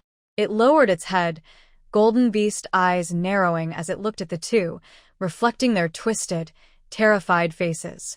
It was these two who had bullied her today. If it had arrived a moment later, this dear beast would have kicked her with its dirty hoof, injuring her. Thinking of that, the golden beast eyes flickered slightly, tinged with a hint of crimson killing intent. Both of them suddenly felt a shock in their hearts, as if an invisible giant hand was squeezing their necks, ready to strangle them at any moment. It was effortless, as if it was nothing. Is Long Mo just a useless person? How did he suddenly become so terrifying? Are you trying to kill us? If we die, the clan leader will definitely kick your family out of the tribe, leaving you to fend for yourselves in the forest. The mother deer spoke, trembling with fear, gathering her courage. Humph! The black dragon snorted heavily, releasing a breath filled with the power of bloodline suppression, directly knocking the two of them to the ground. This pig-like female made sense. He is a male, and living a rougher life in the forest is fine, but he can't let her suffer in the forest. The two fell to the ground, trembling all over. Suddenly, they saw the black dragon disappear, and their faces brightened with joy. Long Mo left? This useless guy, I knew he wouldn't dare to fight back. I can be a female. Ah! The mother deer was feeling proud when suddenly a hard fist struck her nose. Are you okay, kid? The father deer just got up to help his wife, but was also hit in the eye with a punch. Long Mo clenched his fists, making cracking sounds, with a cold smile at the corner of his mouth. His icy voice was as deadly as poison. "You're right, I won't kill you. I'll just leave you with a breath." As soon as he finished speaking, Long Mo's fists rained down on them fiercely, targeting painful but non-lethal spots, hitting hard and precisely. The screams of pain sounded louder and louder. Ah! Ah! But Long Mo showed no mercy. While beating them wildly, he spoke coldly and sinisterly. "I, Long Mo, have no other skills, but I am not afraid of death. Today you bullied my partner. I will pay her back. If you're not convinced, fight me anytime. But if you bother her again, I will beat you every time I see you." The two were beaten so badly that their noses and faces were swollen. Blood was everywhere in their mouths, and their last two teeth were about to fall out. Their noses were crooked, their faces distorted, and their eyes swollen shut, only able to squint slightly. The father deer had 3 broken ribs and lay on the ground, unable to get up. His eyes were full of fear as he looked at Long Mo, as if he was looking at a demon. They wanted to cry, but had no tears left. Who was bullying whom? First, the mother deer was beaten by Hu Jiao Jiao, then Long Mo came and beat them up again. How could they say they bullied Hu Jiao Jiao? Do you have some misunderstanding about bullying? The mother deer, with her mouth crooked and trembling, explained, "We didn't bully Hu Jiao Jiao." Long Mo's face instantly turned cold. "You disagree? Looks like you didn't fight hard enough." The mother deer almost peed herself, hurriedly nodding while holding her head. "I agree. I understand. I won't bully Hu Jiao Jiao again. Oh no, I won't appear in front of her anymore. This family of crazy people, whoever wants to provoke them, go ahead. Anyway, she was never going to touch her again. Absolutely not." Long Mo finally withdrew his hand and turned to leave. The two collapsed on the ground, just relieved, but when they saw Long Mo coming back, they reflexively hugged their heads and curled up into a ball. Long Mo looked at them with a cold gaze and said sternly, "What I've been here for, don't tell anyone. Otherwise." His fists clenched with a cracking sound. The two nodded frantically, speaking in unison, "We won't tell. We swear we won't say anything." Satisfied, Long Mo looked over them and then turned to leave. Inside the wooden house, Luli curled up in the corner, hugging his knees, trembling at the noise outside. He didn't dare go out. Since he was young, he was spoiled by his parents, growing fat and strong, but he was actually more timid than a girl, often bullying others with his size. After Long Mo left, Luli suddenly shivered. His bottom suddenly felt wet, and a yellowish, foul-smelling liquid slowly seeped out. He had peed himself. From then on, Luli carried a deep shadow in his heart. Every time he saw Long Mo, he would himself in fear. Hu Jiao Jiao still didn't know what had happened at Luli's home. She was at home slaughtering a cow, skinning it. The cowhide could be eaten or tanned to make shoe soles, but she wasn't short of food, so she tanned the hide dry using methods from Monkey Fragrance's teachings. Winter was coming, and warm shoes were needed. As for the remaining beef, besides tonight's dinner, she planned to make some beef jerky and beef sauce. Although she wasn't lacking meat now, in winter, hunting was impossible, so she could only eat dry jerky. If she could have some beef sauce to mix with rice, it would be very delicious. In autumn, the orcs' appetites were big, and they stored fat for winter.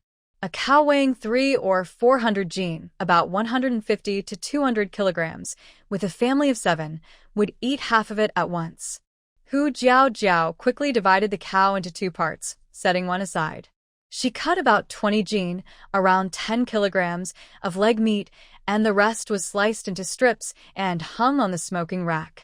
During winter, orcs eat less, but her family has many members. They need to eat at least a few dozen jin of grain each day. To avoid starving in winter, they need to store at least a few thousand jin of food. However, when Long Mo was away before, Hu Jiao Jiao didn't stock much meat to avoid being caught. At home, there was only about 100 jin of smoked meat. Hu Jiao Jiao just hung up the smoked meat when she turned around and saw Long Zhong standing behind her. "정혜야?" "What's wrong?" Seeing Long Zhong, Hu Jiao felt a bit strange.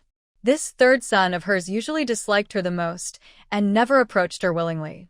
Long Zhong's face was mostly covered by long hair. He lowered his head and didn't look at Hu Jiao's face. He awkwardly grabbed the animal hide on his thighs. Can I have some cowhide? His voice was muffled. After speaking, his cheeks, hidden under his hair, felt a little hot. He knew he had been rude to Hu Jiao and was now asking her for something important. He was afraid she wouldn't agree. Sure, Hu Jiao nodded without hesitation. She asked, how much cowhide do you want? She didn't ask what he needed it for. Hu Jiao knew he disliked her and didn't like talking to her. If he came to ask for something, it must be very important. Long Zhong didn't expect her to agree so easily. He was nervous and bit his tongue, then took a deep breath before replying, this much. He made a long rectangle shape in the air with his hand. Hu Jiao immediately cut a piece of cowhide from a large piece, twice as big as what Long Zhong indicated. Here you go.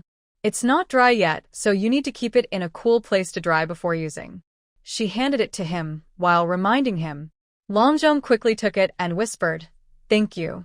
Then he turned around and ran away faster than a rabbit. Hu Jiao shook her head with a smile. She took out the beef leg she had just cut and started making beef sauce. She sliced the large leg meat into strips, then into chunks, boiled them in water, added spices, and fried them in oil until the surface was slightly charred. She set them aside. The fried beef pieces emitted a strong aroma. Even before adding any seasonings, she was already drooling.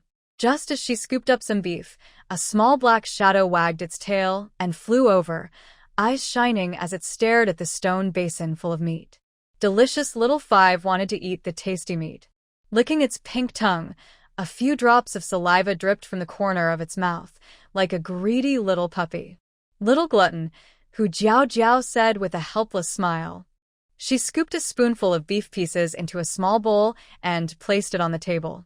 She was afraid that if things continued like this, she would have to eat Long Yao's saliva-mixed rice during winter. Long Yao was so excited that his tail almost shook with double the speed, blinking his eyes and sniffing as his nose twitched. He moved his bowl onto the table along with him. Just a little, save some for dinner, Hu Jiao warned, worried he might want more later. The little guy wanted to eat until he was full. If she didn't set some limits, she was afraid Long Yao would finish all the beef bits in the bowl. Yao Xiaowu understood. Xiaowu just wanted to taste a little. Long Yao nodded eagerly. Hu Jiao took her hand away from the bowl, and he couldn't wait to bury his whole head in it, munching happily. Hu Jiao continued making beef sauce, taking out green onions, garlic, and small chili peppers from her space. She chopped them into small pieces, then added them to hot oil, frying on low heat and stirring constantly. The aroma of the sauce was so tempting that Hu Jiao couldn't help but smell it, closing her eyes with a satisfied look. So fragrant. When she opened her eyes, she saw Long Yao, also looking very satisfied, back by the pot, drooling a little as he watched the ingredients inside. Yao Xiaowu just looked on. Xiaowu wouldn't eat. About 25 minutes later, the sauce was almost ready. She added 2 bottles of bean paste and 1 of sweet bean sauce. Since Hu Jiao made a lot, she needed to add more sauce. Finally, she poured in the beef mixture and stirred everything well. A pot of fragrant, delicious beef sauce was ready. Hu Jiao picked up a piece with her chopsticks and took a bite. Her eyes immediately sparkled with joy. Delicious, just like the old days. Although there was store-bought beef sauce in the space, she preferred her homemade version, the taste her grandma used to make when she was young. Long Yao, nearby, drooled all over the ground. When he saw Hu Jiao take a bite, he couldn't help but make a slurp sound, staring intently at her mouth and licking his lips repeatedly. It seemed like if he looked a little longer, he could share her taste buds. Hu Jiao smiled and gave Long Yao a chopstickful. Long Yao let out a yelp, almost biting the chopstick in half. But just a few seconds after eating, Long Yao looked miserable. If his face had color, it would be bright red now. His tiny claws clenched tightly, and his tail stiffened, as if electrocuted. The next moment, He flared his tail, stuck out his tongue, and, panting happily, spun around wildly in place. Yow! It hurt so much. This meat was so scary. The meat actually bit Xiao Wu's tongue. Hu Jiao couldn't help but laugh and cry at the situation. She almost forgot that orcs don't eat spicy food. When she was cooking earlier, she added a lot of small chili peppers. Yaoer, come here and try this. Hu Jiao took a bottle of milk from the space, poured it into a bowl, and offered it to him because drinking milk can help relieve the spiciness. Hearing the sound, Long Yao quickly flew over with a whoosh, plunged into the bowl, and drank the milk eagerly until the bowl was empty. Then he licked the bowl clean with his tongue. He lifted his head, relaxed completely, and slumped onto the table. His small head still drooped over the edge of the bowl, face facing Hu Jiao, with white milk foam all around his mouth. The spiciness in his mouth eased a lot. He started to savor the taste of the milk again, stretching out his tongue to lick all the remaining milk around his lips. Wow, this white water is so tasty. His eyes sparkled, and he squinted happily. His grumpy face turned into a look of enjoyment. Hu Jiao looked at this little foodie with a helpless expression, picked him up and moved him aside. These meats are too spicy for you. You can't eat them now. When Mom makes a non-spicy version next time, I'll give you some. While Long Yao drooled happily and wagged his tail, Hu Jiao found a few stone jars, poured in the beef sauce, carefully sealed them, and placed them in the wooden house. As long as these jars are sealed properly, the beef sauce can be stored until winter. She planned to make more another day to send some to her parents and brothers. After finishing this, a red glow appeared on the horizon. Hu Jiao cleaned the pot used for making the beef sauce and then started preparing dinner. Soon, she saw Long Mo return. When Long Mo arrived, he took the wood from Hu Jiao's hands and squatted at the stove, adding firewood one by one. His cold and noble aura seemed out of place with his humble appearance. Since the 5 cubs all disliked Long Mo's cooking skills, he could only help Hu Jiao. Where did you go just now? Ho Xiao Tiao just brought over some prey, Hu Jiao asked suspiciously. She seemed to smell a fishy odor. I saw 2 bugs and removed them. Long Mo replied calmly, without changing his expression. Before returning, he had already washed off the bloodstains on himself. Oh, Hu Jiao nodded, noticing that Long Mo had no injuries and was clean, so she thought her sense of smell might be off. After dinner, Hu Jiao boiled water to wash the cubs, and they all lay in bed, drowsy. She was about to go to sleep too. As she was about to leave, she suddenly felt something pulling her. Hu Jiao looked back and saw Long Yao biting her clothes and looking at her eagerly. What's wrong? Sipping sound. Long Yao immediately stuck out his tongue and made a licking motion at the water, blinking at Hu Jiao. Hu Jiao understood instantly. Are you still wanting to drink what your mother gave you today? This little one has fallen in love with the taste of milk. Long Yao nodded eagerly. Hu Jiao couldn't help but smile. Since the little one is growing and it's good for him to drink a bowl of milk before bed, she took a bottle of milk from her space and poured some for him. The other 4 cubs were already asleep, so Hu Jiao didn't wake them. After Long Yao finished drinking, she planned to let him go back to sleep. Evening. Long Yao was awakened by the urge to urinate. I really need to. Little 5 needs to. With sleepy eyes barely open, Long Yao staggered and floated outside the yard to a tree. Splash, splash. After urinating, Long Yao shook his tail, feeling refreshed. His heavy eyelids drooped, ready to go back and sleep. But when he turned around, he saw a figure on an old tree not far away. Yowl. That scared Long Yao. He shivered suddenly, losing all sleepiness. He widened his eyes and looked carefully. The figure on the tree was sleeping and hadn't noticed him. When Long Yao saw the face of the figure on the tree clearly, his eyes widened in confusion. Yao? Is that Dad? Why is Dad sleeping here? Did he get kicked out for not sleeping well at night? Long Yao's big eyes were full of doubt. Suddenly, he remembered something and quickly flew back to the wooden house. Yowl. Big brother and sister, wake up. Something big has happened. He called out in a small voice and nudged the 4 sleeping cubs with his head. His tiny claws retracted their sharp nails and stepped on their faces. It was like stepping on pickled vegetables. Little 5, why aren't you sleeping at this late hour? What are you doing? Long Zhong's voice, full of restrained anger, quickly sounded. He slightly opened his eyes, looking very sleepy. Long Yao didn't stop. Instead, he opened his mouth wide, leaned close to Long Zhong's ear, and shouted, "Yao, little 5. This time, Long Zhong woke up fully. He jumped out of bed with a start, clenched his teeth, and looked ready to catch Long Yao and teach him a lesson. Third brother, wait, let's see what little 5 wants to say. Long Yu also got up, stopping Long Zhong, and said in a deep voice, "Third brother, your voice is even louder than little 5's. Long Linger rubbed her eyes, groggily sat up, muttering. Long Xiu also sat up, yawned, and frowned with a dark expression, quietly listening to their sounds. Long Yu looked at Long Yao, his young voice surprisingly steady. "Little 5, what's wrong?" Long Yao glanced at Long Zhong, who gave him an annoyed look and warned, "Little 5, you'd better say something important. Otherwise, tonight I won't sleep and I'll make your tail bloom."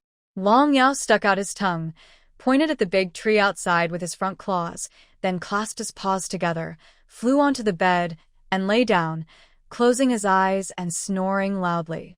"Little 5, what are you talking about?" Long Linger and the little ones looked confused. Roar. Long Yao became a bit anxious, so much so that he forgot to move his paws.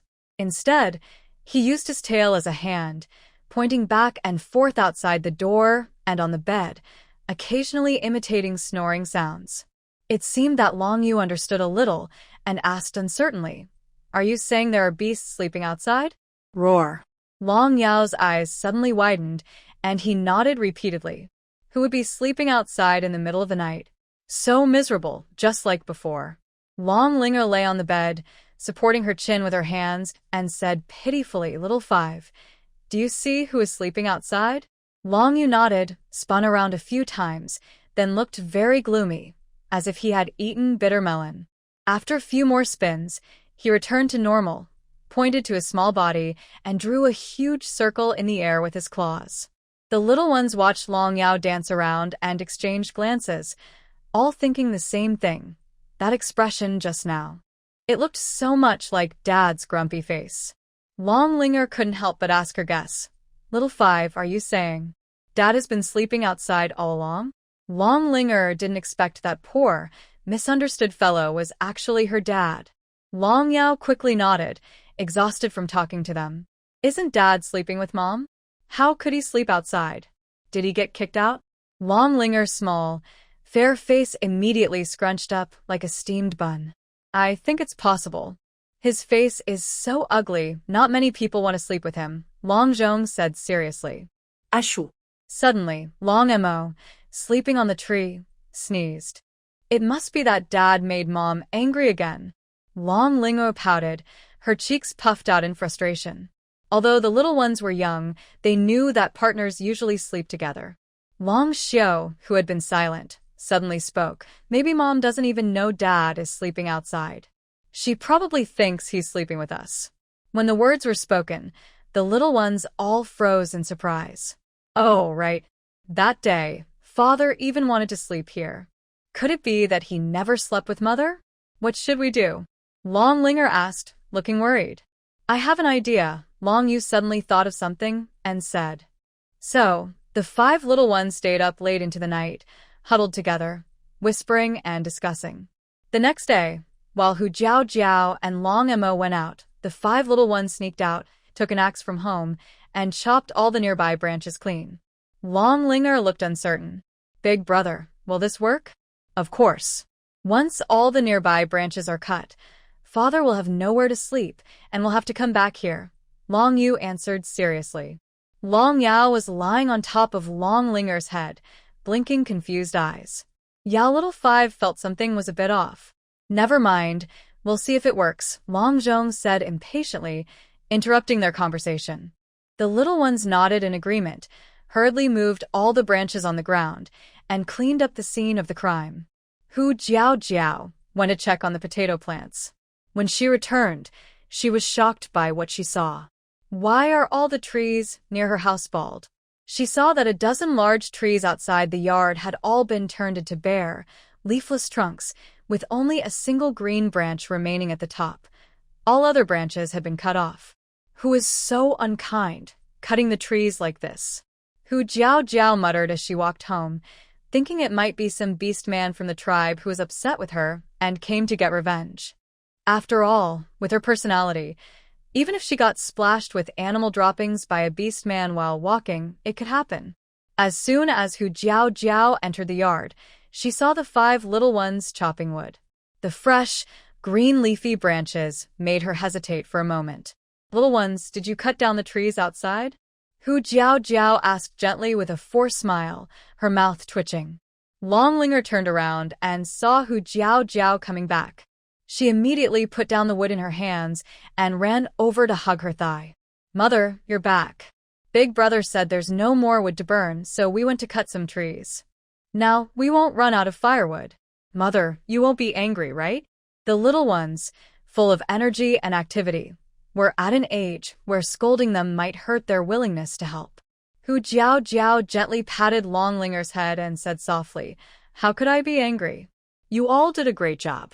Cutting so much would really help Mother a lot. Sweetly smiling, Longlinger nudged Hu Jiao's hand, then ran back to arrange the wood. At night, Long Mo was about to sleep in a tree again, but when he reached the tree, he found all the branches had been cut down. He moved to another tree, only to find the same. After a long silence, Long Mo simply decided to sleep under the tree. Inside the wooden house, 5 little ones hid behind the door, peeking out. Seeing this scene, they all made disapproving faces. Big brother's method doesn't work at all. Longlinger said angrily. Dad won't even go to sleep with Mom. He's useless. Long Zhong complained coldly. Longlinger looked sad and couldn't help but say, Maybe we should just tell Mom directly. Dad is like a wooden post. He doesn't take initiative at all. Long Xiao shook his head. No. What if she misunderstands Dad and thinks he's unwilling? She'll get even angrier. It's not a misunderstanding. Dad just refuses to go, Longlinger muttered softly, not arguing further. The 4 little ones all looked at Longlinger, thinking, Why tell such obvious truths? They looked worried, having not slept well for several nights. These days, as little ones, they are almost exhausted worrying about their dad. A few days later, the materials needed to build the stone house were all delivered. Early that morning, the 10 orcs chosen by the tribe leader arrived at Hu Jiao's home, ready to start building the stone house. Among the 10 orcs, only Ho Xiaotiao was familiar to Hu Jiao. She didn't know the others. But she often saw them around the tribe leader, so she believed they were trusted by him, which made her feel at ease. After a brief introduction, Hu Jiao began giving instructions.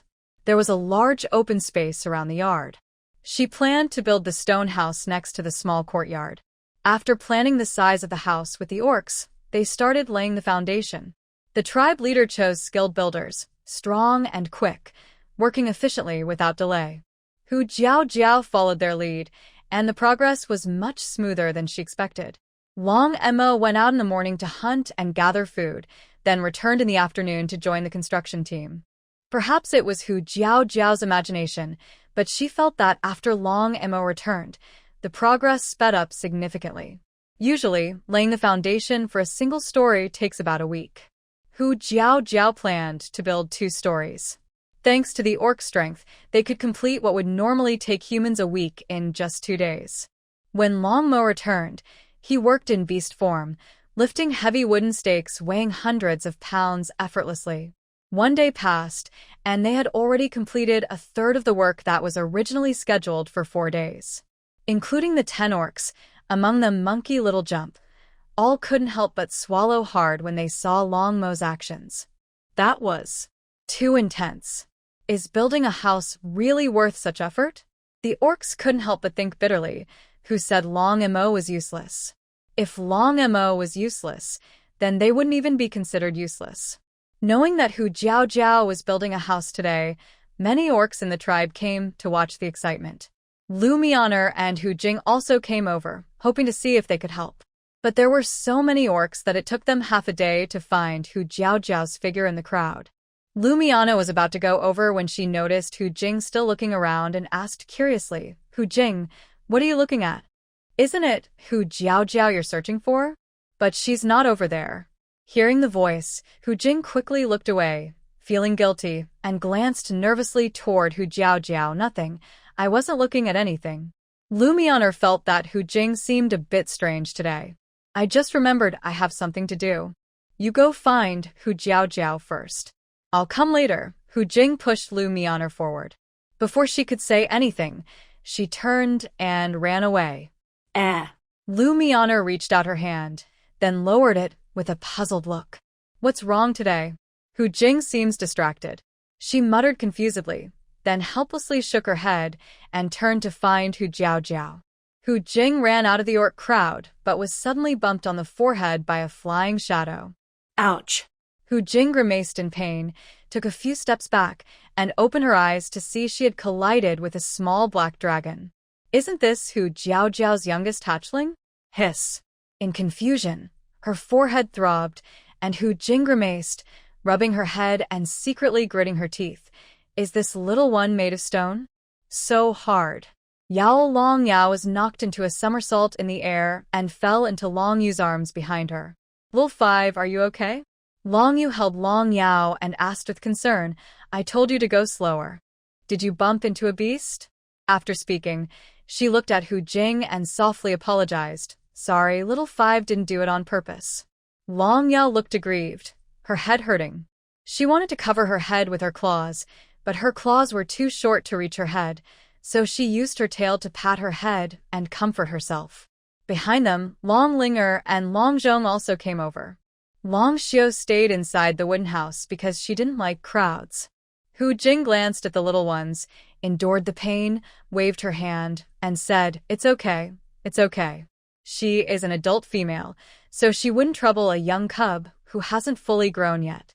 Besides, she cares so much that this little one must feel even more pain. The cubs don't have a good impression of Hu Jing. They only remember that Hu Jing used to often argue with Hu Jiaojiao, almost always ready to fight whenever they met, but she never bullied them. Seeing her so easy to talk to today, their faces filled with suspicion. This female doesn't seem as fierce as they imagined. Hu Jing's pain eased a bit. She looked at the 4 cubs and suddenly had an idea. She waved her hand and lowered her voice, asking, "Have you seen Hu Qingyuan? That's your 4th uncle." Long Linger blinked and looked at Hu Jing with curiosity, then blurted out, "You're looking for 4th uncle. He's not here today. Do you need to see him?" Long Linger's voice was loud and sweet, spreading quickly. Hu Jing immediately felt nervous and wanted to cover her mouth, but just as she reached out, Long Yu and Long Zhong immediately protected Long Linger behind them. They looked at her with suspicion and caution. They thought Hu Jing was going to hurt Linger. Seeing how tense and wary the 2 cubs were, Hu Jing quickly retracted her hand, smiled awkwardly, and explained, "I'm not trying to hurt her. Don't be nervous." She looked around and noticed everyone's attention was on the stone house, secretly feeling relieved. After that, she continued to answer Long Linger's question. "I wasn't looking for him, just asking casually. Isn't he Hu Jiaojiao's brother? When Hu Jiaojiao built the stone house, didn't he come to help?" Hu Jing forced a dry smile, her eyes flickering, looking guilty, as if she had been caught. Long Yu and Long Zhong looked at Hu Jing with suspicion.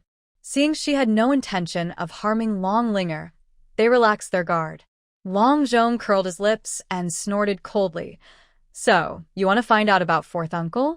Do you like him?" No. "Little cub, don't talk nonsense. I was just asking casually." Hu Jing's face immediately turned red, and she explained without thinking. Long Yu crossed his arms, looking at her with a half-smile, but didn't say anything. Hu Jing felt like her thoughts had been seen through. Long Yu was just holding Long Yao and said nothing, acting like a responsible protector. As long as his brothers and sisters weren't harmed, he didn't bother to interfere. Long Linger spread her hands to hold her 2 brothers' shoulders, peeked out her little head and cheerfully explained, Grandpa the clan leader said that uncles are family, and since they're learning how to build stone houses, the opportunity is for other orcs. So, he didn't let the uncles come over. She kindly reminded them, today, fourth uncle isn't here. If you want to find him, you should go to his house. The 4 cubs of the Fox family are now adults. They no longer live with Fox Chong and Fox Min, but each has their own house. However, their houses are next to their parents' house. I already said, I'm not looking for him. I was just asking casually. Hu Jing felt like grinding her teeth in frustration. These little ones are so clever. She told them she wasn't looking for anyone, but they just ignored her words completely. Fox Jiao Jiao's cubs are truly mischievous. I won't talk to you anymore. Hu Jing decided to stay away from these cubs and turned around to find Lu Mian. After taking a few steps, she turned back again. Looking at the 4 cubs, she bent down and coaxed them. Don't tell others what I said just now. Next time, I'll bring you some tasty food. As soon as they heard there was good food, Long Yao's eyes lit up instantly. He flew out of Long Yu's arms, and suddenly his pain was gone. He eagerly nodded, ready to eat. What did Hu Jing say? That didn't matter at all. But just as he lifted his little head, before it could fall back down, he froze. He remembered what Fox Jiao Jiao had said to him in the wild grass, and immediately drooped his head, flying back into Long Yu's arms. Aw no, Little Five promised his mother he couldn't eat food given by others. No matter how hungry he was or how much he wanted to eat, he must not. Little Five, you have to hold on. Hu Jing and the cubs watched Long Yao excited one moment and disappointed the next, all with confused expressions. What was wrong with this little guy? In just a short time, it seemed like he had experienced great ups and downs in life. Remember, don't tell anyone. Hu Jing naturally didn't know Long Yao's thoughts. Seeing they all remained silent, she took it as agreement and turned to find Lu Mian. The cubs exchanged glances and followed her.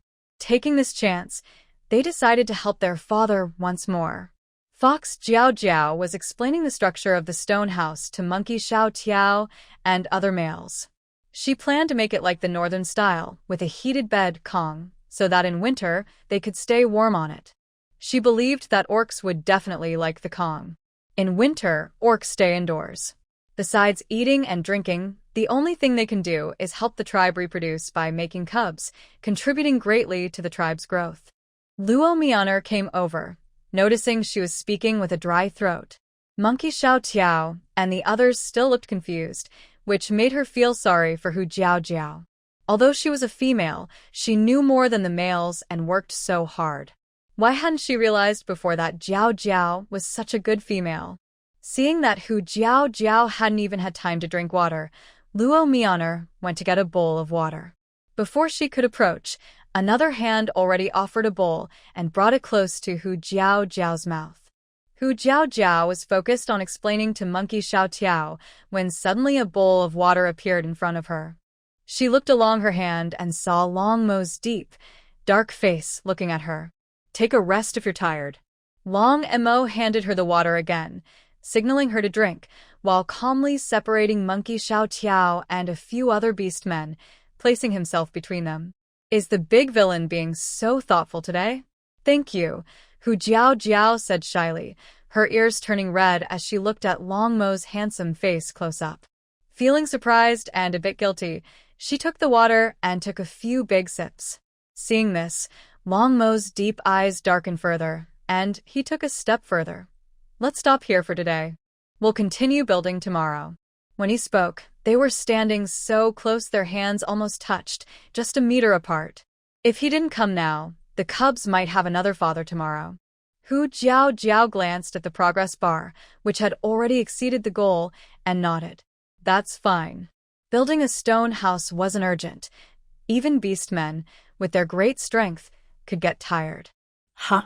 Monkey Xiao Tiao scratched his head. But I didn't understand just now. Long Mo coldly glanced at him.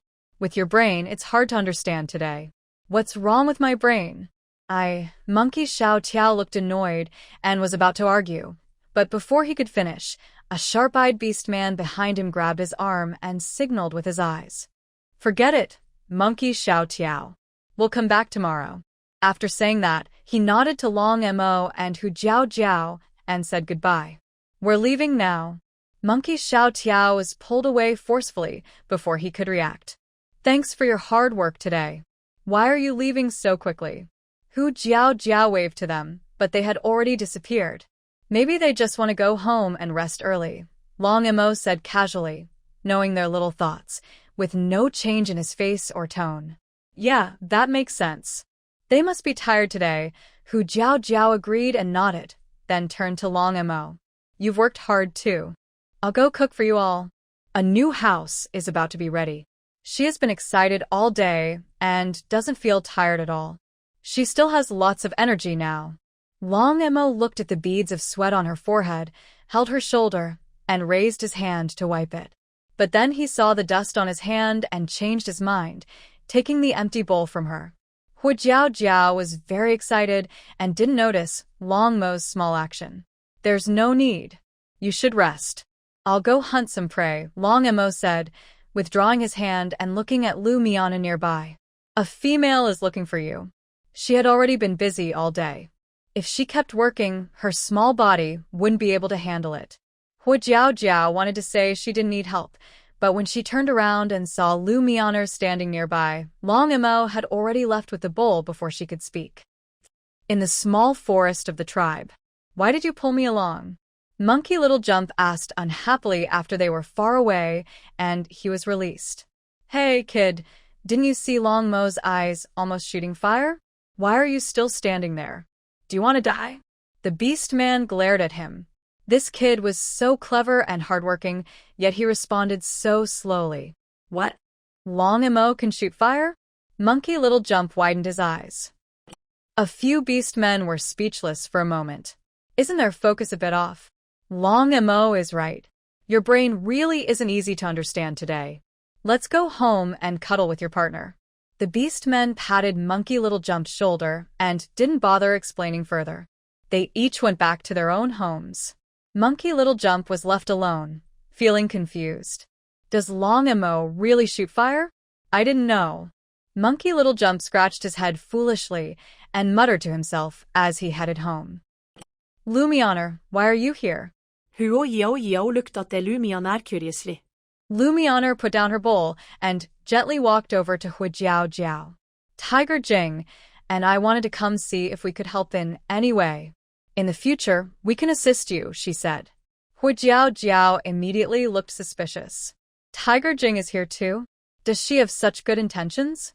Yes, but she just had to leave for a moment, Lu Miana nodded, trying to create a good image of Tiger Jing in front of Hu Jiao Jiao. Actually, Tiger Jing is a very kind person and cares a lot about others. She just looks a bit fierce. If it weren't for Tiger Jing taking care of me before. As Lu Miana spoke, she suddenly remembered that Tiger Jing had also scolded Hu Jiao Jiao many times before, and her words stopped abruptly. She smiled guiltily and didn't continue. Hu Jiao Jiao knew what she was about to say. Tiger Jing used to beat her up often. But she was the one who got hit, not her. I know. She's just very kind-hearted. Hu Jiao Jiao waved her hand dismissively, not caring much. Lu Miana didn't expect Hu Jiao Jiao to be completely unfazed by how Tiger Jing used to treat her. Her eyes sparkled with admiration, as if shimmering with water, and her respect for her deepened. By the way, Lu Miana suddenly lowered her voice, a gentle yet ambiguous smile on her face. Jiao Jiao, I didn't expect Long Mo to seem so cold usually, but to be so gentle with you. She thought Long Mo wouldn't care about anyone. Gentle? Really? Hu Jiao Jiao looked doubtful. Lu Miana nodded seriously. Yes, he is like Ying Yuan. Though he doesn't smile much in daily life, I can tell his eyes are very gentle when he looks at you. You two seem to get along very well.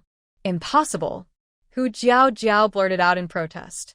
Even if the main villain no longer disliked her now, how could he have good feelings for her? She had done so many inappropriate things to him before.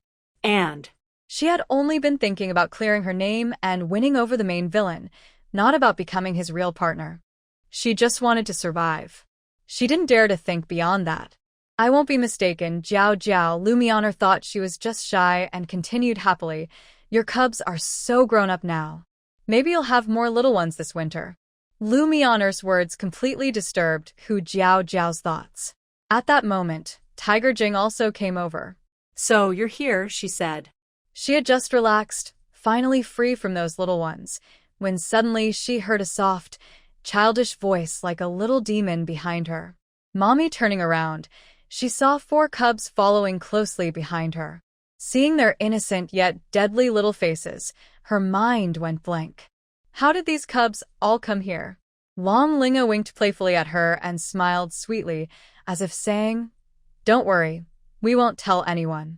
Long Yao flew over and affectionately rubbed Hu Jiao Jiao's face. Hu Jiao Jiao's thoughts were pulled back. She hugged Long Yao and looked at the adorable, soft little ones with gentle eyes. Her earlier wandering thoughts gradually firmed up. Forget it.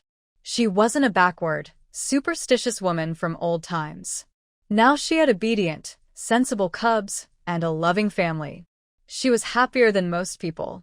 As long as she kept working hard to live, that was enough. Why did you come here? Where's Xiao Xiao? Hu Jiao Jiao gently touched Long Linger's head and looked around, noticing that Long Xiao was not in sight.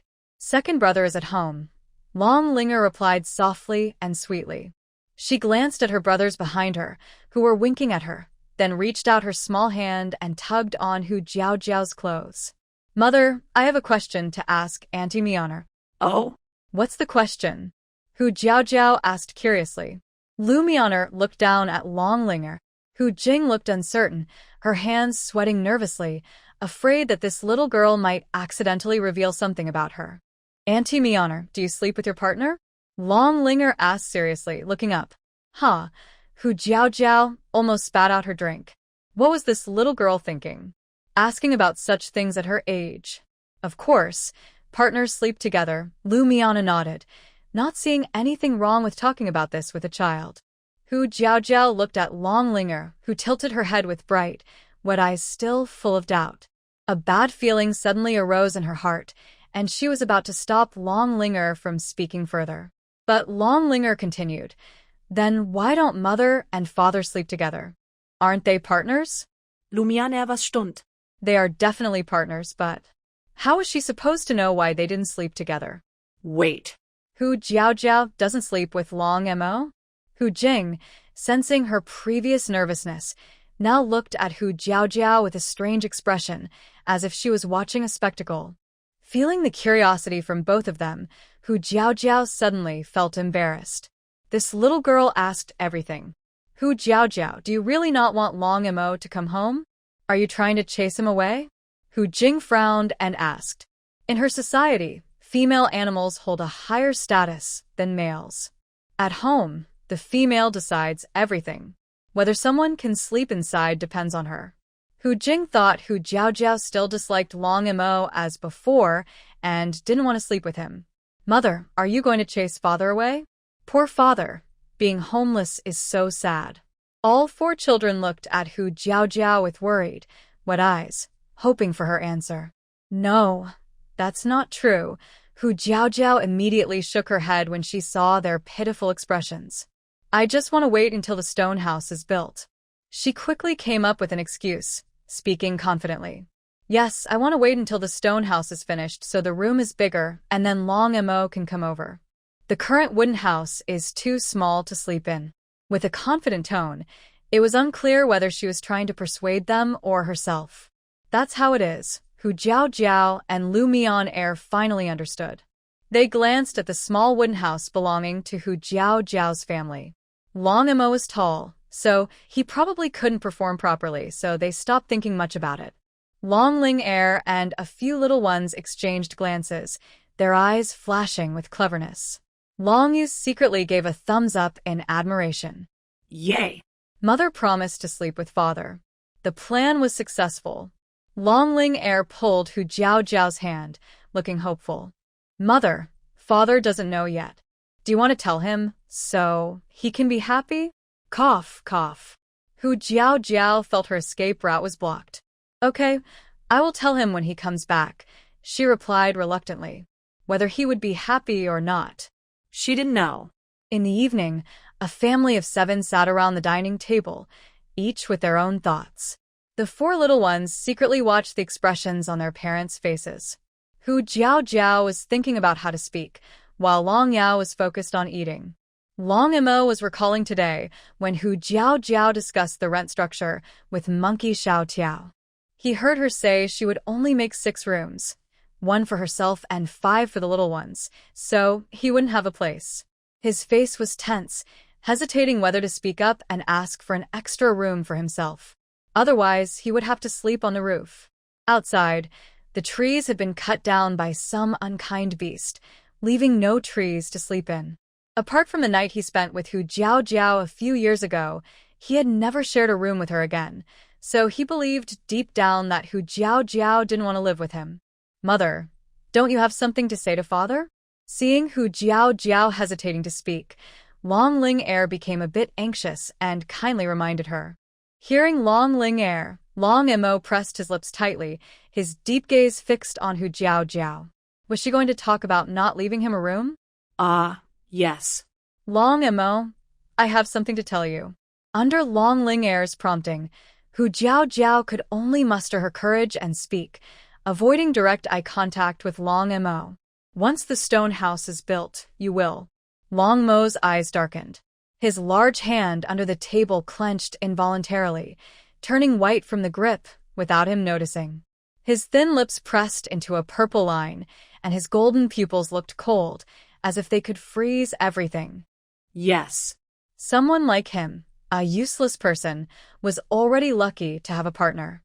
How could he even hope to live together with her permanently? Not allowing him to continue living in the forest was a kind gesture for someone like him, who was considered useless. Years of constant abuse echoed in his mind, causing him to instinctively retreat into a dark cave, feeling that only endless loneliness was his true home. At this moment, Hu Jiao's clear and gentle voice continued to speak. Just stay in the same room with me. Hu Jiao closed her eyes tightly and quickly finished her sentence, feeling as if she was accepting her fate early. Afterward, she hurriedly added, Of course, if you don't want to, you don't have to force yourself. I can leave you a separate room. She already guessed that Long Mo would probably refuse. Thinking of this, Hu Jiao's nervousness eased a little. It was just a formality to show the cubs. He definitely wouldn't agree. A flash of surprise crossed Long Mo's eyes. His golden pupils quickly showed a faint, almost unnoticeable, look of happiness. Then, before Hu Jiao finished speaking, he pushed the chair aside with a loud noise and stood straight up. His words came quickly, as if he was answering a quiz. Okay. Hu Jiao. Wait. That's not how the script is supposed to go. Did I say something wrong just now? Or did he misunderstand? Why did Long Mo answer so decisively, without hesitation? Long Mo, I mean you and I, we should stay in the same room. Hu Jiao looked at Long Mo uncertainly, carefully repeating her words again. Long Mo listened carefully, nodded seriously and cautiously, as if completing a sacred ritual, placing his hands on the table. His usually stern face was now filled with a rare, serious solemnity. Hu Jiao. It felt like she had dug a hole and buried herself in it. Nearby cubs couldn't help but smile like caring ants. Their parents really worried them, they're quite difficult.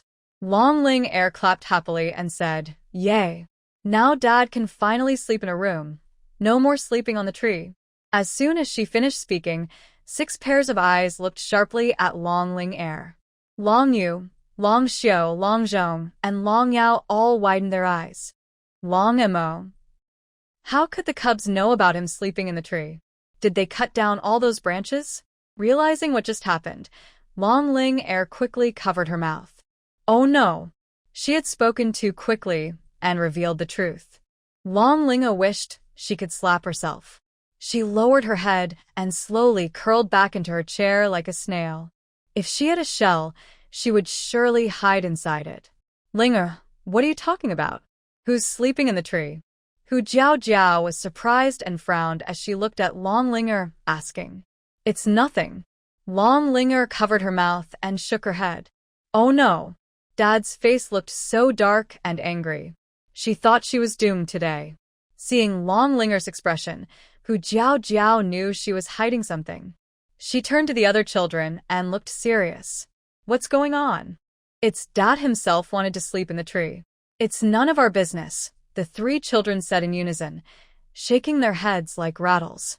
Without thinking, they told Hu Jiao about Long Yao waking up to and accidentally seeing Long Emo sleeping in the tree. Hu Jiao's temples throbbed harder as she listened.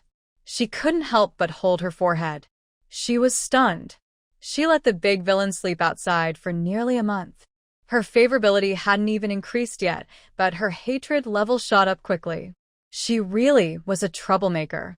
No wonder every morning when she called the children to wake up, she didn't see Long Emo in the wooden house. It wasn't that he woke up early. He simply didn't sleep in the house. I'll tidy up a bit. You can come back and sleep today." Hu Jiao stood up, ready to clean her wooden house. It was small, but it was fine for two people to sleep on the floor. Her life was more important. She didn't care if they were living together. "No need," Long Emo said in a deep voice, stopping her. His deep eyes looked at the children and said calmly, "Today, I'll just stay with the children." The wooden house was indeed small. She was so petite that he was afraid he might accidentally crush her if he turned over. As for this period of time, he thought the children were old enough. It was time to train them a bit to prepare for hunting in the future. Yes, just some simple training.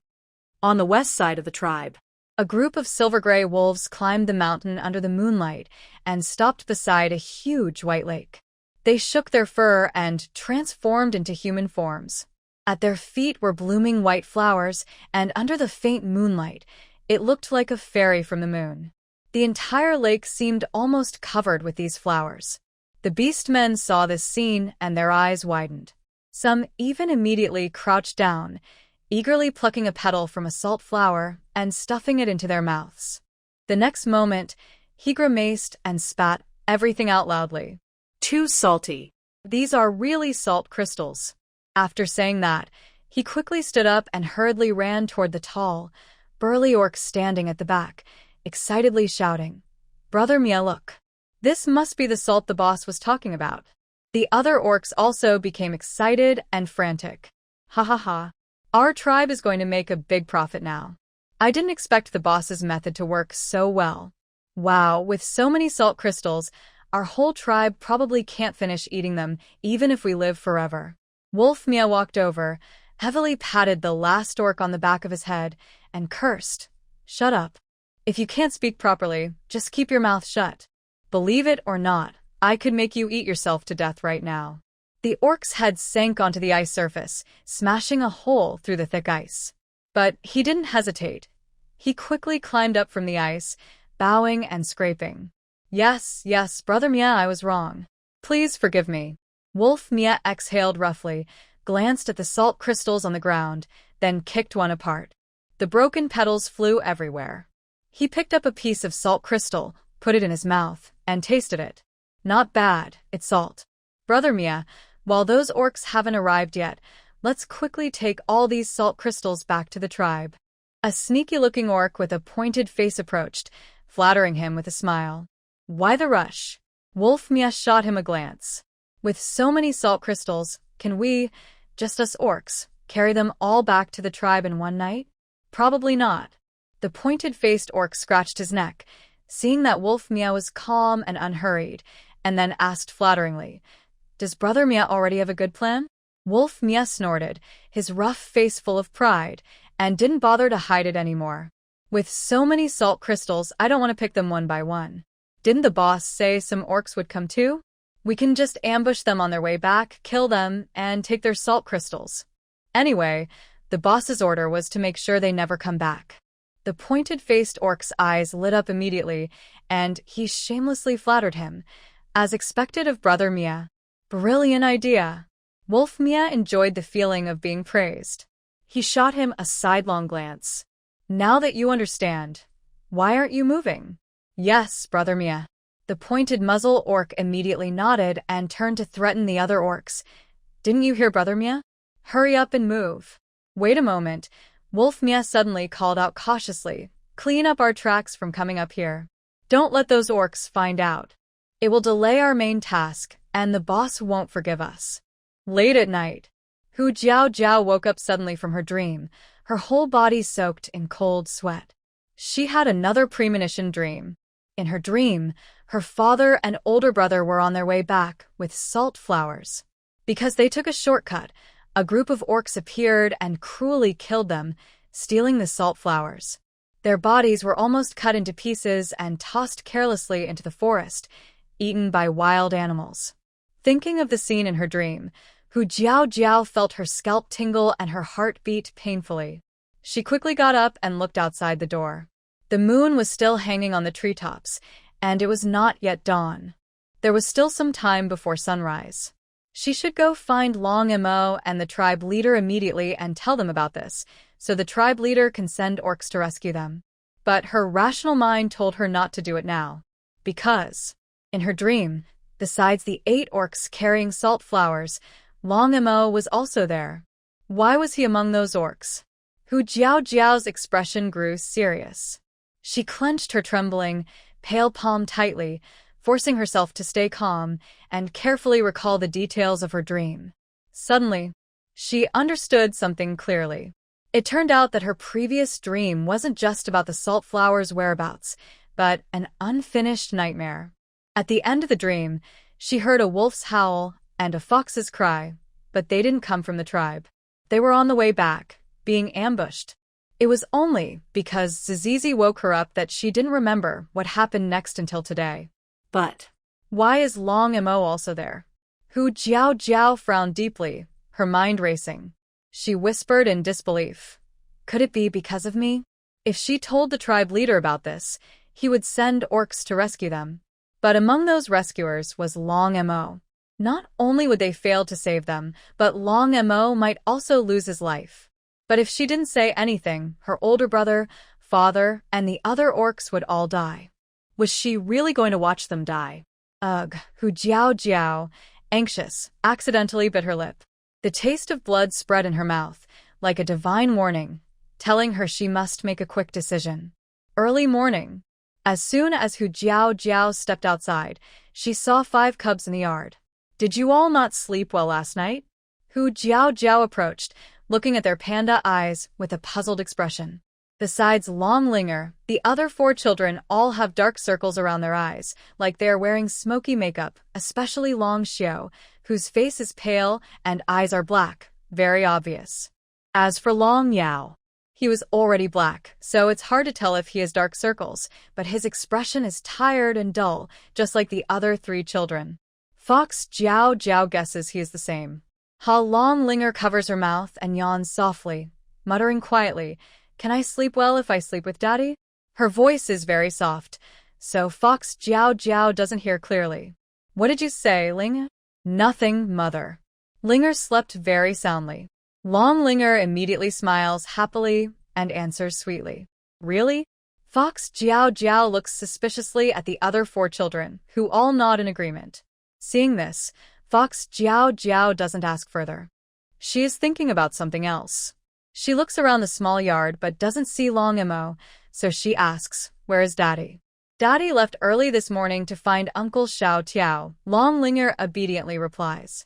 Daddy said Uncle Xiao Tiao is too slow-minded, so he's going to explain the stone house's structure to him himself, so he won't hold up the building. Fox Jiao Jiao. Is Long Mo going to teach Monkey Xiao Tiao? Yesterday, she just wanted to help Monkey Xiao Tiao, and the others get familiar with the new knowledge. After all, it takes several repetitions to remember well. But she only explained once, and Long Mo already remembered everything. Can he teach others now? Such an enviable brain. Fox Jiao Jiao pats Long Linger's head. Mother is going to find Daddy. Be good and stay at home. I'll come back after I finish my work and make breakfast for you. Got it, Mother. You go ahead and busy yourself. Linger will watch over Brother and Little 5. Long Linger nods obediently, her innocent and mature expression making her seem like a little adult. The other 4 children also nod tiredly. Fox Jiao Jiao's eyes are gentle, and she smiles slightly. When she turns to leave the yard, her smile suddenly turns serious. Hope I make it in time, she whispers softly. Not far away, Fox Jiao Jiao sees Long Mo and 10 orcs carrying stone houses walking over. Monkey Xiao Tiao and the others were woken up early by Long Mo and forced to listen to him explain. After finishing, he hurried them to build the stone house, with no time for food or water. It's like the worst boss in the beast world. Hui Jiao Jiao stepped forward and grabbed Long Mo's arm, looking serious as she spoke to Monkey Xiao Tiao and the others. The beast men, who were collecting salt flowers, might be in trouble. Long Mo and I need to go talk to the clan leader about this. You guys should continue with yesterday's work and finish laying the foundation. I will come back later to check on the progress. Hearing that the salt flower collectors were in danger, Monkey Xiao Tiao and the others looked worried. They nodded quickly. Okay, no problem. You go handle your business. Yes, we promise not to slack off. Don't worry about us. The beast men pounded their chests and patted their muscles and chest hair to show they were confident, their rough voices sounding bold. Hui Jiao Jiao always thinks about the tribe and has helped everyone solve many problems.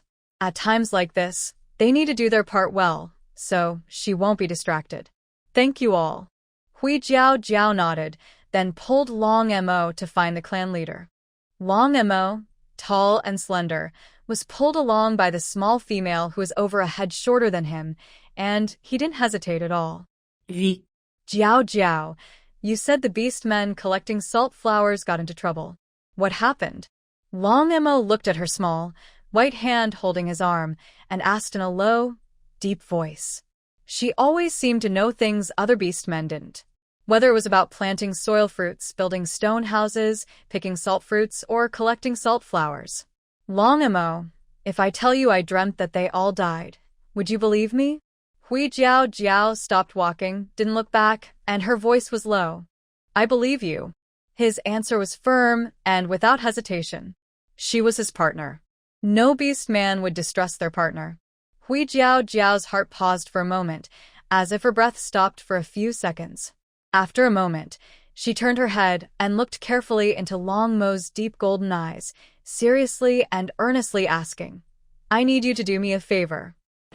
Hui Jiao Jiao went alone to the clan leader's house. As soon as she reached outside, the clan leader came out of his house. Seeing Hui Jiao Jiao, the clan leader looked curious. Jiao Jiao? Aren't you building a stone house? Why are you here? Is something wrong? Clan leader, 8 beast men collecting salt flowers got into trouble. Hui Jiao Jiao stood outside the yard, speaking anxiously. Her words caused a commotion and immediately attracted many beast men nearby.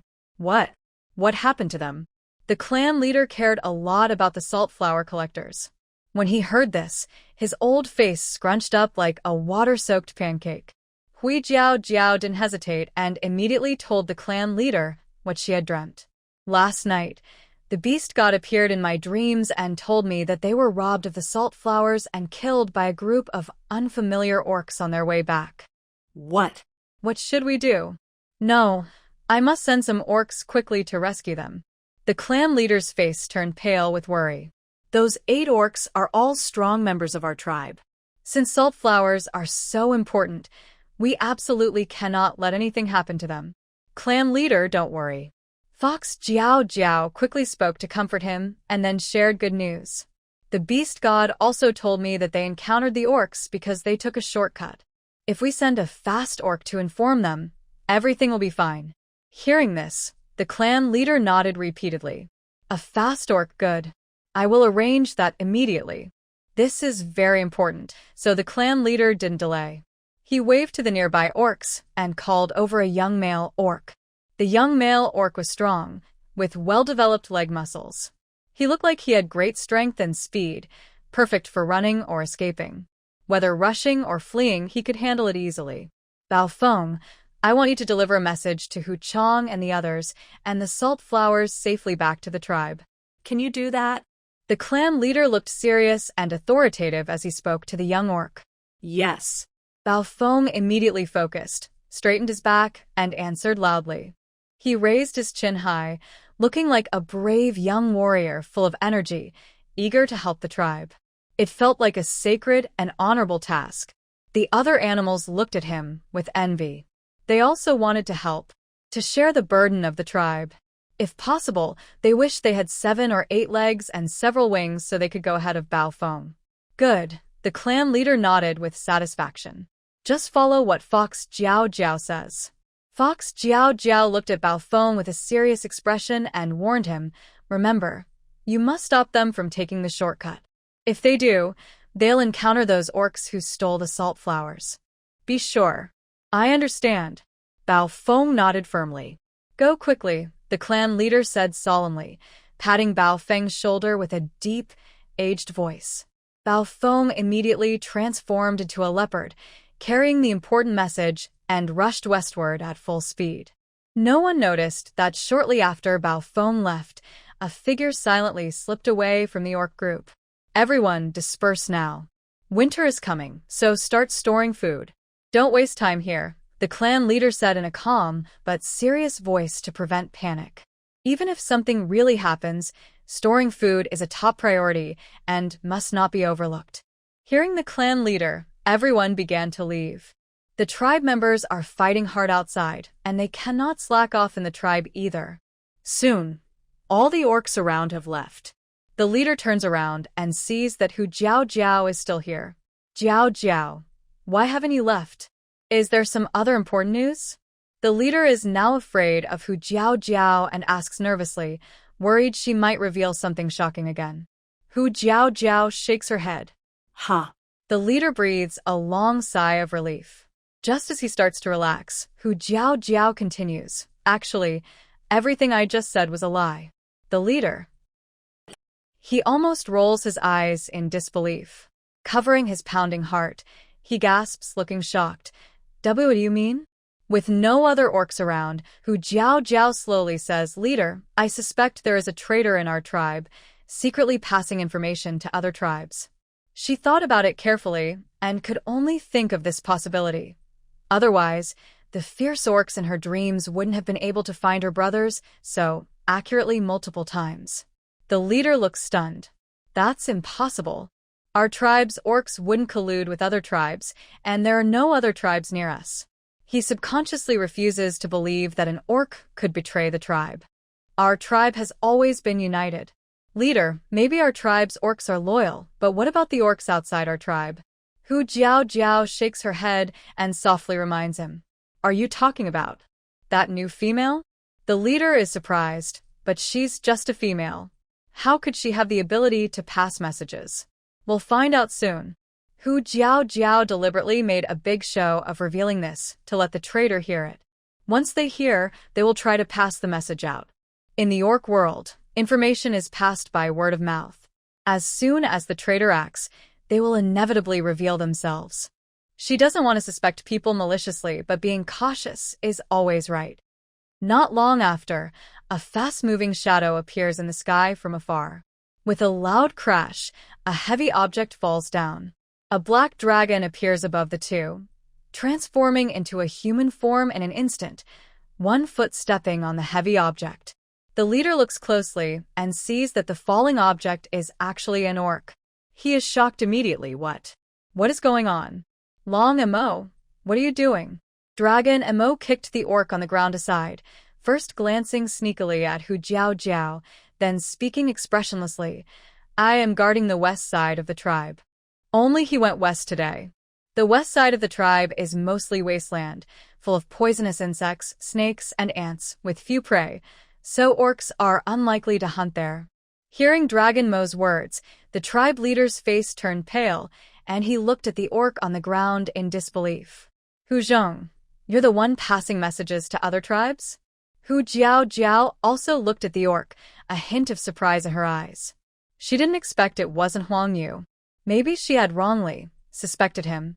Hu Zhong was kicked aside by Dragon Mo, rolled a few times on the ground, and spat out a mouthful of blood. He looked at the tribe leader and Hu Jiao Jiao, grinning, showing a mouth of bloodied teeth, with a strange smile on his face. Ha ha ha! I didn't expect you to find out. Hu Zhong, usually honest-looking, now wore such a strange smile, making Hu Jiao feel a chill down her spine.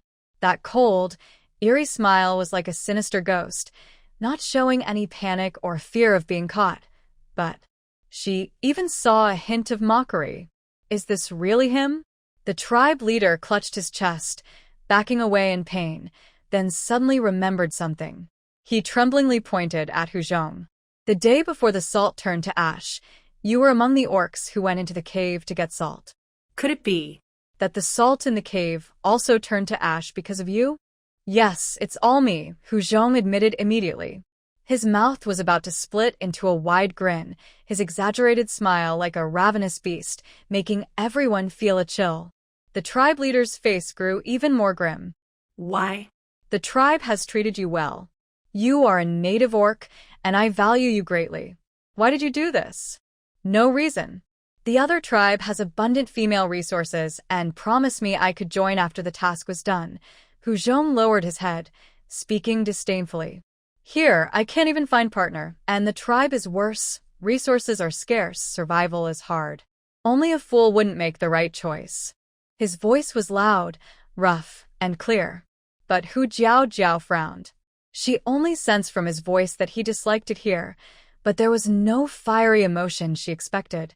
Something felt off. Something was wrong. Tiger Zhong, how could you become like this? You weren't like this before. The clan leader looked full of sadness and disappointment in Tiger Zhong. Hearing this, Tiger Zhong suddenly looked up, his pupils wide, with bloodshot eyes that seemed about to pop out. Beasts can change.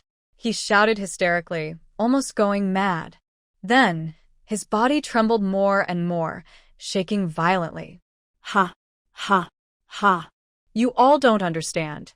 For us ordinary orcs, surviving is so hard. You can't see. You truly can't see. The clan leader's eyes were full of sadness. He closed his eyes in pain, his voice sounding much older. Tiger Zhong betrayed the tribe, colluded with other tribes to harm our people, and was thrown into the serpent's den. Our tribe cannot tolerate such traitors. Every word trembled with pain, showing how much the clan leader was suffering and hopeless. He cared about him, but he did this terrible thing. Long Mo, take him to the serpent's den and let everyone see him punished. The clan leader made a firm decision, gritting his teeth as he ordered. As the tribe leader, to protect the whole tribe, he had to give up all unnecessary mercy. Long Mo nodded, grabbing Tiger Zhong's leg and dragging him outside the tribe, making sure all the orcs saw. Tiger Zhong didn't resist at all. He clutched the ground tightly, leaving long bloodstains as he was dragged away. His face showed a fierce smile, and he kept growling wildly. You don't know. You'll never understand. Passing orcs stopped and looked in shock at the scene. Soon, Tiger Zhong's story spread throughout the tribe. The orcs couldn't believe that the usually honest and kind Tiger Zhong would betray the tribe. But his wild, crazy appearance made everyone think he was mad. A mad orc could do anything. No orc wanted to believe him until his low growls fell into the serpent's den, drowned out by the hissing of countless snakes. The clan leader didn't go to see himself. He was afraid he couldn't handle it. Hugging her little fox, Jiao, she wouldn't seek trouble either. Seeing the clan leader aging quickly, she softly comforted him. Leader, this is his choice. You can't blame others. The clan leader sighed deeply, his voice full of sadness. I understand. If it came from other orcs, I wouldn't believe it. But he said it himself. He just couldn't understand how an orc could change so suddenly. Could it be that his honest and kind behavior has always been just a disguise? He has disguised himself very well. I'm Fine. I just hope Hu Chong and the others can return safely, the clan leader said, shaking his head and looking toward the west of the tribe, murmuring to himself. You're not planning to build a stone house anymore? I'm Fine. You should go back quickly. Seeing that Hu Jiao was still standing there, worriedly watching him, the clan leader waved his hand, signaling her to leave. Thinking about unfinished matters, Hu Jiao nodded. On the way back from the clan leader's house, she passed by Lu Mion'er's home. As she walked past, Hu Jiao saw Lu Mianer standing beside a group of beast men, looking upset while listening to something. When she saw Hu Jiao approaching, Lu Mianer immediately forced a small smile and hurried over. Jiao, what are they talking about? Hu Jiao asked curiously. Lu Mianer glanced at the beast men and whispered, they're talking about the new female. She's so pitiful. Hearing that it involved Huang Yu, Hu Jiao became even more curious and asked with doubt, what happened? I heard them say that recently Hu Zhong has been pursuing Huang Yu, and Huang Yu has been quite nice to him. I thought they might become mates, but then something sudden happened. Lu Mianer said, Lu King said. When Hu Zhong was taken to the Thousand Snake Cave earlier, she also saw how he looked. Hearing this, Hu Jiao instinctively frowned. Hu Zhong is pursuing Huang Yu? In the book, Huang Yu indeed had many beast men pursuing her, but she remembered that Huang Yu was always indifferent, never rejecting or accepting anyone, so it was impossible for her to become a mate with any beast man. Yes, Lu Mianer nodded. Hu Zhong hasn't even realized what he did. While they were talking, they overheard some beast men nearby whispering in a low voice. I thought Hu Zhong was lucky, able to catch Huang Yu's favor, but I didn't expect him to do such a thing. Fortunately, Huang Yu hasn't become his mate yet. If Huang Yu finds out what Hu Zhong did, she'll be heartbroken. Hu Jiao stepped forward and asked one of the beast men, excuse me, has Hu Zhong been getting close to Huang Yu lately? The beast man looked impatient, but, seeing Hu Jiao, he forced a smile and patiently answered, yes, they've been together a lot recently. Hu Zhong even told us that Huang Yu was about to agree to mate with him. Who would have thought Hu Zhong would do such a thing? Recently, they all envied Hu Zhong very much. Upon hearing about Hu Zhong's mishap, they all became more gossiping than women. Oh, thank you. Fox Jiao nodded and released the beast man. It seemed just a guess from everyone. Huang Yu hadn't actually agreed to mate with Hu Zhong, which matches what the book described. As they spoke, the door of a nearby wooden house opened. A female, Huang Yu, stepped out. She looked like she had just woken up, with sleepy eyes, and had raised her hand to block the sunlight, as if it hurt her eyes, a gentle and beautiful appearance. Seeing her come out, the voices of the beast men gradually quieted. Fox Jiao looked at Huang Yu from afar and saw she still had the marks of sleepiness on her face, with a red blush, clearly just waking up in the morning. Her doubts eased. After saying goodbye to Lu Mianer, Fox Jiao quickened her pace home. But unexpectedly, she met the Lu family's 3 members on the way. Today, Lu Mu took Lu out to see the veterinarian. Since the last time she was beaten, Luli had developed some problems, often losing control of his at home and refusing to go out. He stayed in the corner all day, with his excrement. Lu Fu and Lu Mu couldn't stand it anymore and decided to bring him to see the vet. As they walked, they suddenly saw Fox Jiao approaching from a distance. Lu Fu and Lu Mu's legs suddenly went weak and trembled like a sieve. Luli froze in place, and a yellow liquid flowed down his legs. Fox Jiao also saw the 3 people across from her. Lu Fu and Lu Mu looked battered and bruised, with purple and blue marks. They looked like a pig's head, as if they had been beaten badly, and their walking was strange, limping awkwardly. Fox Jiao was confused. She remembered she hadn't hurt Lu Fu last time, so why did Lu Mu look even more swollen? And Lu Li also looked foolish, with his head tilted, mouth crooked, trembling, and even wet his pants. I wonder who I offended to get beaten like this.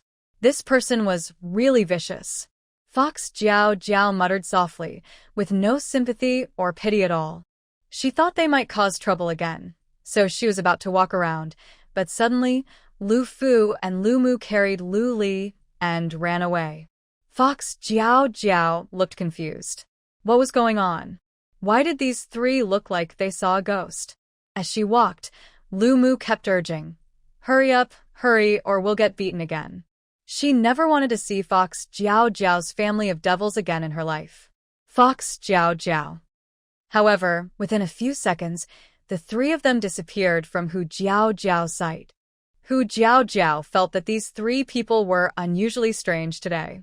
Thinking there was something important, she didn't linger and quickly headed home. Not long after she arrived, Hu Jiao saw Long Mo, who exuded a cold aura, return. Their eyes met.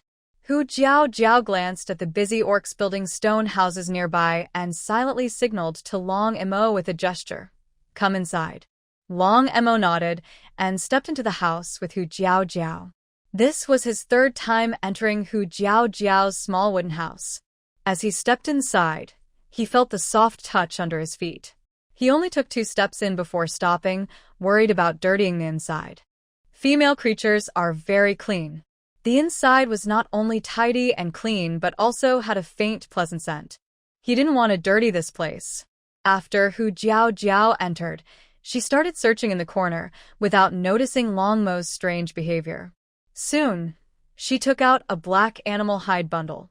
What's inside can help you escape safely when you encounter other orcs, Hu Jiao said, handing the black bundle to Long Mo and explaining how to use it. Long Mo carefully took it, a gentle glint flashing in his golden eyes. His tone was low and serious.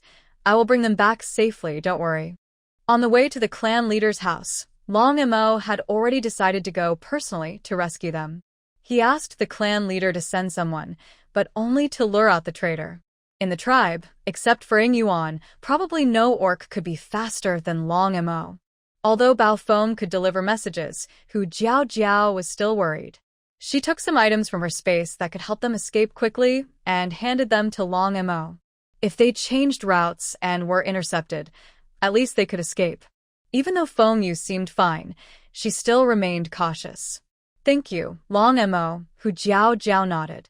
And you also need to be careful and avoid getting hurt. There are medicines inside. If you get hurt, remember to use them promptly. Don't tough it out. Hu Jiao couldn't help but remind him a few more times and carefully explained the purpose of the medicines. Unconsciously, she had grown used to having Long Mo at home, treating him like family. Long Mo responded softly, his deep gaze resting on Hu Jiao's face. Her small, delicate face was as white as snow, with features that carried the gentle charm of a fox. Her phoenix-like eyes sparkled with a clear light, and her slightly furrowed brows showed a hint of concern and worry. His fingertips twitched, instinctively wanting to smooth her brow. And also, Fox Jiao suddenly thought of something. She looked up and seriously stared at Long Mo. Long Mo quickly withdrew his hand, placing it behind his back, nervously fiddling with his fingers. Don't bring back all sorts of females from outside again. You are a male with a mate and cubs. Long Mo immediately frowned and explained in a deep voice, I didn't bring her back. She followed me to the camp herself. They insisted on bringing her here. His intuition told him he needed to quickly clarify his relationship with that female. There won't be a next time, Long Mo assured in a low voice. It seemed she didn't like females from outside. Next time, if another female follows him, he should just deal with her immediately before other beastmen see. Unexpectedly, Long Mo answered so straightforwardly, leaving Fox Jiao speechless for a moment. His attitude of admitting fault is quite serious. She muttered to herself, suddenly feeling that in the future, she might not find anyone to argue with. As they went out, they happened to be caught by 5 cubs. Mom, where is Dad going?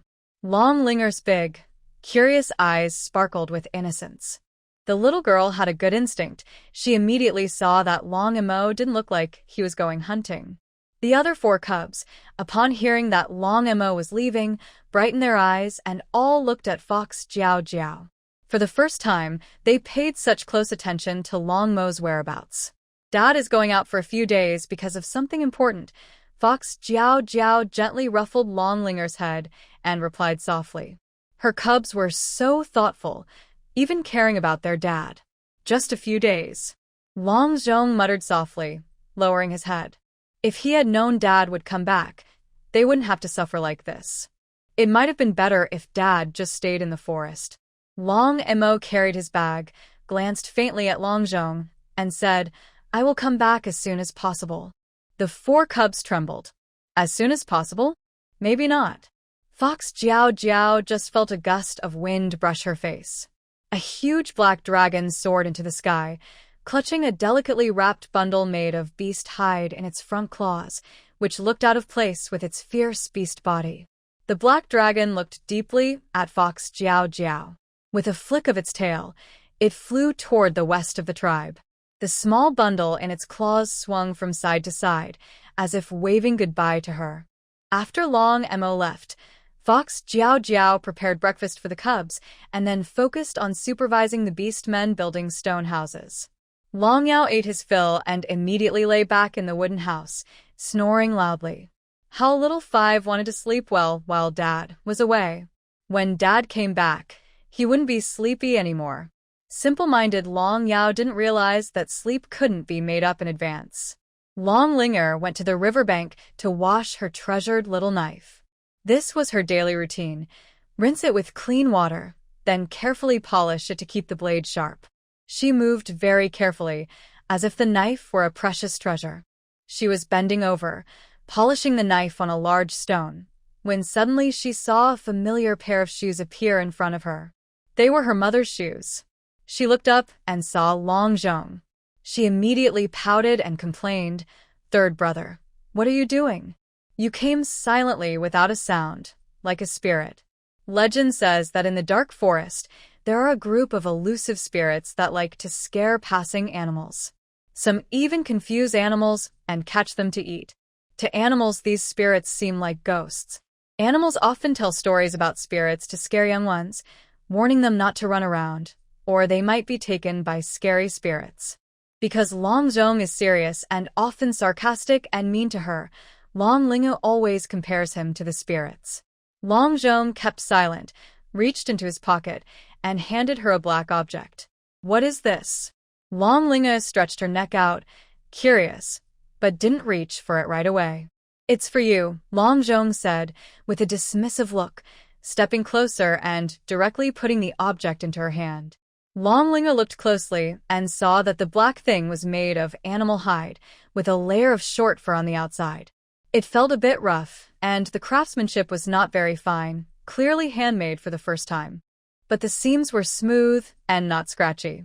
She examined it in her hand and asked curiously, "What is this for?" Just as she finished speaking, she noticed that the object looked similar to her treasured little knife in shape. She tried to fit the knife into it.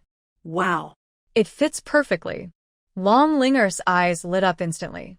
She excitedly turned to look at Long Zhong. She hadn't thought of making a little outfit for her knife before.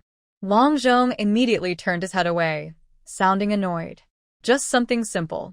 Wrap your knife up better so it doesn't hurt the animals outside or cause trouble for us." He was actually worried she might accidentally hurt herself, since the knife was sharp and she was still young. But Long Linger seemed not to hear his complaints. She squinted happily and smiled sweetly. "Thank you, third brother, for making a little outfit for my knife. I like it very much."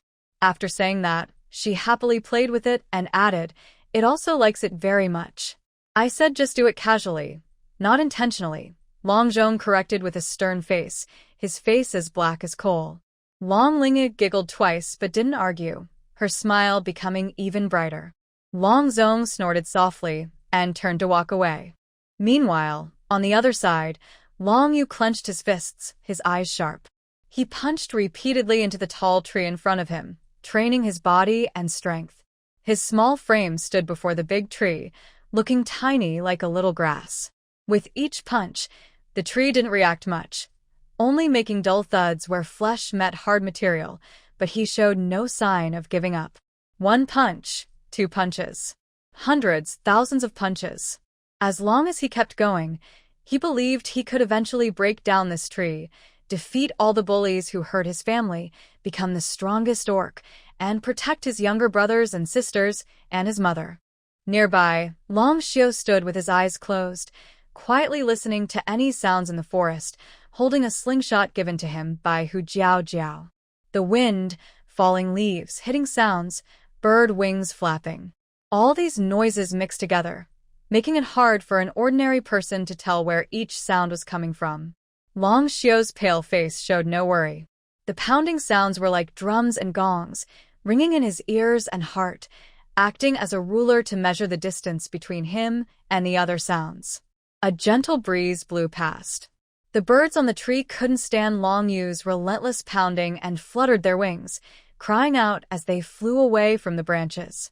Long Xiu's ears twitched. In an instant, he raised his hand and precisely shot a small stone from his fingertips at one of the birds. Clack. It was the sound of the stone hitting. Long Yu retracted his fists and saw a gray sparrow fall to the ground, twitching twice before it was still. He looked at Long Xiu with some surprise, a faint smile appearing on his usually stern face. "Second brother, you hit it." Long Xiu was also stunned for a moment, then pressed his lips together, a gentle smile appearing on his delicate face. "Good job." Long Yu picked up the small sparrow and walked over, patting Long Xiu's shoulder. This was the first time he saw Long Xiu smile. It seemed that since birth, his younger brother had always looked gloomy, hiding in darkness, unwilling to see the light, unwilling to interact with the orcs, and even speaking very little with them. He had thought he would never see Long Xiu smile in his life. Long Yu took his hand and placed the small sparrow in it. Long Xiu put down the slingshot and gently stroked the small sparrow in his hands. The warmth on the bird's body had not yet faded, and his trembling fingertips touched the soft feathers, feeling the warm sensation. This is his prey. This is the first time he caught a prey on his own. Although it was just a small bird, he was the last among his siblings to succeed. For him, it felt like a big step forward in life. "Big brother, I did it. I really can do it," Long Xiu whispered, his voice trembling, as if his lips carried a heavy weight. He was no longer useless. Now he was a little bit useful. At least. A little less disliked by her. Maybe? Long Yu smiled kindly even though Long Xiu couldn't see it. He nodded firmly. "Yes, you're very brave," he said. Long Xiu wobbled because he had been standing still for too long, and his legs went numb. Long Yu quickly helped him up and frowned. "Second brother, that's enough. Rest more in the future. Don't push yourself so hard." He was the big brother. Even if Long Xiu had no special abilities later, he would take care of him for life. He just hoped his younger siblings would be safe and happy. He could carry those heavy burdens. Long Xiu pursed his lips and gently pressed his hand against Long Yu's, which was already thick with calluses. He said softly, "Big brother, if your hand keeps hitting like that, it'll be useless, just like my eyes." Long Yu stiffened and immediately looked serious. Then he remembered that Long Xiu couldn't see, so he deliberately spoke with a slightly angry tone.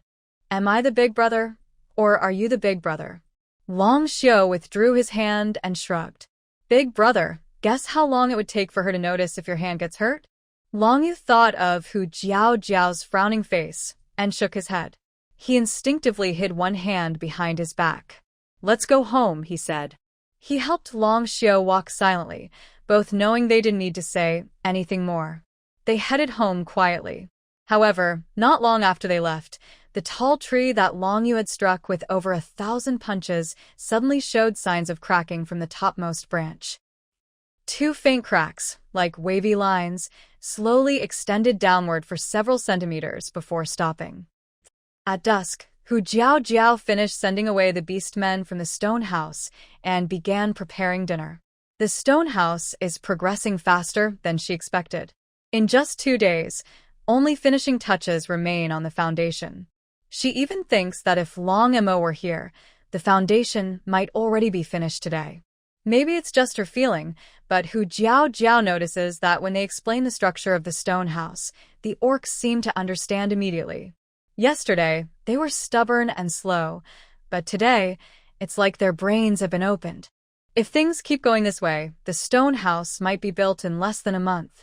Seeing that the little ones look tired and listless, Hu Jiao makes their favorite grilled fish for dinner. As expected, when the little ones see the grilled fish on the table, they become energetic. Their eyes shine, and their appetites grow. Even Long Xiu smells the aroma of the fish, and I can't help but lick his lips. Seeing their reactions, Hu Jiao can't help but smile. It's like she's raising a bunch of kittens, proud, aloof, and loving fish. The hot grilled fish on the table emits a fragrant smell of garlic and fish, making the little ones swallow hard. Long Yao leans his whole head on the table edge, eyes shining, mouth open, and drool pooling on the table. The little ones can't handle spicy food, so Hu Jiao Jiao only adds a little Sichuan pepper to their portion for flavor. Her own portion is spicier, but when Long Yao inhales, he chokes. He even drools from his eyes. Ha ha ha. Xiao Wu, why are your eyes also watering? Xiao Wu, I told you not to be so greedy. Long Ling Er laughs loudly while covering her stomach. Next to her, Long Yu reaches out to wipe Long Yao's tears and moves his chair slightly away from the table. Don't sit so close. Mom's fish smells strong, he says, also wiping the drool from the table. When Hu Jiao Jiao brings out the last dish, she sees Long Yao's eyes are red and he looks pitiful, hungry but afraid to get too close. What's wrong? Hu Jiao Jiao asks with a smile, placing a steamed egg in front of each little one. Each gets a bowl of steamed egg, which can be salted to taste and help quench thirst. Xiao Wu is greedy and got choked by the spicy flavor, Long Ling Er says, giggling with her short legs. Hu Jiao Jiao and Long Yao are both very sensitive to spicy food, so they can't even smell the flavor. She moves her own portion of fish further away and gently comforts Long Yao. It's okay now, Yaoer. Come and eat. Long Yao twitches his small black nose, smells the steamed egg, and immediately abandons his chair, flying over to the bowl and staring at Hu Jiao Jiao eagerly. Eat quickly, it's all for you. Hu Jiao Jiao smiles and nods. Hearing her, the little ones finally start to eat. Long Yao was the first to start, curling his tail around a spoon and eating bite after bite. He preferred soft, tender steamed eggs over grilled fish. Yum, yum, he cheered happily. His small red eyes squinted with happiness as he ate a few bites, then felt the spoon was awkward. He directly stirred the eggs in the bowl with a spoon, separating the eggs from the bowl, then buried his head to eat directly. Slurp, slurp in comparison. Long Xiao ate slowly and carefully. He was worried about getting oil stains or egg on his clothes, so he took each bite cautiously, holding it with his left hand. Long Yu and Long Zhong shared pieces of fish meat from the fish's belly, which was easy to separate from the bones, so they wouldn't choke.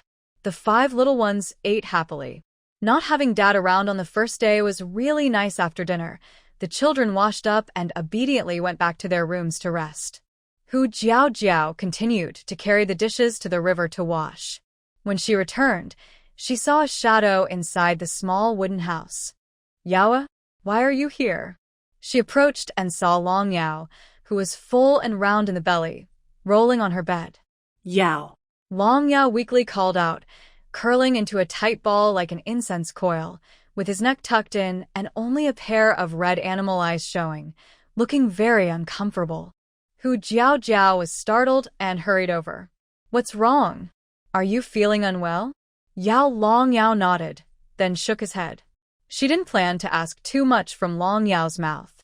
She reached out to touch his head, which was surprisingly hot. Why is it so hot?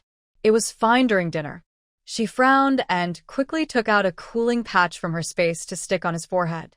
She also wiped his body with alcohol. The little guy looked listless, lying still like a salted fish during the wipe, occasionally rolling in discomfort. After wiping, he curled up again, as if to defend himself. This little one must be feeling unwell to come find her. Hu Jiao Jiao felt a pang of sympathy. Even though he was uncomfortable, he didn't make a sound. But how did Long Yao suddenly get a fever? Did he eat something bad at dinner? She touched his round belly hidden under his body and shook her head. If he had a stomach upset, he would have diarrhea. His belly was so round, but it didn't look like he had a stomach ache. Just as Hu Jiao Jiao was thinking about whether to find the old veterinarian to check on him, suddenly the children's voices came from outside. Little 5, where did you go? Come out quickly, Little 5. Stop playing. Mommy. Something's wrong, Little 5 is missing. The little ones' voices grew closer, sounding like they had gone outside to look for Long Yao but couldn't find her, so they had to come find her instead.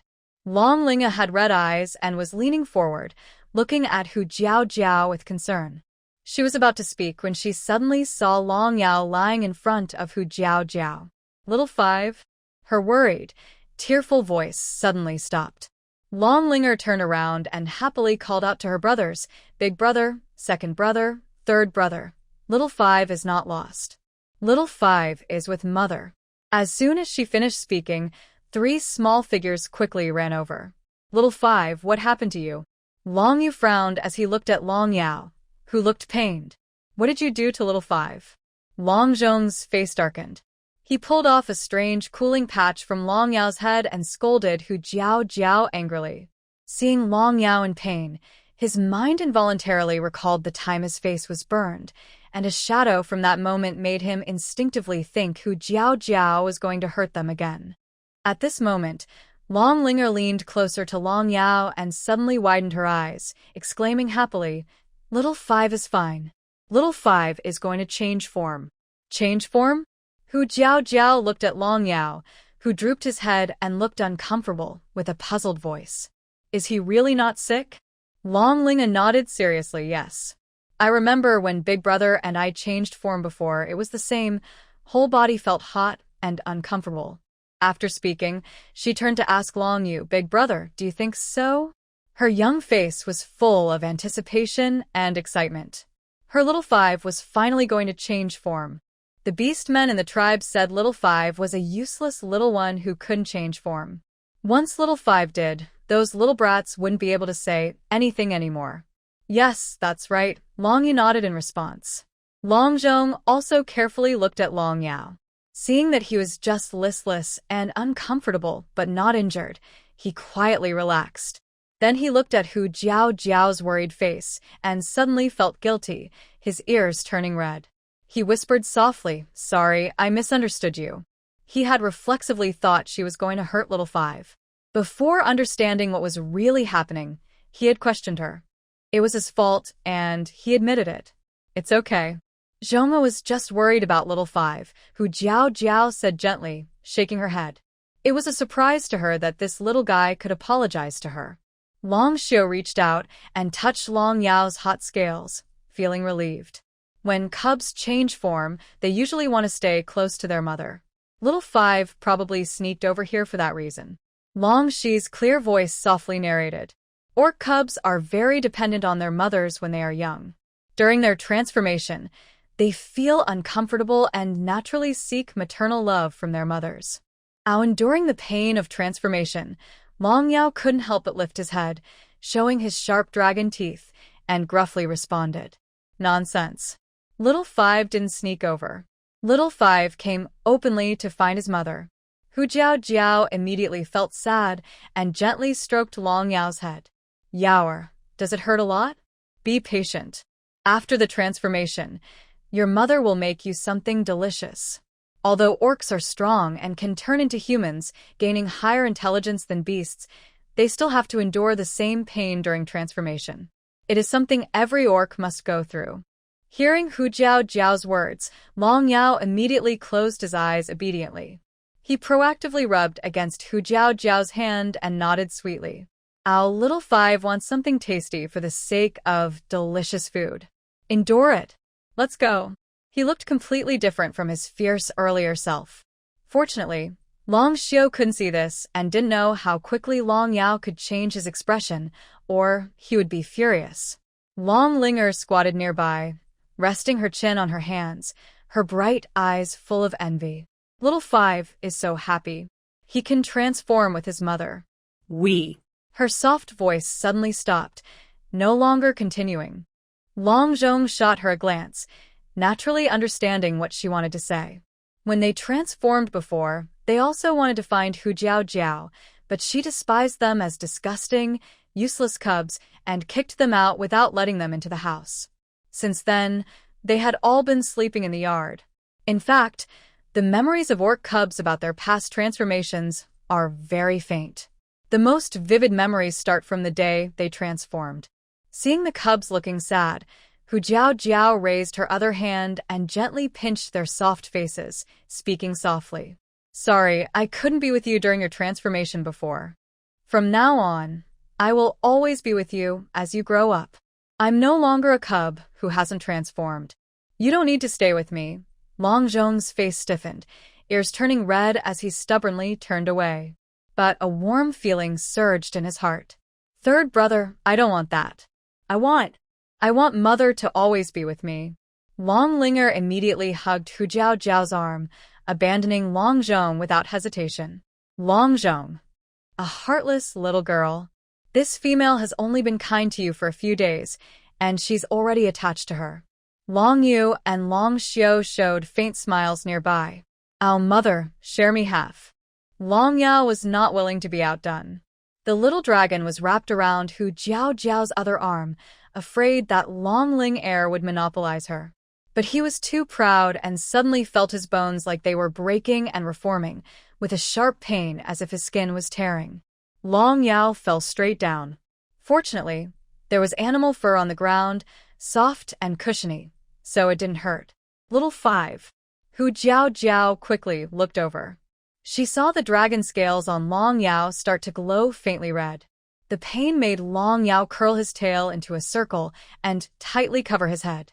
Just as Hu Jiao was worried and wanted to go closer to check, she saw the small black dragon in front of her change under the red light.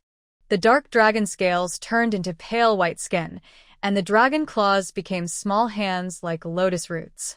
In the blink of an eye, a cute, white, tender, and chubby little boy appeared before everyone. The little boy had messy black hair, a chubby face with a pinkish hue like a big peach. His round eyes, like red gemstones, blinked happily. He raised his hands, still unfamiliar with his new body, and grabbed at the air a few times. He was wearing a red string around his waist, with a piece of dragon scale on it, covering his private parts. Barefoot, he took 2 steps on the ground, and his wet red eyes suddenly lit up. He opened his arms and wobbled towards Hu Jiao. Hu Jiao was stunned. This adorable, soft, and cute little boy was her Long Yao. Yeah. Hu Jiao's heart almost melted from his cuteness. She quickly reached out her hand to protect him, afraid he might fall by accident. The mat was soft, but she would feel sad if he fell. The little guy's tender skin could get scratched by the rough animal fur. The 4 little ones beside them frowned, feeling as if their mother had been taken away. The little boy wobbled as he ran, opening his mouth and calling in a childish voice, "Wolf, wolf, dear Hu Jiao." She almost fell flat on her face. What does wolf, dear mean? Stupid dragon, it's mom, Long Zhong said, pointing at Long Yao and separating him from Hu Jiao. With a gentle poke to Long Yao's head, he took a few steps back. One chubby foot lifted, spinning like a compass, arms waving up and down, finally stabilizing himself. His small face was red with anger. Stinky fox. Bad guy. Although he clearly enunciated these words, it was obvious he had been silently muttering them many times. Long Yao stomped his little feet in frustration. Because his legs are too short, he has to bend his knees when stomping, looking like a little chubby kid. Hu Jiao couldn't help but laugh. Her little cub is just too adorable, like a tiny cute treasure. She thought the little guy was malnourished, so even after transforming, he would be thin, but recently, with better food, he has become plump and round. However, Ha. little 5, your head and your bottom. Long Linger suddenly covered her stomach, laughing nonstop as she pointed at Long Yao's head. The little one's transformation didn't seem very successful. 2 black dragon horns sprouted from his forehead, and behind his bottom, a thin, long dragon tail stood upright. The tail ended in a small triangular shape, swinging uncontrollably behind him. At first glance, he looked like a demon dragon cub from an anime. Hearing Long Linger's laughter, the little guy froze, and his tail immediately stood straight up. He reached out with his chubby paws, touching his forehead. The little one's eyes widened, looking very shy. He actually forgot to tuck his dragon horns back. His chubby face turned red with embarrassment, and he angrily slapped his forehead with both hands. Snap! The dragon horns were forcibly pushed back in. Long Yao touched his smooth forehead, looked satisfied, and nodded. Then he turned his head, tugged at his tail, and in a cute voice commanded, "Little tail, don't come out so roughly. If you come out again, I'll hit you, okay?" He waved his hand threateningly, tugged a little, and then awkwardly patted behind his bottom with his short little hand. The tail was retracted. Hu Jiao Jiao and the other cubs were all stunned. Their little five, who just transformed, could already control part of his beastly form? Could it be that little five is exceptionally talented? While they were thinking, Long Yao spread his arms and continued to run toward Hu Jiao Jiao, calling, "Mom!" His short legs patted quickly as he ran a few steps, but suddenly, by Yubiu, two sounds. His dragon horns on his forehead seemed to bubble up again, followed by a small triangular tail. The four cubs. Exceptional talent? Forget it, they decided not to think about it. Before Long Yao reached her, he tripped over his left and right feet and fell forward. Hu Jiao Jiao quickly reached out and caught Long Yao. The soft touch was simply too nice to resist. "Yaoer, you just transformed. Be careful when you walk," she said while gently touching his soft black baby fur. Long Yao was still excited and didn't care about his horns or tail. He habitually hugged Hu Jiao Jiao's arm, rubbing against it, and kept babbling in a cute voice. "Mom Little Five has also transformed. Yay! After 5th grade, you can also squat too. Hu Jiao Jiao. So, you're so happy about transforming just for this? The four little ones all together. Can we change him?" Long Yao was happy, then suddenly remembered something. He let go of Hu Jiao Jiao's hand, stood straight in front of her, and eagerly stretched out his chubby little hands, pinching his fingers and then opening them wide. His ruby-like eyes blinked. Hu Jiao Jiao was momentarily stunned and didn't move. Long Yao pouted and then grabbed his hand again, sounding a little sad as he reminded, "Mom just said that after transforming, there are tasty things." Little Five worked hard to transform, but he still can't hide his horns and tail. "If Mom thinks Little Five is silly, can we just have the tasty treats?" He said this, pulling back one hand and nervously clutching his thigh. His tail behind him was also tense, curled up like a spring, with a small black triangular tip hiding shyly, like a shy plant. Hu Jiao Jiao couldn't help but laugh and cry. So he wanted to eat. "Okay, Mom will make you something to eat tomorrow. It's already late today. If you eat Yao's belly again, it'll burst." She patted his round belly, which looked like a small balloon. Yay! Hearing there was food, Long Yao immediately grinned happily, missing 2 teeth, with 2 gaps that hadn't grown in yet. Can't hide his horns and tail, but all he does is eat. "You're going to turn into a ball," Long Zhong said from behind, poking Long Yao's tail. The little tail immediately shyly hid in front of Long Yao. Long Yao, angry, crossed his arms and turned around. "Little Five is not a ball. Little Five is a dragon." Roar. "I'll eat third brother in one bite." He even made a fierce face, as if he was eating a fox. He looked fierce, but the dragon horn on his forehead glowed faintly with a reddish light, showing he was shy. Long Zhong looked at Long Yao from top to bottom and chuckled. "Little black bug is okay, still a chubby bug." Roar. The little guy instinctively let out a beast roar, thinking he was still in beast form. The dragon horn instantly turned bright red. He was angry. Hu Jiao Jiao laughed so hard her stomach hurt. All right, you are good brothers. No fighting. Mom will find you some clothes." She pulled the little guy back and found a small belly band to put on him. Although a dragon scale covered part of him, he still needed to wear clothes. Hu Jiao Jiao originally wanted to give Long Yao the finished clothes, but she found he was half a head shorter than the shortest dragon spirit, Linger. Although he was 5 years old, he looked only 3 or 4. It still seems to be malnourished. Recently, everything he eats has grown sideways, but he hasn't grown taller at all. Hu Jiao Jiao had to make a simple belly band to put on Long Yao first, planning to make him proper clothes tomorrow. When Long Yao wore clothes for the first time, he was so happy he spun around in circles.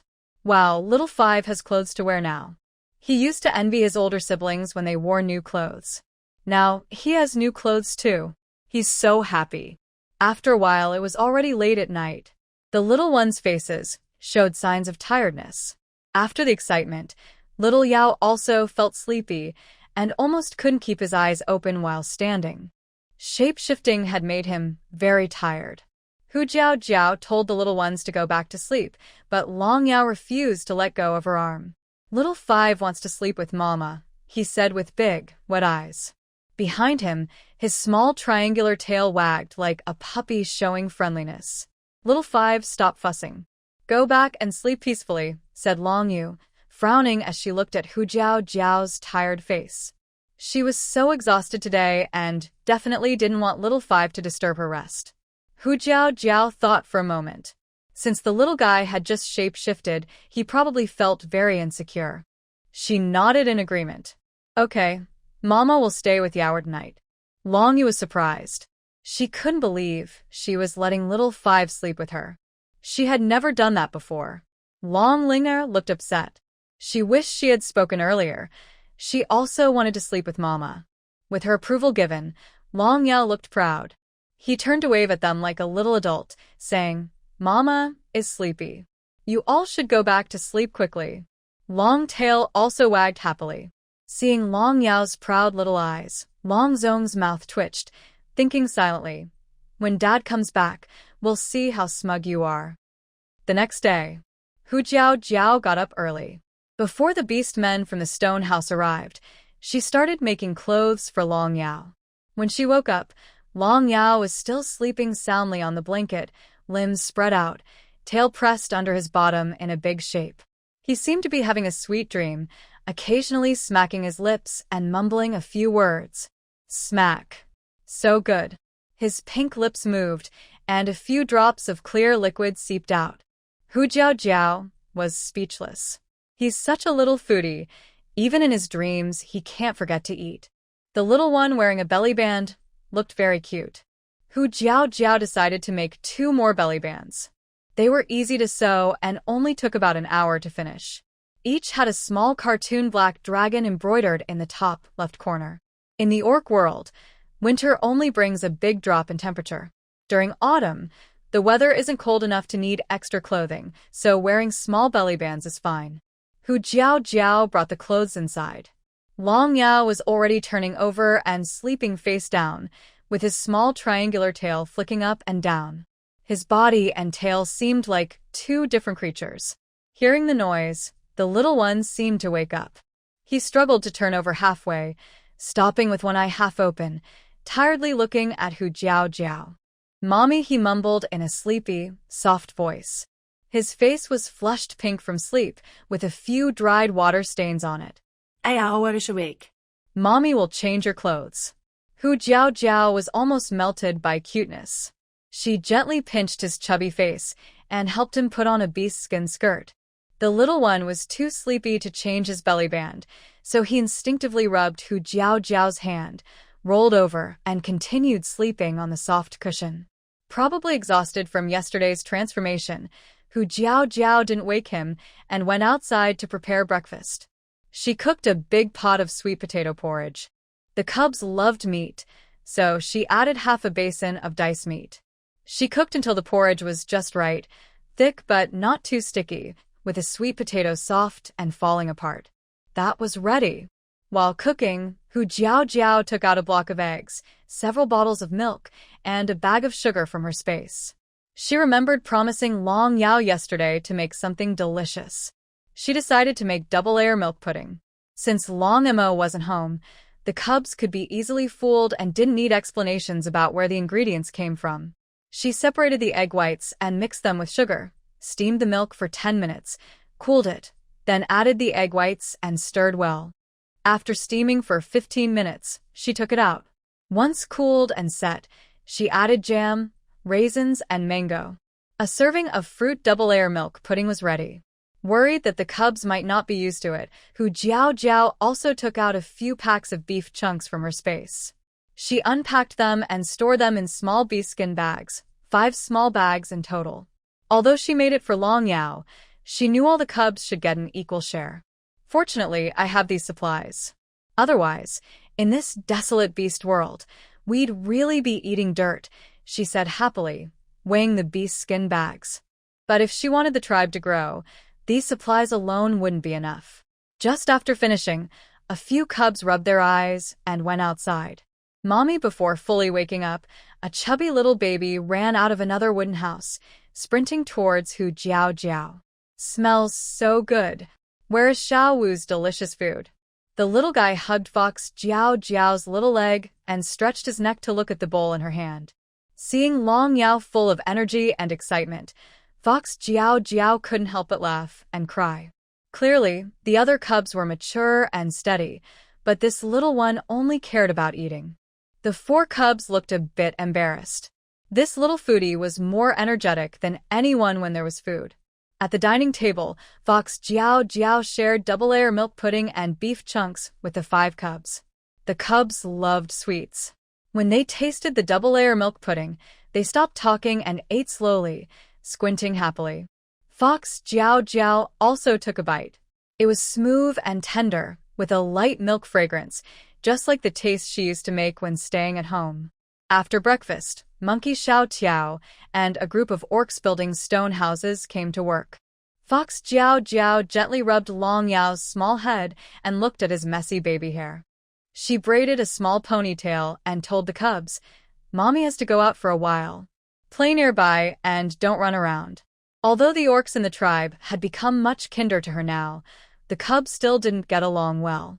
The 5 cubs nodded obediently.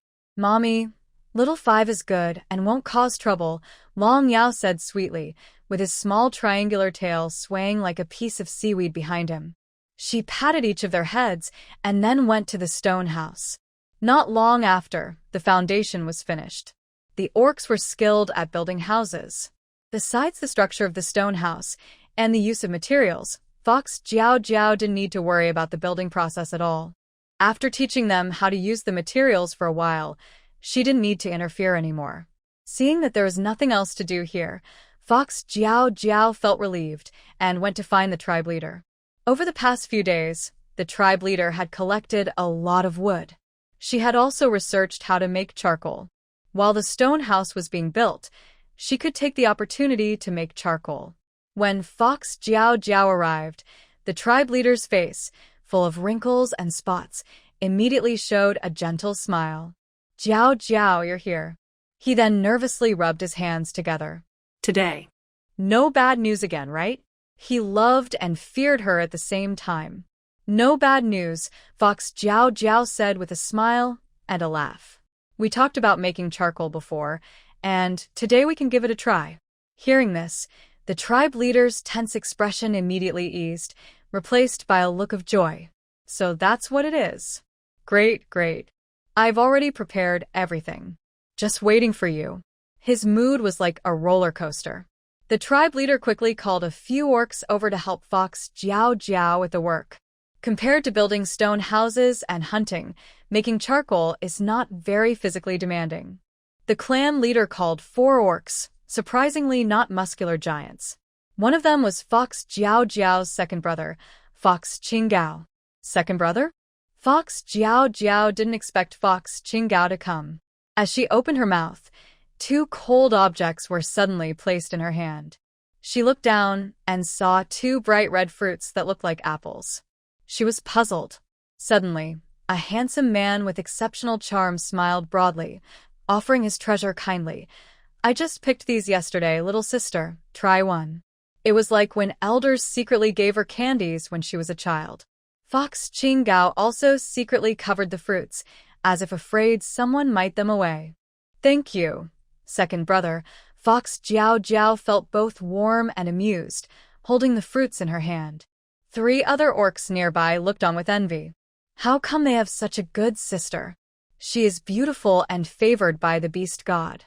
Fox Qinggao is really lucky to have been born as her brother. Feeling their gazes, Fox Qinggao immediately shielded Fox Jiao Jiao like guarding a treasure, blocking their view. Although Long Mo is not very useful, whenever their father or older brother needs help, he always rushes to assist.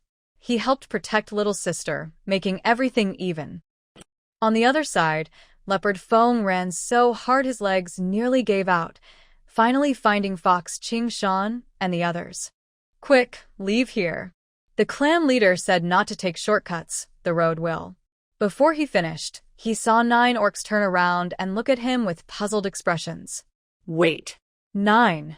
Leopard Feng froze, and when he saw Long Emo, his eyes widened in shock. Long Emo? Why are you here too? Shouldn't Long Emo be in the tribe?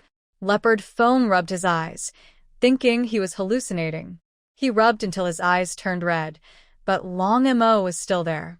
Seeing Leopard Feng, Long Emo was stunned for a moment before remembering. He and Fox Jiao Jiao had overlooked Leopard Feng when planning. Fox Jiao Jiao might have learned her cleverness from Leopard Feng. What are you doing, Leopard Feng? Fox Qingshan stepped forward and patted Leopard Feng's shoulder, thinking Leopard Feng came with Long Mo. In the tribe, Fox Qingshan's strength is second only to Ing Yuan. With one slap, Leopard Feng's shoulder nearly cracked with a sound, and his face changed drastically. It's nothing, Leopard Feng said coldly, remembering the important task assigned by the clan leader, and clenched his teeth, straightening his chest. The anxious voice broke out. The clan leader said that on this road. Before he could finish, Fox Qingshan interrupted. Are you saying there might be orcs ambushing us on the way? Biao Feng. He hadn't even spoken yet and they already knew? Fox Qingshan chuckled. Long Mo already mentioned it, so we all know now. Fox Chong also stepped forward, calling over a few resting orcs. Let's go. We need to quickly take Yan Hua to another path. He is the oldest among the orcs and naturally took the lead. The orcs immediately got ready, lifting large bags of salt flowers weighing around 1 or 200 jin onto their shoulders. They brought back over 3,000 jin of salt flowers, more than what they could get by trading supplies at the seaside. Everyone was excited and didn't want these many salt flowers to be cheaply taken by the orcs. Soon, the orcs finished packing and prepared to leave. Completely ignored, Biao Feng thought. It feels like he's not needed at all here. So, he ran here exhausted, like a dog, wondering why he came all this way. The group of orcs quickly changed their route, bypassing a mountain and returning to the tribe from the other side. Originally, there was a wide river about 10 meters across, with deep water. They planned to carry the orcs and salt flowers back and forth twice, saving a day's travel time. But unexpectedly, Long Mo said there were orcs ambushing on the other side of the riverbank. They lacked enough people and needed to protect the salt flowers, so Fox Chong decisively chose to follow Long Mo's advice. They took a longer detour. A slower return was better than losing their lives. The orcs bypassed the mountain and were about to continue toward the tribe. Suddenly, from the forest behind them, howling wolves echoed one after another. Arrgh! Because of the mutated wolves earlier, everyone was afraid of wolf howls. One orc's face changed, and he nervously said, "There are wolves behind us." "It's not wolves," Long Mo said calmly, glancing back at the dense forest. The howling grew closer, and their speed was far beyond normal wild animals. "It's that group of orcs chasing us." Fox Jiao Jiao's cautiousness was indeed correct. Back at the tribe, 4 orcs, under Fox Jiao Jiao's command, built a simple earthen kiln. The kiln had only a small door for the orcs to bend and enter, resembling a giant turtle shell from above. On the other side, there was a small ventilation hole to ensure some airflow, but not enough to let the charcoal burn completely. After filling the clay kiln with wood, they lit a fire at the door, and soon the flames spread to every corner of the kiln cave. Hu Jiao Jiao stayed at the entrance, and when she saw the wood inside turn bright red, she smiled happily and quickly shouted, "Seal the kiln door." Hu Qinggao and 3 orcs immediately used stones and semi-dried mud to block the door tightly, leaving no gaps. "Little sister, what should we do next?" Wait. After half a day of sealing, the charcoal inside was mostly carbonized. The orcs had never done such an easy task before. They couldn't sit still, so during the wait, they went outside the tribe and brought back enough wood to fill a kiln cave. Hu Jiao was amazed to see this. It turned out she had given them more time to prepare for the chief. No wonder the chief was so happy today when he heard about making charcoal. He had been waiting too long. In the afternoon, Hu Jiao thought it was about time and told them to open the kiln door. As soon as they opened it, a strong gray smoke rushed out, making everyone cough. Cough, cough. A few males coughed and waved their hands to clear the smoke. Hu Jiaojiao looked inside with anticipation, ready to see the result. Little sister, wait a moment, Hu Qinggao said, pulling her back. While she looked confused, he carefully cleaned the muddy kiln door and then said to her, all right, little sister, come and see if the charcoal is successful. He was very careful because his sister loved cleanliness and he didn't want her to get dirty in the blackened place. Seeing Hu Qinggao's actions, Hu Jiaojiao felt warm inside. Her brothers truly cared for her deeply. She walked over, and inside the kiln, the temperature was still high. She used a branch to pull out a piece of black charcoal that had been shaped and baked, then gently tapped it. It didn't crumble and was fully carbonized. It was a successful burn. Second brother, it worked. This is the charcoal I saw in the beast god's dream, Hu Jiaojiao said happily. She didn't expect to succeed on her first try. Really? That's great. The orcs cheered loudly. One of them hurried to tell the chief the good news. Hu Jiaojiao, you're amazing. Now that the stone house is built, the females in the tribe won't be cold during winter, the orc said, glancing at her with admiration. They wondered why they hadn't noticed how clever she was before. If only she could become their partner. Of course. Our Jiaojiao is blessed by the beast god, Hu Qinggao said proudly, with a slight hum and a proud look. Both orcs are on good terms with Hu Qinggao and secretly approached him, hoping to get some benefits first. Hu Qinggao, your daughter Jiao Jiao only has Long Mo as a partner. Should you consider finding a few more? How about me? Hu Qinggao glanced at them with disdain and pushed them away. Go away. Having one Long Mo competing for his sister was enough. He didn't want more. No way. Anyone who wants to covet his sister must first get past him. Soon, the smiling tribe leader arrived, looking as happy as a flower. Under the tribe leader's watch, the orcs began to move the charcoal inside, quickly piling it into a small hill. Hu Jiaojiao looked at the information on the sheepskin scroll, which said that a typical earth kiln could produce about 200 jin of charcoal at once. Since the orcs built a kiln 2 or 3 times larger than usual, she roughly estimated that this kiln could produce about 500 jin of charcoal.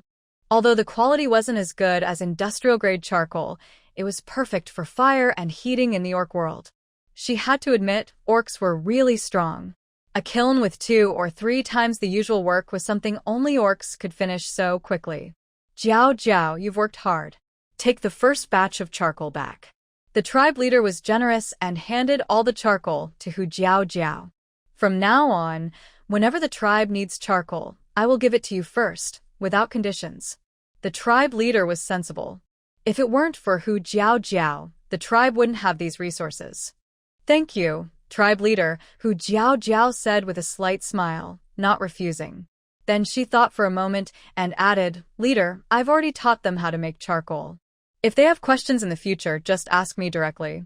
Since she shared the method, she wouldn't hide it. Moreover, her second brother, Hu Qinggao, was among them. The tribe leader knew what to share and what not to share with the orcs. After all, the tribe had just dealt with a traitor. For such an important method, he only trusted certain orcs and wouldn't worry about leaks. Good, the tribe leader smiled happily. He quickly arranged for the orcs to continue making and storing charcoal. The tribe had originally lost many of its 200 orcs in the previous battle. Now, only about 100 remained. But only females needed charcoal. In the eyes of the males, winter was only a time for mating with females. Otherwise, they turned into beast forms, with thick fur enough to keep out the cold. Little sister, second brother will help you carry all the charcoal back. Hu Jiaojiao watched the clan leader leave. Suddenly, Hu Qinggao's handsome face appeared in front of her. He took a vine and rolled it into a rope to tie up the charcoal. The wood cut by the beast men was very large. Even the smallest pieces were a meter long and 10 centimeters in diameter, making them easy to carry. Don't be fooled by Hu Qinggao's slim figure. He looks like a gentle nobleman, but he works very quickly. In a short time, he 200 jin of charcoal into 2 bundles, carrying one in each hand. His fragile body was doing the work of a strong man. His speed was so fast that a few beast men nearby, who wanted to flatter him, didn't even react. Beast men, with Hu Qingao around, it seems they will never have a chance to please Hu Jiao. Second brother, I won't go home. Hu Jiao shook her head and stepped forward to help. She also tied a bundle of about 50 jin of charcoal, holding it with both hands. She wasn't a weak female who couldn't do hard work. She didn't want her second brother to bear everything alone. Huh. Little sister, you're not going home? Then where will you take the charcoal? Hu Qingao looked at her with confusion. To see Mom and Dad. I haven't visited them in a long time. I want to give them this charcoal for winter. Since coming to the beast world, they had been taking care of her. She hadn't properly thanked them yet. The first batch of charcoal was naturally for her parents. Hearing her words, Hu Qingao's smile froze on his face. He quickly stepped in front of her with the charcoal. Visit Mom? No, you can't go. Why can't I go? Did something happen to Mom? Hu Jiao looked at him suspiciously. Second brother seemed strange today. No, how could something happen to Mom? She's fine. Hu Qingao looked away nervously and changed the subject. I'll help you carry it home first.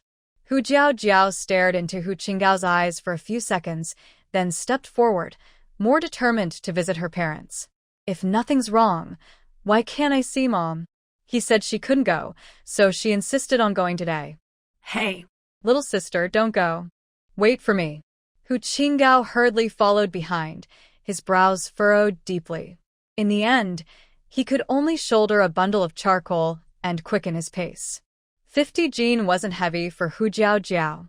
The more Hu Qingao tried to stop her, the more suspicious she felt. They arrived at Hu Min's house without stopping.